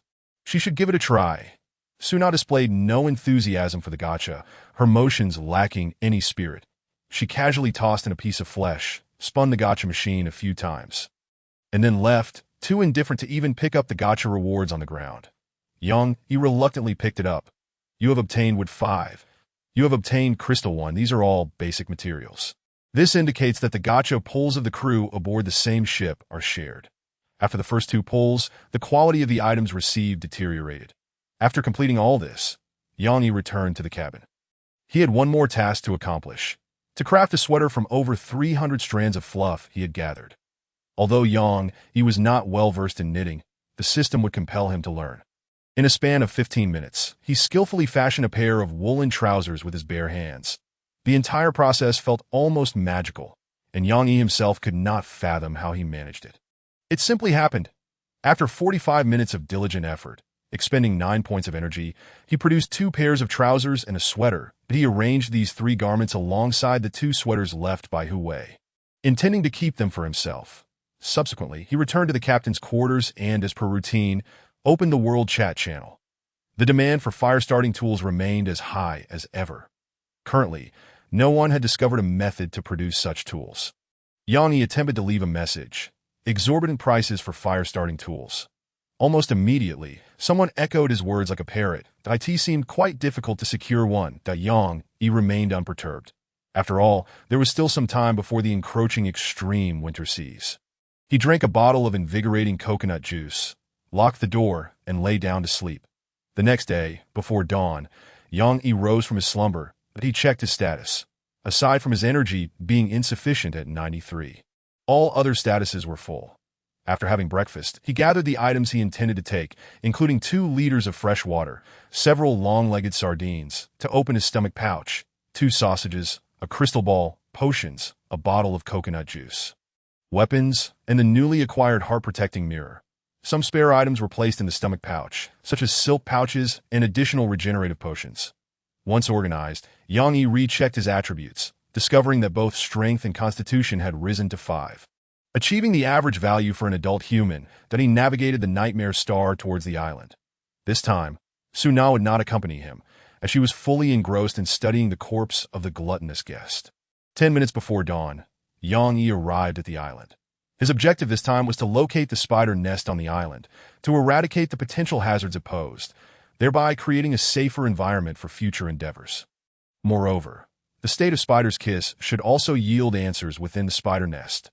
As dawn broke, Yang set foot on the island, making his way towards the center, that he recalled that the density of spider corpses was higher at the center, and the nest was likely situated there. While walking, he collected some fire spider corpses along the way. The gluttonous pouch eagerly consumed the corpses, devouring all flesh and blood, leaving only the exoskeleton and fluff behind. Even if the corpses were foul-smelling, it was undeterred. As he walked, Yang pondered. What did these spiders feed on to survive? There were no small animals to be seen on the island, only spiders. They could not possibly fish in the water. Yang found this peculiar. After a thorough exploration of the island's center, he finally discovered an opening that was a vertical shaft, 2 meters deep, with a passage slanting downward into darkness. The entrance was wide, indicating that the creatures entering and exiting here were of considerable size, and the absence of weeds nearby suggested frequent traffic. As Yang approached the opening, he noticed several dead baby spiders at his feet, roughly the size of a palm, their corpses already desiccated. If nothing unexpected occurred, this should be the location of the nest. He attempted to catch a whiff of the scent emanating from within, only to be greeted by a putrid odor. This indicated a plethora of corpses inside. The spiders must have suffered significant casualties, perhaps even all perished. This was good news. Yang picked up a nearby spider corpse to feed the pouch and retrieve the crystal ball from within. This crystal ball not only displayed the nautical chart, but also emitted a soft glow. Although its brightness was inferior to that of a candle, it was better than nothing. Holding a gun in one hand and a crystal ball in the other, he leaped inside. There was no danger within. The ground was littered with spider corpses. Delving deeper, the passage widened to 5 meters across and over 3 meters high, allowing even giant spiders to traverse freely without curling up. He maintained a cautious vigilance until, after advancing 100 meters, he made a discovery that a type of mushroom appeared atop the rocky ceiling, densely clustered, radiating a red glow, with each specimen closely resembling the other. Name: firefly mushroom. Description: a special mushroom that emits a red glow in darkness, growing rapidly. Its juice possesses certain toxicity. Consumption is not advised, as some ants and spiders may rely on this mushroom as a primary food source. Upon reading the information, Yang Yi immediately understood. These mushrooms were likely cultivated by the fire spider. They could even grow crops. Under the illumination of the red glow, the light from the crystal ball became superfluous. He placed the crystal ball into the pouch, replacing it with the tooth of the sea serpent, and continued onward. After traversing another 100 meters, the passage widened further to 7 or 8 meters. And along the way, he came across several deceased adult fire spiders. Additionally, Yanni noticed a gentle breeze within the cave, its origin unknown, which was quite fascinating that he did not rush to collect the corpses. Confirming safety was of utmost importance at this moment. Yanni pressed on, the density of corpses increasing, but he stumbled upon 2 giant fire spiders, each possessing human grafts. One even bore a human arm, no longer just a bare torso. They were all lifeless, their corpses decayed, posing no threat whatsoever. Yang Yi gathered their tissues. Unlike the adult fire spiders, this type of giant fire spider could be utilized to upgrade the Nightmare Star. It was wise to take them if he encountered them. As he passed by an opening, Yang Yi witnessed a horrifying scene. Dissected human remains dangled from the ceiling, suspended by spider silk, resembling cured meat, awaiting desiccation. Some corpses appeared relatively fresh, likely hung there recently. Preserving the bodies for later use? Yang Yi could not comprehend the behavior of these spiders, nor how they achieved such feats that if it were Su Na, she would likely be thrilled and delve deeper into the investigation. But for Yang Yi, he simply wished to eradicate these repulsive spiders. Chapter 51. The unbelievable statue. This nest harbored numerous offshoots, yet the main route seemed singular. Yang Yi was not inclined to venture into the offshoots recklessly. These branches were typically narrow, measuring only 1 or 2 meters wide, with some even situated at the ceiling. Should danger arise within, retreat would be challenging, but he proceeded along the main path, covering approximately 1,000 meters when the ground beneath him changed. The surface was covered in a layer of spider silk, now dried and non-sticky, resembling walking on a carpet. The space here was surprisingly vast, measuring over 10 meters in width. Yang Yi could not fathom the purpose behind such a large excavation by the spiders. Ahead lay darkness. The faint glow from the mushrooms on the ceiling provided insufficient illumination to see far. Yang Yi continued forward. Unbeknownst to him, as soon as his right foot touched the spider's silk-laden ground, the disturbance traveled along the silk into the depths of the cave. There resided an enormous spider, twice the size of the giant spiders, its body covered in a profusion of red fluff, its exoskeleton and limbs adorned with thorn-like barbs. This spider exerted considerable pressure on Yang Yi. Upon encountering an unknown creature, your sanity decreases by 10. This spider was likely the mother of the giant spiders. Crowned with a complete human form, resembling a fantastical creature that was half human, half spider, it remained motionless, yet its body had not decayed. It might have recently died or was merely feigning death. Regardless, he decided to take a shot. Yang Yi initially aimed for the head of its humanoid body, but changed his mind at the last moment. The research value of this corpse was high, if he caused too much damage. Su Na would undoubtedly complain to ascertain whether it was alive or dead. Breaking its legs would suffice. There was no reason for it to remain still with broken legs if it were alive. He could always deliver a more powerful shot later. Given its size, he was not concerned about failing to kill it. Yang Yi fired at the spider's leg. Boom! The gunshot echoed within the cave. One of the spider's legs severed at the root, releasing a foul, viscous, dark red fluid. Yet it remained silent. Oh, it was indeed dead. Yang Yi stood still for a moment before firing again, breaking 2 more of its legs. Still, the spider did not budge at this point. Yang Yi cautiously approached, keeping his gun trained on the massive spider, kicking aside the severed limbs before daring to inspect its attributes. Name: Fire Spider Queen evolving. Description: the queen of the fire spiders, responsible for laying eggs and ensuring the continuation of the clan, possessing considerable intelligence, and serving as the leader of the group. Evolving Yang Yi gazed at the human form grafted onto the Spider Queen and contemplated drying the body to attach it to himself. Could this be the essence of evolution? He snapped a photo with his journal and sent it to Sue. And do you want this ominous giant spider? If not, I shall take it for a gotcha. Yang Yi inquired. Within mere seconds, a response from Sue Na arrived that I want it. I've already dissected the gluttonous guest, and the only valuable part is its stomach that I will concoct a potion using its gastric fluid for you to taste, ensuring a hearty appetite. That's quite unnecessary. My appetite has always been robust. Why not attempt to create something else? Yang Yi swallowed hard. I'm on my way now. Send me your coordinates. After ensuring no other players were nearby, by glancing at the crystal ball, Yang Yi replied, I am currently in the lair. I'll send you the entrance coordinates. Just follow the main path. All the spiders along the way have been slain, but do remain cautious. Should you encounter any living ones, notify me immediately. After offering his advice, Yang Yi sent the coordinates to Su Na. Suddenly, he felt an unusual sensation at his feet, as if something was crawling upward.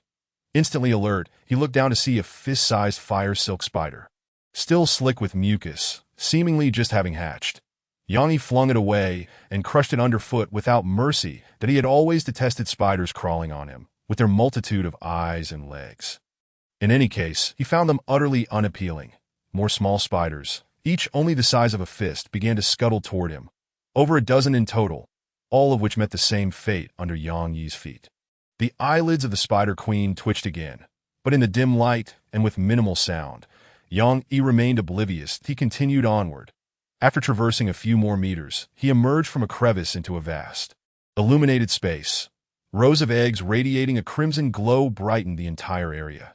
This must be the breeding ground of the fire silk spiders. Those tiny arachnids had hatched and scurried forth from here. However, Yang Yi's focus was drawn not to the spider eggs, but to a collection of massive stones before him. The largest of these boulders exceeded 100 meters in length, seemingly arranged by nature. Yet upon closer inspection, new revelations emerged. 8 elongated stones were propped atop an oval boulder, resembling the body of a spider with its 8 legs. Moreover, the stone pillars were adorned with withered vines and weeds, akin to the bristles on a spider's exoskeleton. The more he observed, the more it resembled a spider. Yang Yi found himself captivated by this grand manifestation of nature's artistry, scrutinizing it further and making new discoveries. At the forefront of the oval boulder stood a stone devoid of any carving marks, shaped as if naturally eroded, increasingly resembling a humanoid figure. A beautiful and dignified woman, seated upon the stone, possessing 6 arms and 4 legs. Yang Yi immediately averted his gaze, his cheeks prickling, cold sweat breaking out as he dared not look again. You have discovered an inconceivable statue. Sanity -20. Simultaneously, whispers began to echo in his ears. Indistinct yet comprehensible. It was offer up. Yang Yi's mind felt as though pierced by silver needles, pain radiating deep into his core, tears involuntarily streaming down. That moment, a notification popped up in his activity log, projected onto his retina. Oath precursor task triggered. Please offer your loyalty to the mother of 10,000 limbs. 1 to offer 1/3 of your flesh. The spider's kiss will seal your wounds and recreate your body. 2 to offer 10 bodies of your kin. Lure them to the island, and the spider's kiss shall grant you power. 3. This is a precursor task. Upon completion, you shall become a devotee of the mother of 10,000 limbs. You may formally pledge your oath in the next sea and undergo transformation, gaining extraordinary power. Extraordinary power. Transformation. Mother of 10,000 limbs. Yang Yi repeated this information, coming to understand everything. These fire silk spiders were followers or kin of the mother of 10,000 limbs. Guardians of this temple.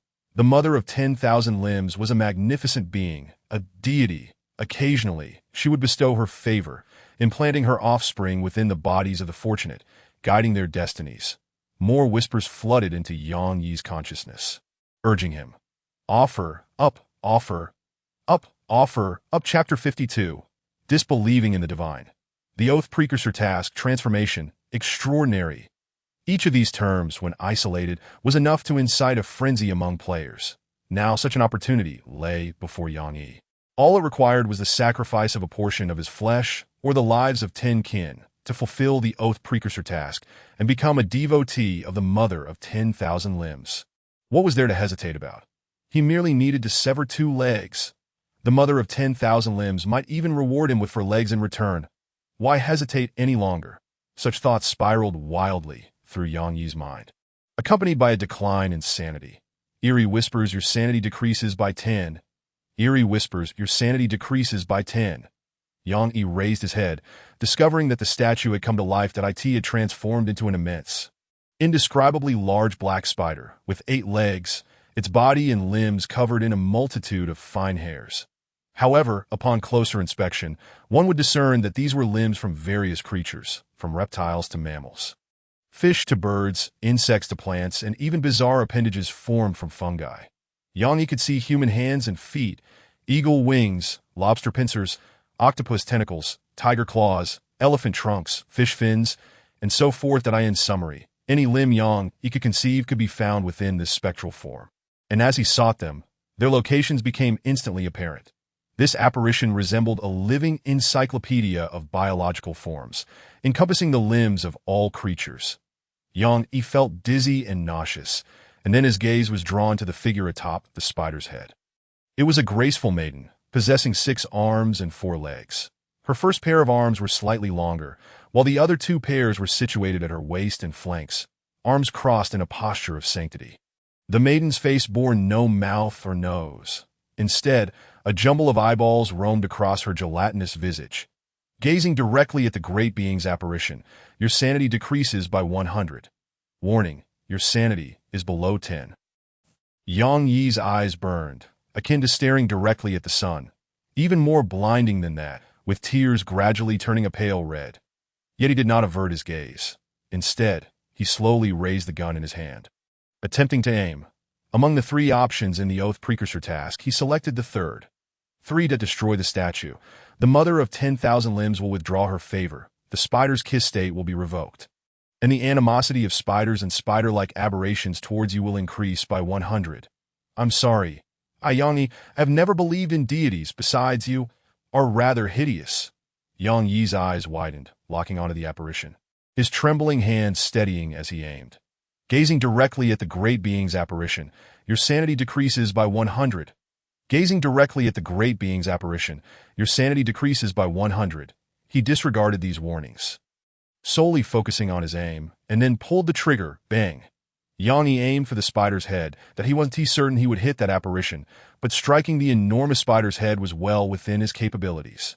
The apparition vanished, and his shot actually struck the front of the oval boulder, shattering a small section. The humanoid stone atop the boulder subsequently fell, breaking into several pieces, rendering it unrecognizable as the figure of a woman with 6 arms and 4 legs. As the dust settled, Yang Yi struggled to rise. Spitting out a mouthful of bloodied saliva, he realized he had been thrown back by the recoil, rolling several times on the ground before coming to a stop. Thankfully, he had gained experience this time. By rolling, he had mitigated the impact, and his arms remained intact, only suffering minor abrasions. However, suddenly, Yang Yi noticed that his left field of vision had vanished, engulfed in darkness. Simultaneously, the entire cavern trembled as if an earthquake had struck, and the statue crumbled, disintegrating into fragments, as though it had lost some essential power, no longer maintaining its previous form. Yang Yi sensed something was amiss. He had clearly not injured his eyes, so how could he be blinded? He reached for his left eye. The sensation was peculiar, akin to a soft jelly, seemingly 3 spheres fused together, sticky and pulsating. What is this? How could it be on my face? A chill coursed through Yang Yi, a deep-seated terror swelling within him, rendering his limbs numb. This thing could not possibly be his left eye. He immediately checked his activity log, which displayed the following. Warning, sanity below 10, you may be tainted by the abyss. You have unlocked the extraordinary pathway, polluter. The pollution interface is now accessible, and you may review your status. Yang Yi promptly opened the pollution interface. Yang Yi, pollution level 4, a large human figure outline, with the left eye depicted in black, polluted area. Left eye aberration. Third eye provides 3 perspectives, enabling visibility of most intangible entities. Perception 2, third eye. Yang Yi had no mirror, and even if he did, he wouldn't dare look. Just then, Suna sent a private message. Yang, are you dead? Has there been an earthquake on the island? You weren't buried alive, were you? After reading the message, Yang nearly spat out his drink. This woman truly lacked social tact. If she were sent to rescue someone, the person in need might very well die of frustration. Who asks someone if they're dead? If I were dead, would I have to reply, "Oh, sorry, I'm dead"? I'm not dead. Yang replied with irritation. That is well and good. I noticed that your rationality has dwindled to a mere point, and I feared you might have transformed into a monster. But all is well now. I shall come over immediately. Distracted by Suna, Yang felt the tension in his nerves slightly ease. Suddenly, he experienced an itch in his left eye, akin to small needles pricking him, and then his left peripheral vision restored, as if his eyeball and optic nerve had re-established their connection. However, the sights within that vision were disconcerting. They were devoid of color. The entire world transformed into a monotonous, yet extraordinarily clear panorama. His left eye acquired three distinct perspectives, as if three eyeballs were collaborating in harmony and sharing information. The first perspective appeared to be thermal imaging, granting Yang night vision capabilities, allowing him to see clearly even in the dim light of the cave. The second was a zoom function, as if his eye were equipped with both a magnifying glass and a telescope. With a mere thought, he could discern the fine hairs on a spider from 100 meters away, accurately gauging the distance. The third was an exceptional dynamic vision. Yang tilted his head, evading the webbing that shot at him from an oblique angle. The field of view from his left eye expanded remarkably, with three eyeballs protruding from their sockets, capable of independent rotation, enabling him to perceive attacks approaching from the rear. Yet, the stark contrast between the two radically different fields of vision caused Yang considerable discomfort. It was as if a colorful world had been embedded within a colorless one, with both interfering with his perception, leaving him dizzy. Rather than endure this, he decided to close his right eye and rely solely on his left. This adjustment brought him some relief. His left eye seemed to lack the ability to close, possibly devoid of an eyelid. But at that moment, there was no time to ponder such matters. Yang turned around to face the Spider Queen behind him. Having lost two of her front legs, she was emerging from the passageway. Chapter 53.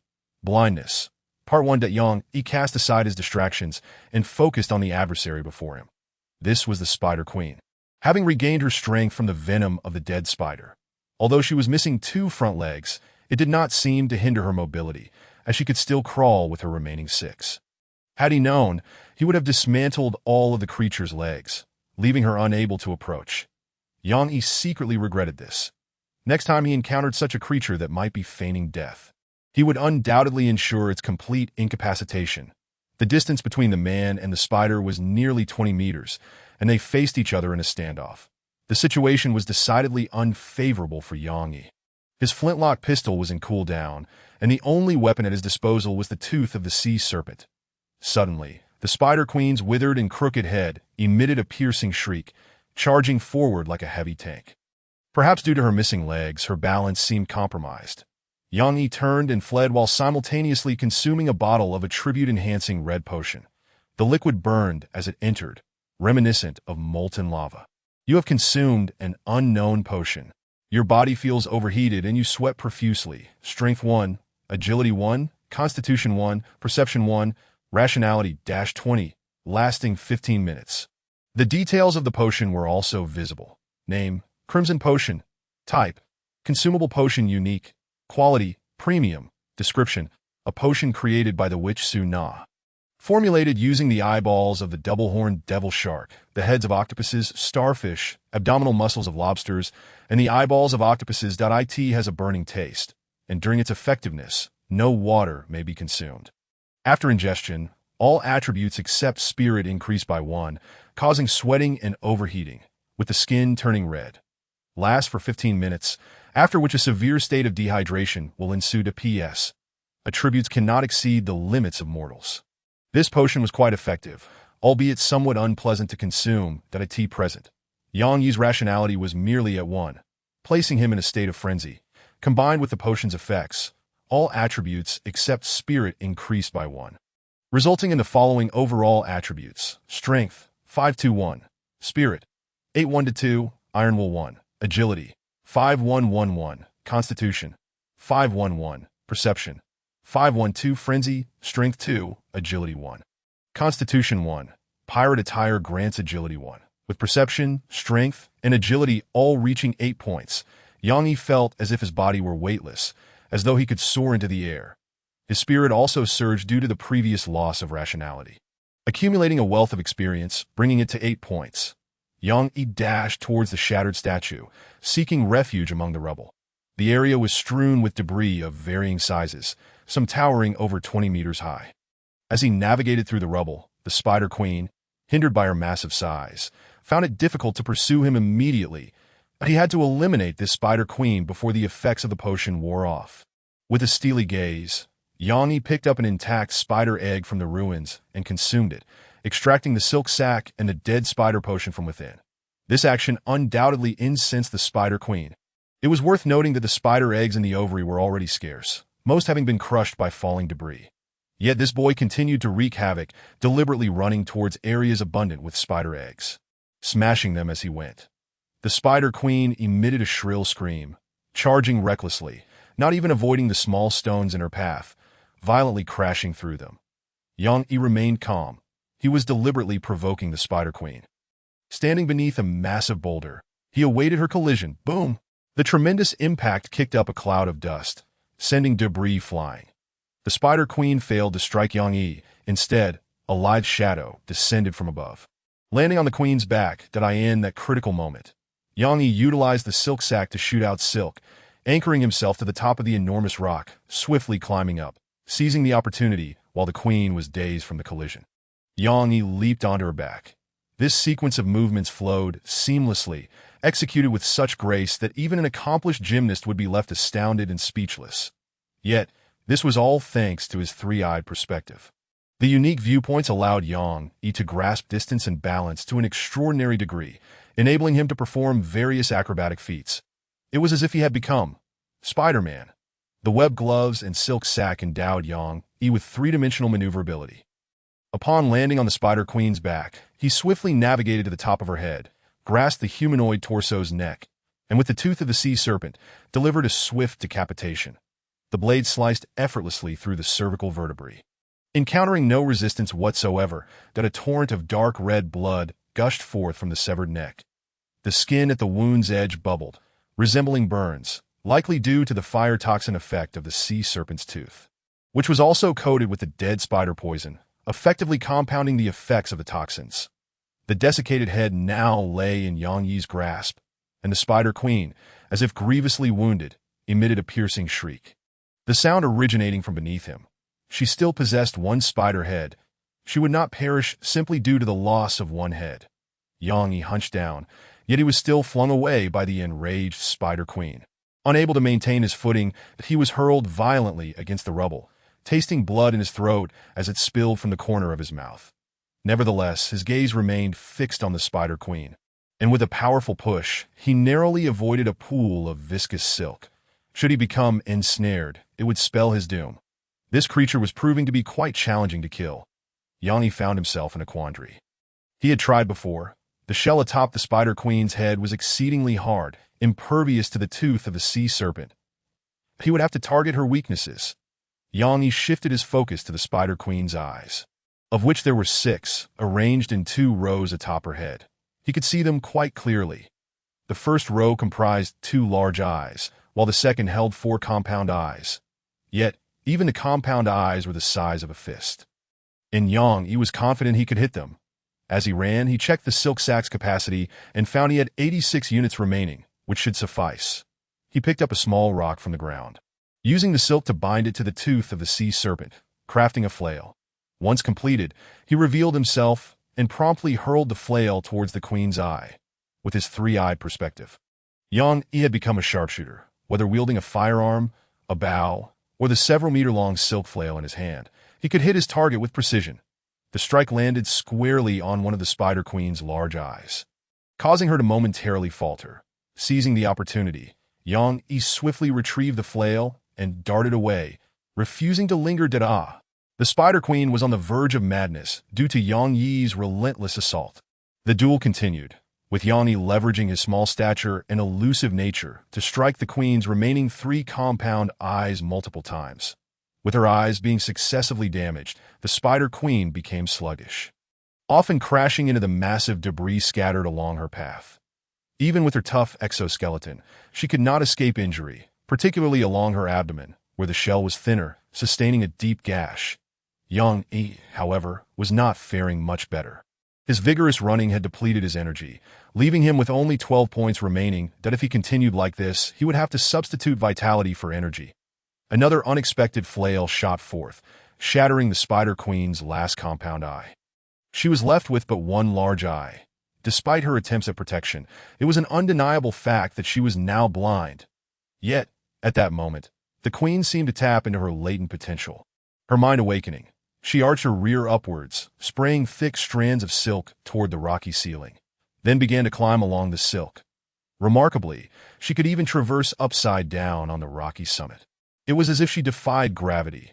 Yang was perplexed by how such a heavy spider could navigate the rocky heights. Moreover, the summit towered nearly 40 meters high, far beyond his reach.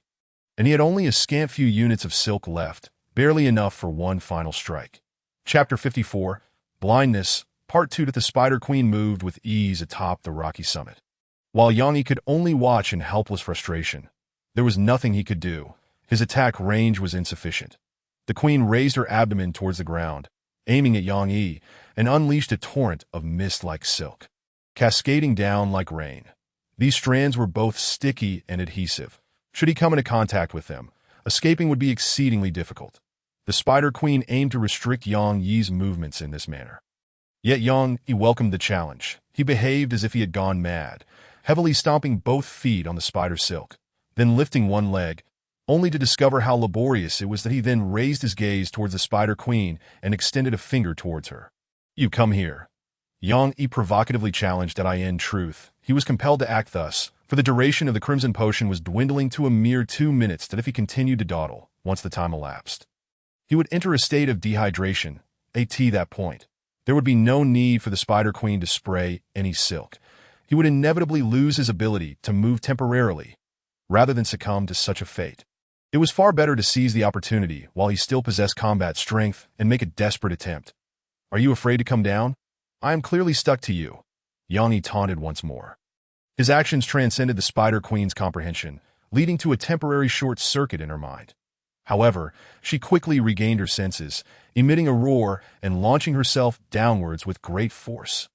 "Ha! Come at me!"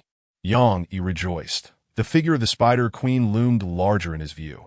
He could even discern her mandibles, dripping with saliva, gaping wide as if intent on devouring him. Yet in Yang perception, her descent seemed to slow down. With precision, he hurled his meteor hammer, aiming directly for her last remaining eyeball. His prediction was remarkably accurate, resulting in an appearance as though the Spider Queen had launched her own eyeball towards the meteor hammer. This was the dynamic vision of the three-eyed, allowing him a certain degree of foresight regarding his opponent's attacks and movements. Yang even felt as if his thoughts were being forcibly accelerated by the three-eyed. Adapting to this bizarre, dynamic sight, the convergence of forces caused the meteor hammer to fully embed itself into the Spider Queen's eyeball. Her body quivered violently in mid-air, her movements contorting. What had initially been an attack directed at Yang morphed into a collision. Boom! Yang was sent flying by the Spider Queen, akin to a kite severed from its string, crashing into a fragment of stone, leaving a trail of blood in his wake. The impact was severe, reducing his health by over 50 points. 4 or 5 ribs were likely fractured, and his left arm was broken into 3 segments, had it not been for the heart-protecting mirror shielding his thorax. That blow would have surely emptied Yang health bar. Fortunately, it did not.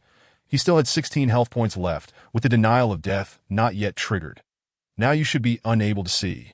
Yang struggled, reaching for his waist, only to find the regeneration potion had shattered, spilling everywhere.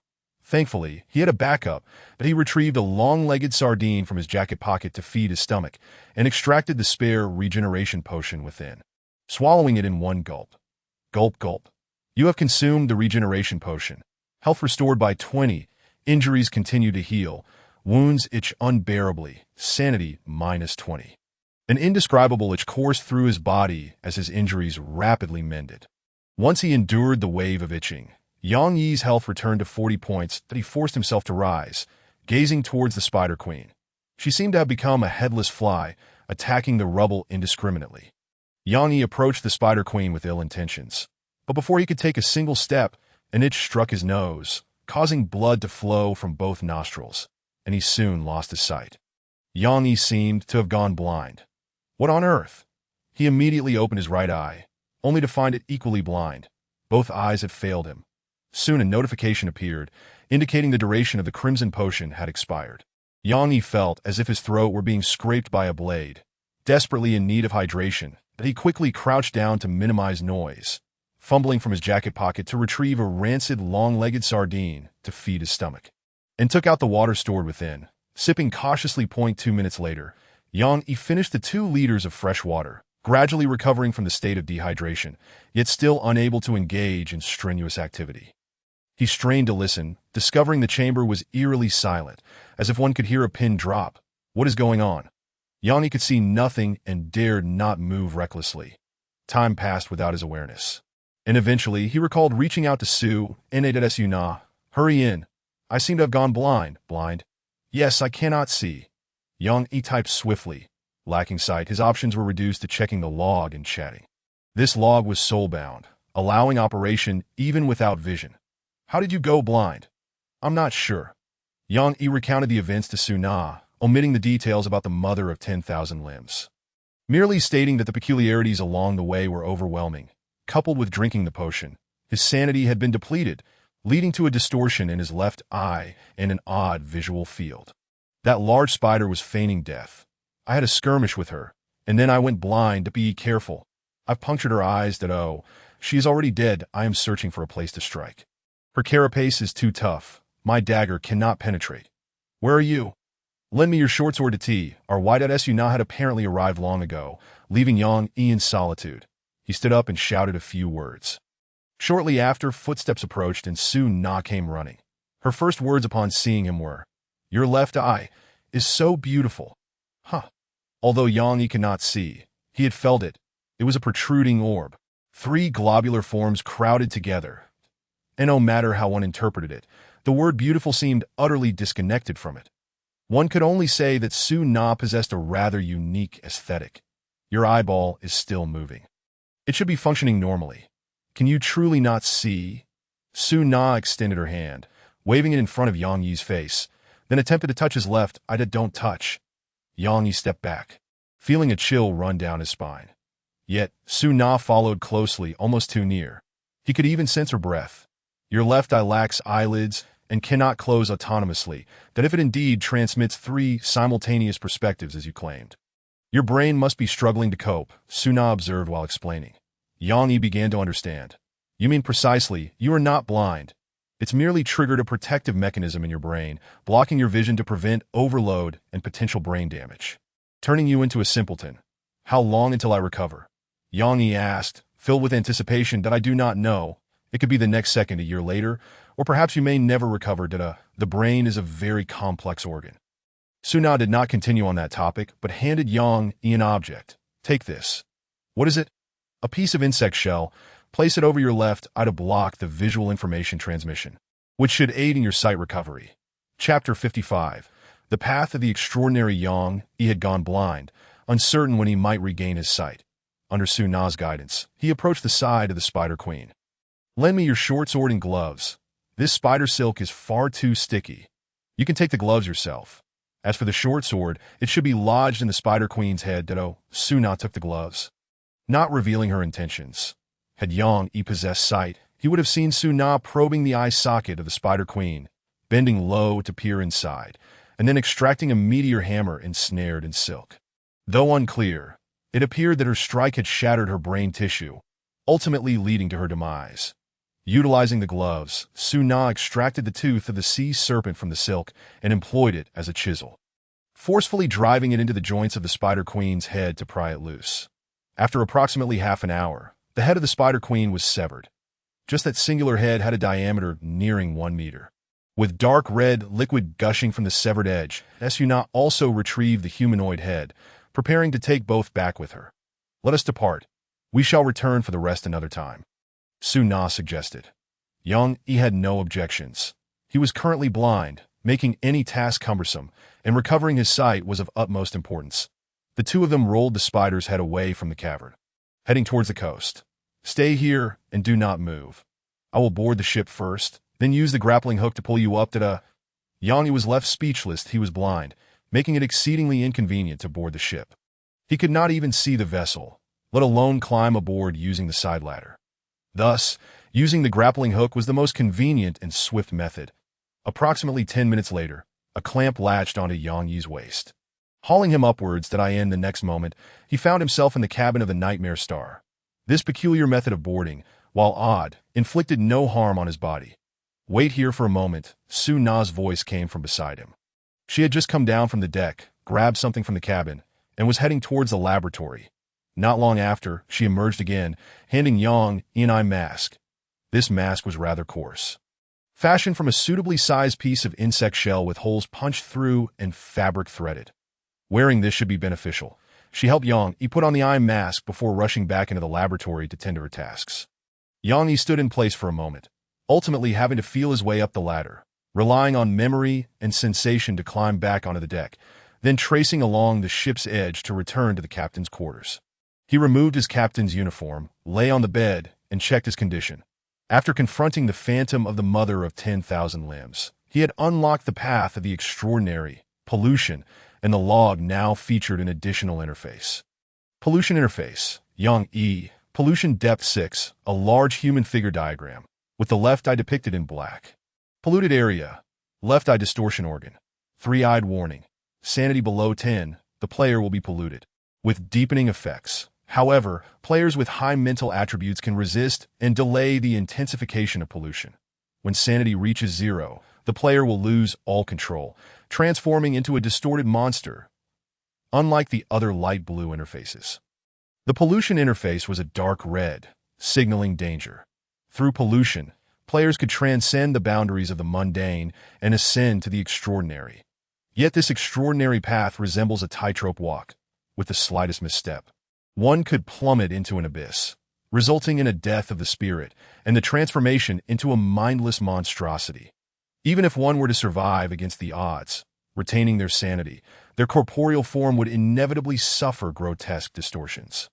Yang reached for his left eye beneath the eye mask, which continued to spin slowly. In an instant, he felt an urge to pluck out that left eye, but ultimately resisted. That eye granted him greater strength. Only by growing stronger could he distance himself from corruption. The weak possess no agency. They can only passively endure. Yang resumed examining his attribute panel and discovered that the status of Spider's Kiss had vanished. His personal panel also reflected new changes. Yang ordinary being, extraordinary path, corruption, depth 6. Extraordinary paths are not singular.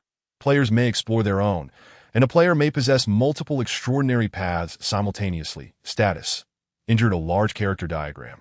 Deep yellow near the left waist. Strength: 5-2, 12,200. Madness bonus: Strength 2, Agility 1, Constitution 1, Spirit -2. Spirit: 8-1-2, 119, 16,000. Iron will bonus: Agility 5-1, 23,200. Constitution 5-1, 21,200. Perception 5-2, 192, 200. Three-eyed bonus: Sanity 3-100. Vitality 17-100. Blood 51-100. Magic essence 9-7. When spirit drops below 10, each point of spirit will provide 1 point of magic essence. Depletion of magic essence will result in severe headaches and loss of mobility. Full restoration of magic essence requires 24 hours. And a decrease in spirit will lower the maximum limit of magic essence without deducting the current amount. Talent: Iron Will, rejection of death spell. None.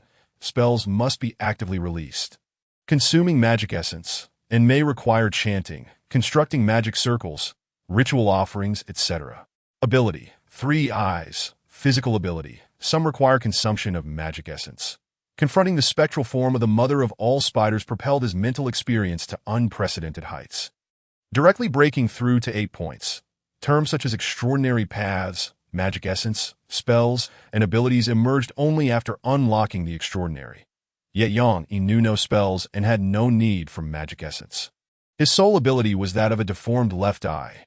After deliberating for over 10 minutes, Yang resolved not to disclose this information to Su Na. Once this woman learned that her sanity had dipped below 10, unlocking the extraordinary, who could predict what madness she might unleash? Suna, remember to keep an eye on the nautical charts to prevent other players from approaching. All right, Suna replied promptly. He had intended to ask Suna to venture to the island in search of the corpse of the giant fire silk spider. Only one corpse was needed for the Nightmare Star to upgrade. However, as soon as this woman returned to the Nightmare Star, she locked herself in the laboratory, dissecting the queen spider's head. Thus, Yanni refrained from disturbing her. After all, the corpse wouldn't revive and flee.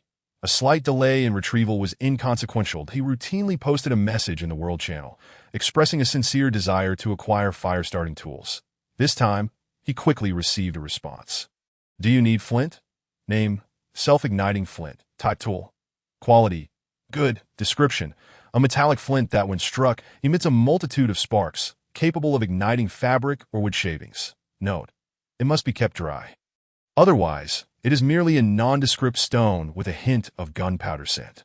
Yang Yi's eyes lit up. How much? 300 stone materials.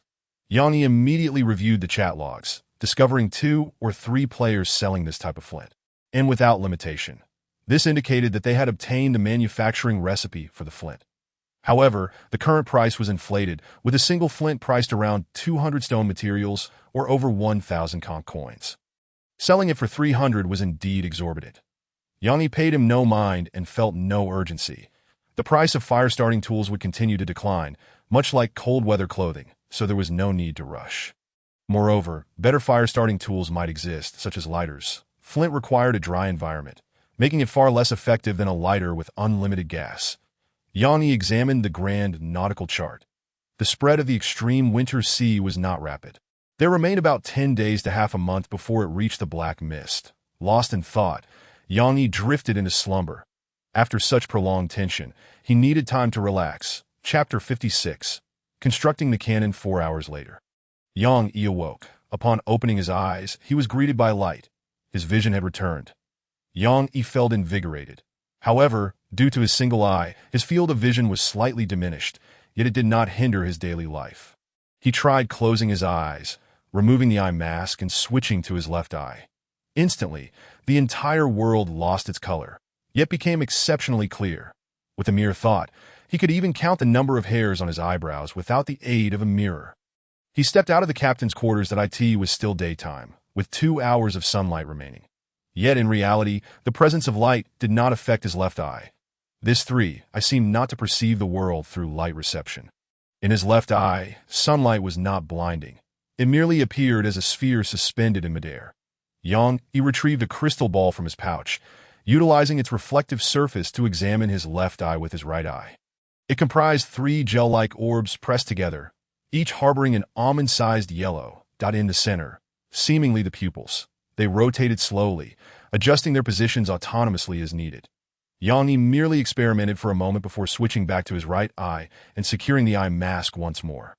The vibrant world was far more comfortable. Whenever he utilized his left eye, Yang Yi felt as though the world was devoid of vitality. Were such monstrous orbs truly beautiful? Yang Yi recalled Suna's initial reaction upon seeing these orbs. This woman's aesthetic sense was likely distorted. Under normal circumstances, no creature would possess such eyes. Only Suna might find them particularly exquisite. Were it up to Yang Yi, he would deem them grotesque and repulsive. The time limit should be around 10 minutes. To be safe, each use of the 3 eyes should remain within that time frame. Yang Yi sent a message to Suna. Suna, I have awoken, and my vision has been restored. I am heading to the island to search for the corpse of the giant fire silk spider, and we must promptly upgrade the Nightmare Star. Lingering with this large sailboat severely hinders its speed. Suna did not respond, likely still occupied with her dissection, but he glanced at Suna's sanity level, which stood at 62, still within a safe range. Whenever she found the time, she would likely see the message. With 2 hours remaining until dusk, Yang Yi aimed to make the most of his time searching, striving to elevate the Nightmare Star to level 3 by nightfall, that he did not intend to visit the spider's nest, as he had already harvested parts of the giant fire silk spiders. Even if a few had escaped his grasp, they would likely be hidden in the maze-like paths, making them difficult to locate. Moreover, the round trip to the nest was lengthy, rendering it unsuitable at this moment, that he decided to search the nearby forest for the corpse of the giant fire silk spider, while also collecting some fire silk spider hair to prepare for future sweater crafting. After searching for over an hour, Yang Yi had yet to locate the corpse of a giant fire silk spider. Just as he was about to abandon his quest and head back, he fortuitously stumbled upon one on his return path. Choosing a different route back proved to be the right decision. Yang Yi beamed and hurried back to the Nightmare Star that he boarded. It was still light outside. Yang Yi began to transport the supplies from the large sailboat, Huwei's ship, which had yet to be dismantled. Once he gathered enough materials for the level 3 upgrade, he immediately accessed the log and pressed the confirmation button for the upgrade. Immediately, a ghastly green essence erupted from the Nightmare Star, and countless skeletal arms intertwined to crawl up the ship's hull, enveloping the deck like a dense armor. This evolution did not alter the ship's size. However, its exterior underwent a dramatic transformation. The captain's skull at the bow ignited with soul fire, grasped by numerous skeletal arms, rendering it immobile, save for the skull, which could move up and down. Upgrade complete. The Nightmare Star has ascended to a level 3 ship. Specific changes can be viewed in the ship interface. Yang Yi promptly opened the ship interface. Nightmare Star level 3, durability 4500, capacity 12,000 units, speed 65 knots, PS. 500 durability derived from the head of a bobbit worm. Ship skills. Nightmare. Sleep quality aboard is extremely poor, resulting in nightmares. Energy recovery efficiency -75, effective only for the captain. Fisher's curse. Normal fish cannot be caught. The probability of reeling in abnormal objects increases. Astrology displays the surrounding nautical chart within a radius of 150 nautical miles. Viewable through the crystal ball. Can set up warnings, alerting other players of their presence via vibrations. Peering. Can retrieve ship names, player names, obtain the coordinates of that ship, view its image, limited to 1 target per day. Embrace of the remains. The ship is protected by numerous skeletal arms, enhancing its durability. When durability drops below 2,000, it will self-repair. These skeletal arms will attempt to grasp intruders, though their strength is limited. Description. This ship has begun to grow bones. Are you certain you wish to continue the upgrade? After reviewing the attributes, a broad smile spread across Yang Yi's face. The ship's most criticized flaw had finally been rectified. Durability had soared to 4,500. While its appearance was somewhat peculiar, it was a ghost ship. Having some animated skeletons aboard was entirely normal and hardly cause for alarm. With time, one would naturally grow accustomed to it. After examining the attributes, Yang Yi accessed the log and dismantled Huwei's large sailboat, acquiring a substantial amount of materials once more. With a heart brimming with excitement, he stepped into the cabin. Once again, 2 expansion spaces have emerged, and now the long-desired cannon can finally be constructed. It is imperative to fully enhance the martial virtues. He immediately opted to build an offensive structure, the ancient combat chamber. The construction required a consumption of wood 200, iron 10, and sulfur 10. As the radiance faded, an additional room appeared on the right side of the ship's cabin, housing 2 magnificent cannons. Such a combat chamber allows for the construction of 2, perfectly corresponding to the left and right flanks of the vessel. After some contemplation, Yang Yi decided to construct another one to avoid the predicament of facing enemies on the left side without sufficient time to adjust the aim. He entered the ancient combat chamber to inspect the cannon's attributes. Name: waterlogged cannon. Type: ship equipment, relic. Quality: good. Description: this cannon is waterlogged. The projectiles it fires do not explode, but have an extended range and a low probability of launching inexplicable objects, with a range of 300 meters. The fixed cannon in the combat chamber cannot be disassembled. After reviewing the information, Yang Yi couldn't help but express his disdain. Indeed, there is nothing normal about a waterlogged contraption. Yet, what on earth could these inexplicable objects be? Yang Yi attempted to fire a dozen rounds, but nothing occurred. He merely shattered some rocks along the coast. This contraption is nothing more than a catapult with superior ballistics. A realization struck him. After all, projectiles that do not explode are quite akin to stones. He discovered that the expansion buildings could be upgraded as well, in order to upgrade to a level 4 ship.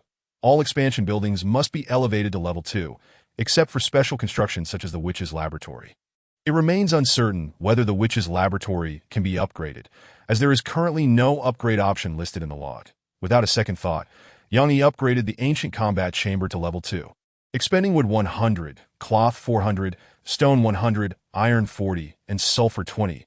Resources that were just sufficient that as the brilliance flashed, the floor of the ancient combat chamber was adorned with a layer of moldy carpet, which bubbled underfoot as if just retrieved from the water. The surface of the cannon was embellished with rusted metallic patterns, transforming it into a level 2 waterlogged cannon. Name: Level 2 waterlogged cannon. Type: ship equipment relic. Quality: excellent. Description: this cannon is waterlogged. The projectiles it fires do not explode, but have an extended range and a certain probability of launching inexplicable objects, with a range of 350 meters. The fixed cannon in the combat chamber cannot be disassembled. With a range of 350 meters, this should far surpass the range of an ordinary cannon. This is a considerable advantage. In truth, Yang Yi had also contemplated constructing a glass cannon, but its exorbitant cost of 100 crystals and fragility led him to postpone that endeavor until a future upgrade. After the constructions, his inventory was as follows: wood 535, cloth 285, stone 945, iron 47, crystals 14, sulfur 25, sea snail coins 1400. Hui's inheritance had nearly been squandered. The required materials for upgrading to a level 4 ship were displayed: wood 4,000, cloth 2,000, stone 1,000, iron 500, crystals 1,000, sulfur 500, and a continuously proliferating mass of flesh 1, that upon witnessing this surge in material demands, Yang Yi resolved to simply ignore it for the time being. Chapter 57. A sudden awakening. Yang Yi fired off another 10 rounds. Devastating a vast stretch of coastline, at last, he beheld one of those inexplicable objects. It was a long-legged sardine. It may have still been alive upon exiting the cannon, but upon colliding with the rocks, it was now irretrievable. The damage inflicted was minimal, yet the humiliation was profound, leaving Yang Yi speechless. What on earth is the purpose of this? Is it meant to elicit laughter from the adversary? Of course, this might simply be due to Yang Yi's unfortunate luck, resulting in a long-legged sardine being the projectile. Had it been a fortunate soul, perhaps a double-headed devil shark would have emerged, boasting significantly greater destructive power, albeit not to a drastic degree. However, why was Su Na showing no reaction at all? Suddenly, Yang Yi sensed something amiss. The upgrade of the Nightmare star had occurred, and after another test fire of the cannon, he wondered how Su Na remained oblivious to such commotion. Unease gripped him as he checked Su Na's status, finding her rationality had plummeted to 49, yet her state of madness remained fixated. He promptly entered the witch's laboratory at that moment. Su Na had just finished dissecting the brain of the queen spider, her cheeks flushed with excitement, and on the table lay 2 glass jars, one containing a large brain that was mostly intact, while the other held a smaller specimen that appeared akin to a human brain. Upon noticing Yang Yi, she exclaimed with enthusiasm, "You've finally arrived. I was just about to summon you." Yang Yi furrowed his brow, observing Su Na's descent into madness. "I have made a groundbreaking discovery, akin to unearthing a new continent." Su Na spoke rapidly, eager to share her astonishing revelation. "I have discovered a novel, controllable, and directional form of evolution within the queen spider. Unlike the protracted accumulation of genetic mutations, these spiders can consciously modify their own bodies, akin to editing life itself. I shall refer to this mode of evolution as Evolution 2.0. Yang Yi interjected, halting Su Na's lengthy exposition, and inquired about the ultimate outcome. Su Na, what do you intend to do? Yang, would you like to evolve? Su Na produced a syringe, exclaiming, "This is the cerebral fluid I extracted from the queen spider. With further separation and purification, it should also be applicable to humans. By injecting this liquid into the spinal cord, we could, like spiders, attach other limbs to our bodies. Any limbs would suffice, gradually realizing the evolution of life." Yang Yi suddenly recalled the 1,000-limbed spider matriarch. Although the memories were hazy, he vaguely remembered her possessing 6 legs, 4 arms, and an enormous spider body adorned with a variety of limbs. It seemed she had evolved to her pinnacle in this manner. A magnificent existence, or perhaps one could call her a deity. Recalling the shadow of a great existence, your rationality decreases by 30. Yang Yi's expression turned cold as he threatened in a deep voice. "Su Na, cease your reckless thoughts. Do not delve any further into this direction. Why not? Su Na replied, puzzled. If you are not inclined to evolve, I can experiment on my own. You dare. Yang Yi bellowed, his voice resonating like a thunderclap, causing Su Na to withdraw slightly. That if you dare attach any inexplicable entities to your body, I will ensure to tear them off one by one. Mark my words. His gaze was resolute, leaving no room for negotiation. After several tense seconds, Su Na pouted and retorted, what s with the hostility? However, after Yang Yi's admonition, Su Na seemed to abandon her evolutionary ambitions, and before Yang Yi, she destroyed the unfinished, unknown potion. This action took Yang Yi by surprise that he glanced at Su Na's rationality value, discovering it had risen to 51, thus freeing her from the state of madness that it can indeed be snapped out of. Yang Yi was astonished but maintained his composure, inquiring, is the restorative potion ready? I have some leads, but it will take a few more days. Very well, it's getting late. Let us return and rest, Su Na nodded, exiting the laboratory, only to discover that the Nightmare Star had undergone a remarkable transformation. Has it reached level 3? Indeed. Su Na began to examine the ship interface, acclimatizing to the vessel's new changes. As night fell, the previously pitch-black Nightmare Star finally had illumination, albeit in an odd manner. Ghostly green flames flickered across the ship's deck. These flames appeared at night, drifting to and fro across the deck. They bore no heat, were harmless to humans and animals, and could even be touched, resembling a peculiar gas. Their sole effect was to provide light, while also imparting a sinister atmosphere to the Nightmare Star. Yang Yi maneuvered the ship, experiencing the enhanced acceleration of the Nightmare Star. Although the maximum speed had only increased by 5 knots, the acceleration was significantly improved. The powerful propulsion could even unbalance those unprepared. However, he had barely sailed a few nautical miles when a commotion erupted behind him. Another earthquake struck, the ocean stirred by this immense force, the whole ordeal lasting several seconds. Yang Yi turned to look with his left eye. He discovered that after the earthquake subsided, the island had shrunk by several hundred square meters. This was long before Yang Yi had destroyed the statue. An earthquake had occurred on the island that he had scarcely noticed at the time, being blind as well. Now, from a distance, he could see that the island seemed to be sinking, that a premonition washed over him. These earthquakes would likely become increasingly frequent, and the island would ultimately submerge. But in truth, it mattered little, as Yang Yi did not intend to remain for long. Once he collected the corpses and gathered some resources, he would leave. After all, the black mist was ever encroaching. After anchoring the ship in a suitable position to stabilize it, Yang Yi returned to the captain's quarters. This area had also undergone a transformation. A red velvet carpet now adorned the floor. Though old, it felt quite comfortable underfoot. The lamp had also been added, a skull with a flickering ghostly green flame. When the jaw was opened, it illuminated, and when closed, it extinguished. Although dim, it was better than nothing. He lay down on the bed, discovering it had also become softer. This upgrade was indeed worth the investment. He began to review the chat records, noting an increase in players selling flint, with prices steadily declining. The major newspaper also released its latest issue. Yang Yi spent 100 sea snail coins to purchase a copy and sold information regarding the fire silk spider, yet he withheld any details about the gluttonous guest, the Spider Queen, and the thousand-limbed spider matriarch.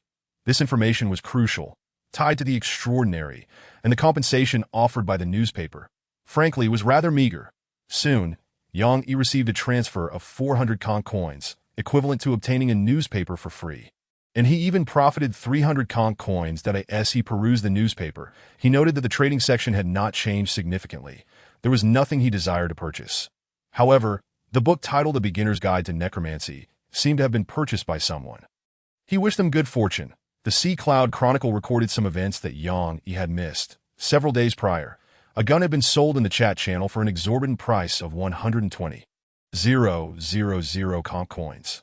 Name, White Rose. Type, treasure. Quality, rare. Description, a delicately crafted, gold-plated revolver that fires silver bullets, inflicting minor damage on otherworldly creatures and inhibiting regeneration, capable of harming incorporeal entities such as ghosts. Capacity, 5. Automatic reload time, 3 minutes. How wealthy! Yang Yi exclaimed that he certainly could not afford such an immense sum. He was also puzzled as to why the seller would part with the firearm. If it were him, he would never sell it unless he had many to spare. Nonetheless, This news indicated that the prevalence of firearms was increasing, and Yang needed to be cautious, as he could not evade bullets. However, if he utilized the third eye, he might have a chance. Additionally, the Sea Cloud Chronicle revealed the coordinates of a newly surfaced island. This island, formed from a volcano, is home to a peculiar creature known as the lava slug, which can traverse through magma. This creature does not actively attack humans, but its emitted bodily fluids are extremely hot, and contact results in certain death, making it a highly dangerous organism. Fortunately, this creature lacks intelligence, and players quickly discovered a method to eliminate it: simply cooling it down with copious amounts of seawater. Once cooled, the slug would perish and turn into solid stone. The remains could be used for gacha pulls, with a high probability of yielding a flint recipe, and perhaps even a lighter. And oh wonder, the number of players selling flint had surged. Yanni glanced at the nautical chart. The island was quite distant, located in the rear left, and would require about 7 or 8 days of sailing to be by the time he arrived. The island would likely be engulfed by the black mist. He abandoned the notion of joining the fray and decided that if worse came to worst, he could simply purchase a flint to make do. Chapter 58. The Book of the Limb Spider Combined Edition. The next day before dawn, Yanni rose early and knocked on Suna's door. After a considerable wait, Suna opened the door, visibly displeased, and inquired, "What is it?" "The island is sinking. We must hurry to recover the corpses on the island. We only need the red hairs from the abdomen of the spiders. If time allows, we can gather some wood as well." Yanni instructed. Suna nodded and promptly closed the door. Yanni took the helm, steering the Nightmare star towards the island, and by the time they reached the shore, dawn had broken. Suna quickly freshened up, shouldered her pirate longbow, and prepared to accompany Yang onto the island. However, as they waded ashore, Yanni suddenly realized something. If an island were discovered in the extreme winter seas, wouldn't they also have to wade ashore? At that time, the frigid seawater would be utterly lethal. It seemed prudent to construct a raft. He could fashion one by hand shortly. He made his decision. Once the corpses were recovered, he would use the logs and spider silk to create a simple raft. The remaining dozen units of spider silk in the silk pouch should suffice. After reaching the island, the two would act according to plan, first heading to the lair. The density of spider corpses was highest there, and they needed to retrieve the corpse of the fire silk spider queen from within. If he were alone, it would be a daunting task. Subsequently, Suna would be responsible for the area closer to the ship, recovering the fire silk spider hairs in that vicinity, while he would cover the more distant area, including the opposite end of the island. They aimed to complete the collection of fire silk spider hairs within the day. Having visited the island before, they were familiar with the terrain and quickly arrived at the lair's entrance. The stench had intensified. Additionally, a new type of insect had emerged inside the cave, ants the size of grains of rice. These ants swarmed from unknown crevices, devouring the luminescent mushrooms above and the corpses of the fire silk spiders. Suna captured a few ants for inspection, finding them rather ordinary, lacking any extraordinary qualities. She proposed a hypothesis. These ants and spiders were likely adversaries. After the spiders die, this cave becomes a paradise for the ants. Suna explained. Without lingering, they continued to harvest fire silk spider hairs along the way, working efficiently. The collection posed no challenge. A quick scrape with a dagger or short sword sufficed. They attempted to explore some side passages, but the narrow ones were impractical, as the spiders within were too small to maneuver effectively. Soon, they stumbled upon an unexpected discovery. In a 2-meter-wide side passage, Yanni found the curled-up corpse of a giant fire silk spider. The gacha pulls for such spiders should be calculated independently, allowing them to take it back for as they ventured deeper. They arrived at a cave they had encountered previously, filled with desiccated human remains. Suna had paused to observe it, but refrained from exploring as a massive spider queen awaited her ahead. Yanni entered the cave to harvest the spider hairs from the deceased spiders. He noticed a platform inside covered in black stains that Suna leaned closer to sniff, frowning, bloodstains that it seemed these spiders had performed dismemberment operations here, with some blood splattered several meters away. There was reason to suspect that the individuals had still been alive during the dismemberment. He remained silent, discovering a broken bow and several crude arrows on the ground, and other equipment or items were found. Hui might have already scavenged this area. There were no luminous orbs left behind by deceased players either. Without delay, They collected the fire silk spider hairs in the vicinity and proceeded further inside. Entering the egg chamber, which marked the end of the spider lair, the once majestic statue had crumbled into a pile of rubble. Even a deity would struggle to ascertain its original form. Yang Yi observed that many newly hatched fire silk spiders were present, but they were immediately attacked by the ants and swiftly killed. At the same time, a significant number of spider eggs were being destroyed by the ants, with even the corpse of the spider queen swarmed by them, densely packed, that Suna did not rush to retrieve the spider queen's corpse. Instead, she hurriedly collected some intact fire silk spider eggs. These eggs, the size of goose eggs, were considered living entities and could not be placed in the treasure pouch, that Suna could only carry a limited number, stowing them in a simple backpack. Meanwhile, Yang Yi focused on the spider queen's corpse, contemplating how to transport it back. After all, a 10-meter-sized spider, even without its long legs, would still be considerably larger than an average cow, especially its round abdomen, which measured around 3 meters in diameter, that it could not be stuffed into the storage pouch, as it would be devoured down to its shell. Suddenly, the ground trembled beneath them as the island experienced another earthquake. Yang Yi immediately pulled Suna beneath a massive boulder for cover. The tremors persisted for a minute, more violently than before, causing numerous luminescent mushrooms to fall from above. Strangely, however, no stones were dislodged. This had been the case during the first earthquake as well, though Yang Yi had not paid much attention at the time. This time, he sensed something was amiss. Was the rock ceiling excessively sturdy? He glanced upward, noticing peculiar patterns etched onto the broad stone wall at the top of the egg chamber. However, the dim light and the abundance of fallen luminescent mushrooms obscured his view of the ceiling. Suna also looked up. That seems to be some sort of writing. She squinted, attempting to discern more details. Without utilizing the third eye, her vision was superior to Yang Yi's. Yet if she were to employ the third eye, the experience would be entirely different. Yang Yi removed the eye patch from his left eye and activated the third eye to examine the ceiling. And then he beheld this. Yang Yi froze, his body tensing as he could not tear his gaze away. Simultaneously, a deluge of knowledge surged into his mind, wild and brutal, nearly overwhelming him. That Suna was correct. These patterns were indeed text. The fact that she could recognize it indicated her high perceptual attributes. But constrained by her naked eye, she could only see vague outlines. Yet this had spared her sanity, preventing her from being compelled to read and comprehend the text as Yang Yi was. It was an exceedingly ancient script that no recorded human writing throughout history bore any relation to it. This script required no formal learning. Upon seeing its form, one instantly grasped its meaning. Pictographs could only be deemed a crude imitation of this script. The disparity in the information conveyed was akin to comparing pure gravel to complex microchips. They were simply incomparable. The characters lacked a fixed form.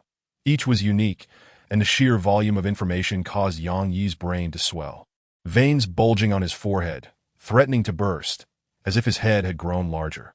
Confronting the bizarre text, your sanity decreases by 50. You have completed reading the book of the limb spider. Sanity decreases by 100. You have learned limb spider magic. You can view it on the panel. Huff. Huff. Yang Yi panted heavily, drenched in sweat, as if he had just traversed the gates of the underworld and returned. Simultaneously, his mind felt as though 100 worms had burrowed into it, expanding his thoughts while rendering him oblivious to the external world. Minutes later, he regained his senses, regaining control of his body. Suddenly, his nose felt warm, and he expelled a spray of blood, some of which contained fragments of tissue. Young, what happened to you? Suna, still examining the ceiling, had not found anything significant and only noticed the commotion beside her. Yang Yi, still shaken, grasped Suna urgently, warning, under no circumstances look up. What did you see? Suna inquired. Yang Yi could not articulate a response that he was incapable of conveying to Suna what he had witnessed. The meanings contained within those words are far too burdensome, exceeding the capacity of human frailty to convey. Thus, Yang Yi found himself at a loss for suitable words to describe his observations. He could only respond, open the crew interface, and check my sanity level. Suna understood immediately, hastening to take a look, only to discover that Yang Yi's sanity was a mere 1 point. She became exhilarated, eagerly inquiring, what on earth did you see? An ugly, malevolent, repugnant spider. Yang Yi replied, The text above, when viewed through the all-seeing eye, revealed that all the words interlinked, forming the shape of a spider. Do not look up. Dismember the corpse of the Spider Queen, and then let us return. Yang Yi expressed, a hint of weariness in his tone, unwilling to continue this subject. That Yuna, however, wore a complex expression, pausing to lower her head, seemingly still intent on uncovering what lay atop the rocky peak. Yet, Yang Yi offered her no opportunity, and he extracted the tooth of the sea serpent, and with the ease of a butcher, swiftly severed the joints of the Spider Queen, quickly dismembering her into sections. The abdomen, the thorax, and several segments of her appendages. His precise technique indicated that he possessed an intimate understanding of the Spider Queen's anatomy. Let us go. If we linger, the ants will consume this corpse, Yang Yi urged. Reluctantly, Su Na dismissed her curiosity and focused on transporting the Spider Queen's remains. After some discussion, they resolved to roll the abdomen back to the shore. The majority of the organs resided in the abdomen. The thorax and appendages, being smaller in size, could barely fit into their treasure bags. The two pushed the Spider Queen's abdomen along. They arrived at the cave entrance. This proved to be quite laborious. Even with their combined efforts, they struggled to extricate the abdomen from the cave's confines. The vertical ascent of the tunnel was exceedingly inconvenient, as it was not designed for human navigation. The Spider's head was manageable, given that the Queen's brain was inherently vacant, and without the weight of bodily fluids, it weighed merely a few dozen pounds. However, the abdomen was an entirely different matter. Yang Yi could only draw his flintlock pistol, angling it upward to blast a slope at the cave's mouth. Utilizing the incline, they finally managed to push the enormous spider abdomen out of the nest. Upon returning to the shore, it was unsurprising that the island had subsided once more, its area potentially shrinking by over 1,000 square meters. Fortunately, both were adept swimmers, especially Yang Yi, whose frenzied enhancements allowed him to glide through the water like a fish. Swiftly approaching the Nightmare Star before boarding, he maneuvered the Nightmare Star closer and used its grappling claws to haul Su Na and the Spider Queen's abdomen into the ship's hold. After a brief respite, they emptied the fire silk they had gathered, and without delay, set out to the island once again. The forest still held a plethora of corpses awaiting retrieval. They proceeded as planned. Su Na would cover the area near the ship, while Yang Yi ventured to the far end. Alone, Yang Yi began examining his panel, discovering that it had changed once again. Yang Yi common object, extraordinary path, pollution, depth 7 Book of Limbs, Book of Limbs. Upon complete reading of the Book of Limbs, you acquire the ability to cast limb spider magic without incantations. That if in a state of spider's kiss, mana consumption is reduced by 2 points. Strength 5-2, 22,200, Frenzied Enhancement. Strength 2, Agility 1, Constitution 1, Spirit -2 Spirit. 8-1-2, 13-20-16,000, Steel Will Enhancement Agility. 5-1, 29,200 Constitution. 5-1, 42,200 Perception. 6-2, 22,400, Triple I Enhancement Sanity. 5-100 Stamina. 87,100 Health. 91,100 Mana. 9-7 Talents, Steel Will. Refusal of Death Spells. Limb Enhancement. Stimulates enhancement of a particular limb, increasing its strength by 0-3. The more powerful the limb, the less effective the enhancement. Mana cost 5. Duration 15 minutes, after which the limb will fall into paralysis. Limb Restoration. Restores limbs capable of repairing damaged or severed limbs, requiring ample blood and flesh. Mana cost 3. Can also connect limbs. Limb Explosion. Detonates a limb. Casting requires a severed limb. Can also target one's own limb. The stronger and fresher the limb, the greater the explosion's power. Mana cost 8. Mother of all limbs summoning technique. Sacrifice all your limbs. The more limbs sacrificed, the stronger the summoning, increasing the success rate. Successfully summons the phantom of the mother of all limbs. Ability. Triple I. Reading certain texts can also achieve the extraordinary. Yang Yi began to review the 4 newly learned spells. If in a state of Spider's Kiss, the mana cost for casting these spells would be reduced by 2, which was a significant enhancement. However, these spells felt somewhat off. That shouldn't he have started with Fireball? Yang Yi scratched his head. Although the effects were not explicitly stated, he sensed that using these spells would surely deduct from his sanity. Moreover, there might be some undisclosed side effects, unless absolutely necessary. He had no intention of casting spells, particularly the final summoning technique, which required sacrificing all his limbs to summon the mother of all limbs. Even disregarding the success rate, summoning such a being would yield no benefits. Did he wish to perish alongside his adversaries? Aside from a madman, he could not fathom anyone who would resort to such measures. Resuming his thoughts, he focused on the task of recovering the spider carcasses. Through the triple eye, his efficiency in recovery was greatly enhanced. However, the constant switching between two perspectives placed a considerable strain on his mind. Thus, he would periodically sit down to rest. Even so, his pace far surpassed Sunaya's. After 4 hours, Yang Yi completed the recovery process ahead of her, and in addition, he discovered a giant fire silk spider, which could be utilized for a gacha draw. As for Suna, she would likely require another hour. With time still ample, as there were 2 hours remaining until dusk, Yang Yi did not remain idle. He felled several logs and, utilizing the remaining silk in his pouch, crafted a rudimentary wooden raft. He then hoisted the raft aboard the Nightmare Star. After a few days of drying, once the silk had completely hardened, they would be ready to set sail. This would enable them to navigate to the island more efficiently, preparing for the extreme winter seas. Once he completed this task, Suna returned just in time. Dusk had settled, and the island experienced yet another tremor. This time, it subsided by a quarter right before their eyes. Chapter 59. Selling sweaters. The speed at which this island was sinking surpassed Yang Yi's expectations. It was highly likely that by tomorrow, the island would vanish entirely. Fortunately, the recovery of the spider carcasses had been completed. They piled the collected fire silk spider hairs together, forming a small hill. Suna gathered 517 units. Yang Yi, however, had far more, as all the spider silk from the nest was stored within his stomach pouch, amounting to an impressive 3,695 units, over 7 times that of Suna. Altogether, these hairs could be crafted into 42 sweaters or pairs of pants. Yang Yi already possessed 3 sweaters and 2 pairs of pants. By crafting 1 more sweater and 2 additional pairs of pants, they would have 4 complete sets, perfect for each of them. The remaining 39 sweaters and pants could be sold for a handsome profit. However, before weaving the sweaters, he could first draw twice from the gacha machine, utilizing the remains of those 2 giant fire silk spiders.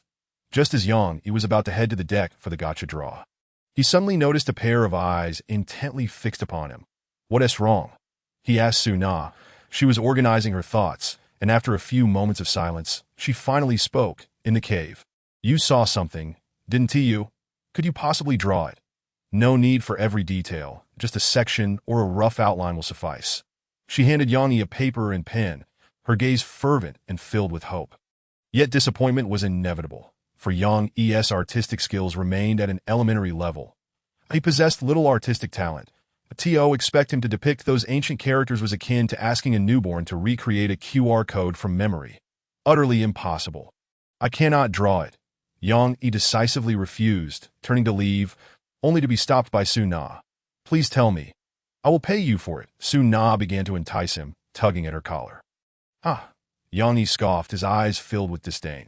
What did this woman think of herself? A beast of burden? It was utterly laughable. I, Yang Yi, possess a will as unyielding as steel. How could I be swayed by mere beauty? He cast a fleeting glance, finding her unremarkable. With a resigned sigh, Yang Yi took the pen and hastily scribbled a chaotic sketch on the paper, an exceedingly abstract piece. Yet, upon prolonged observation, it could vaguely resemble a spider. He handed the drawing to Suna and swiftly exited the cabin to avoid further entanglement with her.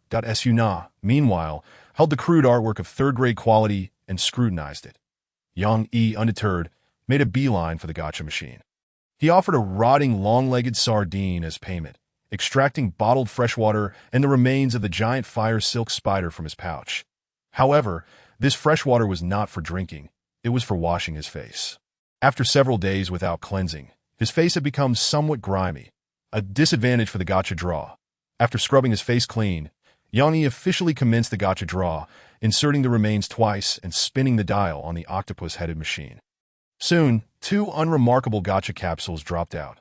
Yang Yi picked one up and was elated. He had struck something good.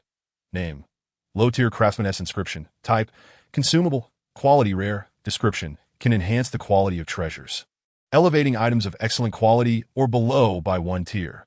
Your treasure shall be rejuvenated. The other capsule was far less impressive, containing a bug shell heart mirror, identical to one he had previously obtained.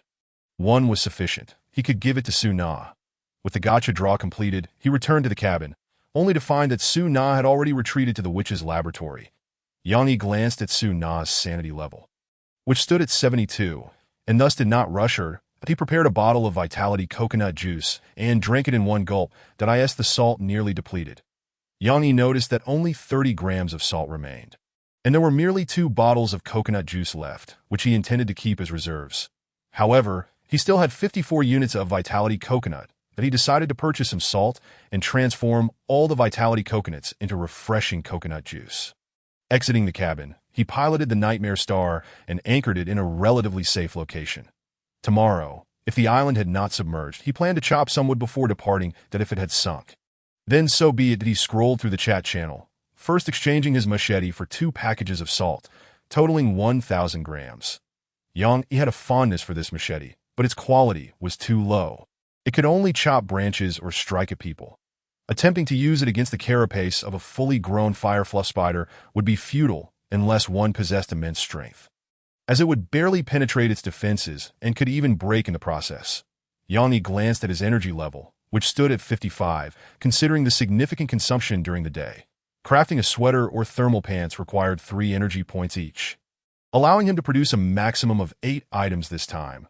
That if he produced any more, his energy would drop below 30, posing a risk of fainting, which was unnecessary. In less than 2 hours, he had crafted 4 sweaters and 4 pairs of thermal pants, preparing to sell them as AS for the price. He set it at 4,000 seashell coins for a complete set, which was more than 3 times the current price of down jackets, approximately 600 seashell coins each, totaling 1,200 for 2. Then he began to spread the word. Firefluff sweater and thermal pants. Complete set. Check the specific effects for yourself. 2 pieces per set, selling for 4,000 seashell coins. Only 4 sets left. Attached were the attributes of the Firefluff sweater and thermal pants. No sooner had he posted than a flurry of private messages flooded in. 4,000. Did you accidentally add an extra 0? I'll buy it for 400 seashell coins right now. How about 2,000? Currently, down jackets are only around 600 each. That is just winter clothing, not a weapon. Can't you sell it for a lower price? Yang reviewed several of the private messages, all of which were merely attempts to disrupt, and he couldn't be bothered to respond. After all, these individuals were not his target customers.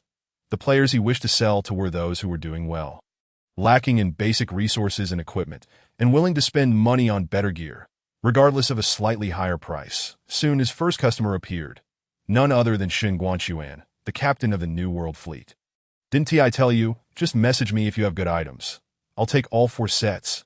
Yang gasped in astonishment. This fellow seemed to be thriving recently, purchasing items with a certain air of affluence. With money in hand, Yang had no reason not to profit. The transaction was swiftly completed, with 16,000 seashell coins credited to his account. Just as he finished selling, he received a series of private messages from other friends, including Udawe, captain of the Ironheart, and Suda, captain of the Gale, that I've sold out. I'll message you when I craft more. Yang replied to each, then called Su-na back to the room, preparing to rest for tomorrow's endeavors. On the other side, within the New World Fleet, Shen Guanchuan received the 4 sets of sweaters and thermal pants. After keeping one for himself, he intended to distribute the rest to his capable subordinates. Boss, did you pay too much for these sweaters? Zhao Taitu, captain of the Ironhead, lamented. What do you know? When the temperature drops and we need these sweaters to withstand the cold, you'll understand their value. But if I wear 2 thick cotton coats, won't that work just as well? If it's still cold, I'll just wear 3. Upon hearing this, Shen Guanchuan was momentarily speechless, turning his head with difficulty to look at Zhao Taitu. Taitu, sometimes I think you're quite clever. Of course. All thanks to the boss's teachings. Zhao Taitu scratched his head, slightly embarrassed. All right, let us do it your way. Just don't wear the sweaters and thermal pants. Wear 2 thick cotton coats instead. After saying this, Shen Guanchuan took the sweaters to distribute to others, leaving Zhao Taitu trailing behind, shouting, "No, boss. I was wrong. I prefer wearing sweaters." Chapter 60. The Yellow Elixir. The next day, as dawn broke, Yang set sail towards the island aboard the Nightmare Star. Today's tasks were substantial. Not only did he need to gather wood, but he also had to rush to produce the sweaters. which would require considerable energy. That he glanced at his energy level, finding it at only 92. Should he summon Su-Na to assist with the woodcutting? As he pondered this, he spotted the island ahead, promptly dismissing the idea. The island had shrunk to just over 200 square meters, likely suffering several severe earthquakes overnight. There were only about 70 trees suitable for gathering left on the island, many submerged in the sea, showing only part of their trunks. After observing, Yang Yi felt this was a fortunate turn of events. It meant that the grappling hooks could easily grasp these trees, greatly facilitating the collection of resources. All it required was to shoot them down, then haul the logs onto the ship, where they would automatically convert into lumber, saving him the effort of collection. Yang Yi checked the weather forecast. Today's wind was only at level 1, and the sea was calm, eliminating concerns about driftwood being carried too far away. He changed into his sharkskin swimsuit, prepared to eat something, warm up, and then take action. Meanwhile, Su-Na had just awakened, finding herself sprawled over her desk. She and T slept well the previous night, having been engrossed in the drawings left by Yang Yi. She had painstakingly replicated several versions but felt they were all lacking something. Thus, she attempted to alter them by incorporating her unique interpretations, only to lose consciousness mid-creation. Now awake, she discovered a special drawing among her papers. While discarded sketches were strewn about her desk and floor, a rather wasteful sight. Fortunately, her room was not short on paper. With sufficient funds, she could retrieve endless supplies from the shelves and cabinets. She glanced at her artwork and then at her sanity level, which was only 51. This indicated that she had previously been in a frenzied state, recovering only now and having produced this piece during her madness. The drawing consisted of 9 intertwined lines converging at the center, forming a complex spiral pattern that became dizzying upon prolonged gaze. Su-Na stared at this creation for several seconds, after which it began to curl before her eyes, transforming into a compact paper ball. You have created a spell, unlocking the extraordinary path, truth. Truth. You endeavor to understand and grasp the reality of this world, allowing for the creation of unique spells without expending sanity. You have learned the touch of curling. Touch of curling.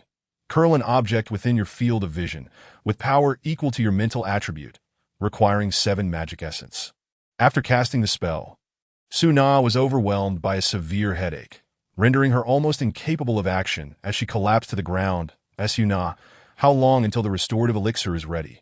Yang Yi sent a message. A few minutes later, he received a reply. I have a lead. Samples will be ready for you tonight. Okay. Yang Yi paid no mind. It was typical for her to respond slowly unless something peculiar caught her attention.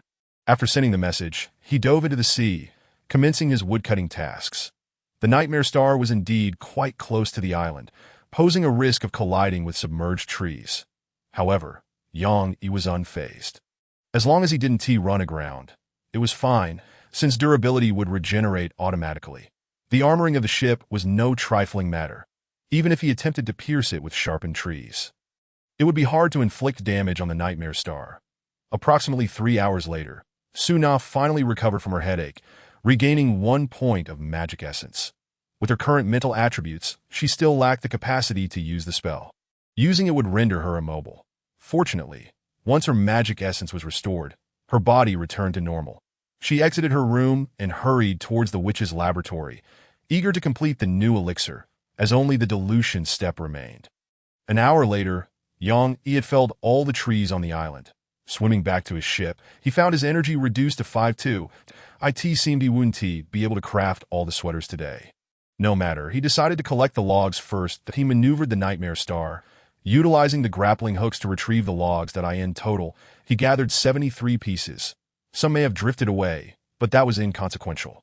He secured a total of 635 units of lumber, significantly more efficient than collecting floating debris or fishing, excluding the ultimate fishing expert. Having completed this, he returned to his room for a brief rest.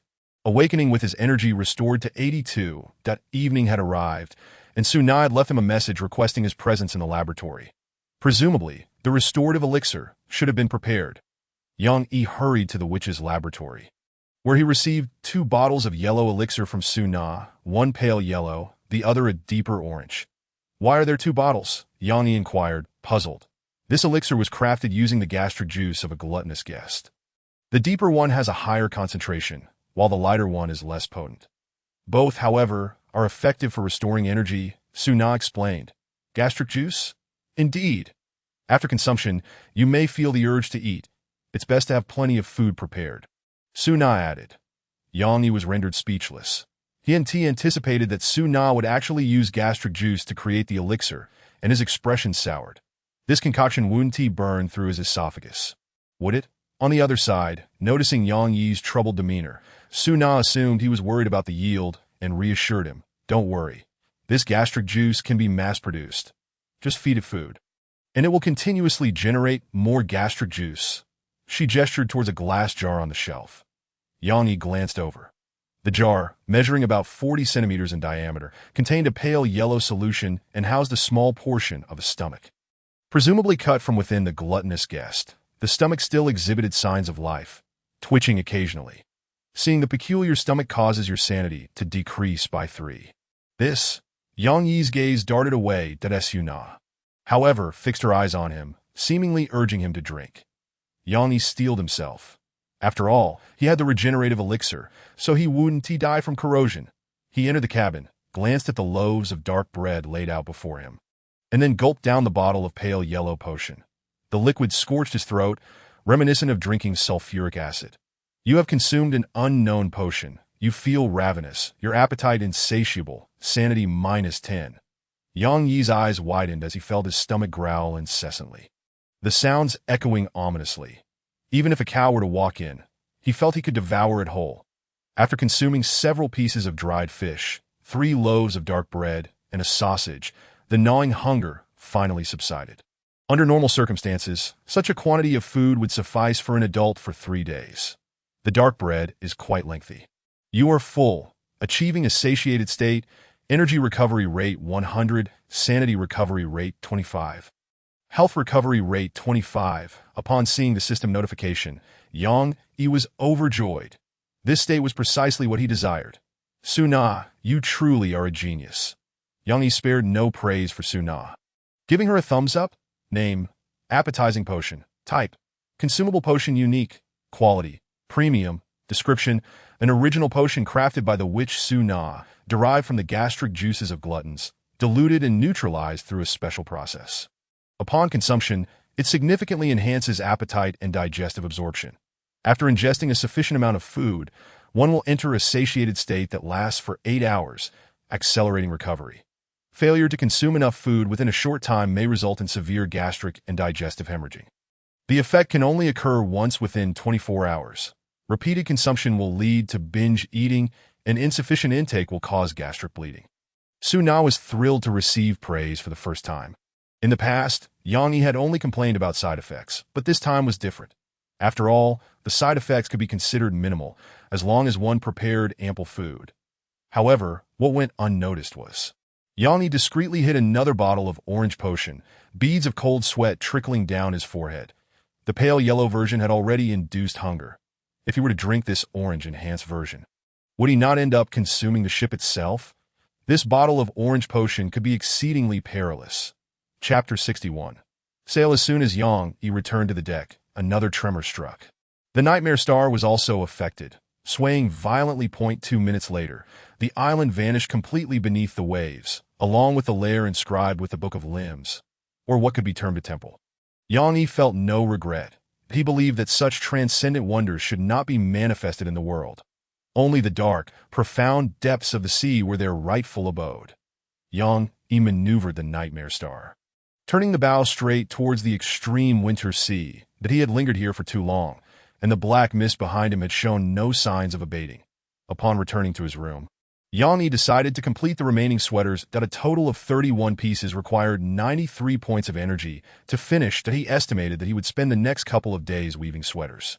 Whenever he had energy, he would knit. When he lacked energy, he would rest or sleep.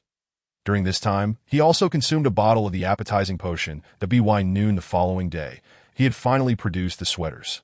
He immediately contacted several friends who had expressed interest in purchasing. First, he sold a set to Yu Doi for 2,000 conch coins. This man was the captain of the Steel Resolve, known for his generosity. And he even gifted Yang Yi a large portion of giant bobbit worm flesh, making him a worthy ally. However, Yu Dawei did not buy solely for himself, that he additionally purchased 4 sets for 4,000 con coins to distribute among his subordinates. Next was Suda, the captain of the Gale, with whom he had not yet met in person but had added as a friend online. Yang offered him a friendship price of 3,000 con coins. Suda paid promptly and provided high-value intelligence regarding the extreme winter sea. Currently, the vast majority of players had not entered the extreme winter sea and were merely preparing in the surrounding waters. Only Suda and a few others had ventured deep into the extreme winter sea for exploration. According to him, numerous large icebergs resided within. If encountered, it was best to steer clear, for what appeared on the surface might only be the tip of the iceberg. Additionally, temperatures in the extreme winter sea could plummet to -10 degrees Celsius, making resupply exceedingly difficult, and encountering empty fishing lines was a common occurrence. Lastly, after traveling a certain distance in the extreme winter sea, one would encounter a white mist Suda had not ventured in to explore, so he was unaware of what lay within, but the temperature might be even lower. Yang thanked Suda for the information and continued to chat for a while. His Gale Brigade was unlike most fleets, being a very loose alliance composed of fast-paced, adventurous youths. They engaged in information sharing and internal trading, occasionally gathering for a meeting. Yang also privately messaged a few players who had previously expressed interest in buying.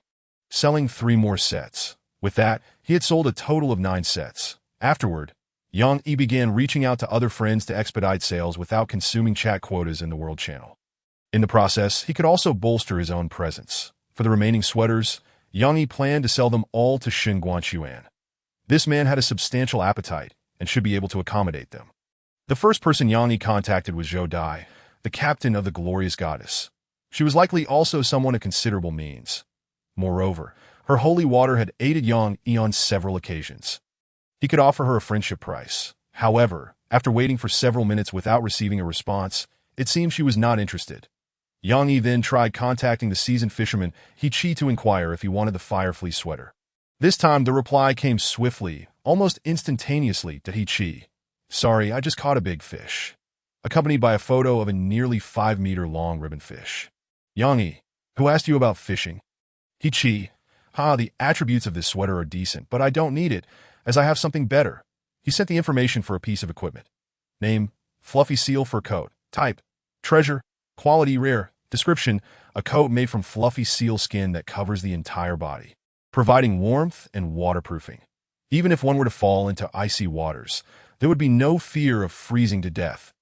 Its only downside is that it can develop an unpleasant odor with prolonged wear. Yang read the information and fell silent for a while. This fisherman truly had some skills. He then attempted to ask, "Brother He, are you selling that piece of clothing? I just came into a large sum of money." He Chi, not selling. I only have this one. What will I wear if I give it to you? Yang, actually the sweater is quite nice. It showcases one's physique that He Chi. Get lost. Showcasing your physique in the sea? Are you trying to attract passing sea maidens? If you want this garment, you can fish for it in the extreme winter sea. Just catch a fluffy seal. Kill it, and you'll have a high chance of obtaining it through a gacha. He Chi even sent a coordinate, indicating that this was where he had caught it. Yang fell into silence. For he could hardly catch normal fish. If he attempted to fish for a fluffy seal, he would likely end up with a skeletal seal instead. Yet He Chi was indeed persistent about fishing. While other players were still preparing, he had already taken the initiative to fish in the extreme winter sea, and no wonder he became the captain of the fishermen. Furthermore, his ship was also special. But its skills would only manifest after leveling up. Currently, the level 3 ship possessed 2 skills. Blessing of the Angler. In any sea, you can catch normal fish, and the probability of obtaining rare items is increased. Angler's Persistence. You will never experience empty lines. As long as you are willing to fish all day, you will hook at least once. After reading the skills, Yang was left dumbfounded, so it turned out his fishing luck had been siphoned away by him. Subsequently, the remaining 6 Fire Flea sweaters and miscellaneous items were sold to Shun Guanchuan, who accepted everything without hesitation. Consequently, Yang's account balance of con coins reached 76,800. This was already a considerable fortune. Excluding fleets, probably less than one of players could produce such a sum. Yang planned to use this money to upgrade his equipment and replenish supplies on the ship that he asked for medicines. They were no longer necessary. Su Na's original potions surpassed any comparable products on the market in effectiveness, that of course, they were also much more unpalatable. He began browsing equipment in the chat channel and inquired with Su Na if she had anything she wished to purchase. Su Na replied promptly and straightforwardly that if you have extra money, why not just transfer it to me? I'm completely out of funds. Yang shook his head in disbelief after reading her message. This woman seemed to have no demand for equipment. She was eager to pour all her money in her laboratory, that if she had a flintlock pistol in her hands, it might have already been sold off. Yang no longer pressed her on that matter and transferred her 6,800 conch coins that he hoped she would take care of herself, knowing when to stop, and strive to create potions with good effects and minimal side effects. By the way, please make another bottle of the Crimson Potion for me, just in case. Yang sent another message. After receiving the money, Su Na's attitude noticeably improved that I will make it for you right now. Yang paid her no further mind and continued to plan his supplies. He considered selling the Vitality coconut juice, as the appetizing potion could serve as a better substitute.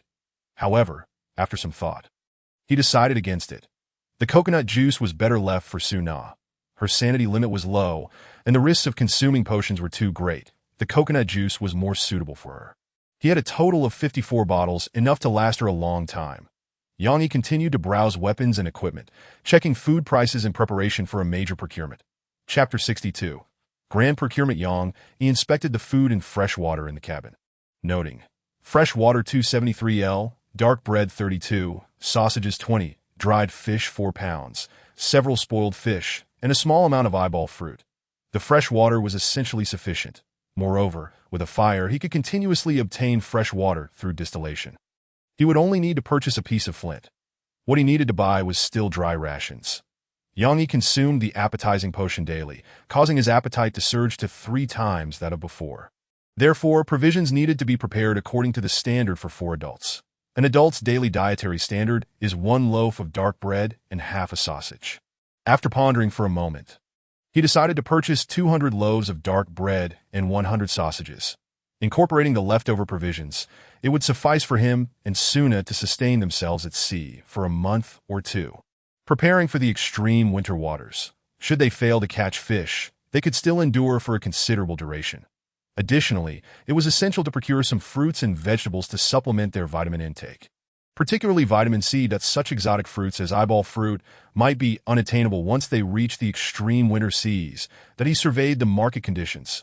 Currently, the price of black bread stood at 5 units of wood, approximately 25 conch coins. Its coarse texture rendered it rather unpalatable, yet it boasted excellent preservation qualities. Moreover, Yang harbored serious doubts regarding the inclusion of wood in its recipe. The sausages, on the other hand, were significantly more expensive, providing necessary protein and salt. A single sausage cost 50 conch coins. Both of these food items were commonplace and could be produced in the food processing workshop of an ordinary vessel. Yang was uncertain about the raw material recipes, and in any case, the expansion list of the Nightmare Star did not include such a building to TO him. Food was simply a matter of monetary acquisition. And given the possibility of fishing and the preparation of dried fish, there was no need to squander expansion space on this. It would be far more prudent to construct cannons or other functional buildings. Resolute in his decision, Yang proceeded to purchase an abundance of black bread and sausages, expending a total of 10,000 conch coins. Next came the fruits and vegetables, which were essentially monopolized by the farmer's ship. Presently, only the farmer's ship could produce large quantities of fruits and vegetables. No other vessel could achieve such output. While a few players had attempted to cultivate crops aboard their ships, the results were dismal. With slow yields, unlike the farmer's ship, which benefited from skill enhancements for rapid harvesting. Yang had observed the market prices. A single apple commanded 100 conch coins, and it was not suitable for long-term storage. He directly contacted Shen Guanchuan, as the farmer's ship fell under his jurisdiction, to see if he could negotiate a discount. Yang, do you have any fruits and vegetables that can be stored long-term? Shen Guanchuan, just in time. I've just produced some dried fruit, rich in vitamin C, made from premium apples, priced at 800 conch coins per pound. Name, dried apple. Description, dried fruit produced by the farmer's ship food factory. Retains over 90 of vitamins and is resistant to spoilage, with a sweet and tangy flavor. Yang, isn't that rather expensive? Shen Guanchuan, you find it pricey? I find it expensive too. It takes 10 apples to yield a single pound. Buy it if you wish, but this is the lowest price. The market rate is 1,000 con coins per pound. Yanni scrolled through the chat channel. And indeed, it was true. The farmer's ship was currently in a position of industry monopoly, and the prices were dictated solely by him. Very well, I'll take 5 pounds, sure thing. Yanni gritted his teeth and purchased 5 pounds. Spending 4,000 con coins. This product was merely for vitamin supplementation, so moderate consumption would suffice. He also had some eyeball fruit in his warehouse. Perhaps he could experiment with drying it into dried eyeball fruit later. After completing these transactions, Yanni was left with only 56,000 con coins, which he intended to use to enhance his equipment. This process could not be rushed. He needed to take his time, observing carefully to find a powerful weapon that suited him and to acquire it at the lowest possible price. While fishing, Yanni browsed through the chat channel, looking for weapons for sale, leaving messages as well. He sought melee weapons, specifically long weapons. The longer and sturdier, the better.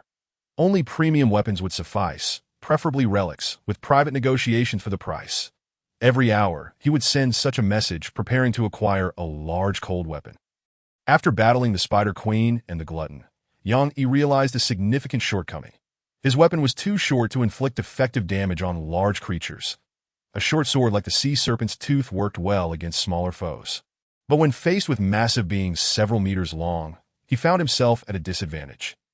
Thus, Yanni urgently required a long weapon to fill this gap, one capable of inflicting substantial damage on larger creatures. He browsed for quite some time, receiving several private messages, yet the items on offer failed to pique his interest. After all, good gear was something most players wished to keep for themselves unless they found something better.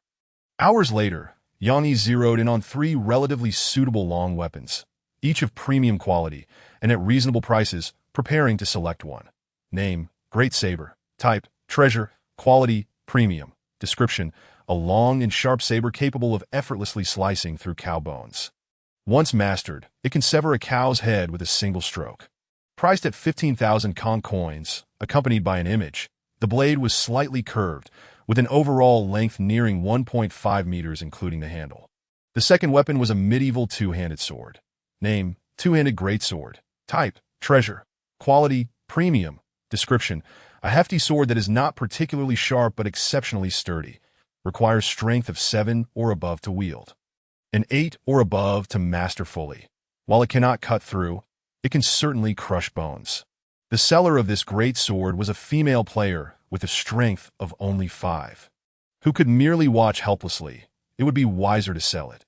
However, she had been unable to sell it for quite some time. Players with a strength of 7 were exceedingly rare, akin to a phoenix feather.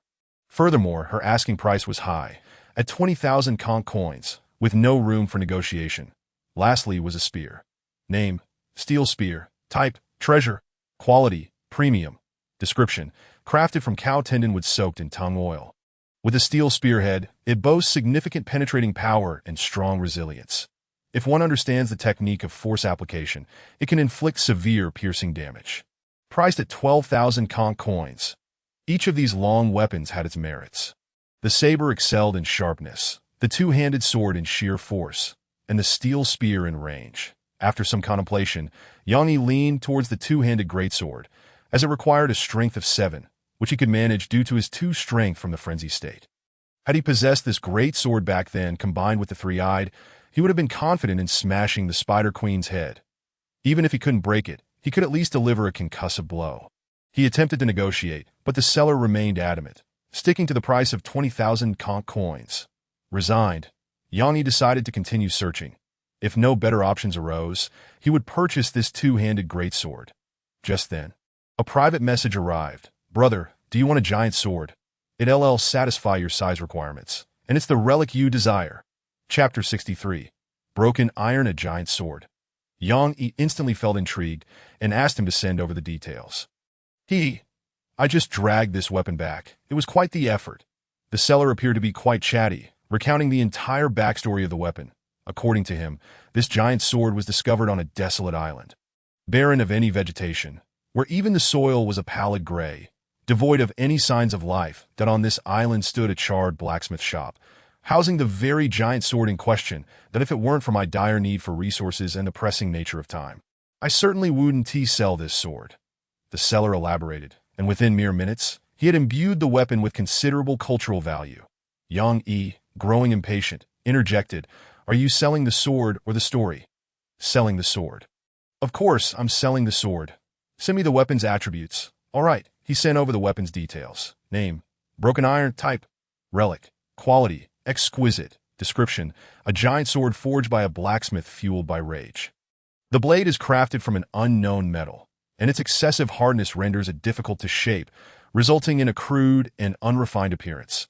Requires a strength of 9 to wield with difficulty and a strength of 10, the mortal limit, to master even minimally. Humans are too weak. Only by wielding such an item that defies logic can one slay. Accompanying this were images of the weapon. Upon viewing, Yang was taken aback, exclaiming in astonishment that to call this a sword seemed a gross understatement. It resembled a hefty slab of iron. It was hard to fathom the kind of individual, in what mental state, would forge such a deranged weapon.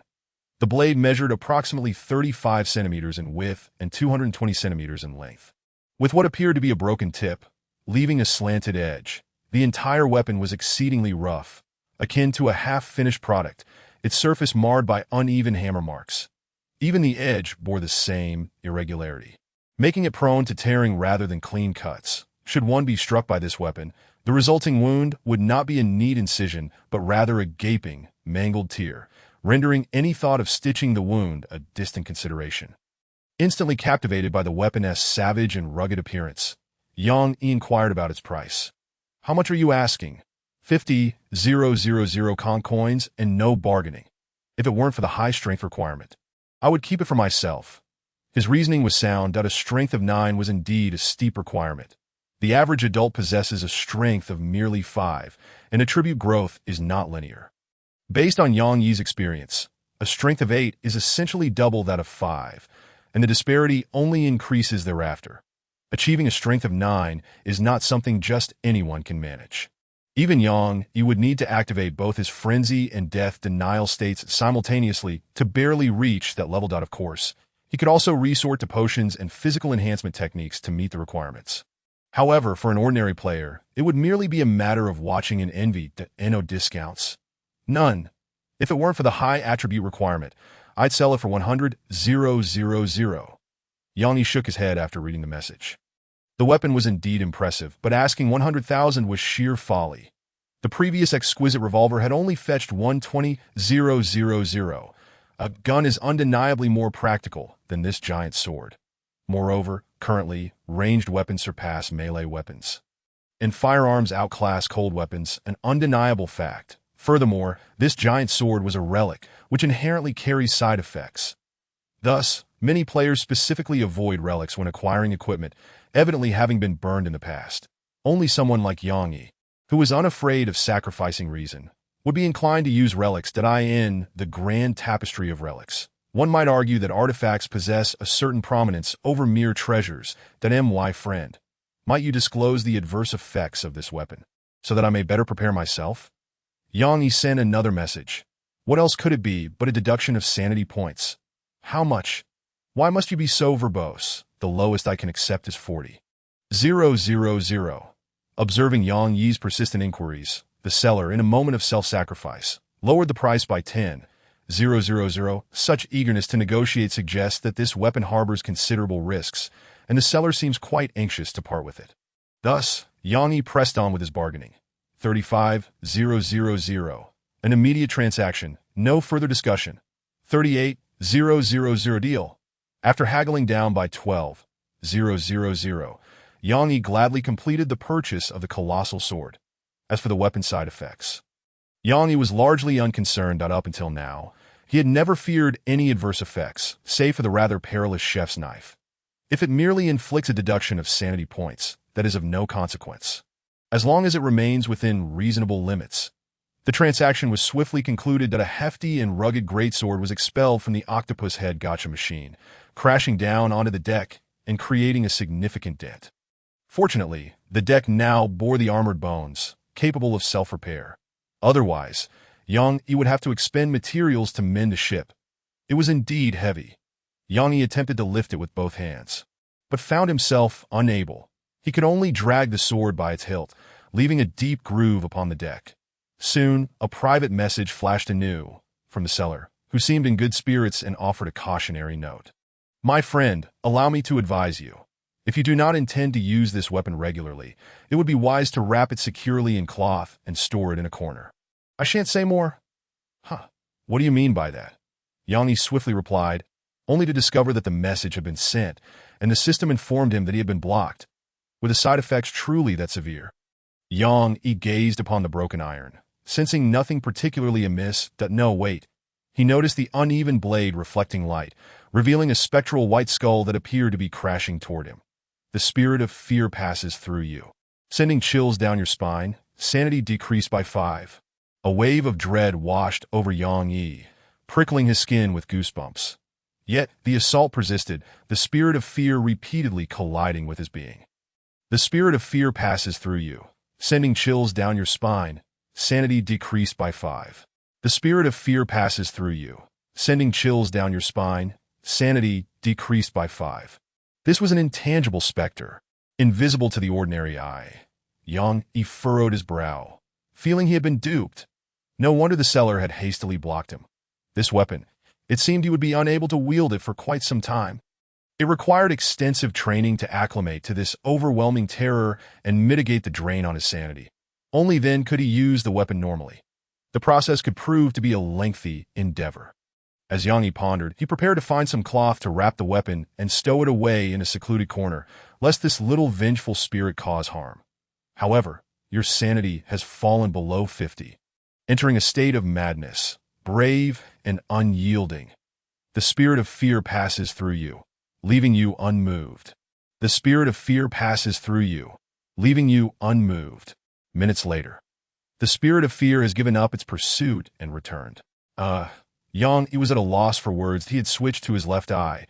As the third, I could still perceive such invisible entities to Yang Yi's view. The little skeletal spirit appeared with its eye sockets curving in a pitiful manner, slowly drifting back into the broken iron. Was there something oddly endearing about this sight? Yang Yi suddenly found himself amused by his own thoughts. The Tio considered this thing cute. Perhaps there was something slightly off with his mind. Chapter 64. Enhancing weapons. Yang Yi procured a piece of cloth and wrapped the broken iron, tucking it away into his greedy stomach, for the time being, unless he faced a creature of considerable size. It would be best to refrain from wielding this weapon. The primary issue lay in its demanding requirements, needing a strength of 9 yet, if he could elevate his base strength to 6, it would be much more manageable. After entering madness, he would only be lacking by 1, which could be compensated with potions. Next, he needed to seize the time to bolster his strength. After purchasing the broken iron, Yang Yi found himself with a mere 18,000 left. That he planned to use the remaining funds on miscellaneous items while also scouting for a bow, supplementing with resources if necessary. That he checked the world channel, but found no promising items. Currently, the market favored ranged weapons over melee ones, presenting an overwhelming demand with scant supply, especially regarding firearms. After private messaging several individuals, he discovered that all weapons had been sold. To procure a suitable bow would likely prove challenging. Nevertheless, Yang Yi had ample time to wait, as he intended to spend the next few days fishing at sea. Not spotting any suitable ranged weaponry, he began purchasing other essential items, all reasonably priced.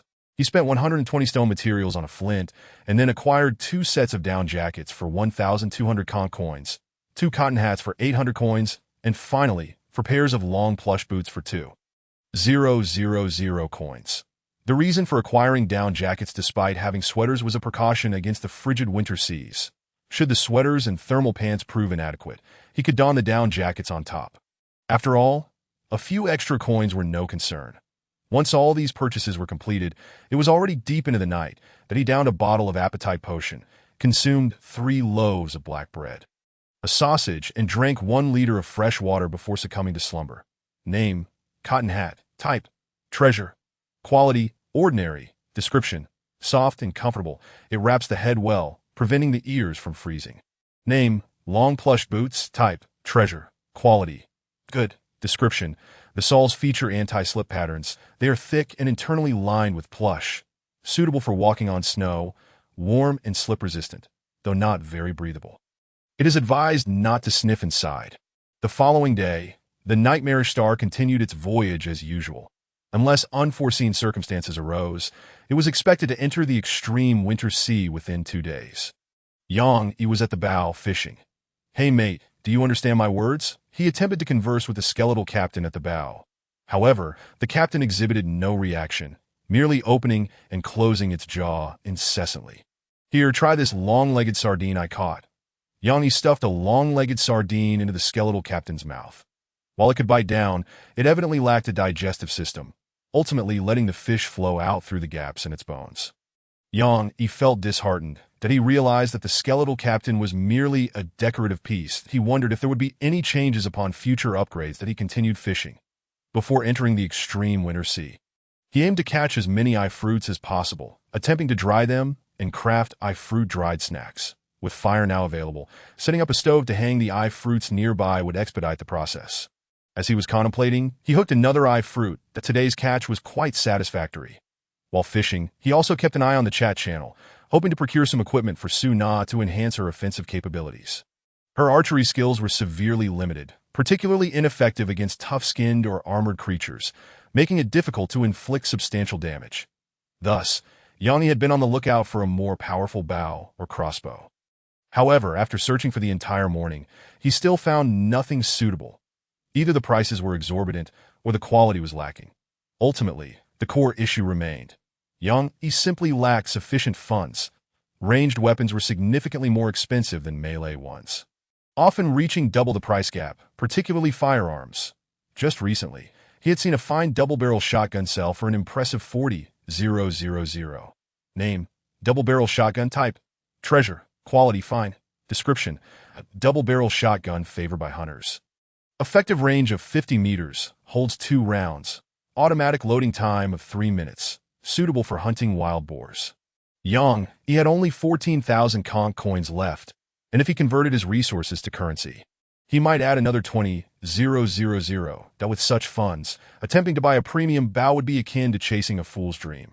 Yet, acquiring a fine bow would yield minimal improvement, lacking any substantial enhancement. Perhaps purchasing a fine bow and then using a low-tier craftsman-s inscription stone for enhancement would be the way to go. As Yang Yi contemplated, a sudden spark of inspiration struck him. While he couldn't afford a bow, he could certainly buy arrows. He searched for relevant keywords and indeed found something worthwhile.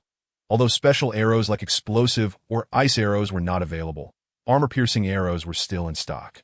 Name: triangular armor-piercing arrow. Type: consumable. Quality: good. Description: an arrow with penetrating capabilities, featuring a hollow tip that causes profuse bleeding upon impact, making wounds difficult to heal. After reading the description, Yang Yi decided to purchase these arrows. Their effectiveness far surpassed that of the iron arrows crafted through the rudimentary synthesis system. The only drawback was the price, at 300 conch coins per arrow. However, considering that arrows could be recovered, this price was quite reasonable that he promptly reached out to the seller. 250 conch coins per arrow. I'll take 30. Do you accept? Not selling. The seller was rather firm. Yang Yi attempted to haggle, ultimately settling at 280 conch coins each for a total of 40 arrows, spending 11,200 conch coins. His account now stood at a mere 2,800 conch coins. The remaining funds, Yang Yi decided to hold on to until he thought of something to use them for. "Su Na, I bought some armor-piercing arrows and placed them in your room." Yang Yi sent off the message, as Su Na was mostly immersed in her laboratory, and Yang Yi had no desire to delve into what she was up to. A few minutes later, she replied, "Got it." After completing these tasks, Yang Yi took out the low-tier craftsman-s inscription stone he had obtained earlier. This item could only enhance treasures, and Yang Yi had been holding on to it.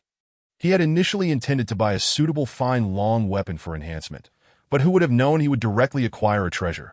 After a moment of contemplation, he decided to enhance the sea serpent's tooth. Yang Yi was not one for hoarding items. Such enhancement tools should be utilized when the time was right. Otherwise, it would be quite absurd if he died while having items that could bolster his combat strength left unused. He proceeded to enhance the sea serpent's tooth directly that a blinding flash of golden light swept across, transforming the attributes of the sea serpent's fang. Name: scorching sea serpent's fang, transmuted. Type: treasure. Quality: exquisite. Description: a dagger crafted from the fangs of a serpent, imbued with the power of flames and enhanced for exceptional sharpness. capable of inflicting burn damage upon wounds that it can unleash its fiery essence in a single burst, emitting a fan-shaped flame that ignites items within its vicinity. With a cooldown period of 48 hours. After utilizing the flame projection, the dagger will dim, ceasing to produce burn effects. Upon reading the information, Yang Yi felt immense satisfaction. He had not anticipated that the enhancement of the sea serpent's fang would grant it an active skill. This was a qualitative transformation. It seemed that once weapons were upgraded to exquisite quality, their attributes underwent significant augmentation.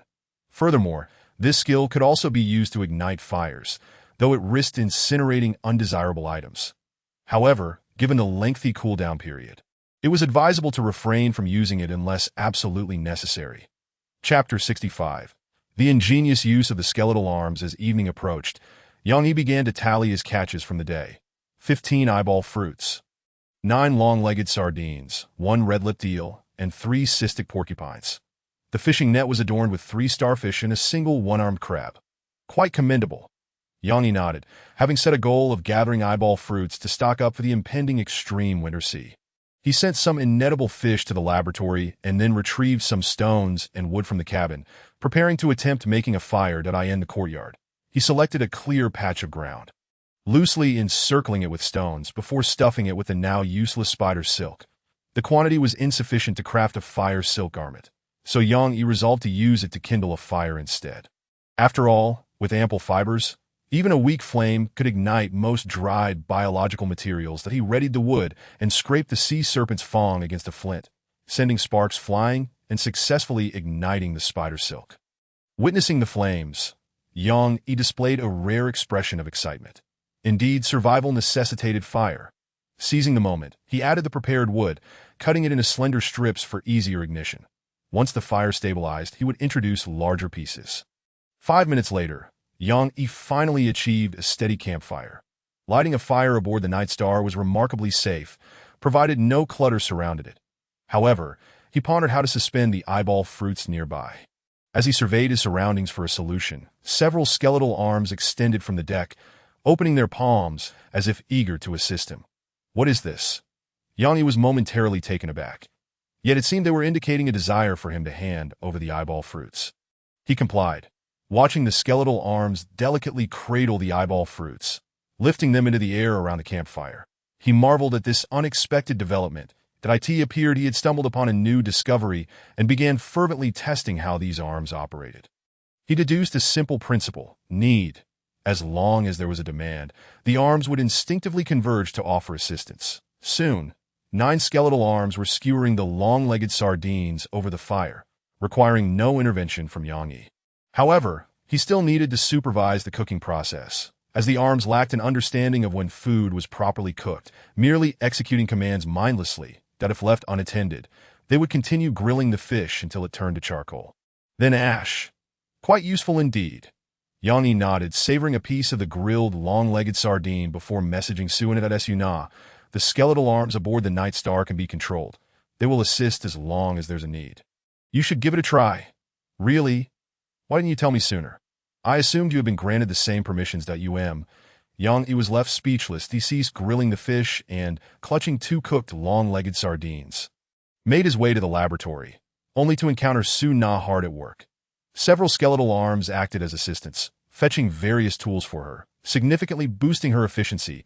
That a few arms were even spinning test tubes rapidly, shaking the liquids within a centrifuge. Yang Yi's eyes widened in astonishment, compelled to admire Suna's ingenuity. He handed her the 2 charred, long-legged sardines. Give it a try. I seasoned them with salt, and they should taste quite good. Suna accepted the grilled fish and took a tentative bite, quickly devouring it once she confirmed its delightful flavor. You have a fire now? She inquired. Indeed, I acquired a flint and placed it in the cabin.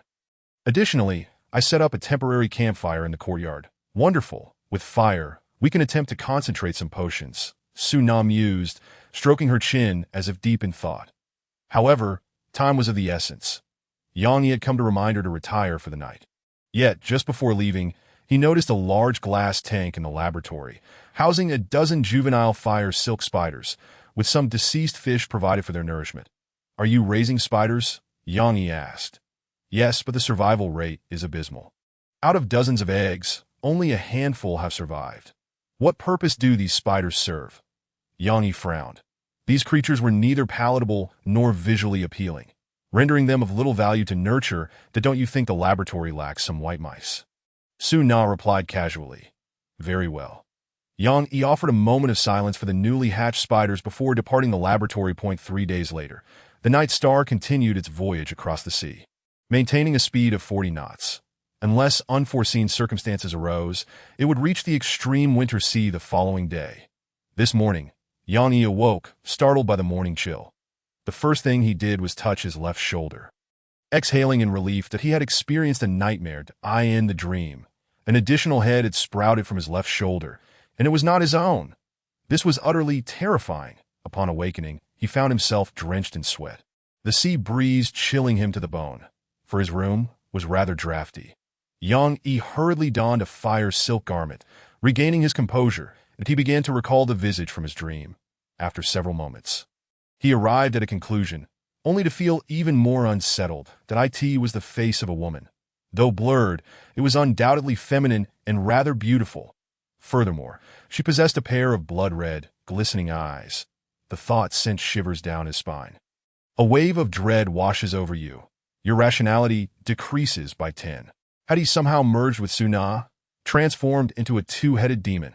How could that be? Yang Yi slapped himself to regain his composure. Over time, he had gradually come to understand the nature of this nightmare. It indeed possessed precognitive elements, but it was not a prophetic dream. Rather, it was a meticulously crafted nightmare that it would capture snippets of future moments, editing, omitting, and exaggerating them into terrifying visions. Yang Yi categorized these nightmares into 3 types. The first type involved surviving until the end of the nightmare, indicating that the danger was not lethal. For instance, dreaming of a siren with Su Na pointing a gun at him.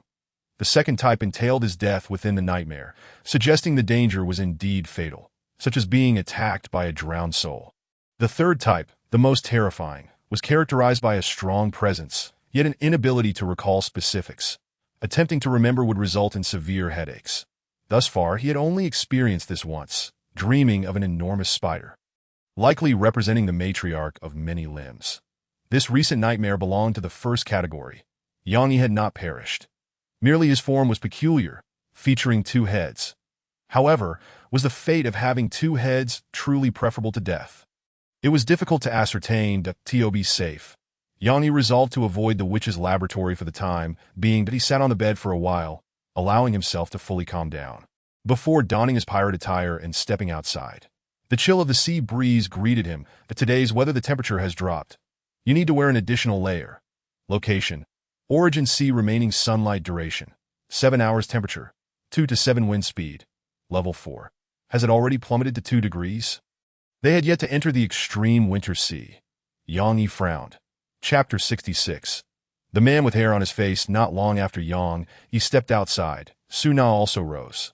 She opened her door, and the biting sea wind enveloped her, prompting her to promptly shut it again. 10 minutes later, the door reopened, this time revealing Su Na fully equipped, clad in woolen garments, a knitted cap atop her head, and long fleece boots on her feet. Although her witch's attire provided some warmth, it paled in comparison to specially designed winter wear. Yang Yi's keen eyes quickly caught a detail. Su Na appeared noticeably plumper, prompting him to tease, "Is it really that cold? We haven't even entered the extreme winter sea." Su Na ignored his comment, tacitly acknowledging her sensitivity to the cold. Meanwhile, Yang Yi engaged in morning exercises in the courtyard.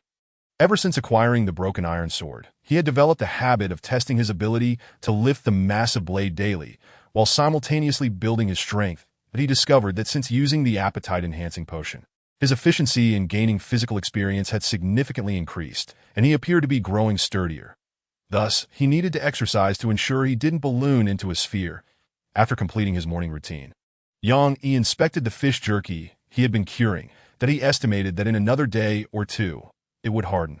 Since discovering the ingenious utility of the skeletal arms, Yang Yi had morphed into a ruthless capitalist, commanding these skeletal appendages to tirelessly smoke fish and dry eyeball fruits around the clock. The undead certainly did not tire. Even if they wished to, they lacked mouths to voice their fatigue. Once he finished inspecting, Yang Yi prepared to go fishing that he had previously attempted to have the skeletal arms fish for him, but they proved inept, unable to discern when to pull the line, leading to failure. Fishing was a task he could only undertake himself. After a whole morning, he had caught nothing at all. This could also be attributed to the influence of the extreme winter sea. Until the afternoon, he had only managed to catch one, and immediately pulled the rod that, oh, it's quite substantial. Yang Yi exerted considerable force to reel it in, nearly being dragged into the sea. Thus, he altered his strategy, loosening the line to let it tire itself out for a while, before reeling it in again, engaging in a protracted battle with this unknown fish. After 20 minutes, he finally glimpsed the true form of his catch. What is this? A large grayish-white disc was pulled up, its surface adorned with semi-transparent, gelatinous tentacles. With a powerful heave, Yang Yi lifted this disc, approximately 1 meter in diameter. It was then that he discerned its true nature. It turned out to be an enormous jellyfish, translucent, with its underside facing upwards as it was drawn in by Yang Yi. The jellyfish's head resembled a large disc, seemingly composed of a bony structure. Remarkably sturdy, Yang Yi prodded it with his spear multiple times, and it eventually became completely motionless. Name: iron-crowned jellyfish. Description: a colossal jellyfish, its head hardened due to abyssal pollution. Stings from its tentacles can cause pain for several days. It is edible and non-toxic when heated. The jellyfish's cap is hard, with high calcium and iron content, making it exceptionally durable and heat-resistant. Heat-resistant as well. Isn't this just a cooking pot? Yang Yi, who had been troubled by the lack of a pot, was pleasantly surprised to have caught one from the sea. He lifted the iron-crowned jellyfish, clearing a space for his skeletal arm, and then placed the jellyfish head down over the campfire to roast. Soon, the jellyfish's body began to melt, transforming into a thick goo, which then bubbled and boiled. Yang Yi took a sip, unable to discern any flavor, as his tongue went numb and lost all sensation. Did this jellyfish grow up eating Sichuan peppercorns? He initially contemplated discarding it, but suddenly realized that this substance could serve as a pepper oil. Thus, he bottled the melted jellyfish, while the remaining iron-crown cap conveniently served as a pot as evening fell. Yang Yi, having caught nothing else, decided to forego fishing and instead focus on exercising. Suddenly, he noticed a change on the nautical chart. A sea island appeared in the upper right corner. Although only a corner was visible, the estimated area seemed considerable. Yang Yi took the crystal ball to examine it closely. This was near the extreme winter sea region. How could he possibly encounter an island? After a moment's contemplation, he resolved to approach and investigate. Ignoring the island would not be a prudent choice. He altered his course, steering towards the island. The nautical chart began to reveal the island's full outline. Yang Yi misjudged the size. The island was not as large as he had imagined, for it was elongated, resembling a spindle, slightly wider in the middle. The entire island measured approximately 10 kilometers in length, with the widest part around 2 kilometers, larger than the previous Spider Island, but not by a significant margin. There were no other players' vessels in the vicinity of the island, suggesting a lack of ambush. Yang Yi continued his approach. Before nightfall, the Night Star was anchored 2 nautical miles from the island. That he took out his binoculars to observe the island, then gasped in surprise. Hey, how could there be a ship on the island? Blown over by the sea breeze? Wait! Yang Yi's heart raced. Along the coastline, he spotted a pair of glimmering green eyes. However, due to the dim light, he could not clearly discern what it was, but it appeared to be some sort of beast. He switched to his left eye, which had night vision capabilities that a checkered shirt. Was this individual a player? Yang Yi was taken aback, but why was he crawling on the ground? Sensing something amiss, he prepared to call Su Na over for a look. Su Na, come quickly to the ship's bow. He sent a message that, what's the matter? I've discovered an island, that there's a player with a furry face crawling on the ground. I'm on my way. Su Na dashed over, snatching the binoculars from Yang Yi to take a look. Meanwhile, Yang Yi focused on the crystal ball, puzzled if this strange creature was once a player. Then where was his ship? Surely, he couldn't have swum over. Could he? Su Na seemed thoroughly engrossed, taking her time before finally lowering the binoculars. His body must have undergone some transformation. A normal person's arms wouldn't be that long. We need to capture one for dissection to find out. Perhaps tomorrow. It's too late today. Yang Yi maneuvered the Night Star away. Night descended. He returned to the captain's cabin, lying on his bed, contemplating the peculiar individual on the island. unlike Su Na, who was intrigued by the creature's physical changes. Yang Yi was more curious as to why he hadn't noticed the ship. After much thought, he considered three possibilities. First, his ship had been dismantled by other players. Second, his ship had the ability to become invisible. Third, his ship had vanished after his death. All three scenarios were plausible. As for the last possibility, Yang Yi speculated it might be a system recovery mechanism. Upon a player's death, their ship would not remain indefinitely, but would disappear after a certain period. System recovery. If it were a special ship, wouldn't that make it a rare item, since there was only one? Or perhaps after recovery, the blueprints would manifest in some other form. Yang Yi had no way of knowing. But perhaps answers would emerge in the future. Chapter 67. On the island the next day at dawn, Yang Yi navigated the Night Star closer, anchoring on the southern side of the island. This was a spindle-shaped island. Bulging in the center, with a maximum width of about 2 kilometers, a damaged, half-submerged colossal ship rested at the island's center, seemingly having been there for quite some time, its surface covered with vegetation. Yang Yi did not rush to disembark, but instead checked the crystal ball again to confirm there were no other players' vessels in the vicinity. Only then did he proceed with his next action. Raising his gun above his head and firing a shot into the sky, boom! The gunfire rang out sharply that if all went well, he could attract the island's inhabitants with the sound. Last night, he had observed the creature wandering along the southern coast. 2 minutes later, there was movement on the island, and 2 hairy-faced beings emerged. One was the checkered shirt man from last night, and the other was a woman, also hairy, with long limbs and fingers that glistened black. They scuttled towards him on all fours, stopping at the water's edge, lifting their fur-covered faces to gaze at the Night Star. Naturally, Yang Yi would not allow them to make the journey in vain. He maneuvered the Night Star, adjusting its position, aiming the thick, rusty cannon at them, and fired 2 fist-sized cannonballs. Bang! The submerged cannon fired, the sound not particularly crisp, resembling the noise of water balloons bursting, within 100 meters. Both cannonballs struck their targets with precision, the tremendous force severing the creatures in half, leaving behind a heap of parts and 2 deep impressions in the sand. What was that cannon for? Su Na protested. The 2 creatures, intact just a moment ago, had been reduced to a pair of heaps of parts right before her eyes. This would certainly complicate dissection, not knowing how formidable they were. I decided to test the waters with the cannon, that if the cannon couldn't take them out, then it would be too dangerous to approach the island. Yang Yi replied. His words left Su Na without a counterargument. Don't worry, based on my gaming experience, if there's a second one, there will definitely be a third. At that point, you can handle it yourself. I won't interfere. Yang Yi continued, then controlled the ship, seeking a suitable place to anchor and disembark. These creatures were not particularly strong, far inferior to the gluttonous guest. If it had been a gluttonous guest, it likely wouldn't have been killed by that cannon shot unless it had struck directly on the head.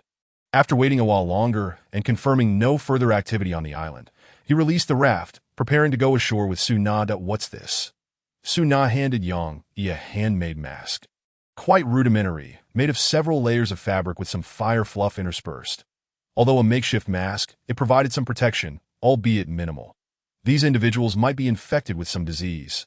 Precautions are necessary. With that, she donned the mask and climbed down the ship's ladder. Successfully leaping onto the raft, Yang Yi followed closely behind. The 2 of them paddled, in reality, using long, flat wooden boards, the raft ashore smoothly. Su Na rushed towards the corpse at the first opportunity. Yang Yi, however, remained vigilant, dragging the raft up onto the beach. Once he confirmed it was safe, he approached to inspect the body on the ground. Name: half-werewolf Xie Donglei. Description: infected with the frenzied wolf disease.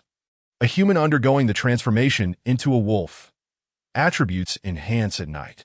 Half-werewolf, frenzied wolf diseased, and oh wonder these beings moved on all fours. Their eyes glowed green at night. Yang Yi mused then, as if discarding something filthy. Tossed away the half-ear he had been holding, rinsing his hands in the seawater, but he had not anticipated that Su Na's guess would prove accurate. It was indeed a disease. Hopefully, this illness isn't airborne. Otherwise, that would spell trouble, Yang Yi thought to himself. Meanwhile, Su Na, wielding a witch's dagger, crouched before the half-corpse. She used the dagger to cut open the checkered shirt, examining the body. The injuries were severe. It had been severed in 2. With innards strewn about, Su Na observed the damage to the man's clothing and the healed scars on his skin, deducing, This individual had been clawed by something before, and the wound had healed. Thus, this frenzied wolf disease was likely transmitted through wounds that if that's the case, then his claws or teeth might also harbor the pathogen.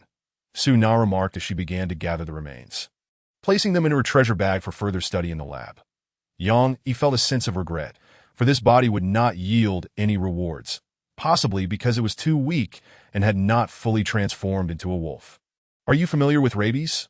Su-na suddenly inquired, an infectious disease that can be contracted through bites or scratches from animals, with a mortality rate of up to 100 once symptoms appear. Yang Yi casually replied that that's right. Rabies has an unpredictable incubation period and manifests rapidly. Infected individuals develop extreme hydrophobia, heightened agitation, and aggressive behavior. Su-na picked up a piece of skin tissue, examining it closely. Have you noticed that even in death, their muscles remain taut? Their body hair stands erect and elongated, accompanied by copious sweating. She further examined the half-werewolf's eyes and teeth, along with the grotesquely elongated arms and claws. The pupils were constricted to a pinprick, the teeth sharpened, the arm bones elongated, and the phalanges pierced through the fingertips, transforming into claws. Su-na spoke while recording her observations. Yang Yi sensed a hint of danger. Fixating on the island's vegetation, noticing the leaves rustling. Soon, 3 half-werewolves emerged from the woods, one of which was covered in gray fur, its nose elongated as it began to transform into a wolf-like visage. Their constantly twitching nostrils suggested they were lured by the scent of blood. Which one do you want? Yang Yi asked nonchalantly, his flintlock rifle silently aimed. The one with the most fur is mine, Su-na declared, drawing her longbow and knocking a bodkin arrow. Agreed.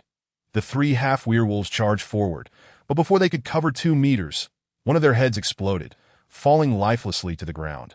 The furriest of them was struck in the knee by an arrow, losing its balance and collapsing. Almost immediately, another bodkin arrow found its mark in its throat, toppling it by the time the last half-werewolf had run 5 meters. It was left all alone. Yet it showed no fear as it lunged towards Yang Yi and Su-na. Then, it witnessed Yang Yi lifting the eye patch from his left eye, followed by darkness enveloping its vision, leaving it unaware of its impending fate as the sea serpent's fang precisely pierced its eye socket. Yang Yi adjusted his eye patch, delivering a shot to the half-werewolf's remaining eye to prevent it from feigning death, before extracting the sea serpent's fang. Meanwhile, the fur-covered half-werewolf staggered back to its feet. Despite arrows lodged in its knee and throat, it somehow managed to rise. Blood gushed from its wounds, for the bodkin arrow possessed a hemorrhagic effect, with porous tips that hindered healing and caused continuous bleeding. Su-na frowned, aiming a few more arrows at its neck. Had she not wished to preserve an intact brain, she would have aimed for its eyes long ago. Ultimately, several more arrows pierced the half-werewolf's neck, causing it to bleed profusely until it could no longer rise. Drag that furry werewolf closer. I'll board and use the grappling hook to pull it onto the ship, Su-na instructed before sprinting towards the raft. Yang Yi approached the furrier half-werewolf, realizing it had not yet succumbed, though its breathing was growing faint. Judging by the blood loss, survival was impossible. Under Yang Yi's watchful gaze, the half-werewolf finally ceased breathing. He then dragged the body to a suitable spot on the shore and signaled the Night Star with an OK gesture. The grappling hook flew in and precisely secured the half-werewolf's corpse. Chapter 68. The Radiant Goddess. After Su-na boarded the ship, she had no intention of disembarking, opting instead to dissect the half-werewolf's body in the laboratory. Yang Yi remained on the shore, surveying the surrounding corpses, noting that their clothing was thin, indicating that the temperature had not been low upon their arrival to the island. The frigid seas were still a considerable distance away. It was likely that these individuals had fallen victim to the feral wolf plague days prior, wandering this island. While searching through the half-werewolf corpses, he discovered several pieces of equipment. Name, survival knife, type, treasure, quality, fine, description, a sturdy and portable survival knife. Favored by survival enthusiasts, suitable for skinning, cutting meat, carving, and hammering. The handle features a non-slip design and is corrosion-resistant. Name, hand axe, type, treasure, quality, ordinary, description, a small axe with a good grip. Designed for easy portability and throwing. Name, flare, type, consumable, quality, good, description, a spherical object that emits a strong light when struck against the ground, illuminating the surroundings and repelling creatures that thrive in darkness. Name: Quick Heal Bandage. Type: consumable. Quality: good. Description: a unique bandage that stops bleeding and accelerates healing of the wound and its surroundings. Yang Yi laid out the items he had found. His brow furrowed. The equipment of these individuals was commendable. Not only did they possess secondary weapons, but also practical items for recovery. Moreover, this was not the entirety of their gear. They had undoubtedly utilized some. Somewhere on the island, their primary weapons likely lay scattered. However, the source of Yang Yi's concern was the 2 bottles of transparent liquid among the items that he was very familiar with this liquid, having consumed it several times before. Name: holy water. Type: consumable. Quality: fine. Description: blessed pure water that can be ingested or used externally. It can also serve as a throwing weapon. When facing demonic entities, holy water is always in abundance. It can cure various toxins and curses, accelerate wound healing, and slightly restore energy. Could this holy water cure the feral wolf plague? Yang Yi pondered, lifting one of the bottles. Simultaneously, he recalled a piece of information he had seen in the first issue of the weekly magazine, where Zhou Dai was recruiting teammates to conquer an island inhabited by werewolves. This island was likely the very one beneath his feet, as the coincidences were too numerous to ignore. Had they been annihilated by the werewolves? Yang Yi speculated. Yet soon he sensed something amiss, that if they had been attacked by werewolves, how could there be so many intact corpses? They would have been utterly unrecognizable by now. Moreover, why weren't the werewolves drawn to the scent of blood? Were they lurking on the other side of the island? Yang Yi's gaze shifted to the island's forest. Sensing an underlying danger, that he decided to halt his exploration for the time being, attempting to use his peering skill to assess the situation aboard the Radiant Goddess. "Suna, pull me aboard." Yang Yi sent the message that a few minutes later, a claw seized him and pulled him into the cabin of the Night Star. Yang Yi first handed the survival knife to Suna, noting that this knife was of a higher grade than his witch dagger, and thus sharper. He then made his way to the deck, producing a crystal ball to activate his peering skill. Before commencing, he sent several messages to Zhou Dai to ascertain her status. The ability to send messages indicated she was alive and had not been removed from the roster. She was still among the living. The message was successfully transmitted. Yang Yi reflected on the incident with the sweaters a few days prior, during which he had contacted Zhou Dai, yet she had not responded. That it was likely that she had already encountered trouble then. Searching Radiant Goddess. The crystal ball swiftly displayed coordinates and imagery. Yang Yi cross-referenced the marine chart, confirming that the coordinates pointed to this very island. However, the imagery revealed no ship, merely the island's coastline. Could the ship have sunk? He noted the coordinates and maneuvered the Night Star toward that location. That it wasn't far, situated on the right side of the spindle-shaped island. Upon reaching the vicinity, Yang Yi stood on the deck, scanning the surroundings, seeing no sign of fur, and the sea surface appearing normal. Yet, the peering skill indicated that the Radiant Goddess coordinates lay right there. That a sudden thought struck him, prompting Yang Yi to lift the eye patch and attempt to use his third eye. At last, a vessel nearly 40 meters in length came into view, adorned with exquisite patterns along the sides, and at the bow stood a lavish statue of a goddess that a sheer, translucent veil cascaded down from the top of the mast, enveloping the entire ship. Observing this vessel, Yang Yi noted the presence of a church on board, not insignificantly sized, located in the ship's midsection. Through the windows, he could see intricate decorations and a statue of a goddess devoid of arms, exuding solemnity and sanctity. Gazing at it for an extended period brought a sense of tranquility, as if one had found redemption. Quickly retracting his gaze, Yang Yi realized he held no fascination for these deities.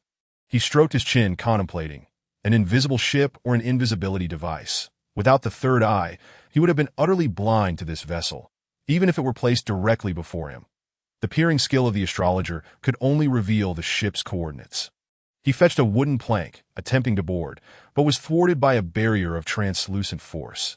This indicated that Zhou Dai was indeed alive and most likely situated on this very island. He swept his third eye across the surroundings once more, but found no signs of a second invisible ship. What to do? Yang Yi felt a pang of frustration, bound by the rules. He could not plunder this uncrewed vessel, nor could he even sink the Radiant Goddess. The system seemed intent on centering the conflict around the captain. Only by eliminating the captain could he seize the spoils of victory. After a moment of contemplation, he resolved to disregard the ship for the time being. He bore no deep animosity toward Joe Dye, nor did he possess any overwhelming sense of loyalty. The notion of risking his life to rescue someone was utterly out of the question. He was merely curious. What lay on this island that warranted her recruiting so many individuals for an expedition? Yang Yi's gaze turned to the island. This position was quite close to the massive ship on the island. He had reason to believe they had come specifically for that grand vessel. Unfortunately, the dense woods obstructed his view, and even with his third eye, he could only discern that the ship was ancient, older than Yang Yi himself. However, the specifics of its contents remained unknown to him. What he could ascertain was that, when intact, this ship was quite substantial. Should he venture forth? Yang Yi hesitated, from a risk-averse perspective. He ought to retreat, to seize the moment and withdraw. Yet, consistently avoiding risks would lead him nowhere in this vast ocean, that if he abandoned this island, he might have to forsake the next one as well. After a few such instances, Yang Yi's seafaring career would essentially come to an end, leaving him no choice but to join an organization for protection. Having reached this conclusion, Yang Yi made his decision. In the future, upon encountering islands, he would not abandon exploration unless absolutely certain of overwhelming danger. Even if this island harbored werewolves, Yang Yi felt no trepidation. After all, he was no longer the same Yang Yi. Bolstered by the third eye, he was confident he could take down a werewolf with a single shot. Moreover, he possessed the sea serpent's fang. With his resolve to land on the island solidified, Yang Yi maneuvered the Night Star back to the location where he had first disembarked. The coastline remains tranquil, with several lifeless bodies strewn upon it, yet no new half-werewolves have emerged. Yang Yi surmises that the congregation of these half-werewolves in this locale must undoubtedly have a purpose. As for the vessel on the island, it appears akin to a spider's lair, warranting a cautious approach that it would be prudent to ascertain the fate of these players before embarking on further exploration. Chapter 69. The Wolf's Den Suna. Have you made any new discoveries? Yang Yi inquired, standing at the threshold of the witch's laboratory without stepping inside. Since the advent of fire, this laboratory has undergone notable transformations, now incorporating flames. Additionally, a large black cauldron occupies a corner, an archetypal feature of a witch's abode, ample enough to accommodate an adult for a bath. Within it, a mysterious liquid bubbles, occasionally revealing indistinct objects swirling within upon hearing the commotion. Suna glanced up at Yang Yi before resuming her focus on dissection. Clad in a mask and plastic gloves, she held what appeared to be the stomach and digestive tract of a half-werewolf. She was currently inspecting its contents after several seconds. Suna finally responded, "The skeletal structure of this half-werewolf exhibits multiple deformities, enhancing its running capabilities. However, its brain shows signs of regression. I did not inquire about that." Yang Yi promptly interrupted her lengthy exposition. "What I wish to know is whether you can concoct a poison, perhaps a lethal potion to eliminate the werewolves on this island." But Suna halted her actions and shot him a disdainful glance, replying, "No. The cellular activity of these half-werewolves is exceedingly high, and their metabolism is rapid, that if they were in their complete form, it might be even more formidable. Toxins would be difficult to render effective." Yang Yi pursed his lips, realizing that poison would not be a viable option. Disappointed at the lack of desired information, he prepared to turn away when Suna called out once more, "You'd best avoid being scratched or bitten by a werewolf. Should you contract lycanthropy, I cannot guarantee I could restore you. Rest assured, I shall exercise caution." Yang Yi waved his hand dismissively as he retreated to the deck and entered the captain's cabin. Upon emerging, he had donned a new attire, a sweater, thermal pants, webbed gloves, and plush boots. He was not particularly concerned about the cold. Rather, he aimed to guard against potential scratches. Layering his clothing would afford him some protection. Furthermore, Yang Yi had no intention of engaging in close combat with these half-werewolves. Such a confrontation was unnecessary. Subsequently, he meticulously gathered the items he intended to take, including weapons, potions, water, and provisions. Among the potions were Crimson Potion, 2 bottles of Regeneration Potion, and an unidentified Orange Potion. Once prepared, he assessed his state, confirming that all was in order before lowering the raft and once again setting foot on the island. The shoreline remained unchanged, save for a few sea birds, dark as ravens yet larger, feasting upon the corpses, to Yang Yi's surprise. They did not flee as he approached. Instead, they opened their beaks and emitted a harsh, croaking sound. Bang! The gunshot rang out. Feathers scattering. One seabird was instantly reduced to a pulp, causing the others to take flight. The coast returned to its peaceful state. Yang Yi approached, retrieving a feather. Name: Sea Raven. Description: a scavenging sea bird resembling a raven. Equipped with sharp teeth, often appearing at low tide to consume the remains of dead fish. Edible, with a flavor reminiscent of carrion. After reading the information, Yang Yi dismissed the notion of roasting the seabird, as he had no desire to prepare waste on the ship. Departing from the coast, he ventured towards the forest. Embarking on an upward exploration, he discovered numerous chaotic footprints on the ground, likely left by this group of half-werewolves. The nearby trees bore numerous claw marks, indicating their frequent presence in the area. As Yang Yi delved deeper, he stumbled upon remnants of shells and scales scattered on the ground, presumably from fish and marine mollusks. It appeared they had come to the coast in search of sustenance. He pursued the direction of the concentrated food remnants and soon detected a foul odor. It was the unmistakable scent of a wild beast. A blend of excrement, decay, and musk. Indescribable. Following the source of the stench, he inevitably uncovered the den of these half-werewolves. That a large pile of soft branches had been collected and laid upon the ground, adorned with numerous torn fragments of clothing, resembling makeshift bedding. Scattered about were a multitude of bleached human bones, stripped of any flesh. Yang Yi casually picked one up, acquiring information. Bone, Zhongfan. He collected several others, identifying both the same and different players' remains. Ultimately, Yang Yi concluded that 8 players had fallen victim to this pack of half-werewolves. That he snapped a photograph and sent it to Su Na. I have discovered the den of the half-werewolves, littered with an abundance of human bones. At least 8 individuals have perished in no time. Su Na replied, these half-werewolves possess a formidable digestive capacity and are not picky eaters. I discovered putrid flesh and bone fragments within their stomachs. This indicates they are scavengers with potent digestive abilities. The bones on the ground are likely remnants too tough for them to chew. Scavengers? Yang Yi pondered, collecting a thigh bone which bore numerous bite marks. This suggested that the half-werewolves had bitten it, but failed to shatter it, and he even speculated that these bones might serve as dental tools for the half-werewolves.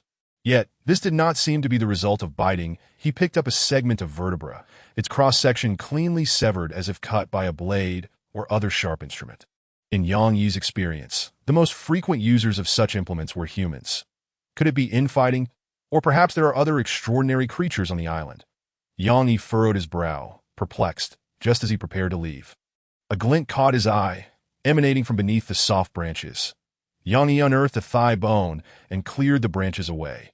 What lay before him was a cache of weapons and equipment, including armor, long swords, shields, great axes, and even flails, crossbows, and bows. That appeared these had been amassed by the werewolves, who might have forgotten how to wield them but subconsciously recognized their significance, thus hiding them beneath the branches. Name: steel plate armor, damaged. Type: treasure. Quality: ordinary. Description: a robust full-body plate armor that, while offering substantial protection, impairs mobility and visibility, increasing energy expenditure. However, it has become severely deformed and cannot be worn properly. P.S. Armor with damage rates exceeding 30 will display as damaged. Those below will recover after 24 hours. Name: chainmail. Type: treasure. Quality: excellent. Description: a chainmail composed of small iron rings, protecting the upper body and legs, lightweight and flexible, effectively resisting slashing and piercing attacks. Name: fine steel longsword. Type: treasure. Quality: excellent. Description: a sturdy and sharp longsword, a knight's standard equipment. Name: iron shield, damaged. Type: treasure. Quality: ordinary. Description: a wooden shield covered with a layer of iron, but severely damaged, significantly reducing its protective capability. Name: long-handled axe. Type: treasure. Quality: good. Description: a durable and powerful long-handled axe, suitable for chopping wood and self-defense. Name: spike flail. Type: treasure. Quality: excellent. Description: a flail adorned with spikes, its head weighing 10 pounds, capable of easily crushing a canine skull. Name: hunter's bow, degraded. Type: treasure. Quality: excellent. Description: a hunter's bow imbued with the power of wind, enhanced by the wind's influence for greater range and penetration, causing arrows to inflict severe lacerations and bleeding. Name: rough crossbow. Type: treasure. Quality: good. Description: a small, user-friendly crossbow capable of firing small arrows, with a 10-arrow capacity per load. While most weapons were singular, there were 7 crossbows, suggesting they had been procured in bulk. This group possessed commendable equipment, with both armor and weapons. The hunter's bow would be an excellent gift for Suna. Yanni sent the information regarding the bow to Suna, then picked up the ironwood shield from the ground. It bore distinct claw marks, having not only punctured the iron, but nearly penetrated the wooden shield. Just how formidable are the fully transformed werewolves? Yanni pondered, frowning that he donned the chainmail beneath his attire and methodically stowed the various pieces of equipment into his storage pouch, considering it an unexpected boon. Whoosh! Yanni tested the crossbow, confirming it was operational and that it still contained arrows. He opened the quiver to find it could hold 10 arrows, all specially crafted and relatively short, yielding modest power. The mechanism resembled that of a bolt-action rifle. Each shot necessitated a press of the quiver. Though it paled in comparison to firearms, it was certainly simpler than a bow and had a reasonable rate of fire. Having secured all items in his pouch, Yanni departed from the wolf's den. If there were no unforeseen circumstances, it seemed the island had indeed witnessed a fierce battle, surely leaving traces of the conflict, where he might uncover further clues. Chapter 70. The Sacred Box. 2 hours later, Yanni approached the central region of this spindle-shaped island, that he was still about a kilometer away from the wrecked giant ship on the island. Here, he discovered numerous signs of battle. The ground was strewn with overturned soil, flattened grass, and even a few broken trees. These trees, though only wrist-thick, were not easily snapped. Moreover, he found several damaged weapons on the ground, all of which lacked recovery value, including 2 broken swords, a shield with holes, and a severed sickle that in the nearby clearing. A considerable number of damaged arrows lay scattered, seemingly collected in the aftermath of battle. Had someone been tidying up the battleground? Yanni furrowed his brow. In his view, only players would engage in such activities, and only upon triumphing over the werewolves could they have the opportunity to do so. The 3 pits at the periphery further substantiated this notion. Each of these depressions, approximately half a meter deep and just large enough to entomb a person, appeared to have been dug out after having been filled, indicating that something had unearthed the bodies. Upon closer inspection of the traces, Yanni discerned that they seemed to have been excavated by hands or claws, leaving no doubt that the perpetrators were indeed half-werewolves. Their acute sense of smell and scavenging tendencies would ensure they did not overlook corpses buried superficially. After examining the remnants of the battlefield, Yanni was convinced that this group of players had succeeded in defeating the werewolves. Subsequently, they must have cleaned the area and buried their fallen comrades. However, due to the infection of the lycanthropy disease, some players had transformed into half-werewolves. But what of the werewolves' bodies? Surely they did not share Suna's peculiar habit of taking the corpses with them? Yanni pondered, his confusion deepening that he meticulously re-examined the battlefield. Although he found no werewolf corpses, he did uncover a robust, decaying finger, cloaked in gray bristles and tipped with claws that gleamed with a metallic luster. Name: Gray Werewolf's Claw. Description: the claw left behind by a fully transformed patient infected with the lycanthropy disease. Yanni stared at the information in a daze. That it only revealed details about the claw, not the gray werewolf itself. The existence of such information could only imply that the gray werewolf had survived, leaving behind a solitary finger. Yanni placed the putrid digit into his satchel. Feeling the situation grow increasingly enigmatic, he cast his gaze towards the distant massive vessel. Surely it harbored more intelligence and clues. Nonetheless, Yanni remained convinced that this group of players had triumphed. At the very least, driving back the werewolves. He glanced at the time. 6 hours remained until dusk, ample for further exploration. With his energy at 88 and other stats nearly full, he resolved to continue his investigation. Thus, he made his way towards the colossal ship, fully aware that he must remain vigilant, ever prepared to confront potential adversaries and ready to employ his third eye, potions, or even spells that he advanced further. Yanni found himself just 500 meters from the massive ship. Here, the trees could no longer obscure its imposing silhouette. The vessel was only half intact, its hull marred and overgrown with moss. Vines and grass. Rusted metallic patterns adorned the ship's edges, exuding an aura of ancient mystique. Nearby, an overturned cannon, towering to the height of a man, lay smothered in dust and even sprouting weeds, rendering it unusable. Yang Yi halted in place and utilized his third eye to scan the ship. However, his ability to see through it was limited. He could not discern the contents within. What remained certain was that this ship had been moored here for an extensive period. At least several decades, if not centuries. Suddenly, Yang Yi's enhanced vision detected an unusual area that was a section of felled trees. Yet, one would not typically commence logging in the heart of an island. And the timber had been left behind. Cautiously, he observed that the cut ends of the trees were clean, severed with precision, suggesting the use of a remarkably sharp instrument. Moreover, the air was thick with a peculiar odor. Yang Yi recognized this scent. It had pervaded the spider's lair, a gruesome sight of dismemberment, reminiscent of the lingering stench of a slaughterhouse. Such an aroma could only arise from the spilling of copious amounts of blood. Thus, it was highly probable that a massacre had recently occurred here, leaving trails of blood behind. Surveying the area, Yang Yi found no corpses, only traces of drag marks, indicating that the bodies had been removed by some creature. Judging by the direction of the drag marks, it was likely the work of half-werewolves who seemed particularly fond of consuming corpses. However, one drag mark stood out. It was a dark brown shoe print, stained with blood. Leading towards the giant ship, Yang Yi stepped closer to compare it with his own foot. The footprint was small, akin to that of a sneaker, likely belonging to a female, that he speculated further, upon closer examination of the marks. He discerned additional details. The dragged corpses likely numbered 5, corroborating the bones discovered at the half-werewolf camp. These half-werewolves must have been survivors of the slaughter. Coincidentally, they too had succumbed to the lycanthropy disease, rapidly exhibiting symptoms before returning to haul away the bodies. Could it be that the creature responsible for this massacre could discern who had contracted the disease and deliberately spared them? Yang Yi searched the vicinity but found no further traces, only a finely crafted wooden box lying on the ground, its lid cast aside. Name: Holy Box. Description: a blessed wooden box, the contents of which are known only to the holy armies responsible for it. It is exceedingly sturdy and nearly impossible to open from within. No grade or type. Yang Yi was somewhat taken aback as he picked it up for closer inspection. The box was entirely white, adorned with intricate golden patterns resembling thorns, appearing both exquisite and beautiful.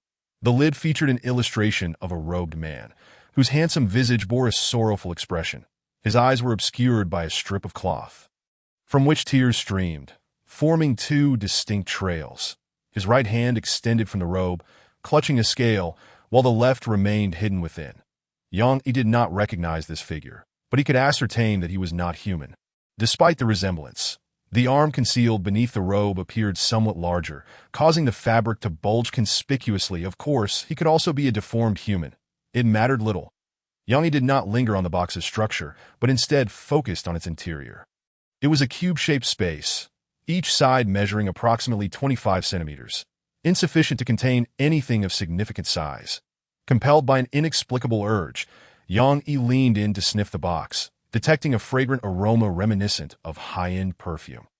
This suggested that the box had not been empty prior, and indicated that whatever it had contained was likely of considerable significance. All signs pointed to the conclusion that this holy box was anything but ordinary. It likely held some living entity. It was plausible that the players who had ventured onto the island had discovered the holy box, and one among them, unable to resist curiosity, had opened it and released the creature within, precipitating the ensuing massacre. This was Yang Yi's conjecture.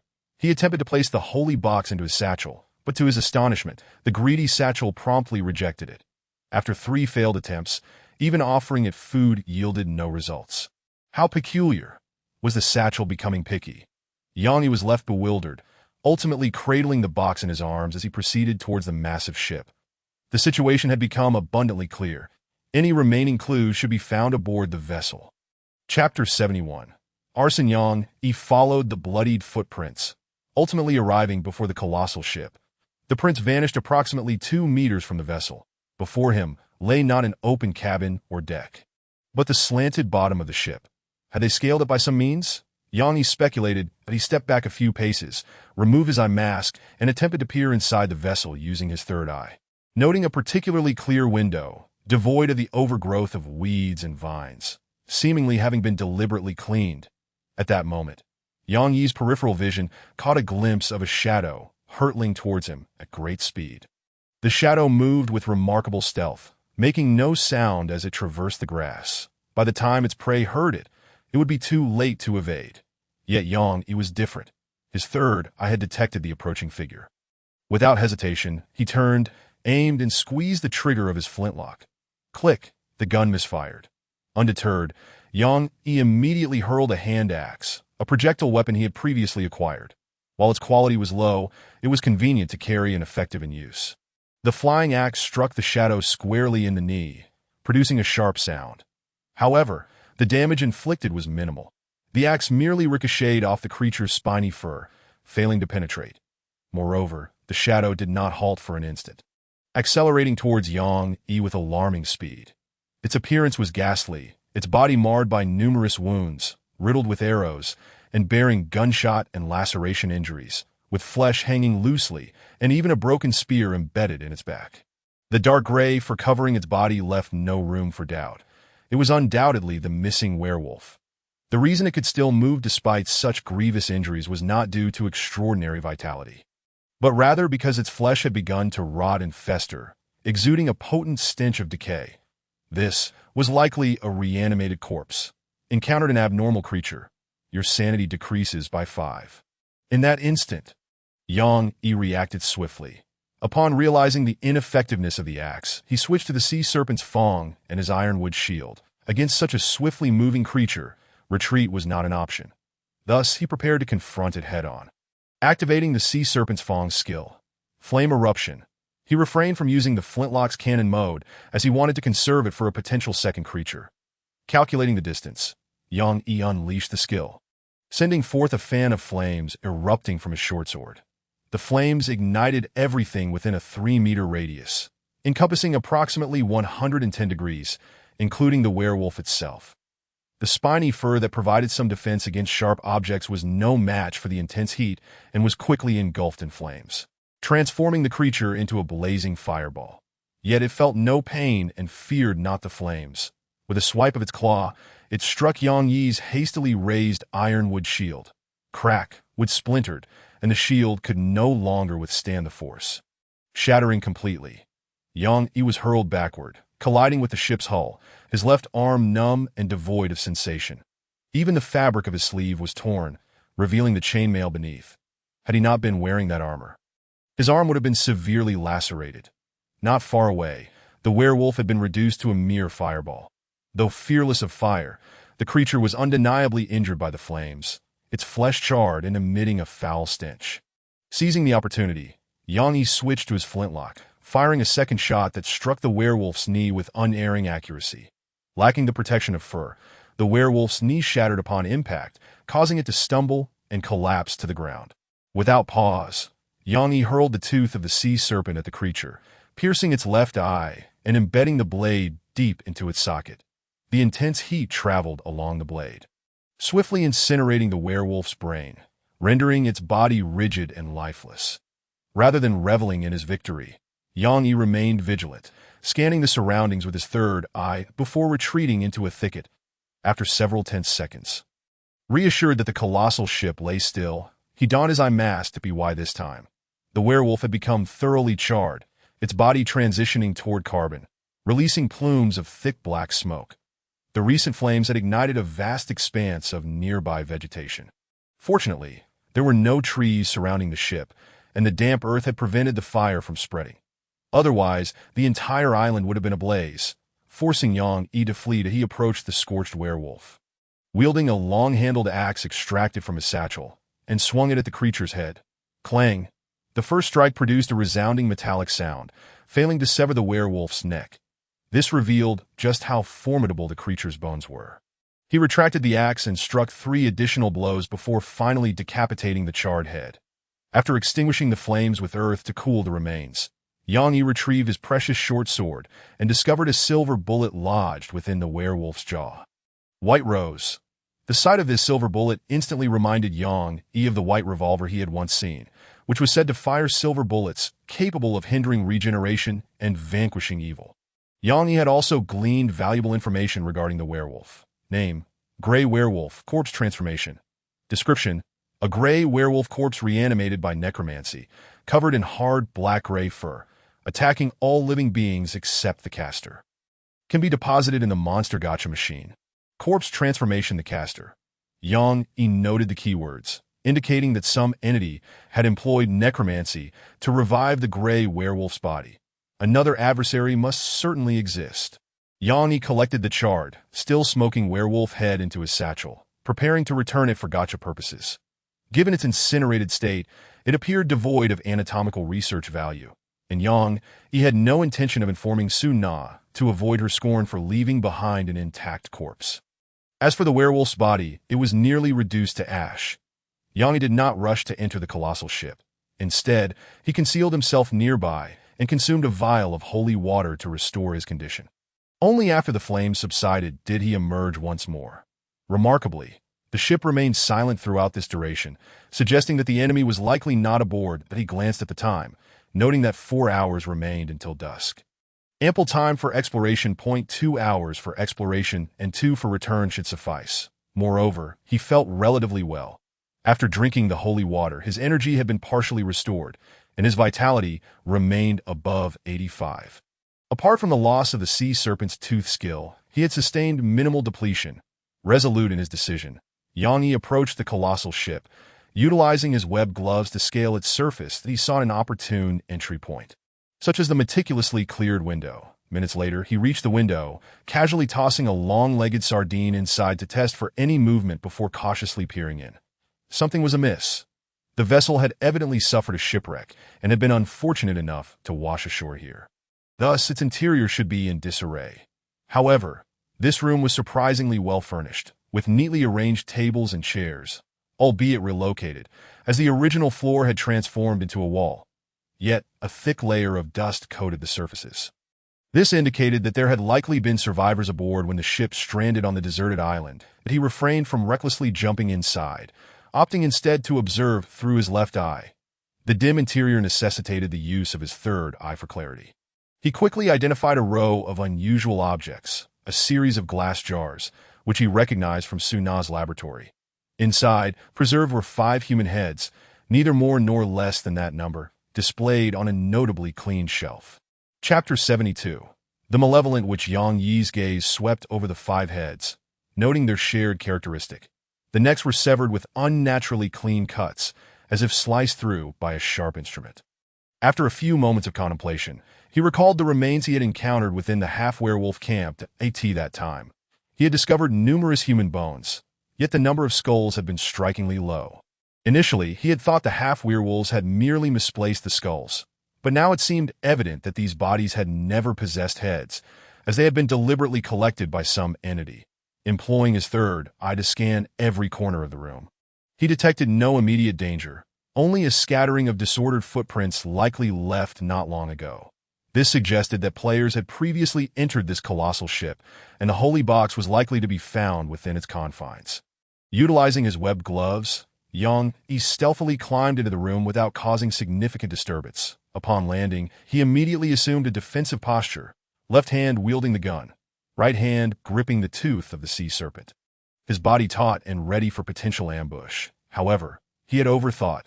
The room remained eerily silent, devoid of even insects. He commenced his exploration, aware that the duration of his third eye was limited, and he aimed to thoroughly investigate the ship within 8 minutes.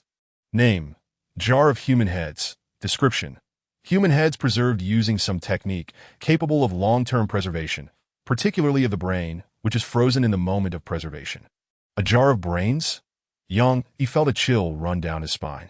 Aside from the jars of heads, there were no other suspicious items within the room, but he did not linger, promptly moving to explore the adjacent room.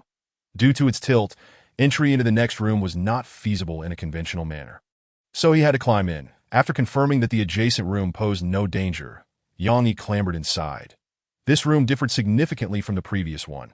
It contained a bed and furniture, suggesting someone had lived there. A thick layer of dust blanketed the floor, and the furniture was decayed, indicating the occupant had not returned for quite some time.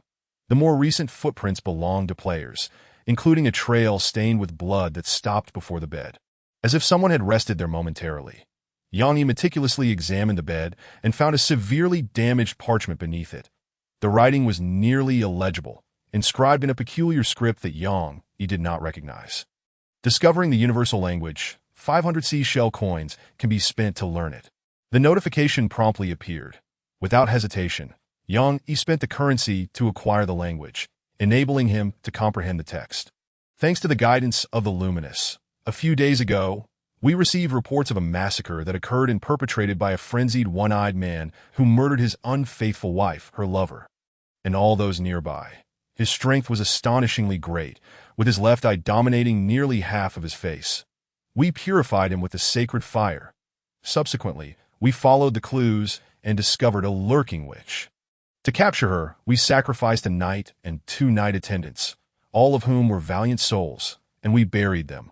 Only the ugly, malevolent, and fearsome witch remained. We must escort her back to the holy city, where she will understand the depth of her sins, but the divine shall not forgive her. In the midst of this, there were numerous stains which Yang Yi could not decipher. Unfortunately, we encountered a sea vortex, which relentlessly pursued our vessel. Damn it. This is undoubtedly a curse summoned by the witch. The ship was torn apart, plummeting from the sky, resulting in the demise of most aboard, and we buried them, hoping they might return to the embrace of the glorious goddess in death. Damn it. That witch's vile vessel harbored disease. Some among us began to fever. Hair sprouted upon their faces, and holy water could not cure this malevolent affliction. They went mad, tearing at everything in sight. Knight Commander Will and I put an end to these frenzied souls, leaving only the 2 of us. That accursed which should be bound to the pyre. Before all the citizens of the holy city, let the harshest sacred implements redeem her soul, and let the sacred fire purify her spirit and flesh. 7 days have passed, and this island is too barren. It is impossible for just Will and me to repair this ship. Knight Commander will resolve to set sail on a spare boat in search of rescue, to which I consented, for the light shall guide him. He will undoubtedly accomplish this task. My duty is to guard the sacred box, ensuring that the evil within cannot escape. I have all the time in the world. Hair has begun to sprout upon my face. My teeth have sharpened, and I even feel an urge to dig out the corpses of my brethren to feast upon. Perhaps I have already begun to do so. My waking moments grow shorter.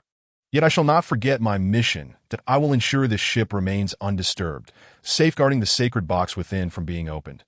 The order of the sacred knights will surely come, and when they do, I shall find eternal rest, glory everlasting, order everlasting. The handwriting grew increasingly illegible, reflecting the deteriorating mental state of the writer. Upon finishing this account, Yang Yi's brow furrowed deeply that he realized his mistake. This ship did not belong to the witch, but rather to the order of sacred knights. The duty of this order should be to vanquish heresy. They merely encountered misfortune while escorting the witch back. However, the sacred box, could it contain a living person? Yang Yi found this improbable. Such an item is cumbersome to carry. He had not brought it along, instead leaving it in a thicket outside the great ship. Just then, a woman's voice emanated from behind him that I merely stepped out for a meal, yet a thief has infiltrated and slain my watchdog. Yang Yi's scalp prickled. Though he faced away, he could see quite clearly. Half a head peeked out from the doorframe behind him, likely belonging to a woman, her eyes tightly shut. Without turning around, Yang Yi aimed and pulled the trigger of his flintlock pistol. Chapter 73. Invasion. The shot did not misfire. The bullet struck the doorframe with precision, splintering it and scattering debris. How could one shoot so accurately with their back turned? A voice of confusion echoed above Yang Yi. The previous shot had missed. This creature seemed capable of dodging based on the direction of the gun's muzzle. Thus, at the instant he aimed and pulled the trigger, she lunged inside, swiftly climbing atop the wooden beams above. You set the fire outside, did you? Quite skilled, the unidentified creature praised unperturbed. Yang Yi's scalp tingled and goosebumps rose on his skin, for he saw a head crawling above. Indeed, just a head, judging by her features. She appeared to be a beautiful woman with refined features and a cascade of lustrous, curly hair. Though her eyes remained shut, she could still perceive her surroundings in the dark, the mechanism unknown. Moreover, her speed was astonishing, propelled by slender tendrils extending from her neck, allowing her to scuttle rapidly. At the ends of these tendrils were scythe-like blades. Yang Yi had no doubt of their sharpness, as 5 players had already tested it with their own heads. Upon witnessing an aberrant creature, your sanity decreases by 10. A flash of cold light appeared as the scythe sliced toward Yang Yi's nape with blinding speed. For an ordinary person, it would be impossible to evade, as their eyes could not keep up and simply would not see it. Yet Yang Yi was different at the last moment. He turned, narrowly blocking the strike with the blade of the sea serpent's tooth. Clang! The sound of metal clashing echoed, even sparking. The force of the blow nearly dislodged the sea serpent's tooth from Yang Yi's grasp, and a gash was opened upon his face from the deflected blade. Blood flowing profusely. The woman exclaimed in surprise. She had not anticipated that Yang Yi could withstand such an attack. But soon, she found her answer. Yang Yi possessed a unique left eye, a 3-in-1 orb that was slowly rotating. What a beautiful eye! She suddenly grew excited, demanding, "What is the secret of your left eye? Let me see it." With that, she lunged at Yang Yi, moving even faster than a gray werewolf. Though Yang Yi could see clearly, he could not evade. The space was too confined, barely 7 or 8 meters, and one of her tendrils extended 3 meters long, nearly encompassing half the room within her reach, not to mention her rapid movements. In this moment of crisis, Yang Yi dared not hold back. He immediately activated the cannon mode. Even if the strike risked collapsing the great ship, he was willing to pay that price. Boom! He pulled the trigger, the sound of the flintlock reverberating loudly. This shot was aimed at the creature, piercing through the wooden planks above, breaking through the ship's hull. The already decaying great ship collapsed by a third upon impact, engulfed in a massive cloud of dust. Yang Yi was propelled by the tremendous recoil, crashing through the wall and out into the ship's exterior. Even Yang Yi himself had not anticipated escaping the wreckage of the great ship in such a manner. It seemed this vessel was even more fragile than he had imagined. Just then, the accursed woman's voice echoed in his ear. That shot, though powerful, had missed its mark. The proximity between them allowed her keen intellect to recognize the firearm, enabling her to dodge based on the direction of the muzzle. Thus, she had evaded that strike as before. However, the force of the shot exceeded her expectations, still severing a considerable portion of her tendrils. Now, the woman's head had crawled onto Yang Yi's left shoulder, leaving her with only 6 tendrils, attempting to ensnare him. Damn it! Yang Yi cursed. This was more tormenting than having a spider crawling on him. An aberrant creature is in close proximity. Your sanity decreases by 10. Yang Yi grappled with the woman's head upon his shoulder. He clutched her hair with his left hand while thrusting the sea serpent's tooth with his right. Yet, unexpectedly, she anticipated this and clamped her sharp teeth around the sea serpent's tooth. The standoff persisted, neither party gaining the upper hand. Yet in reality, this creature's physical prowess far exceeded Yang Yi's. She had anchored herself with a single tendril, firmly clinging to Yang Yi's left shoulder. The remaining 5 tendrils burrowed beneath his skin, traversing through his flesh, inflicting immense pain. However, soon, Yang Yi could no longer feel the pain. You are being invaded by a mind flayer. Your sanity decreases by 20. You will lose control of your body. Yang Yi read the information, stunned that he finally understood the name of this creature. Mind Flayer. The Mind Flayer was attempting to invade, to control Yang Yi's flesh, vying for dominion. Yang Yi could even sense the tendrils writhing within him, making their way toward his spine, seemingly aiming to penetrate it, intending to replace his central nervous system and issue commands to his limbs. This cannot be allowed to succeed. You wretched parasite. Yang Yi cursed vehemently, but he released the short sword from his right hand, clenching it into a fist, and struck the head with all his might. But the blow never landed, for at some point his left hand had lost control, turning against him and seizing his right wrist. The standoff resumed that if one were to disregard the head on his shoulder, Yang Yi appeared as a madman, his hands battling against one another, neither able to prevail. Seizing this opportunity, the Mind Flayer spat out the sea serpent's tooth.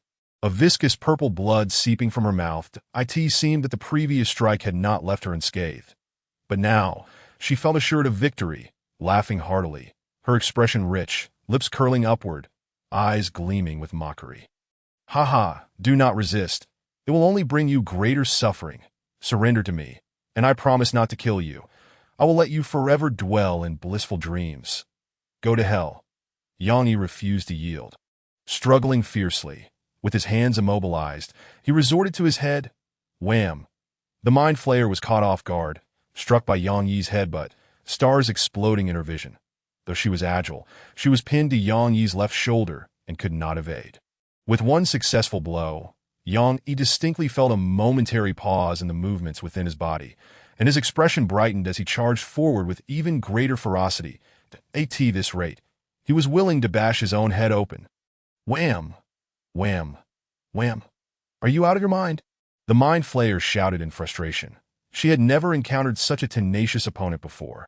Unable to endure the assault any longer, she had no choice but to retract one of her tendrils, coiling it like a spring to brace against Yang Yi's head, preventing him from continuing his assault. In her eyes, this man was nothing short of a madman, as if he were impervious to pain.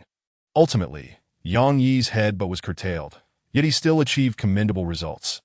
Though his head bore several lumps, his opponent's nose had been struck askew, bleeding 2 streams of deep purple blood, and the corners of her eyes bore traces of tears, suggesting she had been brought to tears by the pain. However, Yang Yi was not one to show pity. He was fighting for his very survival. Realizing the futility of the headbutt, he immediately sought alternative methods. He endeavored to regain control over his limbs, and found that he had completely regained control over his right leg, while his right hand and left leg were only marginally responsive. Thus, he struggled to rise, fixating on a nearby tree, and with all his might, he propelled himself towards it. His target was, of course, the back of the Mind-Eater's head, with the intent of shattering it upon impact. The Mind-Eater was startled by Yang Yi's frenzied maneuver. She hastily maneuvered Yang Yi's left hand to cushion the back of her head, but was still met with a jolt, resulting in a bump. Seizing the opportunity, Yang Yi's right hand broke free from the entanglement of his left, reclaiming its liberty. Have you lost your mind? This is your own body, and my tentacles are currently within you. If anything goes awry and you sever something you shouldn't, you will instantaneously become a mere shell of a person. The Mind-Eater attempted to warn. Yet, she had misjudged her audience. Without hesitation, Yang Yi clenched his right fist and landed a blow squarely on her eye socket, bestowing her with a shiner, that he then retorted, "Better to become a mere shell than to relinquish my body to you." With an unflinching demeanor, he continued to strike. Chapter 74. The Clash of Nervous Systems Near the Colossal Ship. The battle between Yang Yi and the Mind-Eater raged on. However, the tumult gradually diminished, settling into a semblance of tranquility. At the outset, Yang Yi had caused considerable distress to the Mind-Eater through his reckless, self-destructive tactics, trading injury for injury. Yet as he gradually lost control over his body, his capacity for resistance waned. Now, the only limb he could command was his right leg. Lying prone on the ground, he found himself utterly helpless against the Mind-Eater. Regret washed over him, wishing he had practiced high kicks earlier. He could have undoubtedly shattered her skull with a well-aimed kick to her left shoulder. On the other side, the Mind-Eater was not faring much better. After enduring a barrage of blows from Yang Yi, her face had swollen to the size of a pig's head. "If only I had complied sooner," she muttered, though her words were somewhat garbled due to the loss of several teeth from Yang Yi's assault. Her eyes were also swollen, resembling ripe peaches, and even if she wished to open them, it would likely prove impossible. Nevertheless, she was undoubtedly the victor, although her appearance was far worse than Yang Yi's. It did not negate her status as the winner. "What kind of look is that?" The Mind-Eater continued, her dissatisfaction evident, as Yang Yi tilted his head, glaring at her with 2 utterly dissimilar eyes, filled with fierce intensity. Yet in truth, Yang Yi was merely putting on a facade of bravado, for he had gone blind and could see nothing at that moment. The time limit of his third eye had expired, severing the transmission of visual signals to his brain. However, he did not wish for the Mind-Eater to perceive his blindness. Thus, he glared at her fiercely, his eyes wide with fury, which only served to enhance his menacing appearance as 2 streams of crimson blood flowed from his nostrils. As time trickled by, Yang Yi sensed a tentacle creeping along the back of his neck, ascending along his spine, attempting to penetrate into his brain. Yet, he felt no pain. In fact, it was rather comfortable. and he found himself somewhat anticipating the tentacle's intrusion. This could potentially be the effect of the Mind Eater's tentacle secretions, attempting to weaken the host will to resist in this manner, that in a minute's time. Or perhaps even less. This tentacle would penetrate Yang Yi's brain, that moment. Whether it was to replace the host's brain, send signals, or destroy and consume it, the outcome would be an irrevocable descent into despair. Moreover, according to the Mind Eater, she seemed unwilling to kill Yang Yi. Instead, she wished to ensnare him within a meticulously woven dream, rendering him completely oblivious to the outside world. You truly are tenacious, to have endured for so long. That woman barely lasted a mere 10 seconds. The Mind Eater continued, her tone ambiguous, oscillating between praise and mockery, yet laced with an air of superiority. You believe you have won? Yang Yi replied coldly. Of course. Do you think you can turn the tide? Yang Yi was disinclined to elaborate, as a bold plan surged within him. To invoke a spell, the first being the restoration of limbs. The target of the spell was none other than the Mind Eater herself. Those well-versed in the Book of Limbs would know that any organism comprises 3 integral parts: the essence, the vessel, and the limbs. The essence is where self-awareness resides, which for humans is the brain. The vessel is the torso, serving to connect and support the essence and limbs. The limbs encompass all other bodily organs and tissues, which can belong to oneself or others. This included the heads of others. Thus, Yang Yi could utilize the restoration of limbs to attach the Mind Eater to his left shoulder, just like in a dream. It seemed that this nightmare was not entirely a harbinger of doom. It could very well be a lifeline. With his resolve solidified, Yang Yi's expression took on a frenzied demeanor as he grinned maniacally. You desire my body, do you not? Then let us intertwine more thoroughly. What? The expression on Yang Yi's face instilled a sense of panic within the Mind Eater. In the next moment, the restoration of limbs was activated. Having thoroughly read the Book of Limbs, Yang Yi was able to cast the spell without the need for incantations. Soon, strange symbols began to emerge from Yang Yi's left shoulder, resembling the text from the Book of Limbs. These characters swiftly spread, rapidly crawling across the Mind Eater's cheeks. What is this? The Mind Eater gasped in horror, desperate to flee. Yet she found herself powerless to do so. In binding Yang Yi, she had inadvertently ensnared herself. 4 of her tentacles had already penetrated Yang Yi's body, and in the short term, there was no chance of withdrawing them. Furthermore, she was unwilling to jeopardize this experimental specimen. Thus, the Mind Eater could only watch helplessly as the spell took effect. Witnessing the symbols transform and sprout limbs, morphing into tiny spiders. Then, these diminutive spiders worked in unison, expelling silk as if stitching, meticulously sewing the Mind Eater and Yang Yi's left shoulders together. Even the chainmail was dismantled by these spiders. Moments later, the symbols vanished. The Mind Eater's head had been irrevocably fused with Yang Yi's left shoulder, their flesh entwined, making separation impossible. Simultaneously, Yang Yi gained dominion over the Mind Eater's body, including her tentacles. Thus, a new confrontation commenced. The Mind Eater was aghast to discover that her own tentacles had gone rogue, as if suddenly imbued with their own volition, achieving freedom. In truth, however, it was Yang Yi who was orchestrating this behind the scenes. The two began to vie for control over the tentacles, each claiming victory at times. What have you done? The Mind Eater exclaimed in disarray, experiencing for the first time the sensation of being dominated. The tentacles that remained outside of her control had turned against her, striking her several times and leaving deep purple welts. This was still the result of the Mind Eater's desperate attempts to maintain control. Otherwise, she would have been severed by her own tentacles. The two continued this silent battle. Though to an outsider, it might appear nonsensical, the peril inherent within was only understood by them. Minutes later, Yang Yi found himself at a disadvantage once more. Fatigue weighing heavily upon him, that he realized that his neural reflexes, or rather his cognitive speed, could not keep pace with the Mind Eater.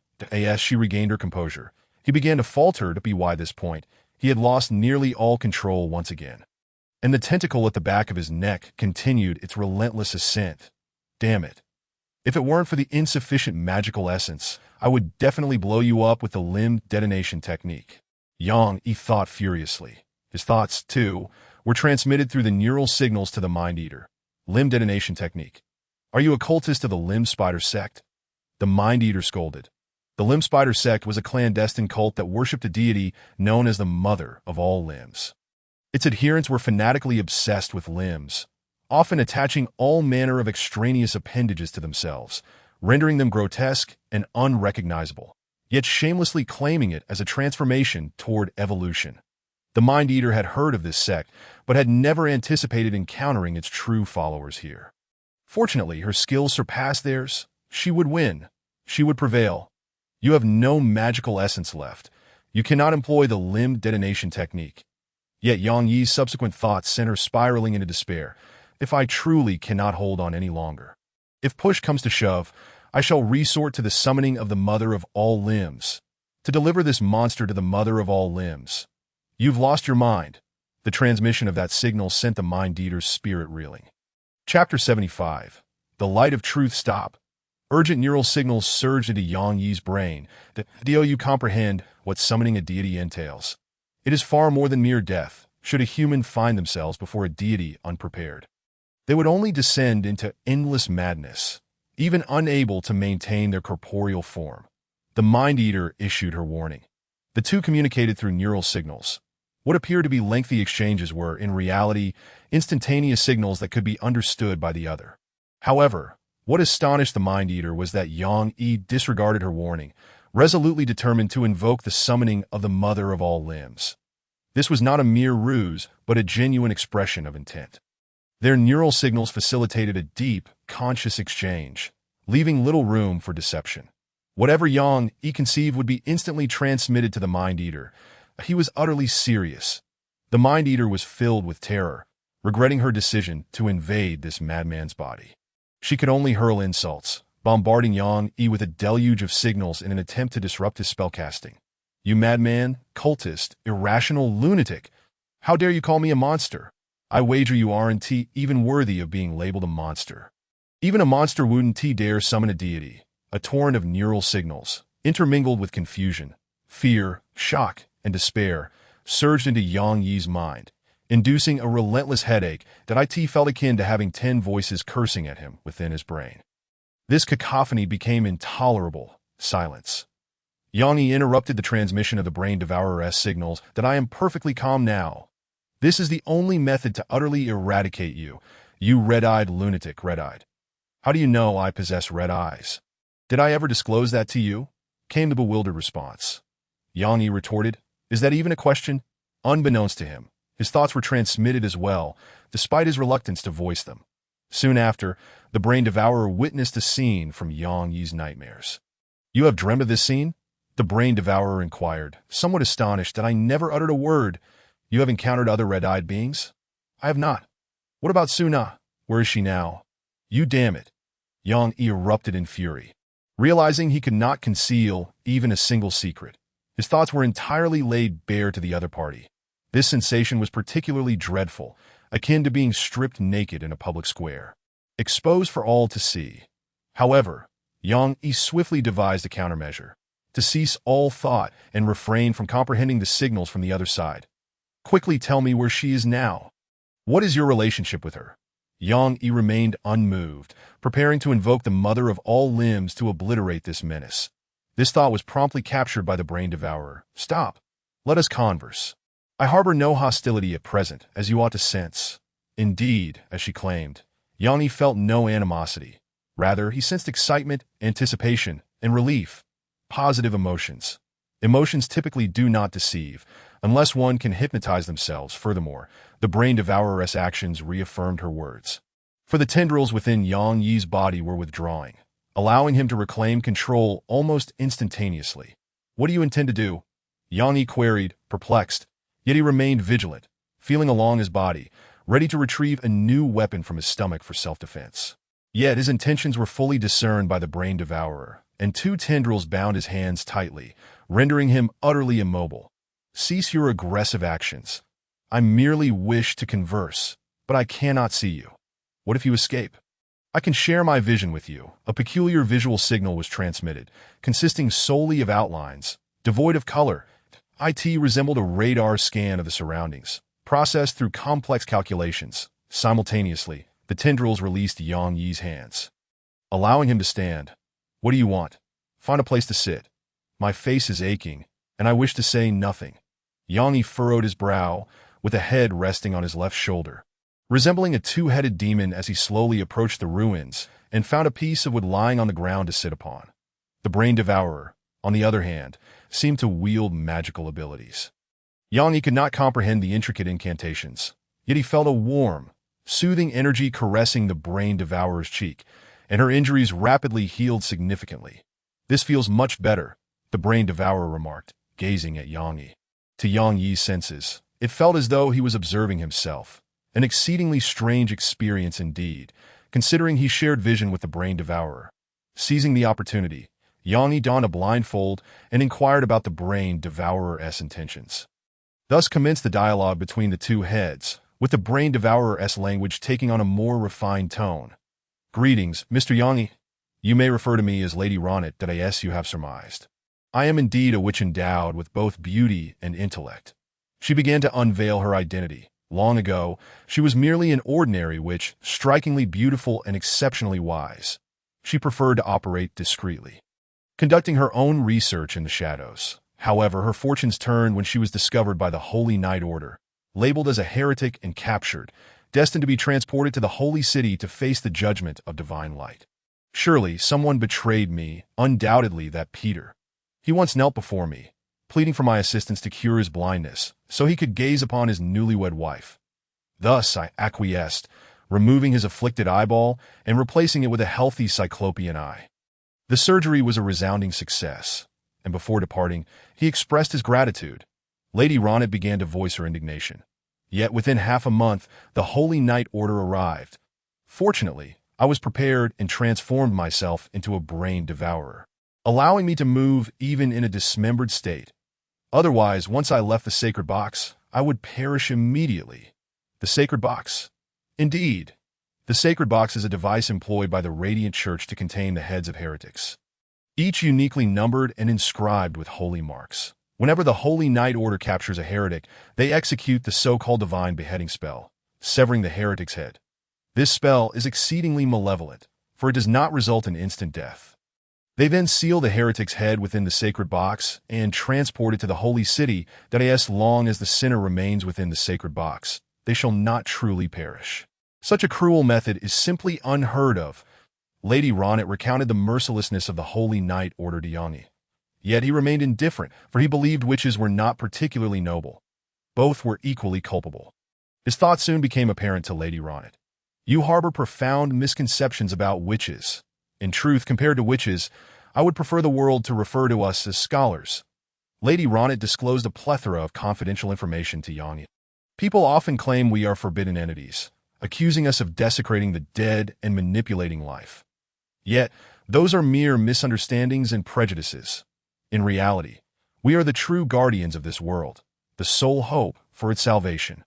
Those transgressions of taboo, those violations of humanity, are simply the growing pains of our quest for truth. If we persevere, we shall one day reignite the light of truth. We will cast all hidden entities into the shadows, preventing them from daring to reveal themselves in the light of truth. We shall accomplish this. We will achieve it. For the light of truth has always existed and shall forever endure." Lady Ronet's countenance grew fervent, a manifestation of faith unlike that of divine worship. What they revered was truth, the essence of all existence. In her excitement, her eyes opened wide, yet they contained no eyeballs, only the marks of flames searing her sockets, indicative of having had her eyes wrenched from their place by scalding pincers. "What exactly do you wish to convey?" Yang Yi inquired, suspecting she did not merely seek conversation after such prolonged confinement. "No," Lady Ronnet shook her head. "I initially intended to infiltrate the Radiant Church, hoping to locate and rescue another witch or wizard. However, it seems that is no longer necessary." She gazed at Yang Yi with her hollow eye sockets. "Before me stands a witch who can inherit all that I possess." With her tendrils, she rummaged through her mouth and extracted a red gem coated in purple slime, presenting it to Yang Yi. "This is the stone of truth, which encapsulates the efforts of countless generations. Though I am intelligent, I am still insufficient, having only inherited a fraction. If a more gifted individual were to inherit it, They would directly access the truth and comprehend the reality of this world. I can no longer do so, and I shall soon perish. But the legacy of truth must not come to an end. Yang Yi grasped the stone of truth and received its information. Name: Stone of Truth. Type: Relic. Quality: Description: Consuming this stone grants immense forbidden knowledge, yet if one cannot withstand it, it will result in cerebral death. Not recommended for anyone other than witches or wizards. Should this stone be handed over to the Radiant Church, you shall attain unparalleled glory. Upon finishing the reading, he understood her intent. She wished for him to deliver this stone to Su Na. Why do you believe I would comply with your request? Yang Yi asked, perplexed. You will, Lady Ronnet replied with unwavering certainty. Yet Yang Yi was unconvinced. What is your view on aberrant beings? Lady Ronnet suddenly posed a curious question. I believe only the deceased aberrant beings are the good ones. Yang Yi responded. Excellent. I hope you remember this phrase.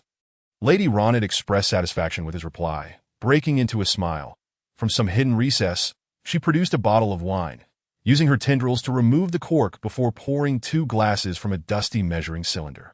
Come share a drink with me. She offered 1 glass to Yang Yi that I do not drink. Yang Yi declined. Make an exception. After all, it's just this 1 glass. Lady Ronnet insisted firmly, pressing the measuring cylinder against Yang Yi's lips with her tendrils. After you drink, I wish to ask you to fulfill a promise. To kill me. Chapter 76. Death, you want me to kill you? Yang Yi was taken aback that he never anticipated that after everything the witch had shared. Her ultimate desire was to seek death. Indeed, Lady Ronnet affirmed once more.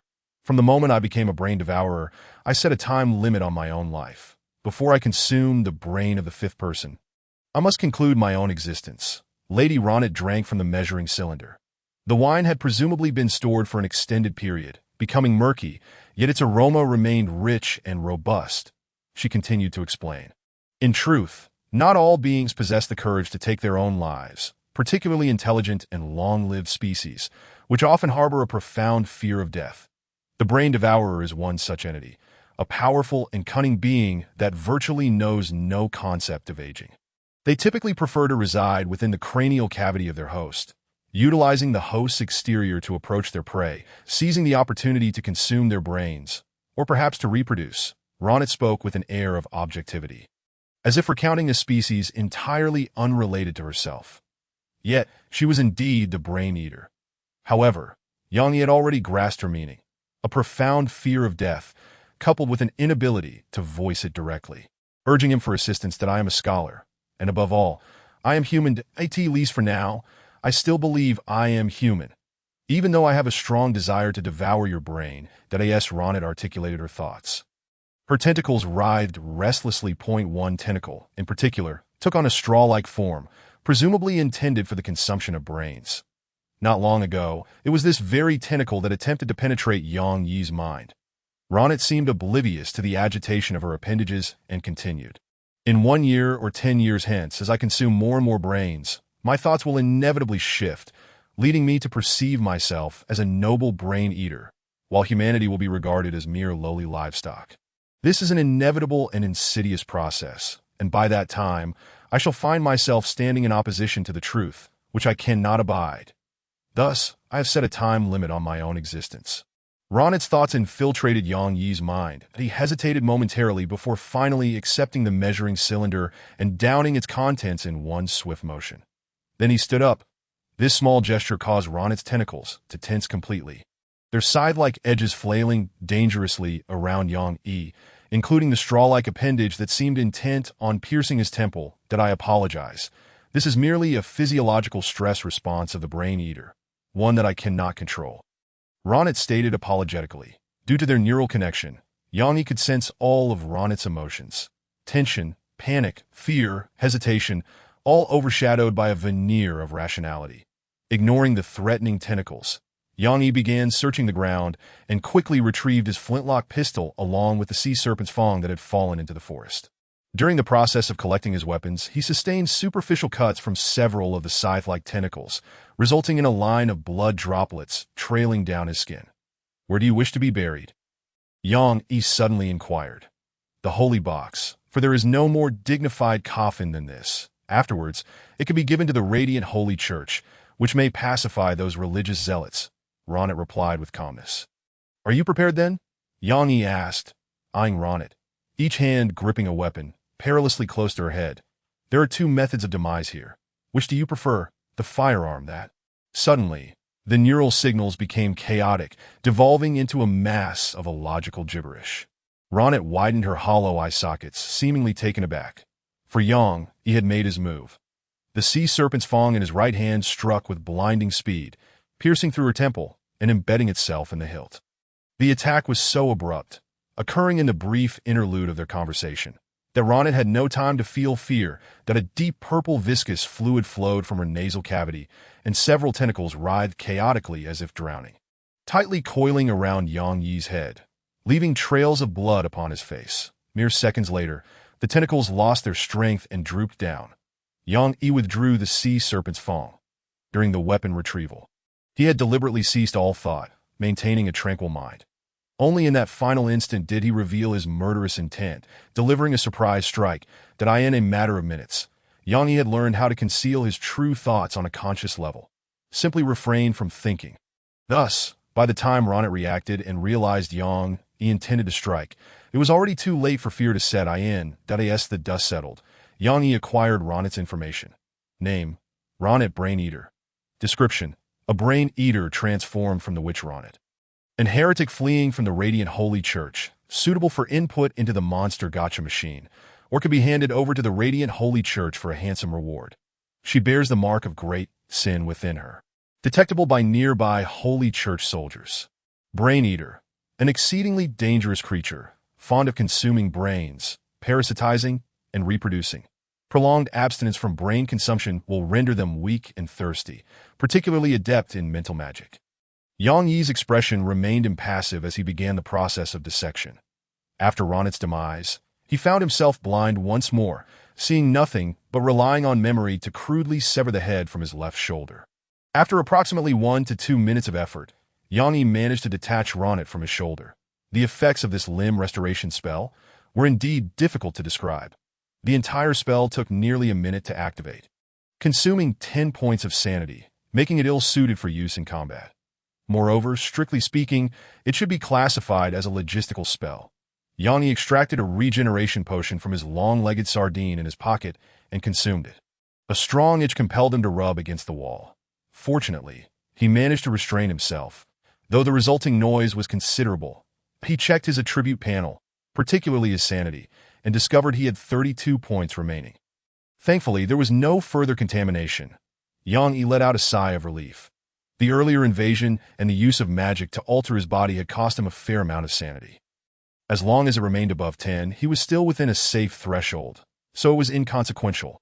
However, just as Yang Yi was feeling secure and preparing to notify Sun Na to come and retrieve him, there was another disturbance within the ruins of the great ship. "Who is there?" A gentle female voice called out. "Did I ask there someone else?"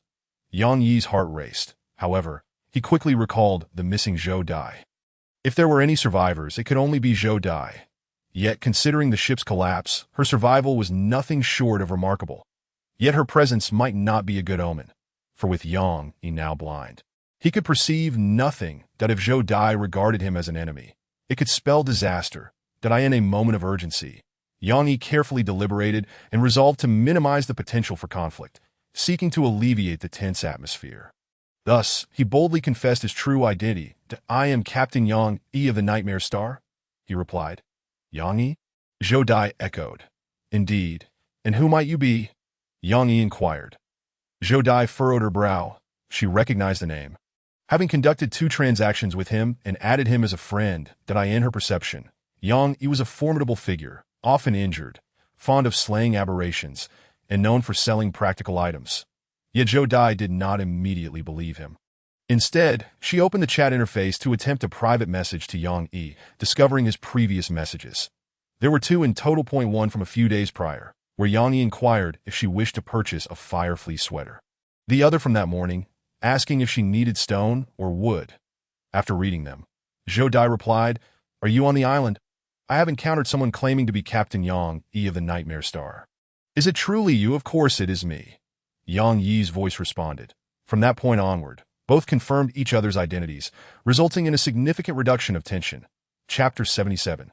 Zhou Dai. A few days prior, Zhou Dai had organized a 14-member team to conquer this island. They had made ample preparations, acquiring numerous pieces of equipment. Notably, Zhou Dai spared no expense in purchasing a revolver capable of suppressing regeneration, White Rose, specifically to counter the werewolf's healing abilities. Others also procured suitable weapons and armor according to their needs. Those bearing shields and wearing plate or chainmail were tasked with attracting and absorbing the werewolf's attacks. Meanwhile, others employed crossbows and ranged weapons to engage the werewolf from a distance. Should misfortune befall them and a werewolf close in, there were warriors designated for close combat. In summary, their preparations were thorough. The reason they were so eager to unite in their quest to conquer this island was that they had accepted a shared mission. This mission was one enticing enough to tempt adventurers. It was known as the Preliminary Oath Mission. This task was first received by Zhou Dai, originating from a unique undead creature. This undead had climbed aboard the Radiant Goddess and, like a pilgrim, ignored Zhou Dai, rushing into the prayer chamber of the goddess, kneeling to pray. Subsequently, this undead being ignited in the radiant glow of the Radiant Goddess, leaving behind only a small amount of ash and a bottle containing a letter. Zhou Dai retrieved the letter and, upon opening it, discovered. Preliminary Oath Mission triggered. Retrieve the lost holy box for the Radiant Holy Church. The holy box is located at coordinates. This is a preliminary mission. Upon completion, you will have the opportunity to join the Radiant Holy Church and formally establish an oath in the next ocean, gaining extraordinary power. This mission can be completed by up to 15 individuals. Zhou Dai was momentarily stunned, her heart soaring with joy. She was a person of faith, initially captivated by the Radiant Goddess's sacred demeanor upon entering this world. After numerous prayers, she had become a devoted follower of the Radiant Goddess. The chance to join the Radiant Holy Church was an opportunity she could not afford to overlook. Thus, Zhou Dai hastened to the designated coordinates, discovering this island, where a dilapidated great ship lay. According to the letter, the holy box was housed within that very vessel.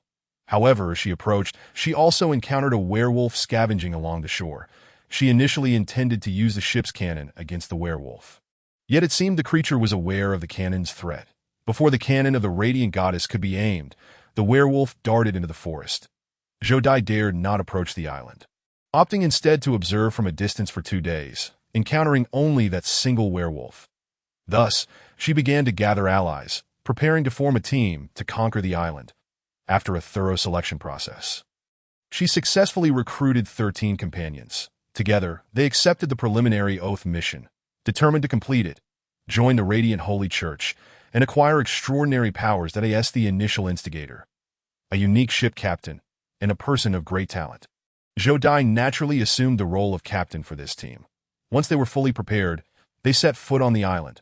After the sacrifice of 3 lives, they succeeded in slaying the werewolf. Subsequently, the events unfolded much as Yang Yi had surmised. Time shifted back to the present. Yang Yi and Zhou Dai did not rush to meet. Instead, they engaged in a series of discussions regarding the situation on the island. Yang Yi expressed that his discovery of the island had been entirely accidental, as he sought to gather supplies. However, he encountered the half-werewolves and the undead werewolves, which he swiftly dispatched. Eventually, he entered the colossal ship and faced the Mind Devourer, managing to eliminate her after considerable effort. Zhou Dai, upon hearing this, was rendered speechless. It was important to note that their 14-member team had besieged the werewolf, sacrificing 3 members in the process, only to be subsequently annihilated by the Mind Devourer within the holy box. Yet, Yang Yi, a singular individual, had outperformed the entire squad. Zhou Dai found it hard to believe, but the intricate details Yang Yi provided, such as the names of the victims on the island, the werewolf missing a finger, and the Mind Devourer's penchant for parasitism, left her with little choice but to accept the truth. After all, it was nothing but veracity, without a flaw. Yang Yi had merely simplified the account of his exchanges with Ronit, portraying himself as a formidable force who disregarded the invasion and countered the Mind Devourer with ease. Following their exchange, the tense atmosphere dissipated. Zhou Dai recognized that Yang Yi was an exceptionally powerful player, fervently dedicated to vanquishing aberrant creatures. Furthermore, he seemed to harbor little animosity toward her. Otherwise, he would have acted long ago. Thus, she attempted to seek assistance, as she was trapped. When the colossal ship collapsed, she had yet to awaken. Lying on a metallic table, unfortunately pinned down by a fallen wooden plank pressing against her left ankle.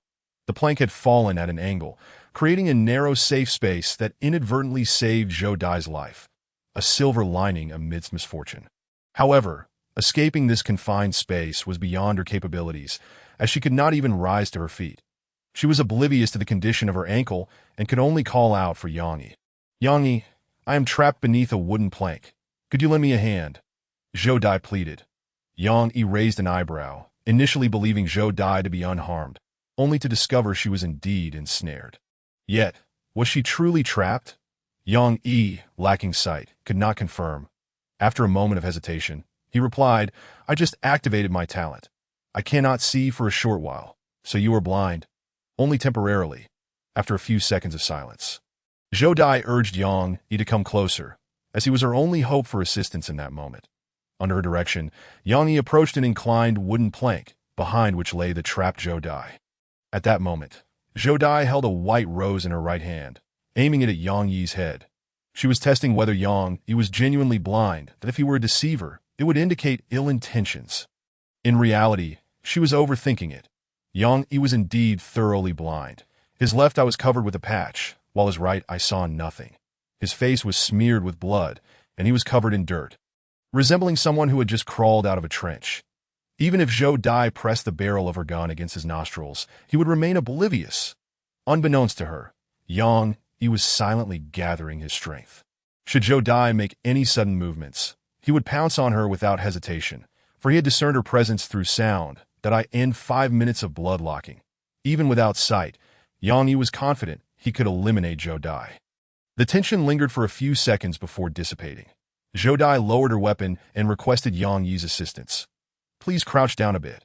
I am right in front of you, wedged in a gap between wooden planks. With the board pressing down on my left foot," Zhou Dai instructed.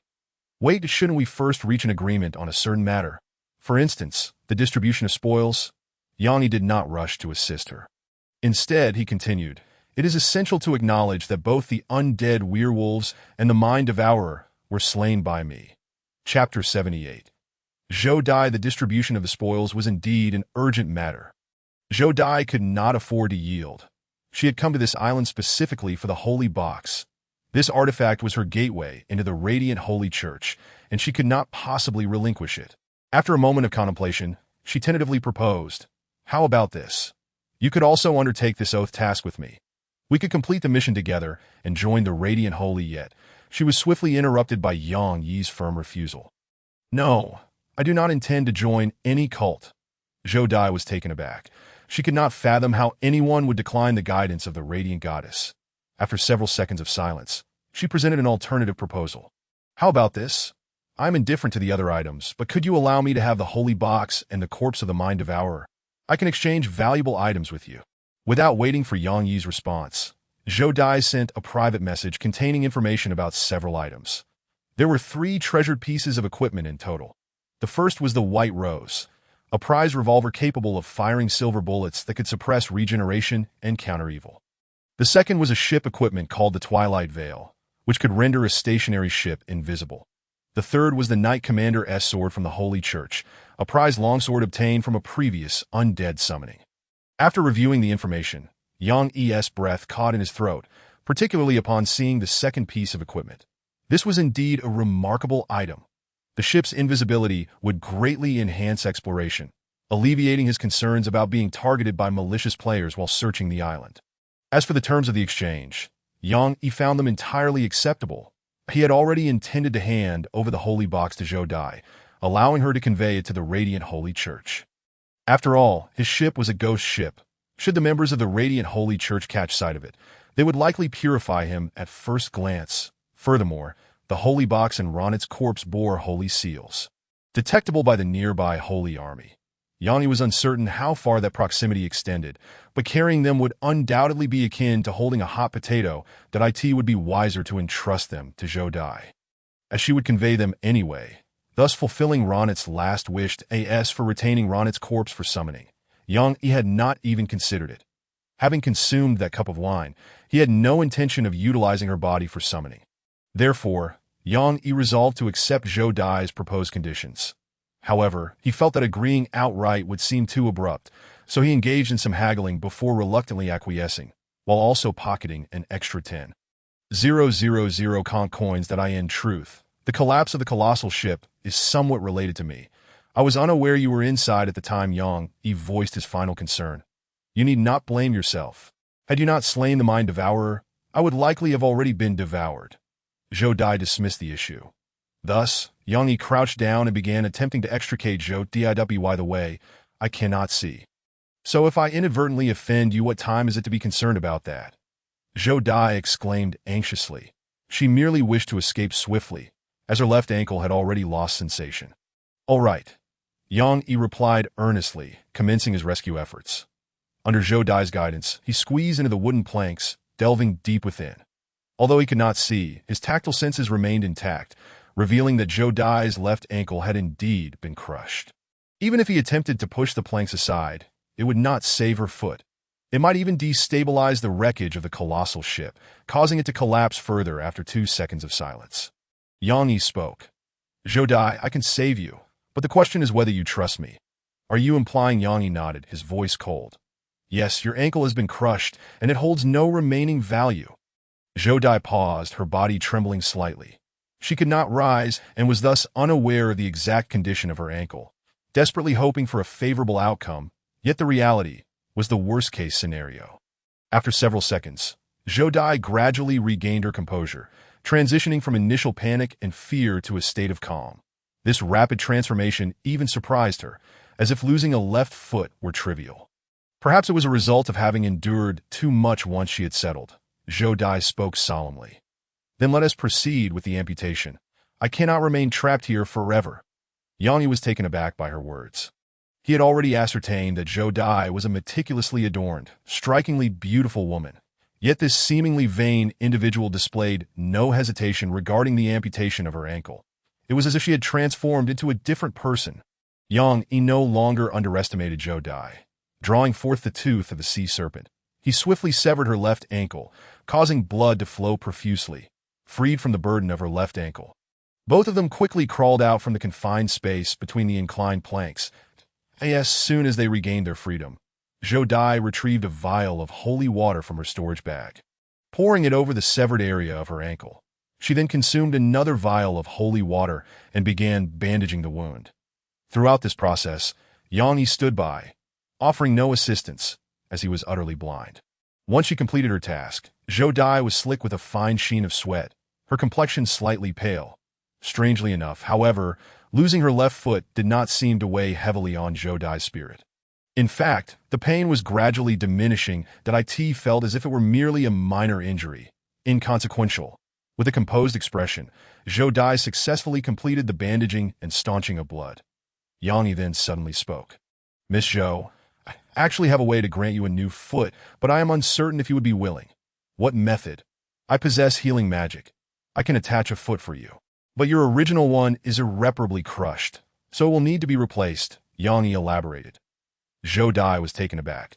She had not anticipated Yang Yi to possess healing magic, which explained his formidable prowess. You might try searching through the wreckage that I previously found a right foot, but perhaps I overlooked it. There might still be a left foot. Additionally, it would be prudent to gather some flesh and blood for the repair. Flesh and blood are necessary. Zhou Dai frowned. She could not comprehend why healing magic would require flesh and blood. However, being without a left foot was undeniably inconvenient, making even walking a challenge, present. There exists a chance for healing that she does not wish to forfeit, for it is quite likely that such an opportunity may never present itself again. All right, then lend me your support as I search. She implored that if I am able to effect a cure, I shall reward you with an additional 10,000 conch coins as medical compensation that I now need. Yang Yi declined, for this restoration surgery is fraught with peril. It is even possible that, after the procedure, Zhou Dai may opt for amputation. Furthermore, there are also corpses along the coast afflicted with rabid wolf disease, which could pose significant risks. Yang Yi elaborated. The two swiftly set to work, with Zhou Dai directing and Yang Yi providing support. Suddenly, A warm current surged through Yang E's body. You have received a blessing. Your body and mind are cleansed. Rationality limit 20. Energy limit 20. Lasting for 2 hours. This was Zhou Dai's innate talent, which allows her to enhance the limits of others' attributes through blessings. However, this unexpected boon caught Yang E off guard, for alongside the enhancement of limits, it also restored the corresponding values of rationality and energy. Consequently, Yang E was pulled from his frenzied state, only to be met with excruciating pain in his left shoulder. How do you feel? Is there a noticeable improvement? Zhou Dai inquired with a smile. This is my talent. I can bless up to 5 individuals at a time. It's manageable. Yang E could only respond evasively, sensing that this woman did not quite align with him.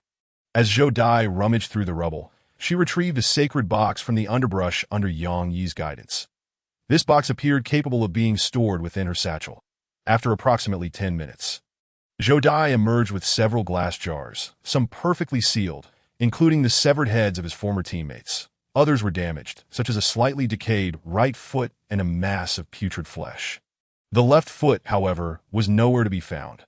Must the flesh be fresh? Zhou Dai asked. Not necessarily, but fresh specimens yield better results. If it is not fresh, it is advisable to have an ample supply. Yang E replied, unable to see and therefore unaware of what Zhou Dai had collected. All right, this should suffice. What must I do? Align the foot with the severed end and position it correctly. The flesh can be set aside. Yang E instructed. Zhou Dai complied and informed Yang E that she was ready. Following her directives, Yang E placed his hands on the severed limb. Utilizing the spell, Restoration of Limbs, ancient and peculiar runes emerged, swiftly transforming into tiny spiders that stitched the severed limb together, simultaneously filling it with the nearby flesh. About a minute later, the spell concluded. Zhou Dai's left foot was restored, albeit in a rather peculiar shape, resembling the right foot and possessing a gray-green hue, with a murky, non-functional eyeball embedded in the dorsum. She tested it, and the results were remarkably effective. Although the 2 feet were asymmetrical, their lengths matched, allowing her to walk steadily, as if altered by magic. Moreover, she could control her toes, utilizing the newly formed left foot as her own limb. Truly astonishing. This healing magic had surpassed the medical techniques of the 21st century. Zhou Dai was immensely satisfied. Though it appeared somewhat unseemly, she suddenly realized that she was less concerned with her appearance. As long as her face remained attractive, it sufficed. After all, her feet would be encased in shoes, and no one else would be the wiser. Maintaining her composure, she retrieved a pair of shoes from her satchel and changed into them. Thank you. This spell is truly wondrous. Zhou Dai expressed her gratitude that as long as you are content, Yang Yi replied. He could not see and thus remained oblivious to the fact that Zhou Dai now possessed 2 right feet. Had he been able to see, he would undoubtedly question the woman's sanity. Chapter 79. The Strange Prayer. Are you certain you do not wish to join me aboard my vessel for a while? Zhou Dai inquired, her spirits lifted following the healing of her left foot. No, I have numerous matters to attend to. Yang E firmly declined. What a pity, perhaps I could assist you back to the ship. You cannot see at present, making walking quite inconvenient. That won't be necessary. My crew is already en route to retrieve me, Yang E responded. Some time ago, he had sent the coordinates to Su Na, requesting her assistance, and she should have been on her way by now. The fusion card. I noticed your ship's name has changed. That IT must be a rather rare item. I wish I could draw one as well. Zhou Dai remarked enviously. She proceeded to execute a transaction on her log, proposing an exchange of the mind-eating demon-esque corpse for the Twilight Veil and 20,000 Seacon coins. Although Yang Yi had not requested this medical compensation, Zhou Dai insisted on offering it, rendering further refusal unnecessary. Subsequently, the two confirmed the transaction details and pressed the acceptance button.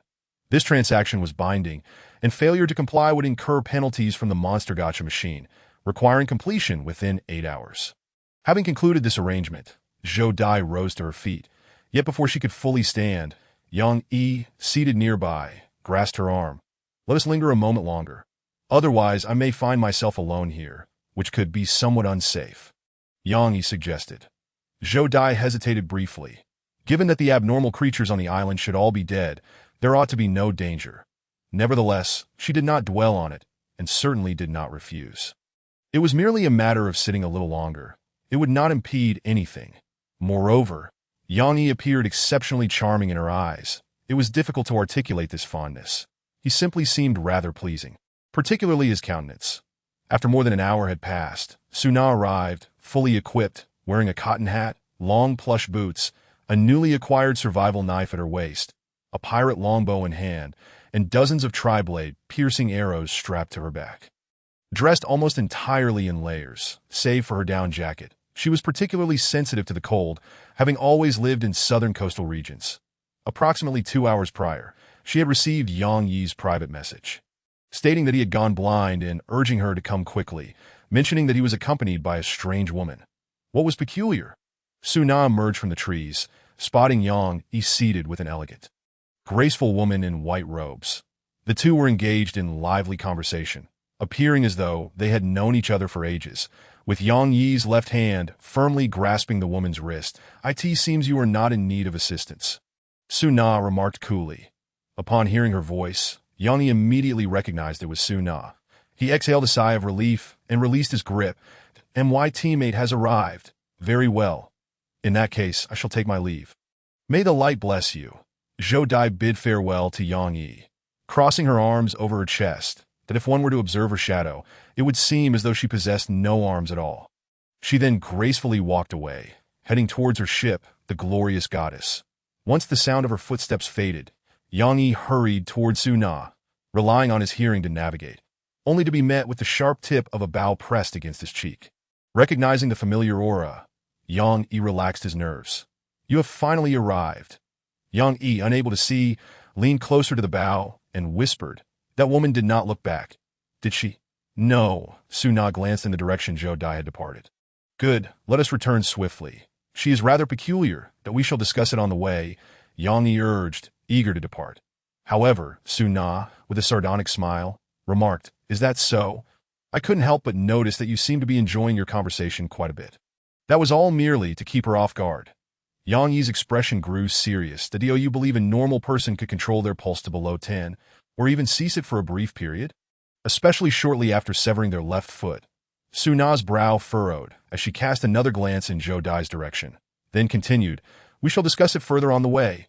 The two hastily made their way to the Night Star. En route, Yang Yi recounted his observations. When he had pulled Zhou Dai out, he had noticed that she seemed to have no pulse. Further examination revealed that her pulse was exceedingly slow, a condition that arose after her limb was severed. A normal person would be incapable of controlling their heartbeat to minimize blood loss. Moreover, her demeanor had shifted dramatically. "I even suspect that had I not intervened, she would have torn off her own left foot to crawl out." Yang Yi elaborated, as Suna listened intently, her brow knitted in concern that if Yang Yi's assertions held any truth, then Zhou Dai must have undergone some form of transformation that simultaneously affected her cognition and physical state. "I am unable to see, and there is a mentally unstable woman beside me. Thus, I can only grasp her wrist for a sense of security. That way, should danger arise, I stand a fighting chance." Suna suddenly felt quite displeased, for she was right there beside Yang Yi, and she too was a woman. Abruptly halting her steps, she coldly interjected, "Why do I get the impression you are speaking in riddles about me? How could that be? Are you not afraid I might shoot an arrow through your skull?" "Not particularly. After all, this is not my first experience with blindness." That Suna felt a twinge of irritation, but chose not to pursue the topic further. The two soon reached the coast, taking about an hour. As dusk began to settle, that Suna first returned to the Night Star, using her grappling hook to pull Yang Yi aboard the ship's cabin. As soon as he stepped onto the vessel, he instructed Suna to examine the nautical charts and closely monitor the movements of the glorious goddess. This ship was visible on the chart, indicating that Zhou Dai had removed the twilight veil, likely in preparation for the transaction. However, her position seemed unchanged, remaining anchored in the same spot. Time rewound by a few minutes, with Zhou Dai having just returned to the goddess and heading directly towards the chapel. This location had once served as a prayer room, but following the upgrade of the glorious goddess, it had evolved into a chapel. Inside stood the statue of the glorious goddess. By praying to it, one could experience profound inner peace, dispelling fear and even gradually elevating their rationality. Holy water was also produced here, by placing ordinary fresh water in front of the statue and sincerely praying, one could obtain it. Although this process required 24 hours, the prayer itself need only last for half an hour. However, this time, there were additional items near the glorious goddess. 5 glass jars containing the heads of Zhou Dai's former comrades. May you all return to the embrace of the glorious goddess. Zhou Dai knelt upon the ground, her arms crossed, fervently praying before the statue of the luminescent goddess, which stood gracefully without arms. These individuals had once aspired to join the radiant faith. Though they had perished, she still hoped they could bask in the divine light. After approximately 15 minutes of prayer, Zhou Dai rose, feeling a sense of purification envelop her body and soul. Save for a slight itch at her neck, scratching it, she discovered a fine seam had appeared, secreting a pale, purple viscous fluid. This, she paid it no mind, having no inclination to inspect her status panel. Taking out a silk cloth, she delicately wiped her neck to avoid soiling her sacred white robe. Then she turned once more to the statue, resuming her prayers with arms crossed. May the light bless you. At the feet of the goddess, Zhou Dai offered her blessings to 5 glass jars. Yet upon closer inspection, one of the heads appeared altered, somewhat wrinkled and dehydrated. Zhou Dai remained unconcerned, except for the occasional slender tendril emerging from the seam at her neck, seeming agitated and excited. After completing her rituals, she turned to leave the church and made her way to the deck, preparing to fulfill her agreement with Yang Yi. However, had she opened her panel, she would have noticed a new entry. Extraordinary Pathway, Brain Devourer Chapter 80, The Spreading Arctic Cold. Aboard the Nightmare Star, Yang Yi received a private message from Zhou Dai. Would you like to join me in forming a fleet? Zhou Dai proposed that no, I have grown accustomed to living like a wild man. Besides, other players may not take kindly to me. Yang Yi declined. What a pity. Zhou Dai seemed somewhat disappointed. Please send me the remains of the Brain Devourer promptly, so we can complete the transaction. The Arctic Sea is already drawing near. Yang Yi immediately checked the sea chart and found that the spread of the Arctic Sea was accelerating, soon to reach the island. Those players still preparing were caught off guard by the system's sudden move, hastily altering their plans to enter the Arctic Sea ahead of schedule. The chat channel was rife with curses and complaints. Yang Yi, disinterested, made his way up to the deck. The biting wind howled, and the temperature seemed to drop even further, with cold, soft objects striking his cheek. That it was snow. That it appeared to be snowing heavily, adding a chill to the vast sea. Braving the cold winds, Yang Yi fell along the ship's edge until he reached the bow deck. Halting before the octopus head gotcha machine, that he rummaged through his clothing. Retrieving the corpse of the Brain Devourer he had concealed within, he had no choice. The body could not be stored in his stomach pouch, so he had hidden it in his clothing, creating a noticeable bulge. Perhaps Su Na had noticed, but Yang Yi hadn't mentioned it, so she remained silent. The light of truth, he thought, cradling the corpse of the Brain Devourer. Perhaps it could also be referred to as Lady Ronette, a witch embodying both beauty and wisdom. He recalled the words Ronette had spoken before her demise, urging him to deliver the stone of truth to Su Na, so she might inherit its knowledge. Yet, Yang Yi had no intention of doing so and had never disclosed Ronette's existence to Su Na. In his view, unrestrained exploration of the unknown and acquisition of forbidden knowledge posed dangers akin to the worship of deities, likely inviting great terror. It was akin to moths dancing around a street lamp. Observing from a distance was fine, but attempting to fly into the light would only lead to death, or perhaps something even more terrifying. Moreover, if Su Na were to swallow this stone, would she still be the same Su Na? Yang Yi took out the stone of truth hidden in his bosom, weighing it in his hand. It felt quite heavy. In a sudden motion, he prepared to hurl the stone into the sea, but at the last moment he hesitated, changing his mind. What if this stone were consumed by some sea creature, resulting in frightening transformations? This hypothesis struck him. After much contemplation, he resolved to keep the stone with him for peace of mind. Subsequently, he deposited Ronette's corpse into the monster gotcha machine, intending to complete the transaction with Zhou Dai. Warning: the corpse of the aberrant creature cannot be used for gotcha after the transaction and may undergo physiological changes or losses. A notification abruptly appeared. Could it be that the gotcha machine might consume it during the transfer? Yang Yi was taken aback, but he was increasingly inclined to believe that the gotcha machine was alive. Once the transaction concluded, Zhou Dai promptly sent over her trade items. Yang Yi's account increased by 20,000 Seacon coins.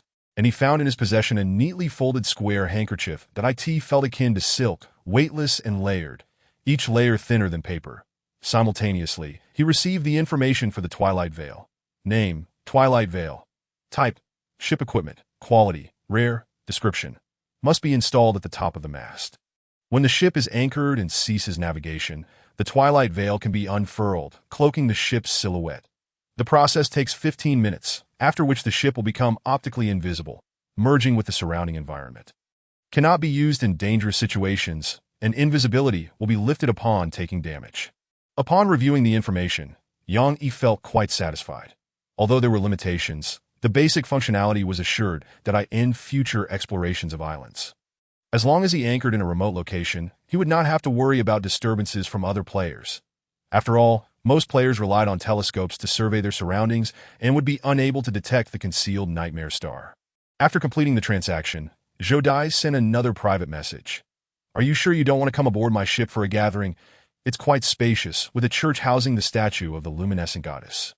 If you pray before her, your sanity recovery speed may increase, and you might even receive some beneficial buffs. No need. Yang Yi decisively replied that I am not favored by the divine. If I were to pray, I might well be branded a heretic and burned at the stake. Impossible. Zhou Dai immediately countered. The luminescent goddess is merciful and loving. She will embrace every sincere believer who prays to her. Yang Yi chose not to respond further, ending the discussion on matters of faith. The two exchanged casual pleasantries before concluding their communication.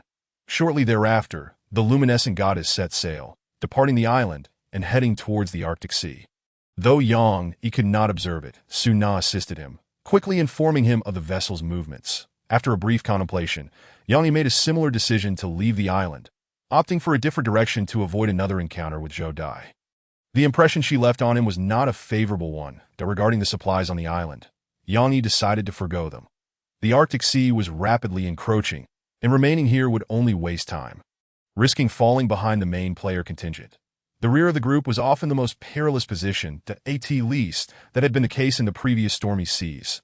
Thus, this time, Yang Yi intended to stay closer to the front. Once Su Na adjusted their course and stabilized their speed, Yang Yi approached the gacha machine once more. As he still had one gacha left to use, he rummaged through his stomach pouch and retrieved a charred werewolf skull.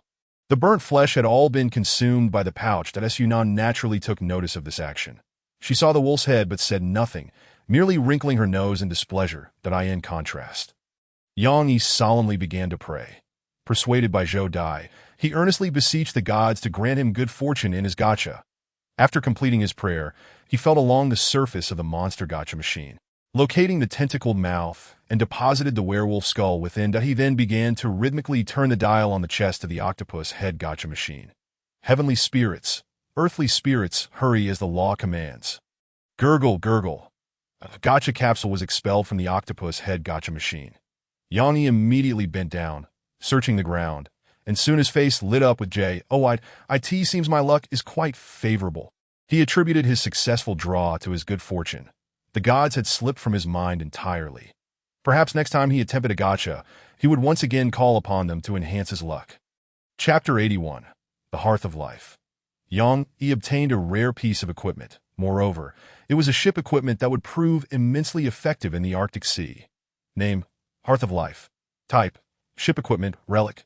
Quality, rare. Description, a special hearth that can ignite by simply inserting a living creature, which can be installed on any room wall. Occasionally emits a light of life, increasing the rate of attribute acquisition for players, excluding mental attributes. This hearth could be installed within a room to raise its temperature. During the harsh winter, it would be tremendously beneficial. The ignition conditions were also relatively simple. Just toss in a living, long-legged sardine. Furthermore, the hearth was equipped with a chimney, eliminating concerns about exhaust buildup or the risk of igniting other items in the room, such as bedding. Yang Yi planned to install it as soon as his vision returned, and then catch some long-legged sardines to keep his fuel. As for where to install it, he would need to confer with Su Na.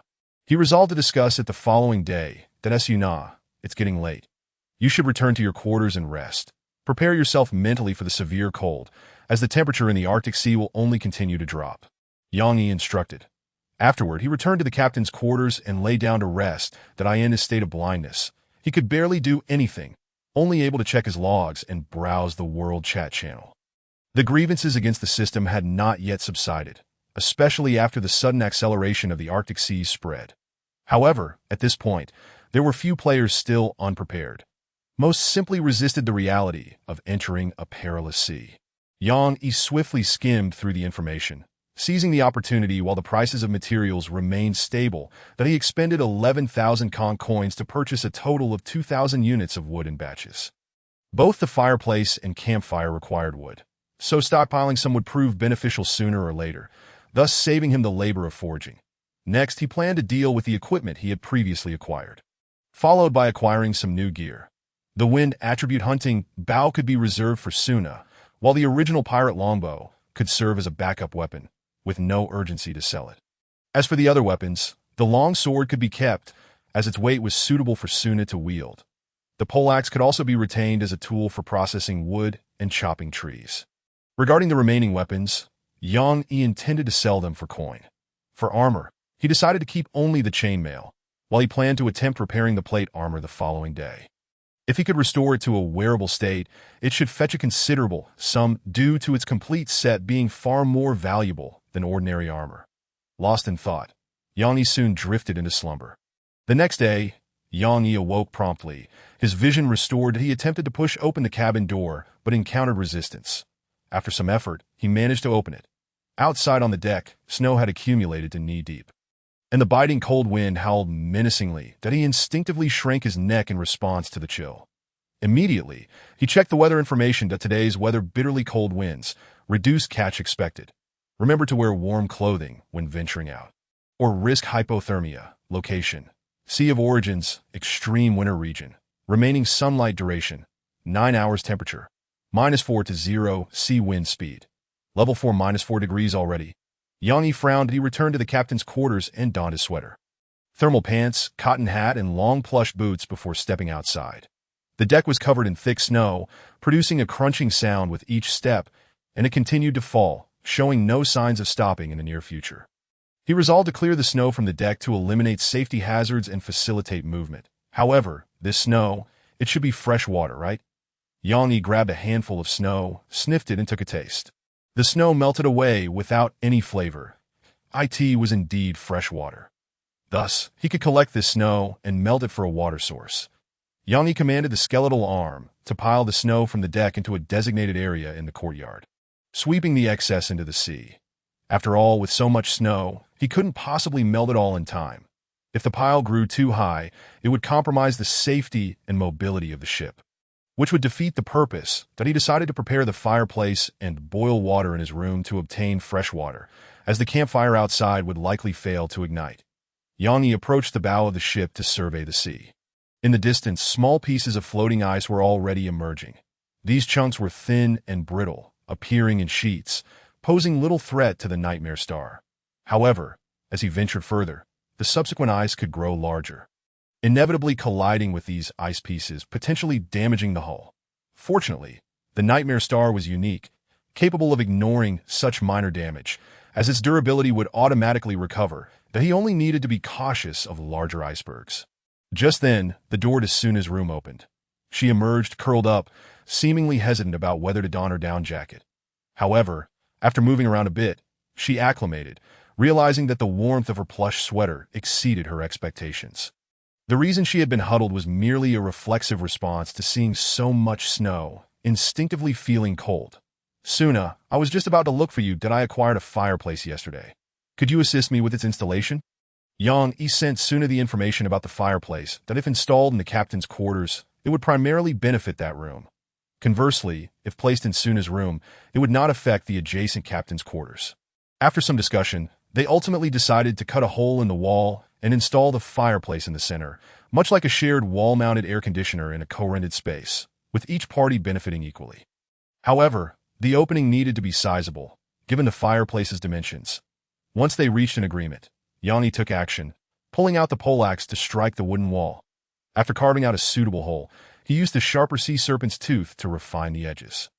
Once completed, Yang Yi installed the life fireplace, resulting in a transformation of the entire room structure, that a grand fireplace appeared between the two rooms. Its design rustic and composed of black bricks, it also featured a lid that could extinguish the flames when closed. Moreover, the ceiling underwent a change as well, with the addition of a chimney connected to the fireplace, bending to the right at the top to effectively prevent rain and snow from pouring in. As for the hole created, Yang Yi certainly wouldn't be able to squeeze through it without risking burns from the lit fireplace. Let's test the effect, Yang Yi said, crossing his arms, his demeanor cautious. After all, this was a relic that, if not ignited, the fireplace would radiate an even more frigid air, akin to a ravenous black beast with its maw agape. Suna, do you have any live spiders? Could you bring one over to test its effect? Yang Yi suggested. There were no other living creatures available for ignition on the ship, and he certainly couldn't crawl inside himself. Fishing temporarily would be too slow, so he recalled the spiders Suna was raising. A few minutes later, Suna returned from the witch's laboratory, bringing a juvenile fire silk spider. There are only 8 left. I can spare one for you, but I need the others for myself, she said. Handing the spider to Yang, Ida, don't worry. I'll raise a few long-legged sardines specifically for ignition purposes. He took the spider from Suna's hand, carefully gripping its back to avoid being bitten, and tossed it into the live fireplace, which was already stocked with wood. Chapter 82. Training and harvest. As soon as the fire silk spider was thrown into the fireplace, its surface ignited with bright white flames, emitting a piercing shriek. Hearing the wails of souls, your sanity decreases by 5. The ignited spider did not perish immediately. Instead, it struggled and leaped out of the fireplace, its body engulfed in bright white flames, seemingly attempting to escape. Fortunately, Yang Yi had anticipated this, swiftly grabbing the poleaxe beside him and swatting the creature back. The fire silk spider returned to the fireplace, and this time, it ceased its movements. Before long, its body began to melt, acting as a combustible agent that ignited the wood inside, creating a roaring fire. Who would have thought it could jump out? It nearly set the room ablaze. Yang Yi set down the poleaxe. Having understood the fireplace's characteristics, living creatures thrown inside would indeed catch fire, but they would not die immediately and could potentially resist that if they managed to escape, they could ignite other items in the room, causing a fire hazard. Thus, before using it, it would be best to incapacitate any living creatures to be added. For spiders, removing all their legs would suffice, and for long-legged sardines, the same treatment would prevent any unforeseen incidents. The warm glow of the fire radiated from the fireplace, causing the room's temperature to gradually rise. Suddenly, a beam of white light shot forth from the fireplace's flames, bathed in the light of life. All attribute experienced growth rates increased by 25, lasting for 1 hour. Yang Yi's eyes lit up upon seeing the information. This effect was incredibly timely. He had been troubled by the slow growth of attributes, unable to wield the broken iron greatsword. With the enhancement from this light of life, as long as he continued to train, he believed he could swiftly elevate his strength to 6 points. At that point, he could trigger a frenzy state, consume the crimson potion, and wield the great sword. After installing the fireplace and comprehending its usage, the two resumed their respective tasks. According to Suna, she was developing a new potion, sourcing ingredients from the frenzied wolf virus culture liquid. However, she had yet to find an effective method to inactivate this virus. While high temperatures could eliminate the viruses, they would likewise render the culture liquid worthless. So she would need to wait a bit longer. Yang Yi, upon hearing this, expressed no urgency, encouraging her to take her time. After all, if the virus could withstand holy water, he was wary of drinking it himself for fear of becoming a werewolf. Upon leaving the captain's quarters, Yang Yi began preparing to sell the weapons and armor. He first attempted to repair the deformed plate armor with a stone hammer, toiling for nearly 2 hours. And indeed succeeded. Name: ugly iron plate armor. Type: treasure. Quality: good. Description: a metal plate armor clumsily repaired through brute force by an inept craftsman. Although unsightly, its protective efficacy is commendable. It provides excellent coverage but increases energy consumption, limits joint movement, and restricts visibility due to the helmet. After reviewing the information, Yang Yi felt satisfied. After all, the aesthetic of equipment held little value in these vast seas. At least for Yang Yi, he had never cared about the appearance of gear, never judging by outward appearances. Ultimately, this unattractive set of plate armor sold for 16,000 conch coins. Given it was a complete set from head to toe, it was worth a considerable amount. After the transaction, he set about selling the other items that he first sold 7 crude crossbows for 2,000 conch coins each, netting a total of 14,000 conch coins. Objectively, these weapons were decent, but several players could craft them, leading to a downward spiral in prices, hence their cheap sale. Next, he sold some fast healing bandages. Similar medical items flooded the market, and with their low quality, they only fetched 700 conch coins. The hand axe was even cheaper, a regular quality item, selling for merely 500 conch coins. The spike flail, however, being a premium melee weapon, sold for 15,000 conch coins in total. He earned 46,200 conch coins, bringing his balance to a staggering 57,500 conch coins when combined with his previous funds.